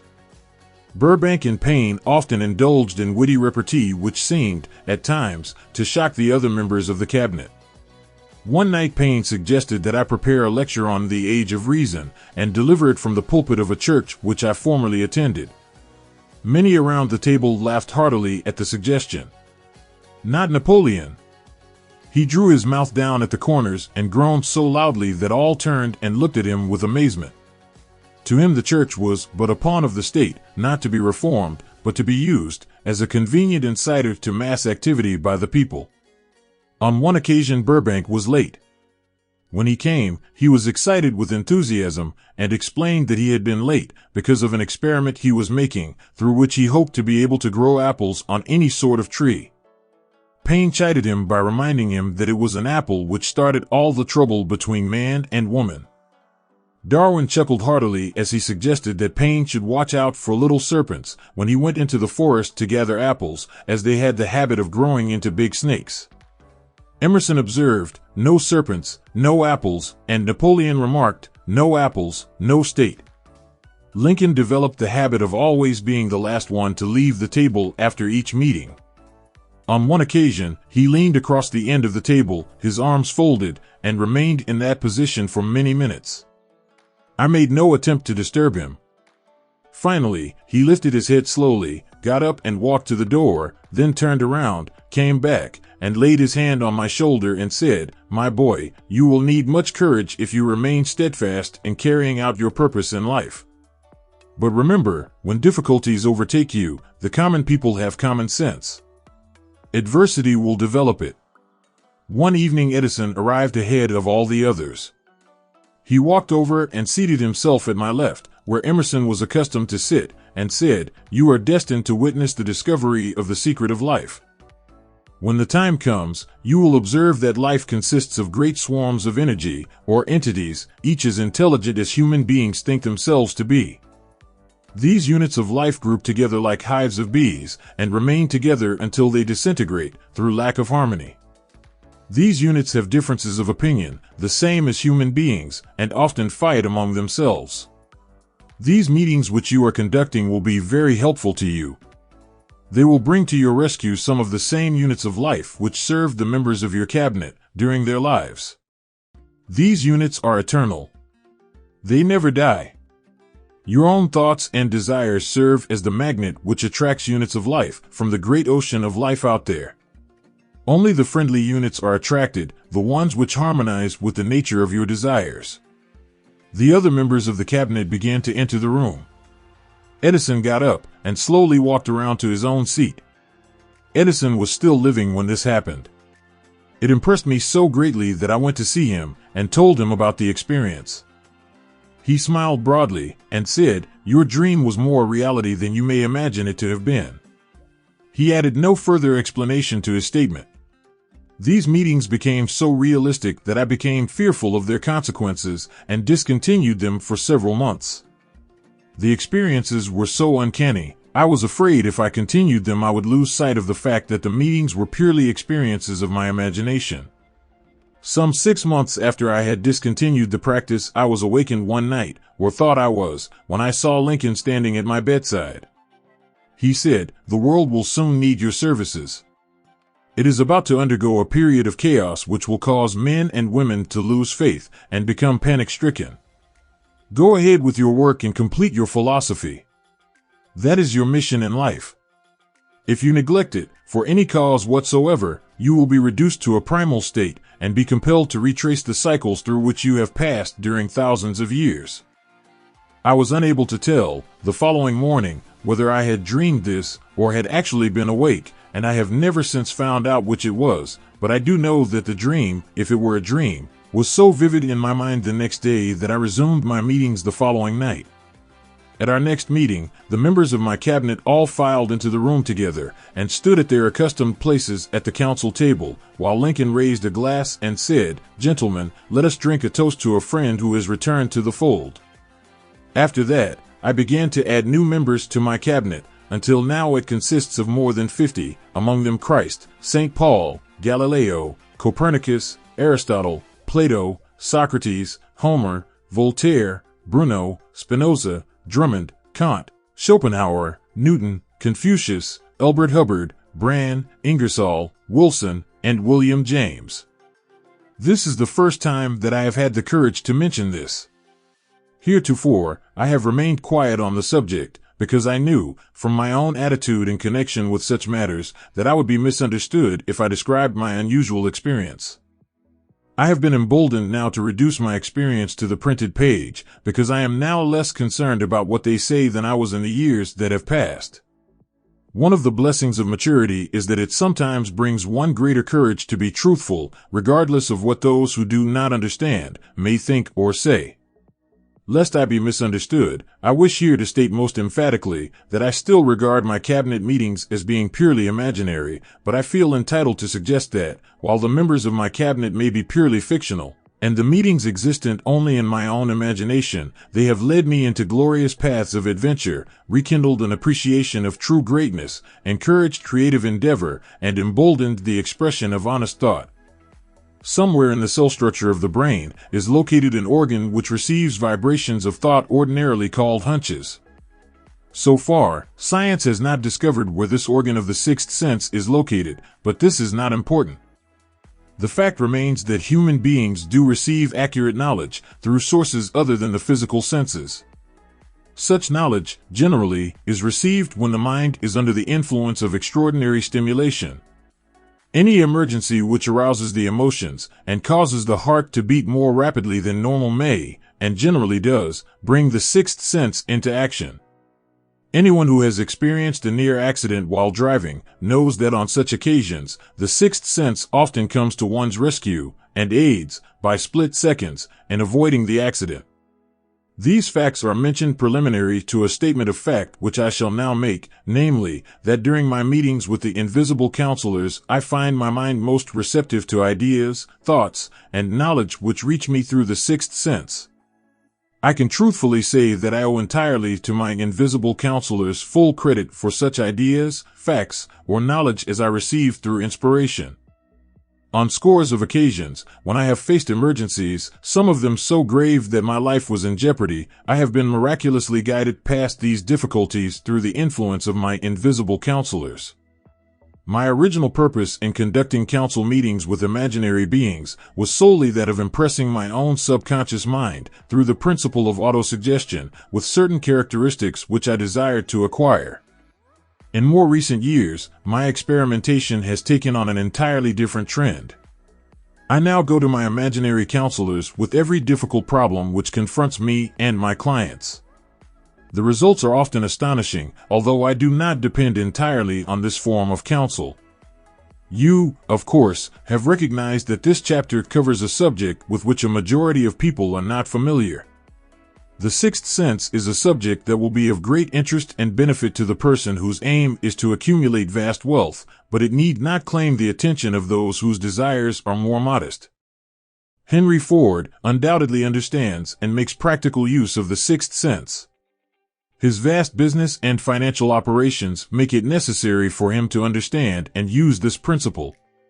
The late Thomas Edison understood and used the sixth sense in connection with the development of inventions, especially those involving basic patents, in connection with which he had no human experience and no accumulated knowledge to guide him, as was the case while he was working on the talking machine and the moving picture machine. Nearly all great leaders, such as Napoleon, Bismarck, Joan of Arc, Christ, Buddha, Confucius, and Muhammad, understood and probably made use of the sixth sense almost continuously. The major portion of their greatness consisted of their knowledge of this principle. The sixth sense is not something that one can take off and put on at will. Ability to use this great power comes slowly through application of the other principles outlined in this book. Seldom does any individual come into workable knowledge of the sixth sense before the age of 40. More often the knowledge is not available until one is well past 50, and this, for the reason that the spiritual forces, with which the sixth sense is so closely related, do not mature and become usable except through years of meditation, self-examination, and serious thought. No matter who you are, or what may have been your purpose in reading this book, you can profit by it without understanding the principle described in this chapter. This is especially true if your major purpose is that of accumulation of money or other material things. The chapter on the sixth sense was included because the book is designed for the purpose of presenting a complete philosophy by which individuals may unerringly guide themselves in attaining whatever they ask of life. The starting point of all achievement is desire. The finishing point is that brand of knowledge which leads to understanding of self, understanding of others, understanding of the laws of nature, recognition and understanding of happiness.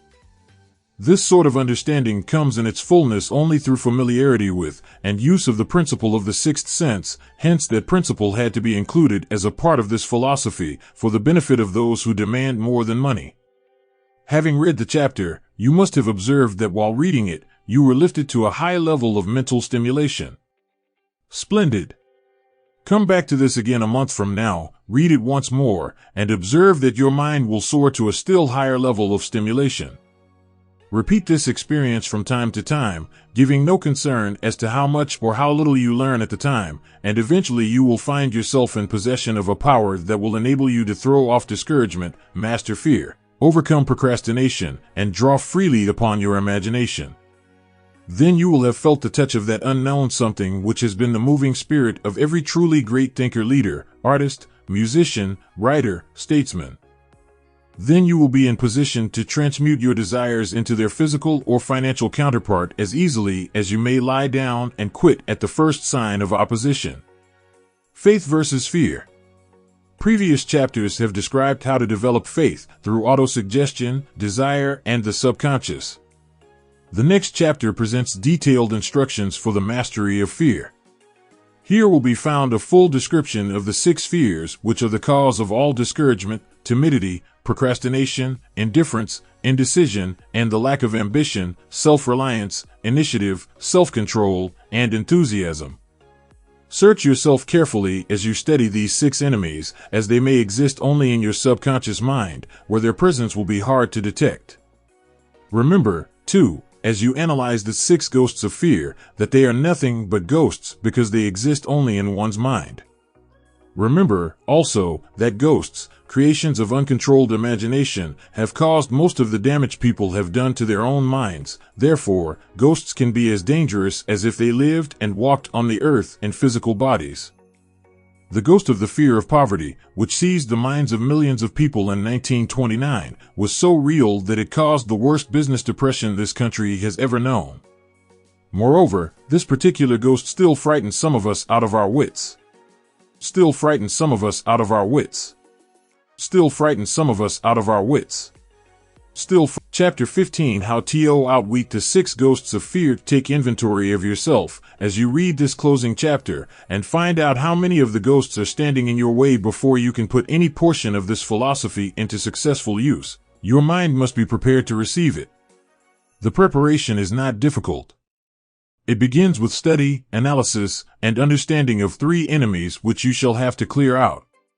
These are indecision, doubt, and fear. The 6th sense will never function while these 3 negatives, or any of them, remain in your mind. The members of this unholy trio are closely related. Where one is found, the other 2 are close at hand. Indecision is the seedling of fear. Remember this as you read. Indecision crystallizes into doubt, the 2 blend and become fear. The blending process often is slow. This is one reason why these 3 enemies are so dangerous. They germinate and grow without their presence being observed. The remainder of this chapter describes an end which must be attained before the philosophy, as a whole, can be put into practical use.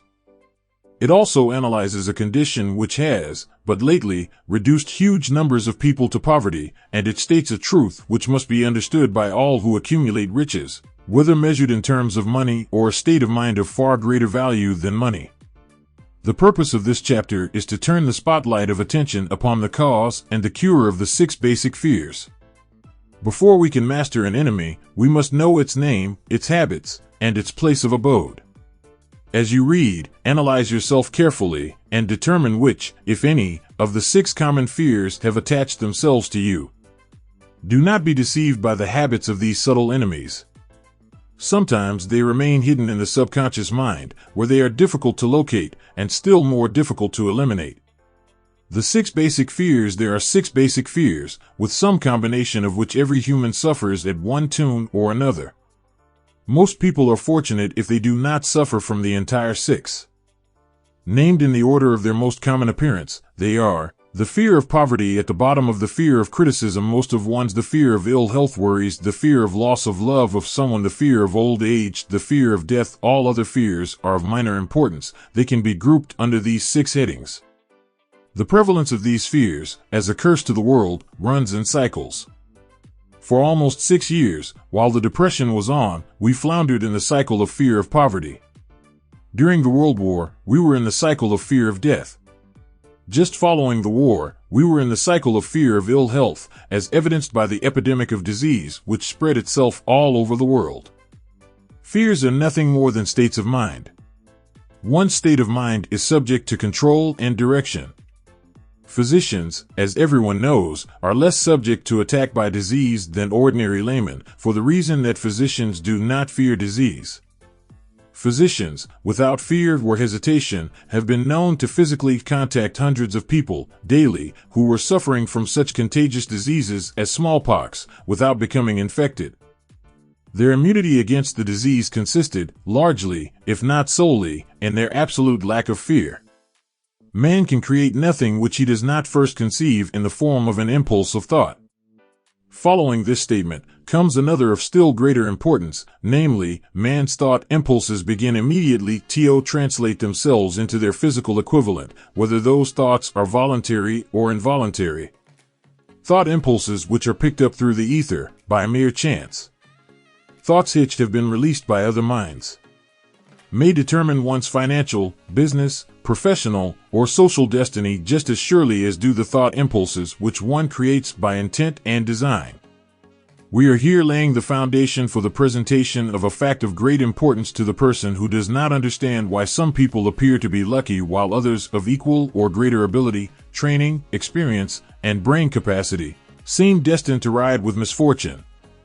This fact may be explained by the statement that every human being has the ability to completely control his own mind, and with this control, obviously, every person may open his mind to the tramp thought impulses which are being released by other brains, or close the doors tightly and admit only thought impulses of his own choice. Nature has endowed man with absolute control over but one thing, and that is thought. This fact, coupled with the additional fact that everything which man creates begins in the form of a thought, leads one very near to the principle by which fear may be mastered.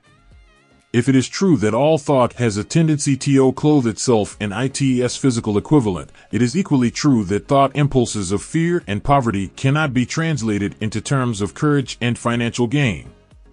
The people of America began to think of poverty following the Wall Street crash of 1929.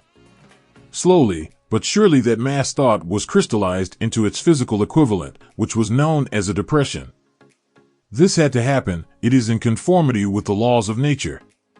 The fear of poverty. There can be no compromise between poverty and riches. The two roads that lead to poverty and riches travel in opposite directions. If you want riches, you must refuse to accept any circumstance that leads toward poverty. The word riches is here used in its broadest sense, meaning financial, spiritual, mental, and material estates. The starting point of the path that leads to riches is desire. In Chapter 1, you received full instructions for the proper use of desire. In this chapter, on fear, you have complete instructions for preparing your mind to make practical use of desire. Here, then, is the place to give yourself a challenge which will definitely determine how much of this philosophy you have absorbed. Here is the point at which you can turn profit and foretell, accurately, what the future holds in store for you. If, after reading this chapter, you are willing to accept poverty, you may as well make up your mind to receive poverty. This is one decision you cannot avoid. If you demand riches, determine what form and how much will be required to satisfy you. You know the road that leads to riches. You have been given a roadmap which, if followed, will keep you on that road. If you neglect to make the start, or stop before you arrive, no one will be to blame, but you. This responsibility is yours. No alibi will save you from accepting the responsibility if you now fail or refuse to demand riches of life, because the acceptance calls for but one thing, incidentally, the only thing you can control, and that is a state of mind. A state of mind is something that one assumes. It cannot be purchased, it must be created. Fear of poverty is a state of mind, nothing else. But it is sufficient to destroy one's chances of achievement in any undertaking, a truth which became painfully evident during the Depression. This fear paralyzes the faculty of reason, destroys the faculty of imagination, kills off self-reliance, undermines enthusiasm, discourages initiative, leads to uncertainty of purpose, encourages procrastination, wipes out enthusiasm, and makes self-control an impossibility. It takes the charm from one's personality, destroys the possibility of accurate thinking, diverts concentration of effort, it masters persistence, turns the willpower into nothingness, destroys ambition, beclouds the memory and invites failure in every conceivable form. It kills love and assassinates the finer emotions of the heart, discourages friendship and invites disaster in 100 forms, leads to sleeplessness, misery, and unhappiness. And all this despite the obvious truth that we live in a world of overabundance of everything the heart could desire, with nothing standing between us and our desires, excepting lack of a definite purpose. The fear of poverty is, without doubt, the most destructive of the 6 basic fears. It has been placed at the head of the list because it is the most difficult to master. Considerable courage is required to state the truth about the origin of this fear, and still greater courage to accept the truth after it has been stated. The fear of poverty grew out of man's inherited tendency to prey upon his fellow man economically. Nearly all animals lower than man are motivated by instinct, but their capacity to think is limited, therefore, they prey upon one another physically. Man, with his superior sense of intuition, with the capacity to think and to reason, does not eat his fellow man bodily, he gets more satisfaction out of eating him financially. Man is so avaricious that every conceivable law has been passed to safeguard him from his fellow man. Of all the ages of the world, of which we know anything, the age in which we live seems to be one that is outstanding because of man's money madness. A man is considered less than the dust of the earth unless he can display a fat bank account. But if he has money, never mind how he acquired it, he is a king or a big shot, he is above the law, he rules in politics, he dominates in business, and the whole world about him bows in respect when he passes. Nothing brings man so much suffering and humility as poverty. Only those who have experienced poverty understand the full meaning of this. It is no wonder that man fears poverty. Through a long line of inherited experiences, man has learned, for sure, that some men cannot be trusted where matters of money and earthly possessions are concerned. This is a rather stinging indictment, the worst part of it being that it is true. The majority of marriages are motivated by the wealth possessed by one or both of the contracting parties. It is no wonder, therefore, that the divorce courts are busy. So eager is man to possess wealth that he will acquire it in whatever manner he can, through legal methods if possible, through other methods if necessary or expedient. Self-analysis may disclose weaknesses which one does not like to acknowledge. This form of examination is essential to all who demand of life more than mediocrity and poverty. Remember, as you check yourself point by point, that you are both the court and the jury, the prosecuting attorney and the attorney for the defense, and that you are the plaintiff and the defendant, also that you are on trial. Face the facts squarely. Ask yourself definite questions and demand direct replies. When the examination is over, you will know more about yourself. If you do not feel that you can be an impartial judge in this self-examination, call upon someone who knows you well to serve as judge while you cross-examine yourself. You are after the truth. Get it, no matter at what cost, even though it may temporarily embarrass you. The majority of people, if asked what they fear most, would reply, "I fear nothing." The reply would be inaccurate, because few people realize that they are fear. So subtle and deeply seated is the emotion of fear that one may go through life burdened with it, never recognizing its presence. Only a courageous analysis will disclose the presence of this universal enemy. When you begin such an analysis, search deeply into your character. Here is a list of the symptoms for which you should look: indifference, commonly expressed through lack of ambition, willingness to tolerate poverty, acceptance of whatever compensation life may offer without protest, mental and physical laziness, lack of initiative, imagination, enthusiasm, and self-control and decision. The habit of permitting others to do one's thinking. Staying on the fence. Doubt, generally expressed through alibis and excuses designed to cover up, explain away, or apologize for one's failures, sometimes expressed in the form of envy of those who are successful or by criticizing them. Worry, usually expressed by finding fault with others, a tendency to spend beyond one's income, neglect of personal appearance, scowling and frowning, intemperance in the use of alcoholic drink, sometimes through the use of narcotics, nervousness, lack of poise, self-consciousness, and lack of self-reliance. Overcaution, the habit of looking for the negative side of every circumstance, thinking and talking of possible failure instead of concentrating upon the means of succeeding. Knowing all the roads to disaster, but never searching for the plans to avoid failure. Waiting for the right time to begin putting ideas and plans into action until the waiting becomes a permanent habit. Remembering those who have failed and forgetting those who have succeeded. Seeing the hole in the donut, but overlooking the donut. Pessimism, leading to indigestion, poor elimination, auto-intoxication, bad breath, and bad disposition. Procrastination, the habit of putting off until tomorrow that which should have been done last year.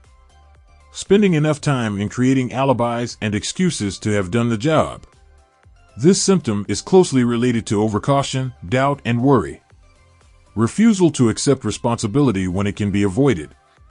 Willingness to compromise rather than put up a stiff fight. Compromising with difficulties instead of harnessing and using them as stepping stones to advancement. Bargaining with life for a penny, instead of demanding prosperity, opulence, riches, contentment, and happiness. Planning what to do if and when overtaken by failure, instead of burning all bridges and making retreat impossible. Weakness of, and often total lack of self-confidence, definiteness of purpose, self-control, initiative, enthusiasm, ambition, thrift, and sound reasoning ability. Expecting poverty instead of demanding riches. Association with those who accept poverty instead of seeking the company of those who demand and receive riches. Money talks. Some will ask, why did you write a book about money? Why measure riches in dollars alone? Some will believe, and rightly so, that there are other forms of riches more desirable than money. Yes, there are riches which cannot be measured in terms of dollars, but there are millions of people who will say, "Give me all the money I need, and I will find everything else I want." The major reason why I wrote this book on how to get money is the fact that the world has but lately passed through an experience that left millions of men and women paralyzed with the fear of poverty. What this sort of fear does to one was well described by Westbrook Pegler in the New York World Telegram, viz., money is only clamshells or metal discs or scraps of paper, and there are treasures of the heart and soul which money cannot buy, but most people, being broke, are unable to keep this in mind and sustain their spirits. When a man is down and out and on the street, unable to get any job at all, something happens to his spirit which can be observed in the drop of his shoulders, the set of his hat, his walk, and his gaze. He cannot escape a feeling of inferiority among people with regular employment, even though he knows they are definitely not his equals in character, intelligence, or ability. These people, even his friends, feel, on the other hand, a sense of superiority and regard him, perhaps unconsciously, as a casualty. He may borrow for a time, but not enough to carry on in his accustomed way, and he cannot continue to borrow very long. But borrowing in itself, when a man is borrowing merely to live, is a depressing experience, and the money lacks the power of earned money to revive his spirits. Of course, none of this applies to bums or habitual ne'er-do-wells, but only to men of normal ambitions and self-respect. Women conceal despair. Women in the same predicament must be different. We somehow do not think of women at all in considering the down-and-outers. They are scarce in the breadlines, they rarely are seen begging on the streets, and they are not recognizable in crowds by the same plain signs which identify busted men. Of course, I do not mean the shuffling hags of the city streets who are the opposite number of the confirmed male bums. I mean reasonably young, decent, and intelligent women. There must be many of them, but their despair is not apparent. Maybe they kill themselves. When a man is down and out, he has time on his hands for brooding. He may travel miles to see a man about a job and discover that the job is filled, or that it is one of those jobs with no base pay but only a commission on the sale of some useless knick-knack which nobody would buy, except out of pity. Turning that down, he finds himself back on the street with nowhere to go but just anywhere. So he walks and walks. He gazes into store windows at luxuries which are not for him, and feels inferior and gives way to people who stop to look with an active interest. He wanders into the railroad station or puts himself down in the library to ease his legs and soak up a little heat, but that isn't looking for a job, so he gets going again. He may not know it, but his aimlessness would give him away even if the very lines of his figure did not. He may be well dressed in the clothes left over from the days when he had a steady job, but the clothes cannot disguise the droop. Money makes difference. He sees thousands of other people, bookkeepers or clerks or chemists or wagon hands, busy at their work, and envies them from the bottom of his soul. They have their independence, their self-respect and manhood, and he simply cannot convince himself that he is a good man, too, though he argue it out and arrive at a favorable verdict hour after hour. It is just money which makes this difference in him. With a little money he would be himself again. Some employers take the most shocking advantage of people who are down and out. The agencies hang out little colored cards offering miserable wages to busted men, $12 a week, $15 a week. An $18 a week job is a plum, and anyone with $25 a week to offer does not hang the job in front of an agency on a colored card. I have a want ad clipped from a local paper demanding a clerk, a good, clean penman, to take telephone orders for a sandwich shop from 11 a.m. to 2 p.m. for $8 a month, not $8 a week, but $8 a month. The ad says also, state religion. Can you imagine the brutal effrontery of anyone who demands a good, clean penman for 11 cents an hour inquiring into the victim's religion? But that is what busted people are offered. The fear of criticism, just how man originally came by this fear, no one can state definitely, but one thing is certain, he has it in a highly developed form. Some believe that this fear made its appearance about the time that politics became a profession. Others believe it can be traced to the age when women first began to concern themselves with styles and wearing apparel. This author, being neither a humorist nor a prophet, is inclined to attribute the basic fear of criticism to that part of man's inherited nature which prompts him not only to take away his fellow man's goods and wares, but to justify his action by criticism of his fellow man's character. It is a well-known fact that a thief will criticize the man from whom he steals, that politicians seek office, not by displaying their own virtues and qualifications, but by attempting to besmirch their opponents. The fear of criticism takes on many forms, the majority of which are petty and trivial. Bald-headed men, for example, are bald for no other reason than their fear of criticism. Heads become bald because of the tight-fitting bands of hats which cut off the circulation from the roots of the hair. Men wear hats, not because they actually need them, but mainly because everyone is doing it. The individual falls into line and does likewise, lest some other individual criticize him. Women seldom have bald heads, or even thin hair, because they wear hats which fit their heads loosely, the only purpose of the hats being adornment. But it must not be supposed that women are free from the fear of criticism. If any woman claims to be superior to man with reference to this fear, ask her to walk down the street wearing a hat of the vintage of 1890. The astute manufacturers of clothing have not been slow to capitalize this basic fear of criticism, with which all mankind has been cursed. Every season the styles and many articles of wearing apparel change. Who establishes the styles? Certainly not the purchaser of clothing, but the manufacturer. Why does he change the styles so often? The answer is obvious. He changes the styles so he can sell more clothes. For the same reason, the manufacturers of automobiles change styles of models every season. No man wants to drive an automobile which is not of the latest style, although the older model may actually be the better car. We have been describing the manner in which people behave under the influence of fear of criticism as applied to the small and petty things of life. Let us now examine human behavior when this fear affects people in connection with the more important events of human relationship. Take, for example, practically any person who has reached the age of mental maturity, and if you could read the secret thoughts of his mind, you would find a very decided disbelief in most of the fables taught by the majority of the dogmatists and theologians a few decades back. Not often, however, will you find a person who has the courage to openly state his belief on this subject.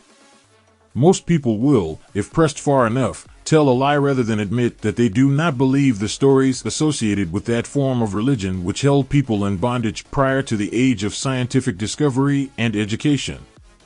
Why does the average person, even in this day of enlightenment, shy away from denying his belief in the fables which were the basis of most of the religions a few decades ago? The answer is, because of the fear of criticism. Men and women have been burned at the stake for daring to express disbelief in ghosts. It is no wonder we have inherited a consciousness which makes us fear criticism. The time was, and not so far in the past, when criticism carried severe punishments. It still does in some countries. The fear of criticism robs man of his initiative, destroys his power of imagination, limits his individuality, takes away his self-reliance, and does him damage in 100 other ways. Parents often do their children irreparable injury by criticizing them. The mother of one of my boyhood chums used to punish him with a switch almost daily, always completing the job with the statement, "You'll land in the penitentiary before you are 20. He was sent to a reformatory at the age of 17. Criticism is the one form of service, of which everyone has too much. Everyone has a stock of it which is handed out, gratis, whether called for or not. One's nearest relatives often are the worst offenders. It should be recognized as a crime for any parent to build inferiority complexes in the mind of a child through unnecessary criticism. Employers who understand human nature get the best there is in men, not by criticism, but by constructive suggestion. Parents may accomplish the same results with their children. Criticism will plant fear in the human heart or resentment, but it will not build love or affection. Symptoms of the fear of criticism. This fear is almost as universal as the fear of poverty, and its effects are just as fatal to personal achievement, mainly because this fear destroys initiative and discourages the use of imagination. The major symptoms of the fear are self-consciousness. generally expressed through nervousness, timidity in conversation and in meeting strangers, awkward movement of the hands and limbs, shifting of the eyes. Lack of poise. Expressed through lack of voice control, nervousness in the presence of others, poor posture of body, poor memory. Personality. Lacking in firmness of decision, personal charm, and ability to express opinions definitely. The habit of sidestepping issues instead of meeting them squarely. Agreeing with others without careful examination of their opinions. Inferiority complex. The habit of expressing self-approval by word of mouth and by actions as a means of covering up a feeling of inferiority. Using big words to impress others, often without knowing the real meaning of the words. Imitating others in dress, speech, and manners. Boasting of imaginary achievements. This sometimes gives a surface appearance of a feeling of superiority. Extravagance. The habit of trying to keep up with the Joneses, spending beyond one's income. Lack of initiative. Failure to embrace opportunities for self-advancement, fear to express opinions, lack of confidence in one's own ideas, giving evasive answers to questions asked by superiors, hesitancy of manner and speech, deceit in both words and deeds. Lack of ambition. Mental and physical laziness, lack of self-assertion, slowness in reaching decisions, easily influenced by others, the habit of criticizing others behind their backs and flattering them to their faces, the habit of accepting defeat without protest, quitting an undertaking when opposed by others, suspicious of other people without cause, lacking in tactfulness of manner and speech, unwillingness to accept the blame for mistakes. The fear of ill health. This fear may be traced to both physical and social heredity. It is closely associated, as to its origin, with the causes of fear of old age and the fear of death, because it leads one closely to the border of terrible worlds of which man knows not, but concerning which he has been taught some discomforting stories. The opinion is somewhat general, also, that certain unethical people engaged in the business of selling health have had not a little to do with keeping alive the fear of ill health. In the main, man fears ill health because of the terrible pictures which have been planted in his mind of what may happen if death should overtake him. He also fears it because of the economic toll which it may claim. A reputable physician estimated that 75% of all people who visit physicians for professional service are suffering with hypochondria. It has been shown most convincingly that the fear of disease, even where there is not the slightest cause for fear, often produces the physical symptoms of the disease feared. Powerful and mighty is the human mind. It builds or it destroys. Playing upon this common weakness of fear of ill health, dispensers of patent medicines have reaped fortunes. This form of imposition upon credulous humanity became so prevalent some 20 years ago that Collier's Weekly magazine conducted a bitter campaign against some of the worst offenders in the patent medicine business. During the flu epidemic which broke out during the World War, the mayor of New York City took drastic steps to check the damage which people were doing themselves through their inherent fear of ill health.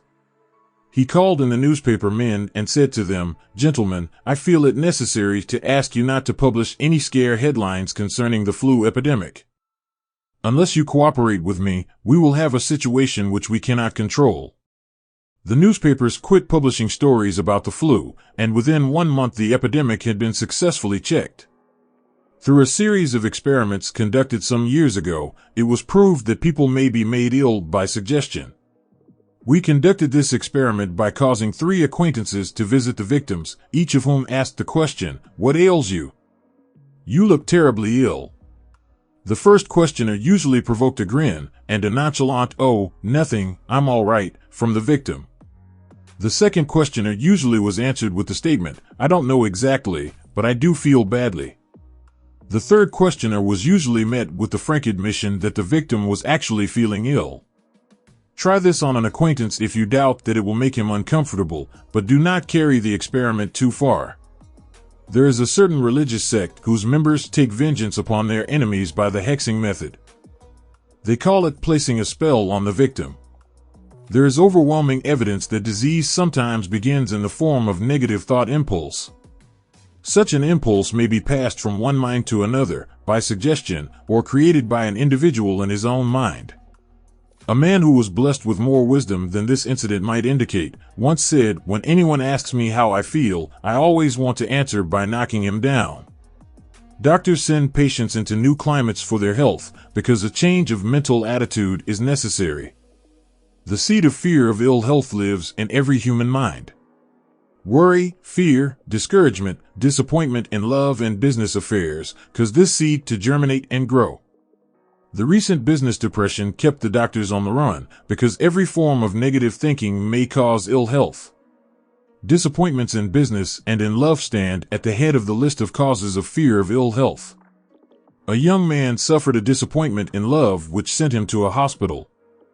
4 months he hovered between life and death. A specialist in suggestive therapeutics was called in. The specialist changed nurses, placing him in charge of a very charming young woman who began to make love to him the first day of her arrival on the job.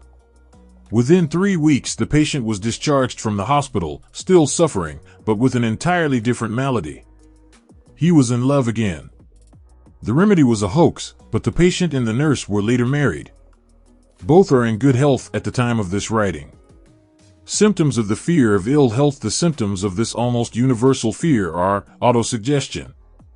The habit of negative use of self-suggestion by looking for and expecting to find the symptoms of all kinds of disease. Enjoying imaginary illness and speaking of it as being real. The habit of trying all fads and isms recommended by others as having therapeutic value. Talking to others of operations, accidents, and other forms of illness. Experimenting with diets, physical exercises, reducing systems without professional guidance. Trying home remedies, patent medicines, and quack remedies. Hypochondria. The habit of talking of illness, concentrating the mind upon disease, and expecting its appearance until a nervous break occurs. Nothing that comes in bottles can cure this condition. It is brought on by negative thinking, and nothing but positive thought can effect a cure. Hypochondria is said to do as much damage on occasion as the disease one fears might do. Most so-called cases of nerves come from imaginary illness. Exercise. Fear of ill health often interferes with proper physical exercise and results in overweight by causing one to avoid outdoor life. Susceptibility. Fear of ill health breaks down nature's body resistance and creates a favorable condition for any form of disease one may contact. The fear of ill health often is related to the fear of poverty, especially in the case of the hypochondriac, who constantly worries about the possibility of having to pay doctor's bills, hospital bills, etc. This type of person spends much time preparing for sickness, talking about death, saving money for cemetery lots and burial expenses, etc. Self-coddling. The habit of making a bid for sympathy, using imaginary illness as the lure. The habit of feigning illness to cover plain laziness or to serve as an alibi for lack of ambition. Intemperance. The habit of using alcohol or narcotics to destroy pains such as headaches, neuralgia, etc., instead of eliminating the cause. The habit of reading about illness and worrying over the possibility of being stricken by it. The habit of reading patent medicine advertisements. The fear of loss of love. The original source of this inherent fear needs but little description because it obviously grew out of man's polygamous habit of stealing his fellow man's mate and his habit of taking liberties with her whenever he could. Jealousy and other similar forms of dementia precox grow out of man's inherited fear of the loss of love of someone. This fear is the most painful of all the 6 basic fears. It probably plays more havoc with the body and mind than any of the other basic fears, as it often leads to permanent insanity. The fear of the loss of love probably dates back to the Stone Age, when men stole women by brute force.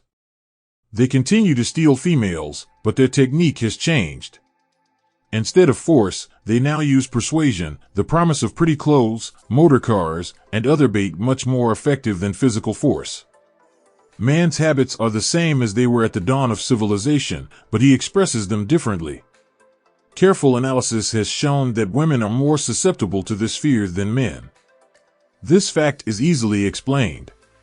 Women have learned, from experience, that men are polygamous by nature, that they are not to be trusted in the hands of rivals. Symptoms of the fear of loss of love. The distinguishing symptoms of this fear are jealousy, the habit of being suspicious of friends and loved ones without any reasonable evidence of sufficient grounds. Jealousy is a form of dementia praecox which sometimes becomes violent without the slightest cause. The habit of accusing wife or husband of infidelity without grounds. General suspicion of everyone, absolute faith in no one. Fault finding. The habit of finding fault with friends, relatives, business associates, and loved ones upon the slightest provocation or without any cause whatsoever. Gambling. The habit of gambling, stealing, cheating, and otherwise taking hazardous chances to provide money for loved ones, with the belief that love can be bought. The habit of spending beyond one's means, or incurring debts, to provide gifts for loved ones, with the object of making a favorable showing. Insomnia, nervousness, lack of persistence, weakness of will, lack of self-control, lack of self-reliance, bad temper. The fear of old age. In the main, this fear grows out of two sources. First, the thought that old age may bring with it poverty. Secondly, and by far the most common source of origin, from false and cruel teachings of the past which have been too well mixed with fire and brimstone and other bogies cunningly designed to enslave man through fear.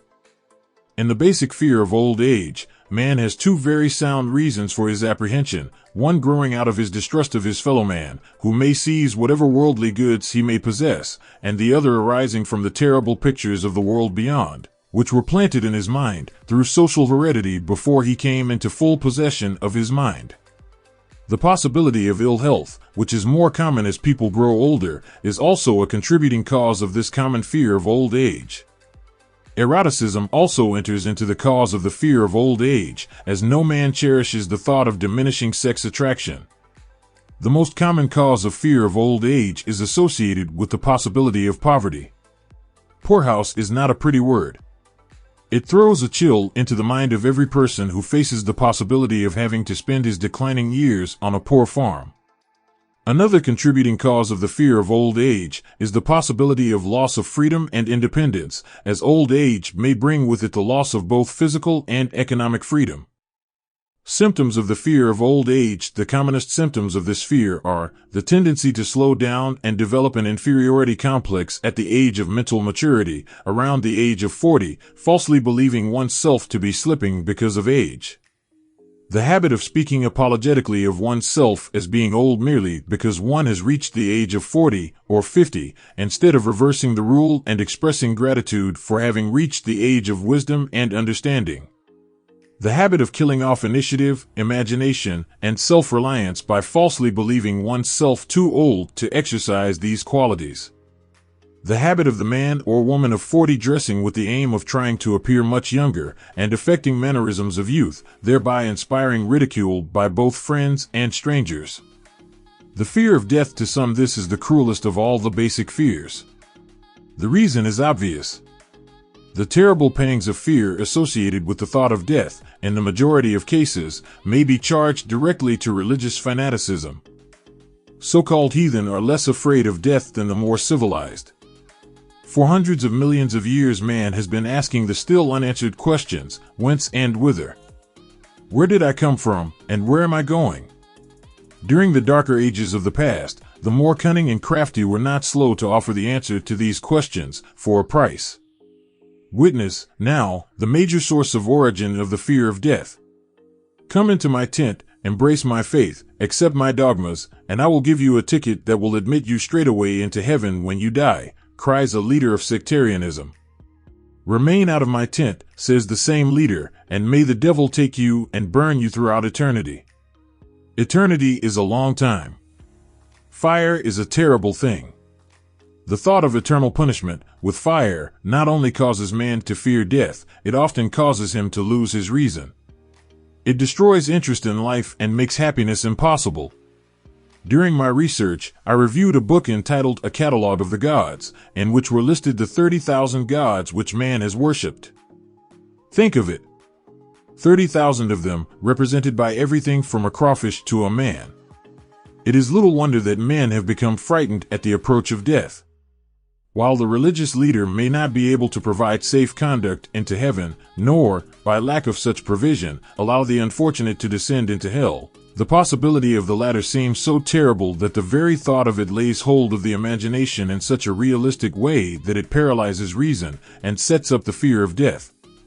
In truth, no man knows, and no man has ever known, what heaven or hell is like, nor does any man know if either place actually exists.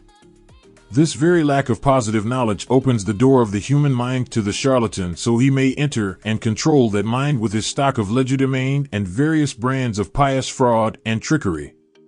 The fear of death is not as common now as it was during the age when there were no great colleges and universities. Men of science have turned the spotlight of truth upon the world, and this truth is rapidly freeing men and women from this terrible fear of death. The young men and young women who attend the colleges and universities are not easily impressed by fire and brimstone. Through the aid of biology, astronomy, geology, and other related sciences, the fears of the Dark Ages which gripped the minds of men and destroyed their reason have been dispelled. Insane asylums are filled with men and women who have gone mad because of the fear of death. This fear is useless. Death will come, no matter what anyone may think about it. Accept it as a necessity, and pass the thought out of your mind. It must be a necessity, or it would not come to all. Perhaps it is not as bad as it has been pictured. The entire world is made up of only two things, energy and matter.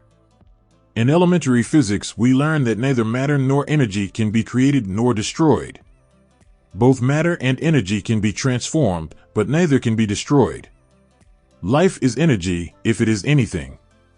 If neither energy nor matter can be destroyed, of course life cannot be destroyed.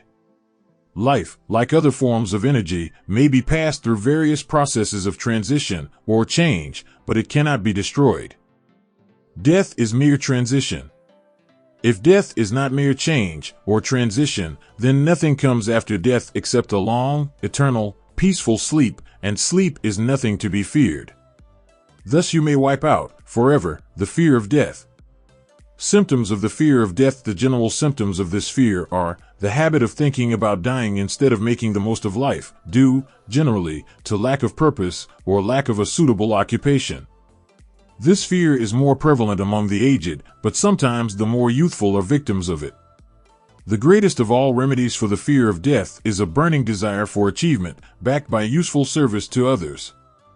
A busy person seldom has time to think about dying. He finds life too thrilling to worry about death. Sometimes the fear of death is closely associated with the fear of poverty, where one's death would leave loved ones poverty-stricken. In other cases, the fear of death is caused by illness and the consequent breaking down of physical body resistance. The commonest causes of the fear of death are ill health, poverty, and lack of appropriate occupation, disappointment over love, insanity, and religious fanaticism. Old man worry is a state of mind based upon fear. It works slowly, but persistently. It is insidious and subtle. Step by step it digs itself in until it paralyzes one's reasoning faculty, destroys self-confidence and initiative. Worry is a form of sustained fear caused by indecision, therefore it is a state of mind which can be controlled. An unsettled mind is helpless. Indecision makes an unsettled mind. Most individuals lack the willpower to reach decisions promptly and to stand by them after they have been made, even during normal business conditions. During periods of economic unrest, the individual is handicapped, not alone by his inherent nature to be slow at reaching decisions, but he is influenced by the indecision of others around him who have created a state of mass indecision. During the Depression, the whole atmosphere, all over the world, was filled with influenza and worryitis, the two mental disease germs which began to spread themselves after the Wall Street frenzy in 1929. There is only one known antidote for these germs. It is the habit of prompt and firm decision. Moreover, it is an antidote which every individual must apply for himself. We do not worry over conditions once we have reached a decision to follow a definite line of action. I once interviewed a man who was to be electrocuted 2 hours later. The condemned man was the calmest of some 8 men who were in the death cell with him. His calmness prompted me to ask him how it felt to know that he was going into eternity in a short while. With a smile of confidence on his face, he said, "It feels fine. Just think, brother, my troubles will soon be over. I have had nothing but trouble all my life. It has been a hardship to get food and clothing. Soon I will not need these things. I have felt fine ever since I learned for certain that I must die. I made up my mind then to accept my fate in good spirit." As he spoke, he devoured a dinner of proportions sufficient for 3 men, eating every mouthful of the food brought to him, and apparently enjoying it as much as if no disaster awaited him. Decision gave this man resignation to his fate. Decision can also prevent one's acceptance of undesired circumstances. The 6 basic fears become translated into a state of worry through indecision. Relieve yourself forever of the fear of death by reaching a decision to accept death as an inescapable event. Whip the fear of poverty by reaching a decision to get along with whatever wealth you can accumulate without worry. Put your foot upon the neck of the fear of criticism by reaching a decision not to worry about what other people think, do, or say. Eliminate the fear of old age by reaching a decision to accept it, not as a handicap, but as a great blessing which carries with it wisdom, self-control, and understanding not known to youth. Acquit yourself of the fear of ill health by the decision to forget symptoms. Master the fear of loss of love by reaching a decision to get along without love, if that is necessary. Kill the habit of worry, in all its forms, by reaching a general, blanket decision that nothing which life has to offer is worth the price of worry. With this decision will come poise, peace of mind, and calmness of thought which will bring happiness. A man whose mind is filled with fear not only destroys his own chances of intelligent action, but he transmits these destructive vibrations to the minds of all who come into contact with him, and destroys also their chances. Even a dog or a horse knows when its master lacks courage. Moreover, a dog or horse will pick up the vibrations of fear thrown off by its master and behave accordingly. Lower down the line of intelligence in the animal kingdom, one finds this same capacity to pick up the vibrations of fear. A honeybee immediately senses fear in the mind of a person. For reasons unknown, a bee will sting the person whose mind is releasing vibrations of fear much more readily than it will molest the person whose mind registers no fear. The vibrations of fear pass from one mind to another just as quickly and as surely as the sound of the human voice passes from the broadcasting station to the receiving set of a radio, and by the self-same medium. Mental telepathy is a reality. Thoughts pass from one mind to another, voluntarily, whether or not this fact is recognized by either the person releasing the thoughts, or the persons who pick up those thoughts. The person who gives expression, by word of mouth, to negative or destructive thoughts is practically certain to experience the results of those words in the form of a destructive kickback. The release of destructive thought impulses, alone, without the aid of words, produces also a kickback in more ways than one. First of all, and perhaps most important to be remembered, the person who releases thoughts of a destructive nature must suffer damage through the breaking down of the faculty of creative imagination. Secondly, the presence in the mind of any destructive emotion develops a negative personality which repels people and often converts them into antagonists. The third source of damage to the person who entertains or releases negative thoughts lies in this significant fact: these thought impulses are not only damaging to others, but they embed themselves in the subconscious mind of the person releasing them, and they become a part of his character. One is never through with a thought merely by releasing it.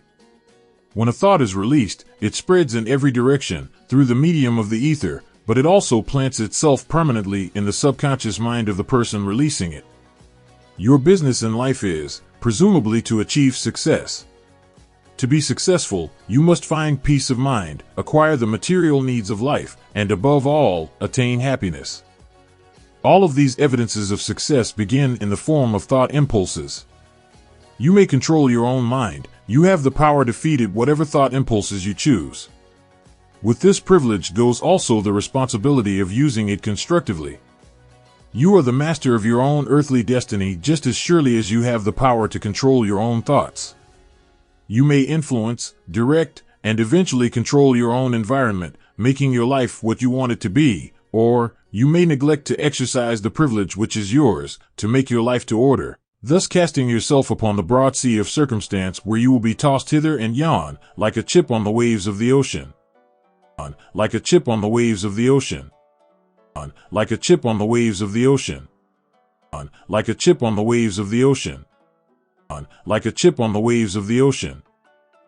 Like a chip on the waves of the ocean. The devil's workshop, the seventh basic evil. In addition to the 6 basic fears, there is another evil by which people suffer. It constitutes a rich soil in which the seeds of failure grow abundantly. It is so subtle that its presence often is not detected.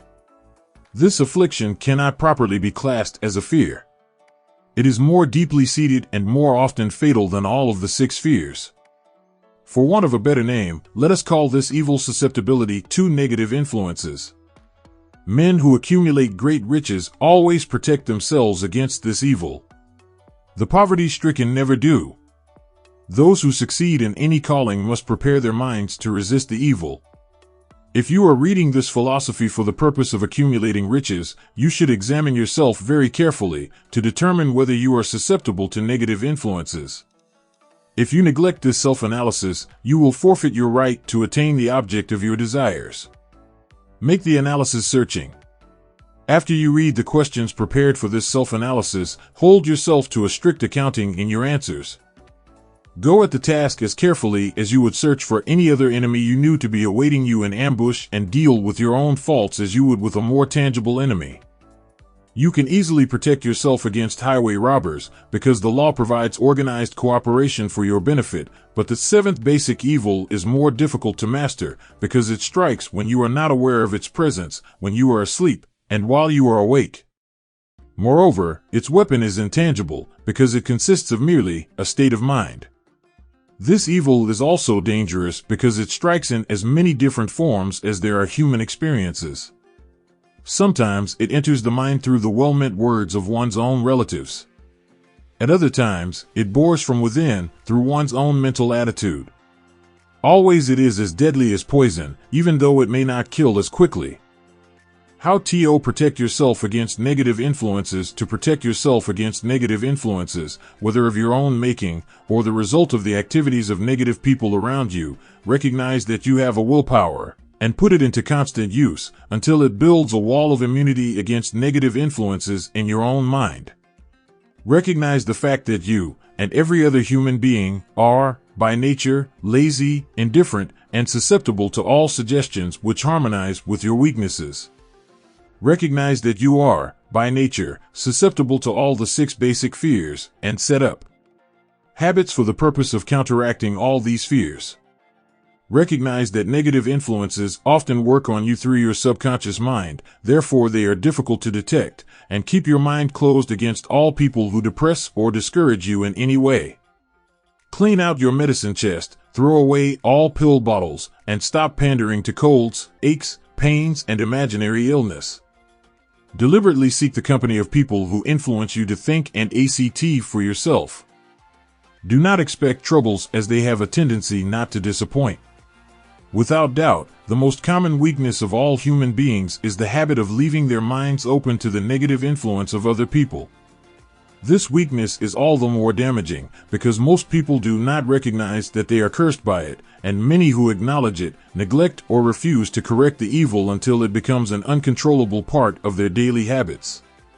To aid those who wish to see themselves as they really are, the following list of questions has been prepared. Read the questions and state your answers aloud so you can hear your own voice. This will make it easier for you to be truthful with yourself. Self-analysis test questions. Do you complain often of feeling bad? And if so, what is the cause? Do you find fault with other people at the slightest provocation? Do you frequently make mistakes in your work? And if so, why? Are you sarcastic and offensive in your conversation? Do you deliberately avoid the association of anyone? And if so, why? Do you suffer frequently with indigestion? If so, what is the cause? Does life seem futile and the future hopeless to you? If so, why? Do you like your occupation? If not, why? Do you often feel self-pity? And if so, why? Are you envious of those who excel you? To which do you devote most time, thinking of success or of failure? Are you gaining or losing self-confidence as you grow older? Do you learn something of value from all mistakes? Are you permitting some relative or acquaintance to worry you? If so, why? Are you sometimes in the clouds and at other times in the depths of despondency? Who has the most inspiring influence upon you? What is the cause? Do you tolerate negative or discouraging influences which you can avoid? Are you careless of your personal appearance? If so, when and why? Have you learned how to drown your troubles by being too busy to be annoyed by them? Would you call yourself a spineless weakling if you permitted others to do your thinking for you? Do you neglect internal bathing until auto-intoxication makes you ill-tempered and irritable? How many preventable disturbances annoy you, and why do you tolerate them? Do you resort to liquor, narcotics, or cigarettes to quiet your nerves? If so, why do you not try willpower instead? Does anyone nag you, and if so, for what reason? Do you have a definite major purpose, and if so, what is it, and what plan have you for achieving it? Do you suffer from any of the 6 basic fears? If so, which ones? Have you a method by which you can shield yourself against the negative influence of others? Do you make deliberate use of autosuggestion to make your mind positive? Which do you value most, your material possessions, or your privilege of controlling your own thoughts? Are you easily influenced by others, against your own judgment? Has today added anything of value to your stock of knowledge or state of mind? Do you face squarely the circumstances which make you unhappy, or sidestep the responsibility? Do you analyze all mistakes and failures and try to profit by them, or do you take the attitude that this is not your duty? Can you name 3 of your most damaging weaknesses? What are you doing to correct them? Do you encourage other people to bring their worries to you for sympathy? Do you choose, from your daily experiences, lessons or influences which aid in your personal advancement? Does your presence have a negative influence on other people as a rule? What habits of other people annoy you most? Do you form your own opinions or permit yourself to be influenced by other people? Have you learned how to create a mental state of mind with which you can shield yourself against all discouraging influences? Does your occupation inspire you with faith and hope? Are you conscious of possessing spiritual forces of sufficient power to enable you to keep your mind free from all forms of fear? Does your religion help you to keep your own mind positive? Do you feel it your duty to share other people's worries? If so, why? If you believe that birds of a feather flock together, what have you learned about yourself by studying the friends whom you attract? What connection, if any, do you see between the people with whom you associate most closely and any unhappiness you may experience? Could it be possible that some person whom you consider to be a friend is, in reality, your worst enemy because of his negative influence on your mind? By what rules do you judge who is helpful and who is damaging to you? Are your intimate associates mentally superior or inferior to you? How much time out of every 24 hours do you devote to A. Your occupation, B. Sleep, C. Play and relaxation, D. Acquiring useful knowledge, E. Playing waste, who among your acquaintances A. Encourages you most, B. Cautions you most, C. Discourages you most, D. Helps you most in other ways? What is your greatest worry? Why do you tolerate it? When others offer you free, unsolicited advice, do you accept it without question or analyze their motive? What, above all else, do you most desire? Do you intend to acquire it? Are you willing to subordinate all other desires for this one? How much time daily do you devote to acquiring it? Do you change your mind often? If so, why? Do you usually finish everything you begin? Are you easily impressed by other people's business or professional titles, college degrees, or wealth? Are you easily influenced by what other people think or say of you? Do you cater to people because of their social or financial status? Whom do you believe to be the greatest person living? At what respect is this person superior to yourself? How much time have you devoted to studying and answering these questions? At least one day is necessary for the analysis and the answering of the entire list. If you have answered all these questions truthfully, you know more about yourself than the majority of people. Study the questions carefully, come back to them once each week for several months, and be astounded at the amount of additional knowledge of great value to yourself you will have gained by the simple method of answering the questions truthfully. If you are not certain concerning the answers to some of the questions, seek the counsel of those who know you well, especially those who have no motive in flattering you, and see yourself through their eyes. The experience will be astonishing. You have absolute control over but one thing, and that is your thoughts. This is the most significant and inspiring of all facts known to man. It reflects man's divine nature.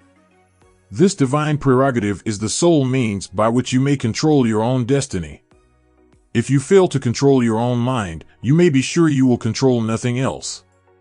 If you must be careless with your possessions, let it be in connection with material things. Your mind is your spiritual estate. Protect and use it with the care to which divine royalty is entitled. You were given a willpower for this purpose. Unfortunately, there is no legal protection against those who, either by design or ignorance, poison the minds of others by negative suggestion. This form of destruction should be punishable by heavy legal penalties, because it may and often does destroy one's chances of acquiring material things which are protected by law. Men with negative minds tried to convince Thomas Edison that he could not build a machine that would record and reproduce the human voice, because they said no one else had ever produced such a machine. Edison did not believe them. He knew that the mind could produce anything the mind could conceive and believe, and that knowledge was the thing that lifted the great Edison above the common herd. Men with negative minds told F. W. Woolworth he would go broke trying to run a store on 5 and 10-cent sales. He did not believe them. He knew that he could do anything, within reason, if he backed his plans with faith. Exercising his right to keep other men's negative suggestions out of his mind, he piled up a fortune of more than $100 million. Men with negative minds told George Washington he could not hope to win against the vastly superior forces of the British, but he exercised his divine right to believe. Therefore this book was published under the protection of the Stars and Stripes, while the name of Lord Cornwallis has been all but forgotten. Doubting Thomases scoffed scornfully when Henry Ford tried out his first crudely built automobile on the streets of Detroit. Some said the thing never would become practical. Others said no one would pay money for such a contraption. Ford said, "I'll belt the earth with dependable motor cars," and he did. His decision to trust his own judgment has already piled up a fortune far greater than the next 5 generations of his descendants can squander. For the benefit of those seeking vast riches, let it be remembered that practically the sole difference between Henry Ford and a majority of the more than 100,000 men who work for him is this: Ford has a mind and controls it. The others have minds which they do not try to control. Henry Ford has been repeatedly mentioned because he is an astounding example of what a man with a mind of his own, and a will to control it, can accomplish. His record knocks the foundation from under that time-worn alibi, "I never had a chance." Ford never had a chance either, but he created an opportunity and backed it with persistence until it made him richer than Croesus. Mind control is the result of self-discipline and habit. You either control your mind or it controls you. There is no hallway compromise.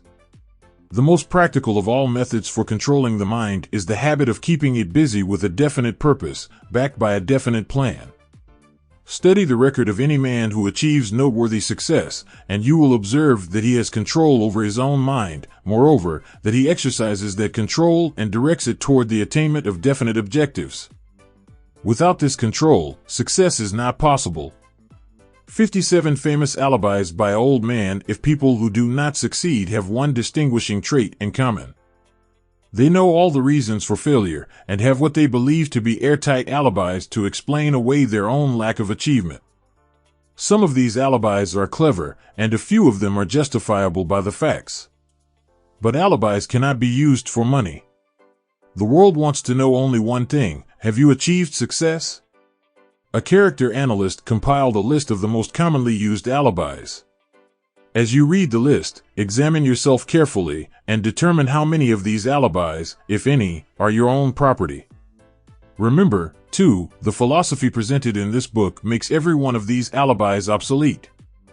If I didn't have a wife and family, if I had enough pull, if I had money, if I had a good education, if I could get a job, if I had good health, if I only had time, if times were better, if other people understood me, if conditions around me were only different, if I could live my life over again, if I did not fear what they would say, if I had been given a chance, if I now had a chance, if other people didn't have it in for me, if nothing happens to stop me, if I were only younger, if I could only do what I want, if I had been born rich, if I could meet the right people, if I had the talent that some people have, if I dared assert myself, if I only had embraced past opportunities, if people didn't get on my nerves, if I didn't have to keep house and look after the children,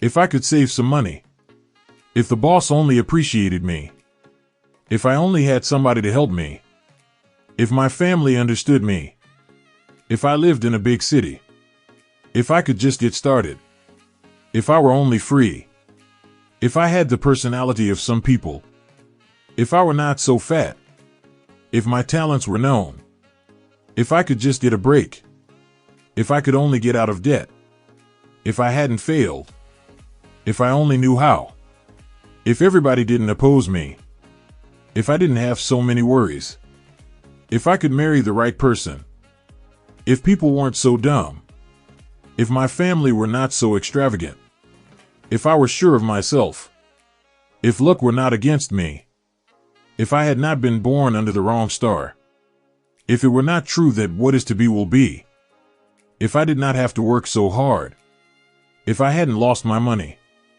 if I lived in a different neighborhood, if I didn't have a past, if I only had a business of my own, if other people would only listen to me, if, and this is the greatest of them all, I had the courage to see myself as I really am, I would find out what is wrong with me and correct it, then I might have a chance to profit by my mistakes and learn something from the experience of others. For I know that there is something wrong with me, or I would now be where I would have been if I had spent more time analyzing my weaknesses and less time building alibis to cover them.